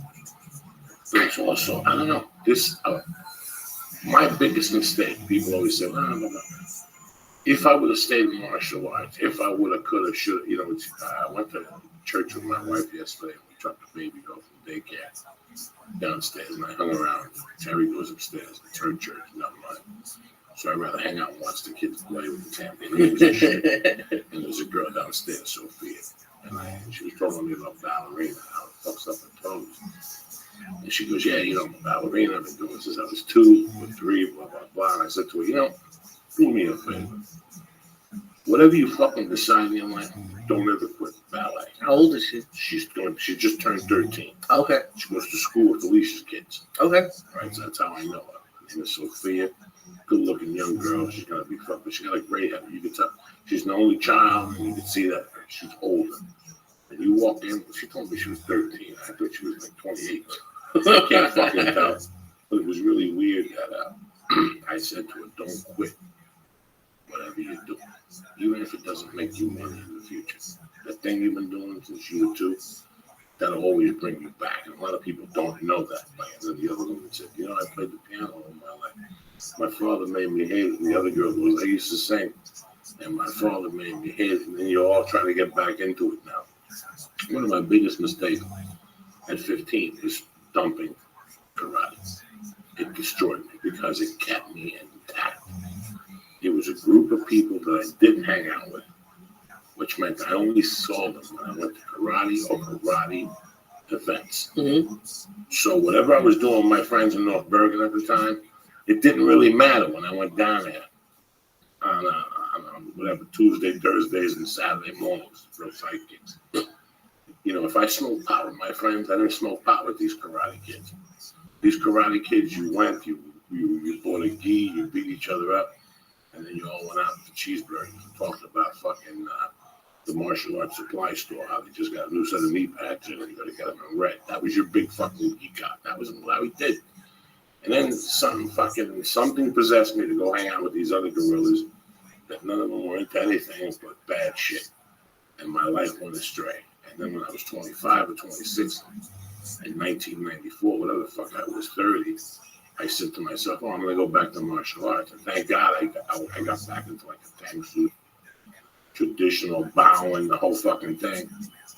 And it was really special for me. It really brought me back into focus in my stand-up. So then when I went off the deep end again for 10 fucking years, over here in 2006, before I went on the fucking Weight Watcher thing, I went to this karate school, kung fu school in Vermont with these black dudes, these 2 black dudes. I used to call it Kung Fu with the Brothers. And I loved it. And it brought me back to focus. How does a karate class bring your life back? Like, it seems like it's only an hour a day. Like, how does it focus your whole life? Because it takes you away from your life and it makes you look at your life from a different angle. You follow me? It takes you away from that. Just walking into a gym, walking into a martial arts school, walking into something that takes an hour of your life, because you think about your day, you think about your week, you think about your day, you work 6 hours, you do this, and you go to yourself, "What do I do the other 5 hours?" Or I fuck off. And you go to yourself, "What if I did something different one of those fucking hours?" You know? When I was a kid, I went to martial arts. It was weird. It kept me away from things full time. Do you follow me? It was my time away. Like my friend Joey, who's a fucking boozer. She joined Kung Fu karate down the block with me. Back to this gang food up. And I tried to explain. I go, "Joey, I don't give a fuck if you don't quit drinking. But think about this. Your class 2 nights a week is at 8 o'clock. Those 2 days, you're not going to drink till 9:30. You're going to keep focused and not have a drink till 8:30. So even if you fuck around for 5 days, there's going to be 2 days that you're going to find something to do till 8:30. You're going to go to the class, you're going to have a great time. And once you walk out of that fucking class, I don't give a fuck if you walk into your cabinet and drink the whole fucking thing of booze and alcohol and ice cubes and olives and fucking whatever the fuck you margarita sauce. But do you understand me, bro? That fucking hour and a half keeps you so focused. And it can be anything. It doesn't have to be fucking jiu-jitsu. It can be fucking anything. It could be capoeira, it could be kickboxing, it could be judo, it could be karate, it could be yoga, whatever. That little thing keeps you, it takes you away from usually the people who are always talking about what you don't want to fucking talk about, your life. When you sit with Paula, after the hellos and the goodbyes and the bullshit, how long do you tell her that you need to make more money? How long does she talk to you about her fucking life going to law school? Yeah, this is it. That hour, nobody knows about your fucking problems. That hour, you go to grow. You go to grow mentally. You might have a little goal for yourself. You know what? Today, the fucking drills in the beginning, I'm going to fucking throw 10 kicks instead of 8. I don't care if I don't breathe the rest of the fucking class. That particular drill, I'm going to throw 8 kicks today. I'm going to instead of 8. You know, sometimes I go to jiu-jitsu and I go, you know what? Today I'm going to go past the black on hip escapes. And I give myself a personal goal. When I walk out of jiu-jitsu, I'll tell you something. If you catch me at the door, you have to suck my dick for 2 hours before a drop of Yum Yum juice came out. Because that's how high I am. I'm what I just did. When I walk out of jiu-jitsu is the best time for me to write. It's the best time for me to do a podcast. I wish I could go from jiu-jitsu right to the fucking stage. Because I destroy every time. Because the accomplishment that you feel. Okay. So if you say to yourself, like, yeah, the gym is great and all this stuff, but there's different things that you could do. I don't give a fuck if it's an art class. It might be an art class, but it takes you away from that bullshit. From your bullshit, you know. I'm not saying your bullshit, my bullshit. No, yeah. Our own bullshit, you know. And my cat needs food, and who didn't fucking puke, and I gotta go to the weed store, and just the dilemmas of the fucking day, you know. It's just amazing what it does for you. So how? I mean, I don't remember because I did martial arts all through school, and I don't remember as a kid having those thoughts. But when you're saying that to me, I'm thinking, well, if I'm in class, maybe my mind will be elsewhere. Maybe my mind will be on those things. So did you have to train yourself to not worry about it? Because after a while, you do get caught. If an instructor's saying, well, that's it, he's setting you up for a fucking thing. All of a sudden you look down, and you do get caught. You're like, fuck, when I leave here, I got to go right to the bank. You know, like, you might think about that. I might have to go right to the bank and cash the check. Not my family's not going to eat tonight. Whatever. I'm just saying. Right then and there, Lee, something catches you. And you're like, okay. All right, come over here, Lee. Demonstrate it on Joey. And now you got to throw me over, or punch me in the stomach, or karate chop me and throw a kick. And now you're like, fuck. When the teacher demonstrated it, I didn't think I could do it. But I could do it. I just missed by 3 inches. Let me do this again.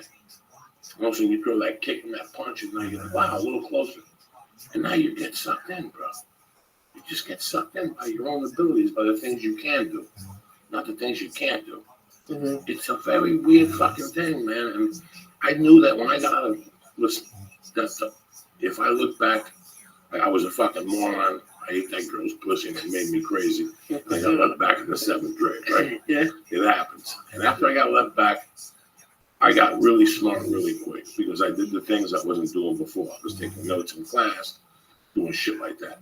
But I also think that I got really into basketball after I got left back, and I got very into martial arts after I got left back. And that focused me, man. It really focused me. I never got in trouble. And yeah, I started smoking pot with the neighborhood guys, but I would never tell my martial artist friends. It was like a fucking strike against me if I told my martial artist friends. When I quit martial arts, I didn't quit it. I quit because I wanted to party more than I wanted to do martial arts. I didn't want to work anymore, bro. Yeah. That's what I didn't want to do. I didn't want to work anymore. It's a fucking shame. And it took me 10 years to realize that. If I have a friend or a daughter or a son or a nephew who got involved in something, it doesn't have to be martial arts. It could be anything. They got involved in archery. I don't give a fuck. I'm saying to keep doing that. To keep doing that because it'll keep you centered. It's like when you're a telemarketer or a salesman, they give you a pitch to read on the phone. After 90 days, you go on a tangent and you start just talking. And then you realize you're not selling anymore until you go back to that script. That's what I'm talking about. Sometimes you have to go back to the original script of your life. That's what you did for 15 years. My cousin played the piano. There was a girl there who said she played the piano.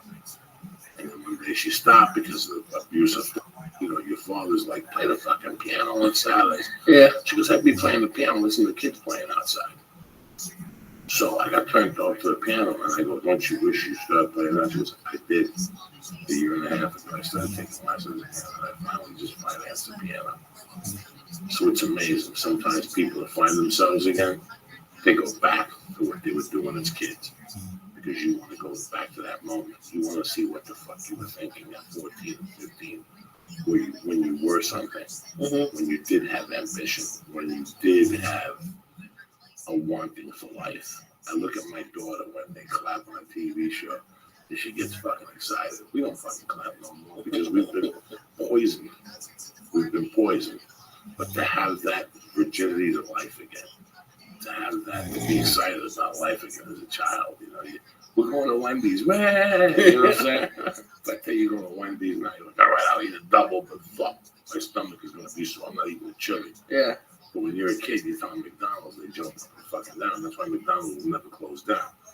Because every day you get a million fucking new customers. Every time a little kid is fucking born, give them 2 years, they're going to have a McNugget in their fucking mouth. Oh, fuck it. I saw that this weekend, and not to change the subject, but I was watching something, and there was kids commercials, and they're so fucking manipulative.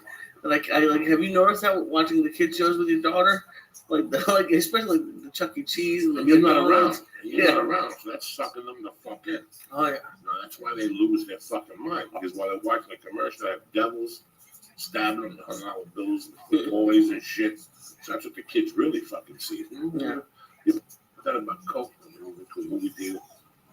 That Coke would slow down if you slow down the advertising, Coke would draw subliminal messages. Oh, I'm sure. You're thirsty, get up. Like one frame every second or something. Yeah. Popcorn or some shit like that. But it was just, it just felt nice to be around normal people, bro. Yeah, that must not happen a lot with you. I mean, I'm not saying everywhere you go. It's not like you go to Ralph's and there's a parade for Joey Diaz. No. I'm not talking about it this way. This is what I'm talking about. I don't think everyone knows who you are. I'm talking about since we walk in here. I come in here to do a podcast. I sit down with you. A guest comes in. Within 4 minutes of you've been auditioning like that. Wow, that's Kevin. I'm no fucking innocent. You've been auditioning lately.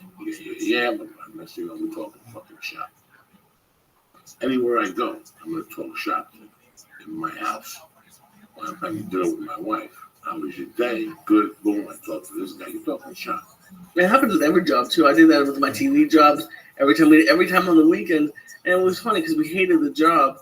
But anytime we go together for drinks after work on the weekends, it all go back to that boss we hated, or I can't believe how stupid they are. So all you want to do is get your mind out of there, so you can still grow personally. Now, do you think it's important that it was something you did as a kid, or could it be something totally new? It could be something totally new. Okay.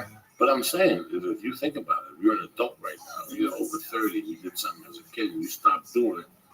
I want you to think about when you were doing it, how you felt about life. Mm-hmm. Wouldn't you want to feel like that again? Yeah. Wouldn't you want to feel like that again? So this might just bring you back. You ever fucking smell something that reminds you of your mom's stew? Or something your mom used to cook, a certain hot dog. And it fucking arouses you for 5 minutes, and you think about the last time your mom made it. How it can't be your mom. Your mom's 2,000 miles away. You follow me? But it takes you back. I'm feeling the same thing for something you did every fucking day. You know, even if you just go out there and play two-hand touch maybe for 3 minutes. I don't fucking know. I'm just saying for me, it worked. Yeah. For me, I saw the beginning of the end. For somebody else, maybe not. Where's the fucking music league? It's Monday, the 24th. Who the fuck knows what happened to the devil today? I don't know if he was buried at sea. I don't know if he was on that Malaysian plane. Who the fuck knows where that fucking devil is? Where's Tony Bennett? He's supposed to. There you go. A little something for my mom, a little something for some people in your life. They're watching you, cocksucker. Stay black. Oh shit, where's that fucking vapor, man?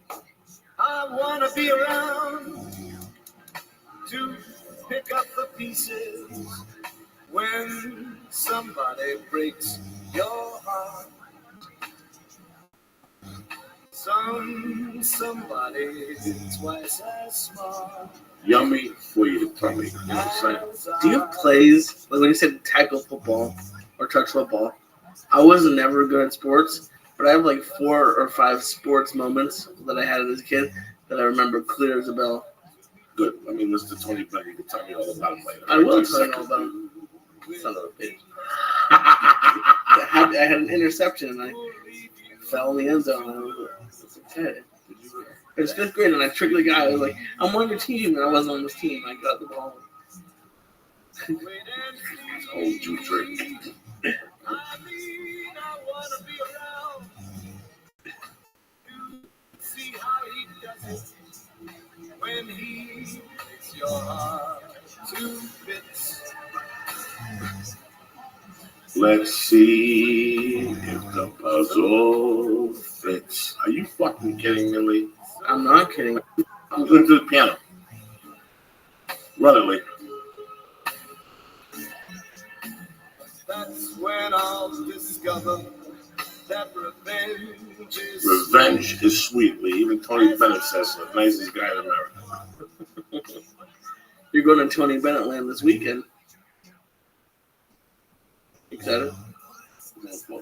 I know. Is that Tony Bennett land? It has to be. There's so many old Jews and all the that's Italians. what you meant, cocksucker. I didn't know you were talking about. No. Like he's down there spring break on the beach with a bikini. I'm sure he is. He's like the most interesting man in the world. He really is. It's amazing. He's still working. He's still doing what he fucking loves. What the fuck, Lee, cocksucker? You're not getting high no more. You didn't eat edibles the other fucking day. I ate edibles 2 days last week. Okay, 2 days. You're a fucking Marine. You gotta eat every day. Like a savage. You got any left around here? What's the edibles? You threw them all home. I know You have them all. You sure? Yeah. I gotta check that out. Why would I have any of them? Because maybe you want to save them, maybe you want to dose the girlfriend and fucking take pictures. I don't fucking know. I don't ask you questions. We look at the screen for what's the matter? What's on? Just looking for the call. Making sure. Fucking upset. What's the problem here? Like, I'm perfect. You good? What are you gonna do today? What do you got on the agenda? 9 o'clock we have a flying Jew radio. Okay. Today, yeah. Okay. Yeah. And then I spent last night packing up the t-shirt orders. So okay. And then I go out today. Going out today. You gonna take them to the mail department? I know. I already put the stamps on them and stuff, so she'll throw them in the box. And they come over and get them? They would, but I was going out, so I just figured I'd bring them over because I didn't want to you can't schedule a time. Like it's just they'll come over whenever they come over, so I felt better about putting them in the box. Okay, so you take it to the post office or any blue box. We just throw them in there. They're already stamped. Blue box. Yeah. No shit. That's what they said, and we'll see how it works. You learn. Yeah. This is the beauty of it. What the fuck? What the fuck? What the fuck? But it is pretty cool. I mean, I know we have people in different countries, but like I'm sending a shirt to Australia and to Austria. I'm like, how cool is that? I got an email from Norway last night. Finland's big in the fucking house. They got some white people in China smoking opium over there. Oh, yeah. Do you see what happened to Cleo? Like her husband got in a car accident or something. I think he's okay. But come on. Yeah, but she put that on Twitter. But he's fine. But I saw that yesterday with Cleo. So I just returned her an email. Man, I got some fucking great emails this week. I really did. You got a problem. You want to chit chat? Fucking go to what is it? Beating the Beast Podcast. Beating the Beast Podcast at gmail.com and send me a fucking email. Oh, no. I think you have go to joeydiaz.net. Yeah, go to joeydiaz.net. I got a lot of addiction. I guess addiction's fucking huge. Man. Oh yeah, fuck yeah, it's fucking pills and blow and people are freaking the fuck out. But sometimes it's not an addiction. I think sometimes it's just people want to party and they're scared to quit, but they know how to fucking quit. You know what I'm saying? I think everyone knows it. I mean, for us and for me, it's food. I think everyone knows what they have to do. It's just it's hard doing it because it's not easy and it's not fun. I just get surprised on how many fucking people email me about addiction. And I've learned a complete lesson in the last 5 years. I learned a complete fucking lesson because I thought that when I wouldn't tell my stories, I thought that everybody had a celebrity they dealt coke to. Or I thought that everybody once mugged somebody in the back of my head. I thought that one day Lee was going to say, well, I fucking stabbed him. I always thought that about people. I don't know fucking why. And then I found out, no, when I would tell people, I found out that I was fucked up. But I was a little fucked up with the way I lived and whatever. And you tell your fucking stories, and I have no idea where I'm going with this. I got too high on that fucking vapor. That vapor pen will kick your ass. It's been 35 or 36 days I haven't smoked dope. How are your lungs doing? My lungs are doing better. Sometimes I get surprised. I take those fucking shroom techs, and I get surprised. Like Friday night, I took the shroom techs, and I got surprised on how much energy and how much lung power I have. Let me tell you how good the shroom techs were on fucking Monday, on Friday night. I went to an hour fucking beginner class. Then I did an hour calisthenics, squats, jumping jacks, push-ups, sit-ups. I can't do the fucking burpees. I'm not going to lie to nobody. And I can't do the cross-country or whatever the fuck. I ain't going to lie to nobody. I did those 3 sets of 20 each. And then we rolled. I rolled 3 things in 5 minutes apiece.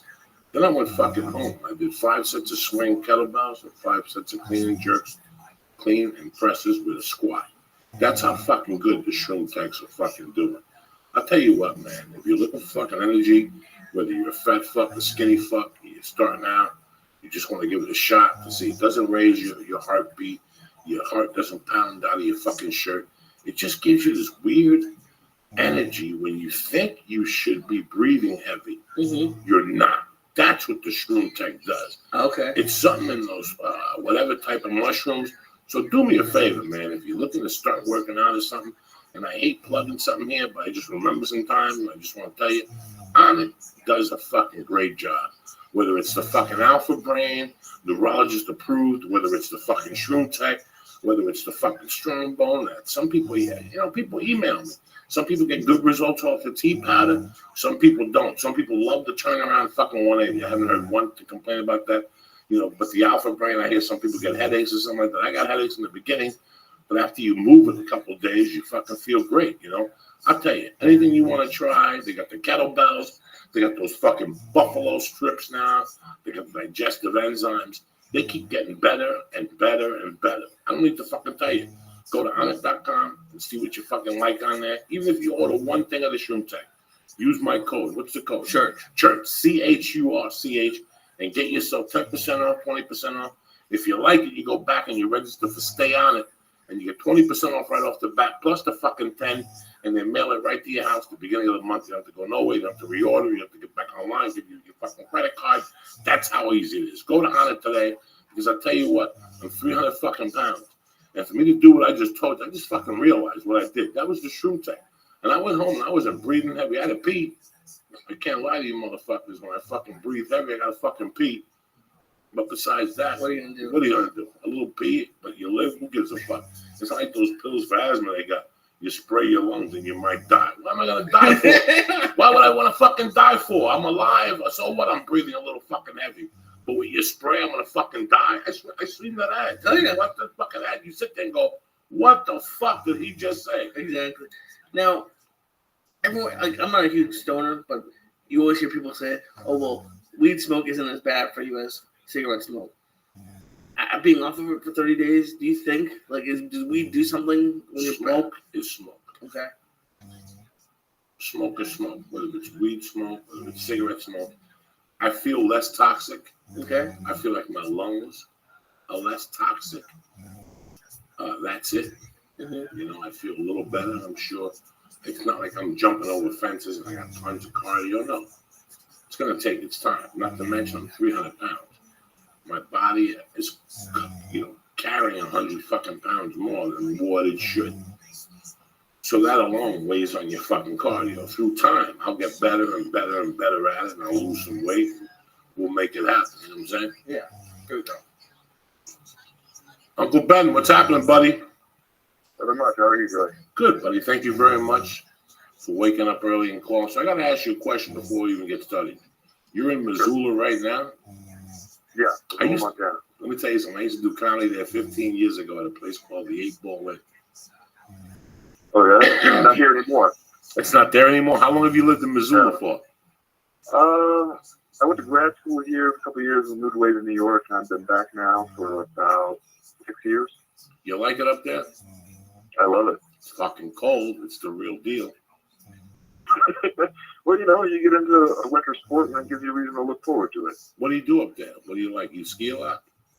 I do a lot of cross-country skiing. Oh, yeah. I take my dog out there, and you can kind of get way out there. Oh, your legs are fucking solid. Yeah, I used to drive. When I lived in Seattle, I used to work Missoula for Tribble, and there was a couple Montana rooms he had. I went everywhere from Billings I went everywhere in Montana.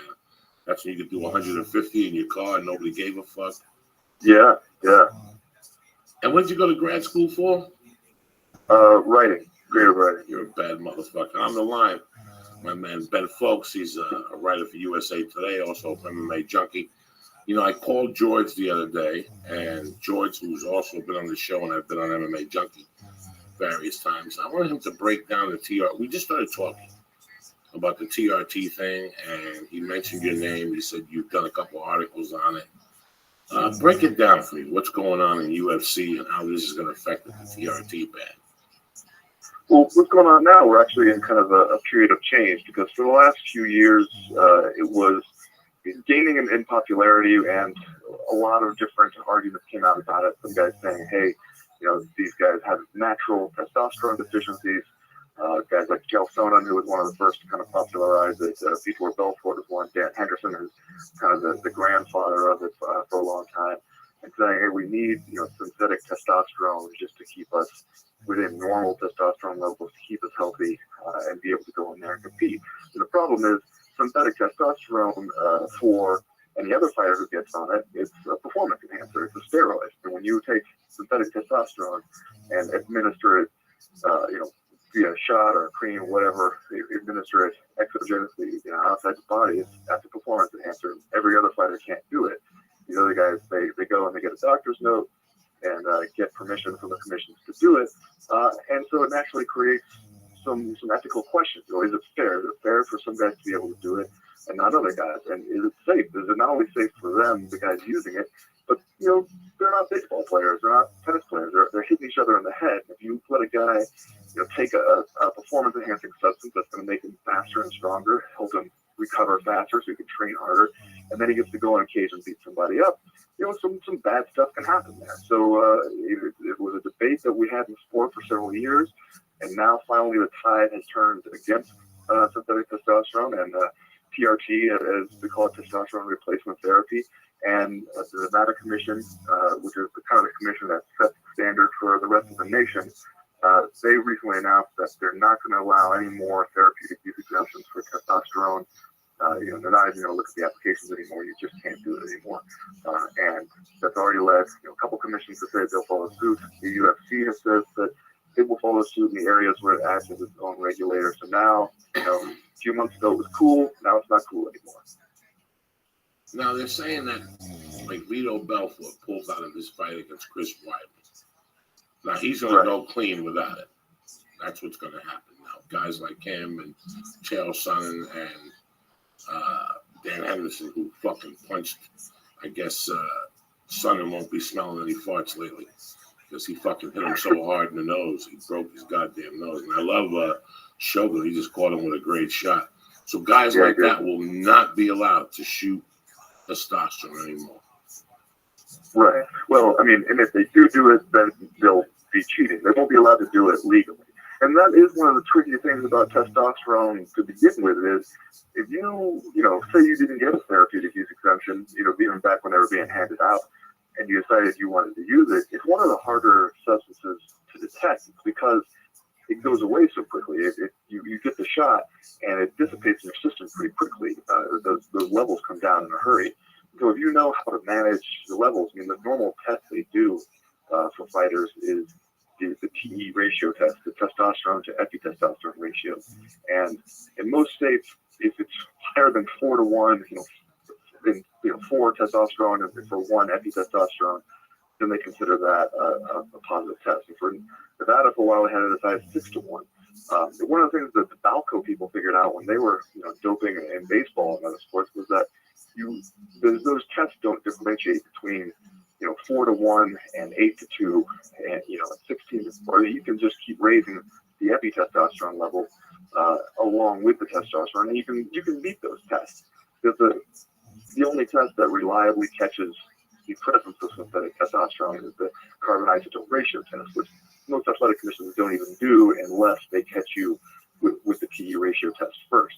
So, I mean, it's not as if it's going to completely drive testosterone out of the sport, but it will just drive it underground. It will make it so that it's like other steroids, and that if you want to use it, you have to admit to yourself that you're cheating. You got to take a ride to Mexico. Yeah. It's well, fun. I mean, there's just so many. You look around. You go in Vegas now, and you're riding around in the cab, and you're almost guaranteed to hear some radio ad for anti-aging clinic. So it's just becoming more culturally popular at the time. So it's not really a surprise that it would also become more popular with fighters who are always looking for an edge. I was watching the 60 Minute about the baseball player, Rodriguez, A-Rod, and he was eating fucking lozenges. Right. Did you see that? I don't know, Louis Bears, whatever you want to call them, but they were testing him after the games. Is that why he wasn't testing positive? Because they dissipate that fast? I don't know if it dissipates that fast. I guess it does. A lot depends on what form you take it in. I mean, the only guy I've ever heard of it, I have taken it that way. But I have heard of with several other fighters where, you as long as you give yourself a little bit of time before you know you're going to be tested, that those levels can come down in a real hurry. And that's the thing about it too. I mean, that's why it was one of the preferred performance enhancers for a lot of guys, was because it dissipates so quickly. And if you're a fighter and here's the date of the fight, here's when I'm going to be tested, you can circle that on the calendar. Not only with testosterone, just with a lot of performance enhancing drugs. If you have anybody in your camp who knows what they're doing, it's hard to get caught that way. I mean, you have to screw it up. The only way, drug testing really works is if it's random, unannounced. Hey, we call you up and we tell you got 2 hours to go get somewhere and get tested. Otherwise, if you can plan on it, you ought to be able to beat it. It's amazing. I was on federal probation 20 years ago for drugs, and it was amazing how people were beaten. They would adapt. You just adapt, There was animals that would tie hot water bottles to their fucking backs with pee in them and a hose to their dick. I opted for the vinegar thing, which never worked, and cranberry juice. I mean, I remember doing like an 8-ball and Sunday night drinking a whole pint of white vinegar. Do you guys have an idea what that's like? And then drinking cranberry juice. Oh my God. And then when I failed again, then I started getting cleaners and putting them in my dick. Pool cleaners. So when I piss, it would fall in the thing. And I just fuck up the whole machine. I put so many things on my dick so I would beat the test. And I would just break the machine. Then they'd come to my house and come get me. It was ridiculous.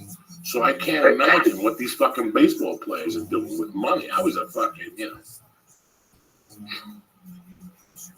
Yeah. At what point do you hate putting stuff on your dick more than you like getting high? It seemed like it would be not worth it at that point.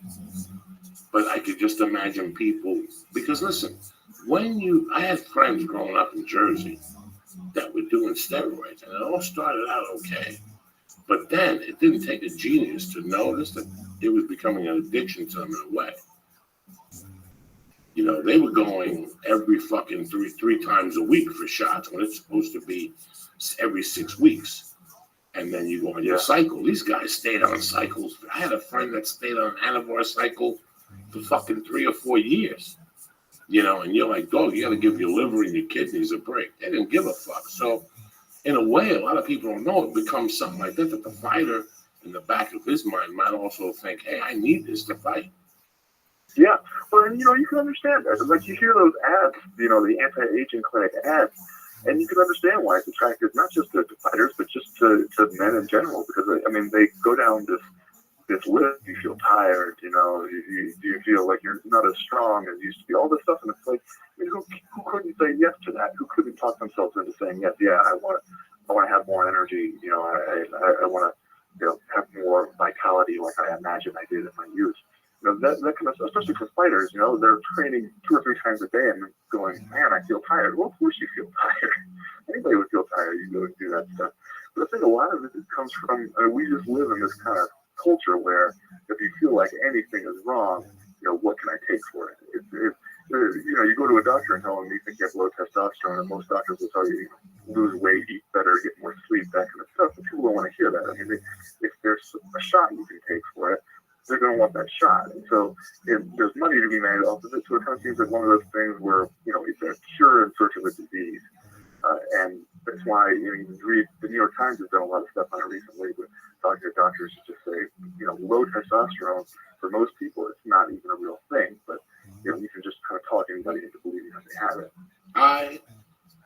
Like I told you my story yesterday, I hang around a lot of younger guys, and they talk about all that shit, and I sit there because I've never believed in any of that shit, even growing up. Like I said, I grew up in the early 80s, and I had friends that were into all that stuff. And the last time I saw one of them, he was telling me that he was buying the shit that they take out of your spine, out of dead people's fucking spine. It cost $10,000. This is to the level these guys were at. I grew up with in Jersey. They were bodybuilders, so I don't like needles. God threw me a fucking blessing, Ben. I don't like needles at all. So they all started telling me about testosterone, get the cream. So they referred me to this one doctor. I went to the doctor. I took the blood test. Yeah. Against my physician. You know, I got a family doctor. I have sleep apnea. I wanted it not for any of the above shit. I wanted it because they said it helps you lose weight. That I would exercise more and I would recover more. Well, I'll tell you what, man, it was giving me fucking anxiety. I was getting anxiety on planes. I was getting anxiety when I was working out. When I'd be out of breath, I was getting horrible anxiety. I went to a psychotherapist. I didn't know what the fuck it was. And like I told you on the phone, I got a call that I had a high red blood cell count. And I was a little upset at first. And I got off it and I started lifting weights because all I was doing was jiu-jitsu and kickboxing. I was just doing jiu-jitsu and just going to the YMCA. And I'll tell you, man, I got off it and I joined the kettlebell class. And I go 3 days a week, sometimes 2 if I have to leave town. And then I feel fucking better than I did on the testosterone. The only benefit from the testosterone was my dick was hard 24 fucking hours a day. If I was eating sushi, my dick would get hard. If I was eating a cheeseburger, my dick would get hard.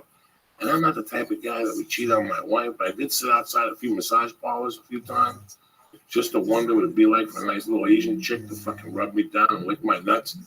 But I never had the balls, Ben. Like I never, and that was it. That's the only advantage I got. That if I really wanted to, the only advantage I got for testosterone was if I was a 50-year-old fucking dirty fuck and I got myself like one of those 28-year-old hoes that you just take them shopping. That's the only, and I could fuck the shit out of them, drill them till their fucking blood's coming out of their ears. That's the only advantage I had, Ben. Besides that, I didn't really feel the thing. And right 2 weeks after that was when the explosion started on TV. The testosterone, sue your doctor. You know, fucking blood clots. Like 2 weeks after that. So, you know what? They did me a fucking favor. Well, you know, but that's, like, even just saying that, the only thing I noticed from it was, you know, my dick was hard all the time. I mean, you look at how many ads you see for, you know, erectile dysfunction pills. I mean, that alone is going to get a lot of people to think, like, okay, I'll sign up for that. But then, you know, like you're saying, now that a lot of doctors are being sued, they think it's linked to heart attacks or strokes. I mean, we don't really know what happens from you doing synthetic testosterone for years. And that is the problem, too, is you start doing it, and once you get on it, it's hard to get off because your body is going to stop producing its own testosterone once you're injecting synthetic testosterone regularly. So, I mean, you kind of lock people into this cycle of doing it without really knowing where it's going to lead or where it's going to end. And that's, you know, for regular people, I mean, I think that those are just personal concerns. Everybody has to answer for themselves. You know, what's worth it? You know, what you get out of it worth of these risks and the unknowns that go along with it. For professional fighters, I think it's a different situation because it's not just about you. It's also about the landscape of the sport. Because if you're getting on testosterone and I got to fight you in 6 weeks, now I'm going to think I got to have something, right? This guy's going to go in there, you know, he's injecting this stuff and he's getting jacked up and going and working out and recovering faster than I will. I got to do something because otherwise he's going to beat me up and take my money. And it creates basically this kind of arms race in the sport where everybody's looking for something better, some other kind of edge that they can get on. And then the guys who don't even want to do it, the guys who are worried about the risk to their health with this kind of stuff, in order just to stay in the sport, they feel like they've got to do it. Like, I think that's the really pernicious part that sneaks in that people don't think about.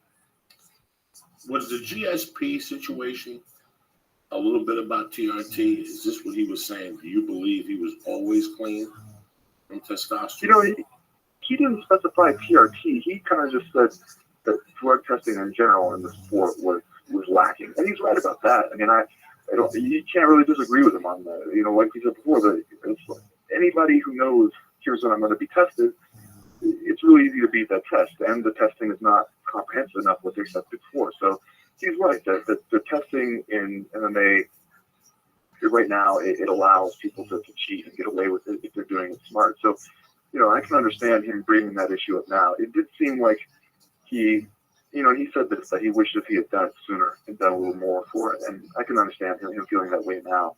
But I also think, if he wants to get behind it now, whether he's in the sport or just outside of it, whatever, I think he should, because I think he's the kind of guy who he's respected enough.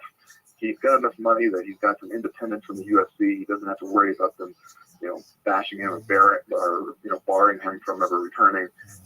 He can do it. He can be that guy who can kind of push for this and put some pressure on the athletic commission of the UFC and improve the sport for everybody, and I'm glad to see him do it. I hope he sticks with it. No, it's really, when he started talking about it, I read a few articles and whatnot, and it really made me think how a champion, he's a real champion, the guy. I don't know what happened in the last couple of years or what happened with this fight or up to it, but that he was so concerned about it, which gave me, it let me know that maybe he wasn't doing anything at all. Yeah, it makes you think that way. And, it's stuff that you can always throw around the accusation itself.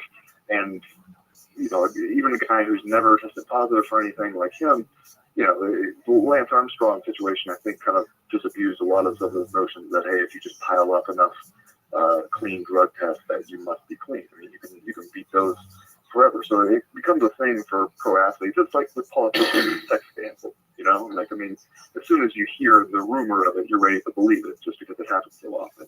So, the fact that he is so passionate about it now, I think, is the thing that is most likely to make people think that he is clean and is always clean. Because otherwise, why would you go out of your way to make such an issue of it? Now, how will this change the landscape of the sport in the next year or so?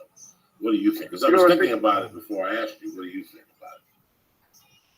Yeah, I think that what's going to do mainly is the guys who are on it now, guys like Chael Sonnen, Vitor Belfort, Dan Henderson. It's a bad deal for those guys because for a while the UFC was cool with it, the athletic commissions were cool with it, and everybody kind of had their back there. And now they've kind of decided very suddenly, you know what? No, we're not anymore. It's politically inconvenient for them. They're taking too much pressure, too much heat for it, so they want to distance themselves from it.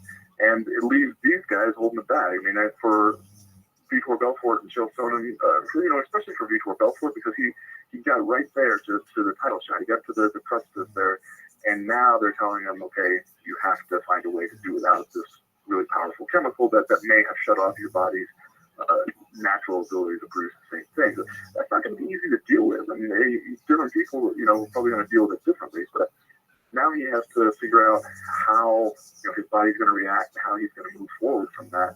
It might just be a matter of he takes 6 months and gets himself back to normal. It might take a year. Who knows? And it's also a perception problem for him, because if he goes in there and he does eventually get a title shot and say Chris Weidman's still the champion, he fights Chris Weidman and he loses, something that could happen to you regardless of what you're on, because Chris Weidman is really damn good. But he goes in there and he loses. Of course, people are going to say, it was the TRT all along. The TRT made you who you are. Without it, you're nothing. Without it, you didn't deserve to be here even. And that's probably going to be unfair. But, I mean, that's kind of the bargain that these guys struck without really realizing, without thinking far enough ahead, think what's going to happen when all these agencies and organizations pull out of this and I get branded as, the face of TRT. That's kind of what's happening to Vitor. It's how old have you been? I don't mean to pry in your personal life. I'm 34. I'm 51.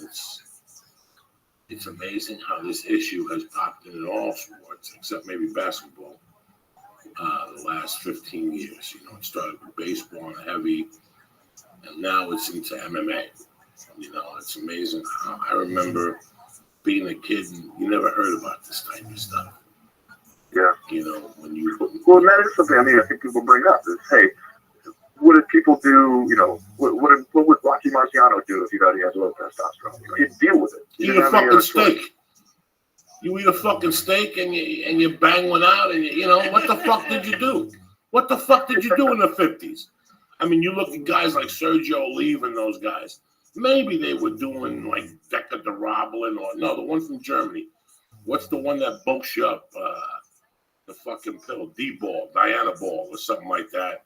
maybe the Germans had something back then. I don't know the evolution of, but it wasn't to the point. What did Ben? Remember when I was a kid? It was Ben Weeder. That was his name. He supplied supplements in a Muscle Fitness magazine. I think it was even his magazine. But well, yeah, you're right. What would Rocky Marciano do if he found out he had low testosterone? He'd eat spaghetti and meatballs. Right? I mean, well, I think the thing with, especially with sports, is like a lot of people will say, hey, just take away the testing altogether. Let them all do whatever they want, and let's see, that'll create some kind of new level playing field in a way that's, above the current one. And then, just let them sort each other out. And the problem is, I think it was in the Atlantic, a philosopher there made a really good argument about that, where he talked about with the Olympics, when, remember a couple Olympics ago when all the swimmers had those suits, and it's like these special suits that they were getting made, and they're really expensive, and you could only use them a certain number of times, but they started just shattering records. And then pretty soon it was like, okay, if you want to compete at all, you got to have one of those suits. It doesn't matter if you're the best in the world. These other guys who are almost the best in the world have the suits. They're going to kill you. You got to get the suit to get in there. And eventually it becomes, not really the point. I mean, the point of the whole swimming competition was to see who the best individual swimmer was. If the point was to see how fast can you get from one end of the pool to the other, you'd use a boat. You'd use a jet ski. You wouldn't even be bothering swimming. That's not the point. The same thing with fighting. I mean, we want to see who the best fighter is, not who has the best, lab at home, who has the best chemistry set. And it's especially concerning because, hey, if you lose a swimming race, fine. You lost, you're sad, whatever. You lose a fight, you might have brain damage, especially these guys who are saying, hey, I might have low testosterone as a result of getting hit in the head. Well, then you definitely shouldn't be injecting testosterone so you can get hit in the head more. And those are real problems that people are going to face, and it's a lot worse than in other sports. I mean, somebody can get really hurt here, somebody can get killed, and I mean, MMA is already fairly new and sometimes on shaky political ground, depending on where you go and what the climate is. Imagine if somebody gets killed while somebody else is using testosterone with official permission from the organization. It would be a disaster. You have a question? Well, not about the TRT. I had a question about the fighter who got banned yesterday for something he did like 3 or 4 years ago. So keep talking about that. Right. Oh, real show, yeah. Yeah, the one with the Yeah, I mean, I understand it's terrible to hate your wife, but he did it 3 or 4 years. Like, it was a while ago. I was surprised to see that they took him out for something he did that long ago. But I think some of that might have been like what did he tell the UFC about it? So he hated it? Okay. Well, I think that from what I've read, I haven't talked to him about it or talked to the UFC about it yet, but from what I've read, he told them, hey, I have, a misdemeanor assault on my record, but this was in the military. He was kicked out of the Air Force for it, and it was kind of dealt with by the military, and it didn't seem like he let them know all, the full extent of the case there. And so, it's one thing if you tell the UFC, hey, you're a fighter with a misdemeanor assault on your record, there's a lot of that, and there's even, some fighters in the UFC who have domestic violence stuff in their past. I think maybe one of the things that the UFC was reacting to was they had kind of pumped this guy up based on his military service a little bit. Then this comes out that he was kicked out of the military for beating his wife, and it comes out, just right before the fight, and they feel forced into a corner where they got to do something. I mean, I think you raised an interesting issue where, hey, how long ago does it have to be? You do something wrong once, do we punish you for it for the rest of your life? At the same time, you go beating up your ex-wife and hitting her on the head with a knife handle, that's pretty bad. Especially if you want to try and then turn around and make a living as a fighter of those things. I mean, those are tough questions to answer. We live in a corporate world, okay, which changes the rules on a lot of things. It's not, it also doesn't force you to give me an answer. In 1994, I was in Denver, and some girl ran up to me and jumped, like the girls jumped to say hello. Mm-hmm. And I went to grab her, and 3 days later, somebody said I grabbed her ass. I got thrown out of a comedy club for sexual harassment. You know me. I'm going to grab your ass. I'll fucking ask you. Because I'm going to grab you. I'm not going to waste on your ass. I'm going to grab that fucking monkey and squeeze that mother fucking till you tap. I'm not a fucking sexual predator, but because of that, I have sexual harassment. I live my life. You know, if somebody would have asked me, I'd tell them the fucking truth. I'd tell them just how I told you. The Comedy Works had to call me the next day and let me go. Mm-hmm. No matter if the girl was a stripper, no matter if she was a freak, that wasn't the consequences. It was plain and simple. I grabbed the girl's ass when she jumped on me. I learned to live with it. Did me a favor. It got me out of Denver and made me who I am today. It made me work harder. So every situation has a different story. You know, I have felonies. I go get a job, and it comes up. 30 years ago, you took the boss in the back and said, listen, I stabbed a bitch a couple of years ago. We got a problem here? No, come in for 30 days, sell some cars, and we'll forget all the fuck about it. Yeah. That's not the issue anymore. And I'm not saying he shouldn't, like, I mean, if he beat up his wife with a knife handle, it's terrible. But it's just when I saw the article, I was like how did, like, it just seems like it's a fighting organization, so anything negative with fighting, they probably just have to throw him out. And we just had a situation a few weeks ago with Thiago Alves. One of the Thiagos, correct? Thiago Silva. Thiago Silva. I don't mean to disrespect any Thiagos out there. Thiago Silva. So I think the UFC is covering themselves now. A couple of years ago, somebody tweeted a racial slur or something, a gay slur. Remember, Ben? And there was a problem then also. I forget who it was. So the UFC works very hard to have an image. And as a fighter, you got to act as a professional, you know, and that's in anything. So, but on the other hand, I also saw Dana White with, what's the fucking golf player? The black guy that was cheating on his wife. Tiger Woods had on. So I know that Dana White believes in second chances. Yeah. It's just what they do, I guess. It's just a corporation. Do you feel the same way, Ben? Or? Well, yeah. Well, I mean, I think the UFC has to be, or they feel like, especially that they have to be really careful about that stuff because, you know, like you said, an NFL player beats his wife, and you know, depending on who he is and the circumstances, you know, maybe it'll be in the news for a couple days, and then you know, he'll be back at practice in a week or two. The UFC, I think they know that. They're already, you know, it's a professional fighting organization. People already kind of look at it like it's a bunch of tattooed skinheads, you know, kicking each other in the balls. And that impression is still out there among, you know, a sizable portion of the population. They have to deal with that. And I think especially, you know, the UFC has female fighters. It has a lot of female fans. And so they should take stuff like violence against women very seriously. You know, they should send the message that they're not okay with that kind of stuff. I mean, the question of how long does the guy need to be punished? Can he ever become a professional fighter after something like that? I mean, that is a tough one. I did a story a couple of years ago on a guy, Dan McGuan, who he served time for manslaughter. You know, got in a street fight. He got in a street fight with some kid. The guy died. He did a few years in prison and then got out and tried to become a professional fighter. And as soon as people found out about that aspect of his past, you know, he basically got pretty much run out of the sport because of it. And it was that same kind of thing. You know, how long should your past follow you? And how long do we say for each crime to follow you? And you look around at a UFC event, you see Mike Tyson, and that's like our culture has decided, okay, we're cool with Mike Tyson now. Whatever he did, you know, we're fine with it. And it seems like with that kind of stuff, you can never guess what the rules are going to be. You know, some people it works one way, for some people it seems to work another way. And I think every person has to decide kind of how they feel about that stuff.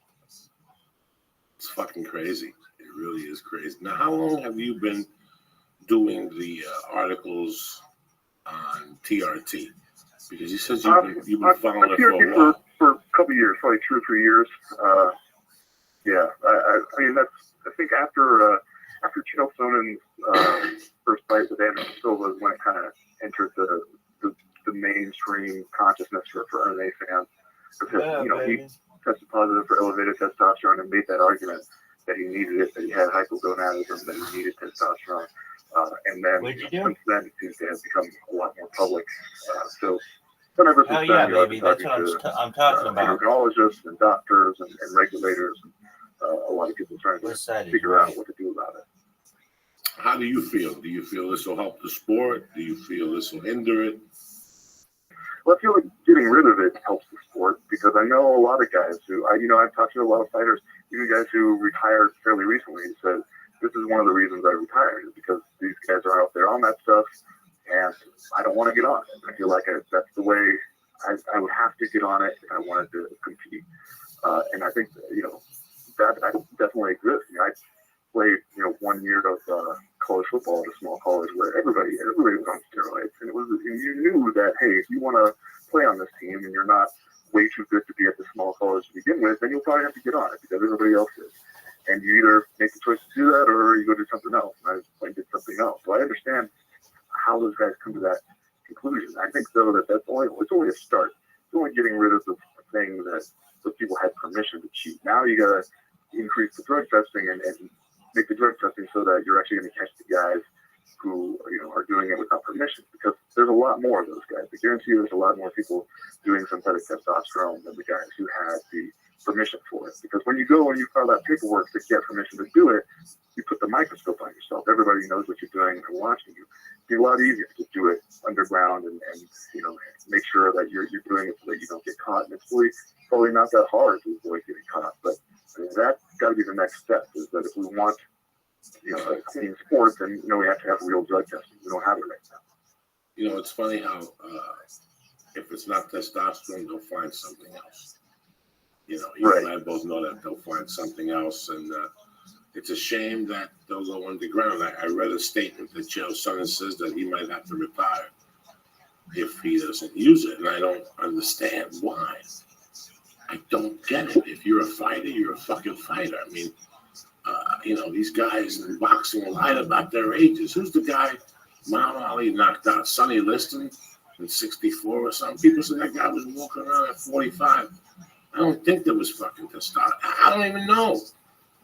But why would he quit? It puts those guys in a spot, right, where they have to say, look, I need this to compete. But then if they're winning and they're having a lot of success, like Vitor was, they also want to turn around and say, but the testosterone has nothing to do with it, like I do.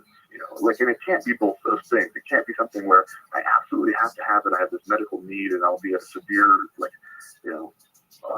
unovercomable disadvantage if you don't let me have it. But then when I have success, it was all me. Don't even, look at the man behind the curtain there. It can't be both those things. It's fucking amazing.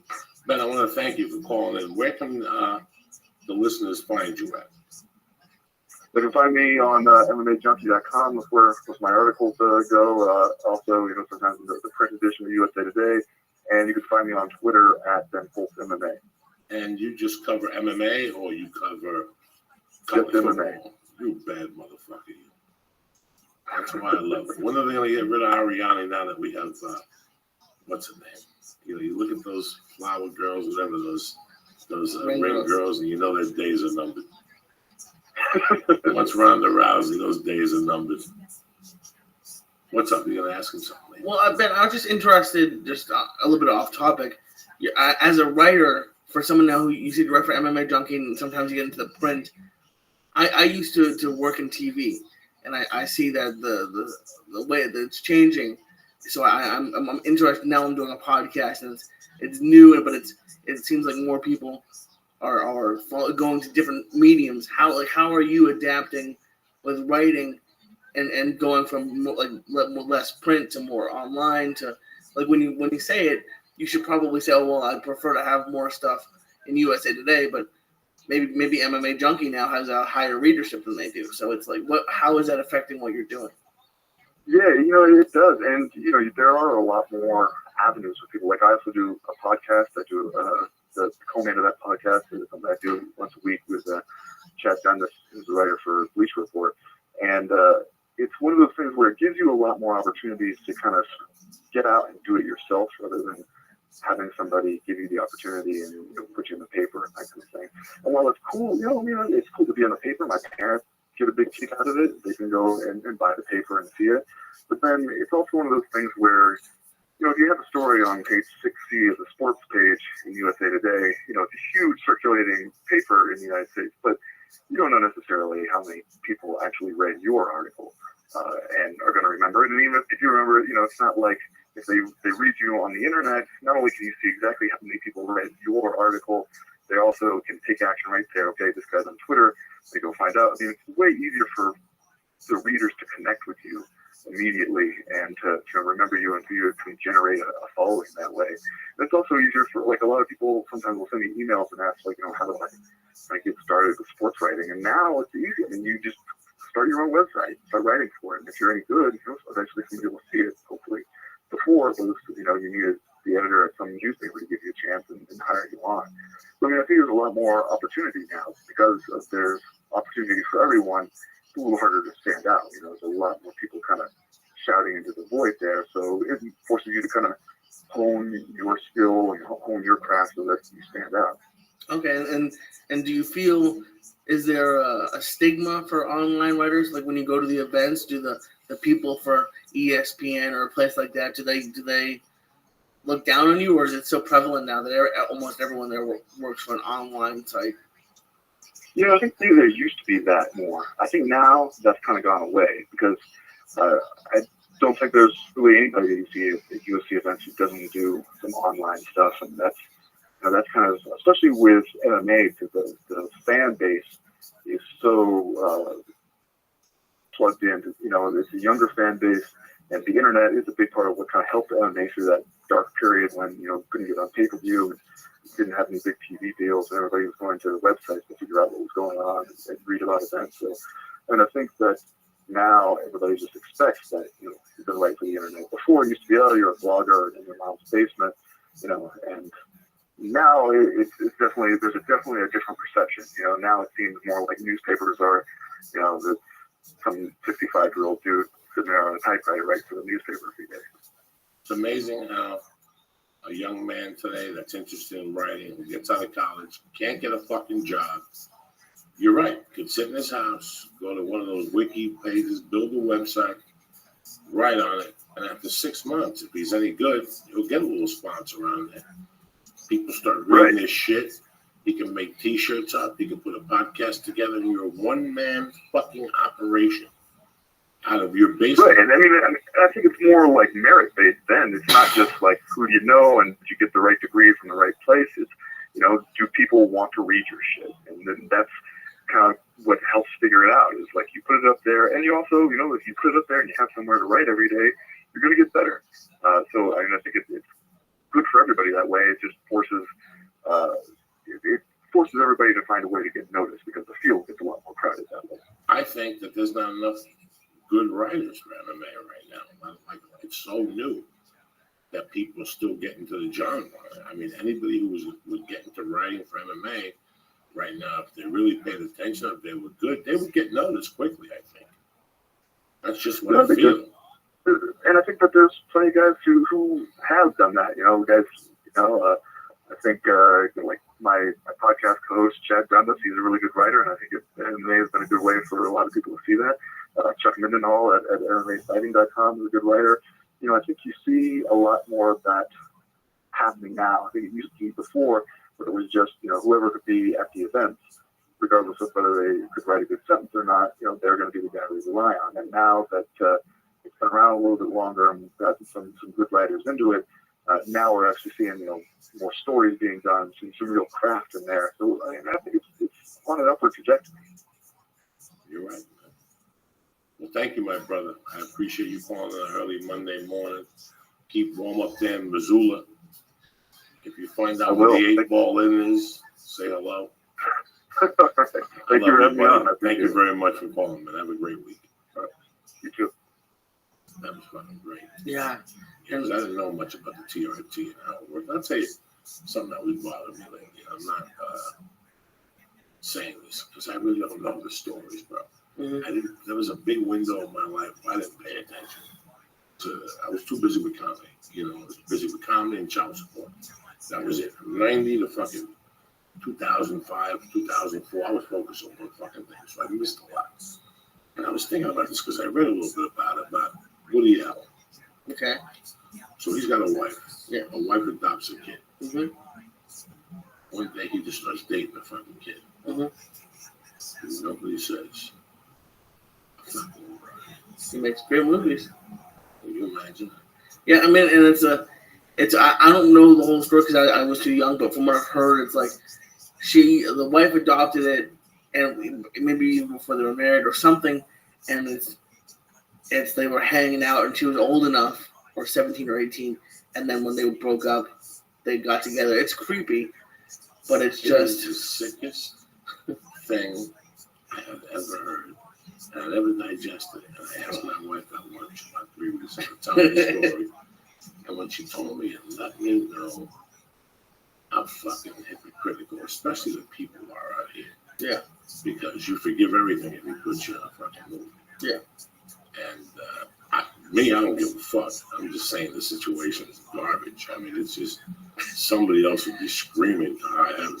Yeah. And people do scream from time to time. Like I read little articles. Well, they just had that one actress, I forget her name, who was his daughter too, who she said abused her. He abused her a few weeks ago, a month or two ago. I forget the actress's name. But I mean, I guess it's kind of like the Michael Jackson. We're doing the podcast in the 90s, but it's kind of like the Michael Jackson thing. I mean, there are 18 kids who said they touched him or he touched them. Some of them have to be telling the truth. It's like, I mean, it's that guy's. I mean, Woody Allen's made great movies, but he's a creepy old Jew. I mean, I don't know. He likes Asian girls. It's it really is crazy. Let me give some shout outs to my main man Greg and Lynn Powers. Thank you for sending me the sweatshirt. You know, we love Lek Money, Connor Scotland, David Camargo, Rick Moncrief, Joshua Woodworth, and Cesar Flores. I love you, motherfuckers. Thank you for paying attention and doing your fucking thing. You know what I'm saying? Also, I want to give a shout out to HuluPlus.com. They ain't fucking around. You understand me? Binge on TV shows, watch them when the hell you want. Plus is the fucking word here because it's tremendous. Now, if you go to the website, HuluPlus.com, they give you 7 days for free, $7.99 a month, correct? Correct. I'm going to give you 2 weeks for free and $7.99 a month. You go to Hulu Plus or you go to joeydiaz.net and there's a Hulu Plus box. In the box, you press Joey. Boom. 2 weeks gratis. Bam. $7.99 a month. Who's fucking better than me? You don't have to go out of the house. You don't have to do this. You don't have to do that. They got Brooklyn Nine-Nine on there. They got the show with the dirty wife on CBS. They got everything on there. Documentaries. Yeah, they have a cool one that they do themselves. Yes, it's like inside the world of sports mascots. My wife watches all that shit. Oh, yeah. So I'm watching that one out. She's on Hulu constantly, so my wife's a pain in the ass. So HuluPlus.com will work for you. Go to joeydiaz.net and in the box you press Joey. You get 2 weeks gratis, $7.99 a month. I also want to give a shout out to my main motherfuckers Dollar Shave Club. Why walk around looking like Abe Lincoln when you get a fucking razor for $1, $6, or $9 a month delivered to your fucking door?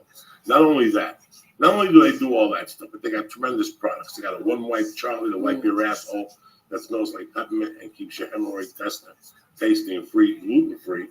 And they also have a fucking this thing that I got. I gotta get more. Shave butter. Upgrade your fucking shave to the shave butter. $8. You understand me? It takes care of fucking ingrown hairs. It got vitamins on your face. It's made with this black fucking willow stuff they put on their face in Africa, and the hair falls right off to the roots. So Dollar Shave Club, $1, $6, or $9 a month. You can't beat it. You can't beat that. It's delivered to your door. And you can do it once every 2 months too. And you can do it every 2 months if you don't shave as much. You can back up the razors. It's a great fucking program. You don't have to go to fucking some pharmacy once a month and stand on line like a fucking mook. And then you bring them home and one falls and it breaks. No. And let me tell you something. The razor they send you, the handle, that's a weapon. You get 2 of those, you put a spring, you take a string, that's a fucking new chuck in any society. You understand me? And that's how we do it here. I also want to give a shout out to escapepodtank.com. Listen, as far as flotation tanks go, I've been asking around. These fucking people know what they're doing over Escape Pod Tank. I took my man Jeremy the other day. Me and Lee are going to take it right to San Diego to one of their spots. They have some tanks down there. We're going to jump in. We're going to make a video. What do you think about that, Lee? I love it. No, I've been wanting to do it for a while. Yeah, let's go down there. So sometime in May, we're going to go down there. And we're going to make a video of myself and Lee going in a fucking tank. I'm going to blow shotguns in his face. Oh, do you goomy on the way down or something? Eat the whole fucking goomy solo like John Lennon in 69. I might not come out of that thing. Who gives a fuck? You don't come out for a few weeks. I love you go in there and dream about enchiladas and fucking Pussy. I'm a Jew. I love it. It sounds like a sauna. Like it sounds like it's Like a spitz. Yeah, I A love little it. massage, a little pinguita, and everything's back. When was the last Oh, time you pulled the skin back on your pinguita? You can't do that in You do whatever you want. tank. It's floating around with you. It's a fuck. It's absolute salt. Hot water at temperature that matches your skin, 96.8. 98.6. 98.6, the same temperature as your skin. Yeah. So when you go in there, you don't even feel the water on your skin. You close your eyes and you fucking go to a different universe. EscapeBondTank.com. Go to the website. They got residential. They got fucking industrial tanks. Take a look at all of them. I guarantee you, if you do your shopping and look around, you're going to save 2 to 3 G's. Then, after you save 2 to 3 G's, you mention that you know Uncle Joey, they give you additional $250 off. You can order it and install it yourself, or they can fly out and install it for you for additional extra charge. You put them up, feed them, smoke weed with them, do bungles for Jerry's kids. But EscapePodTank.com, they're fucking solid. And they have a great website. So, like, because we don't know everything about it, we know the basics. Email them or call them. Like, I mean, you said like Jeremy, the owner, is great. Just ask him some questions about it. Motherfucker. I love him to death. He's honest. He's a good old boy up there in Nebraska. So give him a holler, all right? And that's it. What the fuck you want from me? What the fuck? You know about TRT. Now you know about sticking to your fucking roots when you're a young man, whatever, for a young woman. Let's say you were a ballerina, whatever the fuck you are, don't quit now. Fucking stick it out, because that'll keep you in that thing. That'll keep you thinking like you were when you were 13, which is the most important thing. Think about it. When you were 13, you know what you wanted to do. You looked at people who smoke cigarettes and you called them creepy. Yeah. You know what I'm saying? You had this fucking view of the world. That's not a bad view. It's really who the fuck you are. But as you get older, you taint it and you throw shit on it, negativity, and fucking you listen to the news and they talk about junk teachers that fuck kids up the ass, and it fucks you up. You don't want that in your mind. Right. You know, and it's crazy how as you get older, the more things you try to quit. Like I remember that as a kid. Like, what do you want to quit? No, nothing now. But I'm saying, like, when I was a kid, like when you're not the best at something, like I quit soccer and baseball, and I did taekwondo for like 8 or 10 years. I was never the best at anything. But I got up until red belt, and I should have waited. If I did it for one more year, I probably would have got black belt. Sidekicks for Jesus. I had my favorite trophy was in first grade. I won a tournament. Is it either for forms or for fighting? It was probably forms, if I had to guess. And when I got it, I remember I weighed in. I was 45 pounds, and the trophy was as tall as me. I had to throw it away with my mom because she couldn't. Why was she gonna carry a trophy from grade? But it was I did it for years. I had a couple of trophies. I remember how proud I am. Basketball trophies and karate trophies. I had a little trophy wall. I had them all stacked up. I had a little basketball fucking trophy. And I still remember one time I scored 31 points. I had a little article that said, Coco Diaz drilled home. Drilled home. You understand me? When was the last time you drilled home a motherfucker? Drilled them home, cocksucker. Not like that. Sexually. But disgusting. You should give why haven't you given me a trophy? I feel like adults should get trophies. Sure, I'll give you a fucking trophy. Best friend. A trophy of my fucking cock. If it's a trophy, I'll take it. Fucking trophy. You're 15. You're 25 years old. No more fucking trophy. Your trophy is a $100 bill when you go to the Bank of America and you deposit. How happy would you be if I came in and handed you a trophy of a $100 bill? Here you go. I'd fucking smash it. No, you wouldn't. You would, but you look at it and you take it home. You put it in your desk. Are you fucking crazy? No, who doesn't like getting a trophy? I don't want no fucking trophies, all right? People give me a trophy. Let's give me a trophy of hummus. I'll take it. Disgusting. I'm going to be at Fort Lauderdale this weekend.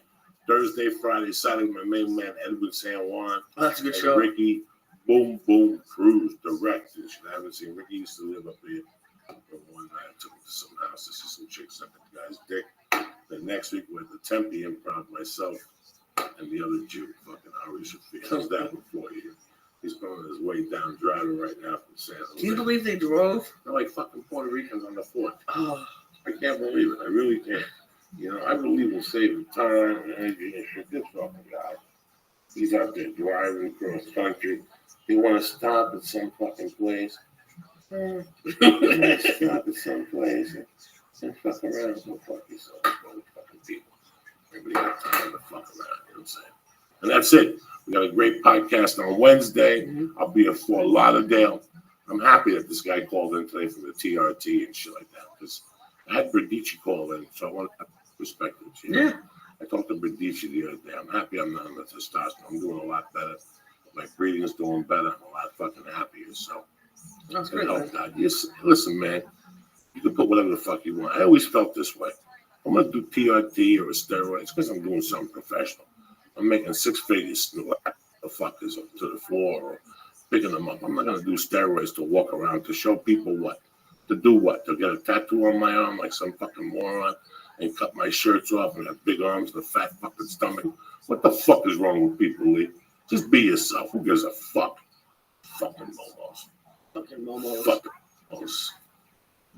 Have a great day. Stay black. I love you guys. The Church of What's Happening Now. Always. Always. Oh, and for people who've been asking, I'm going to try to do a YouTube page. They kept taking it down because of the music. So what I'll do is I'm going to cut both ends of the music off, so you might miss a little bit of the intro. But I get hit up every day for this YouTube page. And YouTube, if it has any music in it, they keep taking it down for us because we have a lot of subscribers. So I'm going to try to put it up. So I understand that. Listen to the other podcast we do, and I have. What the fuck is going on? It's a beautiful day to be alive. You're alive. Thank God he gave you another fucking day to walk around this motherfucker. What you're going to do with it, that's your decision. You know what I'm saying? What the fuck do you kids? It's a beautiful day to be alive. It's going to be 60 degrees here, 70 degrees. Fucking cold yesterday afternoon. I went to the park with my daughter. Fucking tremendous day at the park yesterday. What happened to the park? I almost killed 3 little fucking kids. I told you, that's the show I want to do. It's my real insides. You know what I'm saying? Like, if you watch the movie The Family with Robert De Niro, it's a fucking horrible movie. But there's scenes in it, like he's talking to somebody, then he loses his anger, and they show him stabbing the guy, but he's really not stabbing. Okay. So I was telling you yesterday that my daughter was walking on this, like, plank of death, you know, with, like, rattles and shit. Yeah. And some fucking little Chinese kid came up behind her and jumped, and she fell down. And the kid stopped to you know, say I'm sorry and stuff. But in the back of my mind, I'm like, listen, you little chink fuck, I'll kick in a windpipe. I told my wife, she's like, you can't say that, but that's what goes in my heart. You know what I'm saying? How can it not when you're? I mean, you're like that with people you like, but it's your daughter. How I don't understand how there's not more of that stuff happening. Oh, and then the little kid jumped, seeing her coming. She's a baby. He saw her coming, he jumped in her way. And I seen myself, I had a sand bucket in my hand, going up and just hitting them 15 times with the sand bucket. Kids are terrible, and then we wonder why there's so many asshole adults. It's because it's these kids when they were little. Like, people don't really change. It's you know, it's just a party going on, man.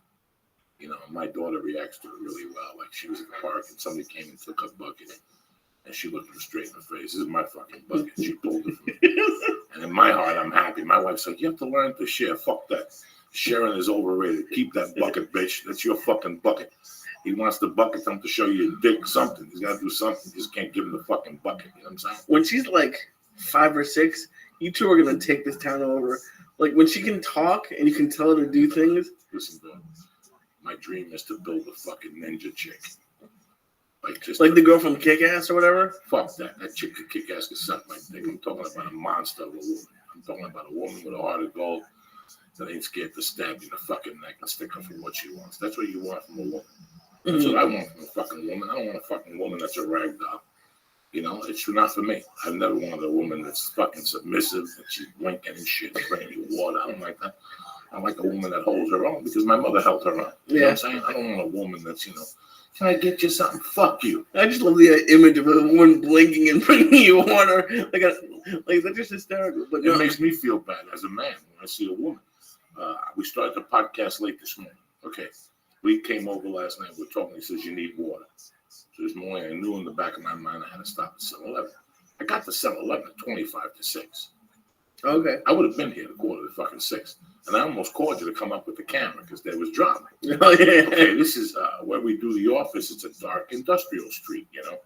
But there's a 7-Eleven on the corner. And 7-Elevens to me, late night now, are fucking scary.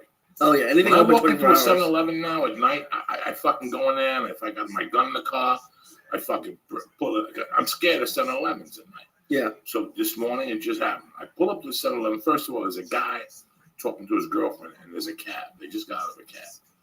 And he won't let me pull in because he's talking to his girlfriend. So finally I beep, and the girl moves, but this motherfucker, this Donnie Wahlberg looking motherfucker, Marky, he looks like Nate Diaz, the younger one. Okay. He stands there. So I don't give a fuck. You know me, I'll park around. I pull the car. He looks at me like, bro, you didn't move. Say something. So I get out of the car, and as I'm getting out of the car, she's walking into the 7-Eleven, and he yells off the top of his lungs, where the fuck are you going? I'm fucking talking to you, dumb bitch. And I just keep walking. Ooh. And I see her, and she's half Asian, half Spanish. You know, she's a pretty girl. She's been going through some shit, so I could tell that it's with him, you know. Mm-hmm. And then a black guy pops up and says, man, I got a little bit of money, but I don't know if we're going to have to walk over there and shit. We ain't got enough for a cab. And he just answered the phone to a cop. They were looking for drugs. They were going to get drugs with this broad, you know, and he was down on the drugs, so he wanted more. So he's in a furious fucking mood. So who's the cab driver then? So cab driver is just some fucking Arab guy, whatever. Some white guy in the cab. Okay. He's in the cab. He's minding his own fucking business. He's not even involved in this. So she comes in. She's sitting in the back of 7-Eleven. I'm looking for water. Now, in the middle of all this, there's a kid going, Joey Diaz, the church. And I'm like, dog, relax. Joey Diaz, the church. I'm like, dog, relax. Take a look at what's about to go down, this motherfucker. He follows me into the hallway, and I'm like, dog, pay attention. Don't worry about fucking Joey Diaz, stupid. Look at what's to go down. But see, that's the thing. A lot of people wouldn't. If I saw that, I'd probably be a little bit nervous. But for people who haven't been in that situation, they probably just think it's some people arguing. Well, still, shut your mouth. Don't worry about Joey Diaz or Jesus. Shut your mouth and watch the situation play out. What if this chick says something, this idiot pulls a gun, and you're talking to Joey Diaz? Get it together. Hey, this is what I tell people. Pay the fuck attention. Yeah. Fuck. Pay fucking attention. Don't worry about the mountains or the beauty or the sky or the trees or what celebrity or what non-celebrity walked in. Pay fucking attention to life. So this is all going down. She's at the back of the store. The black guy's telling Marky Wahlberg they can't get drugs. They don't have enough money for the cab. So now they have to walk home. They have to walk to the drug dealer's house. Jesus. So you could tell she don't want to go. She's had enough. He's been torturing her or something. They walk out, and he turns around and goes, hey, let's go. And she walks out half meekly, and the cab driver now pulls up, goes, hey, where's my money? And they go like, fuck it, we don't have enough money. And they give him like $3 because I called the police. And the chick is looking at the cab driver for support, like, get me out of this mess. Mm-hmm. And the cab driver goes, miss, are you getting in the car? Like, to do her a favor, this dumb bitch is like, I don't have enough money. And the guy runs over and grabs her. And that's when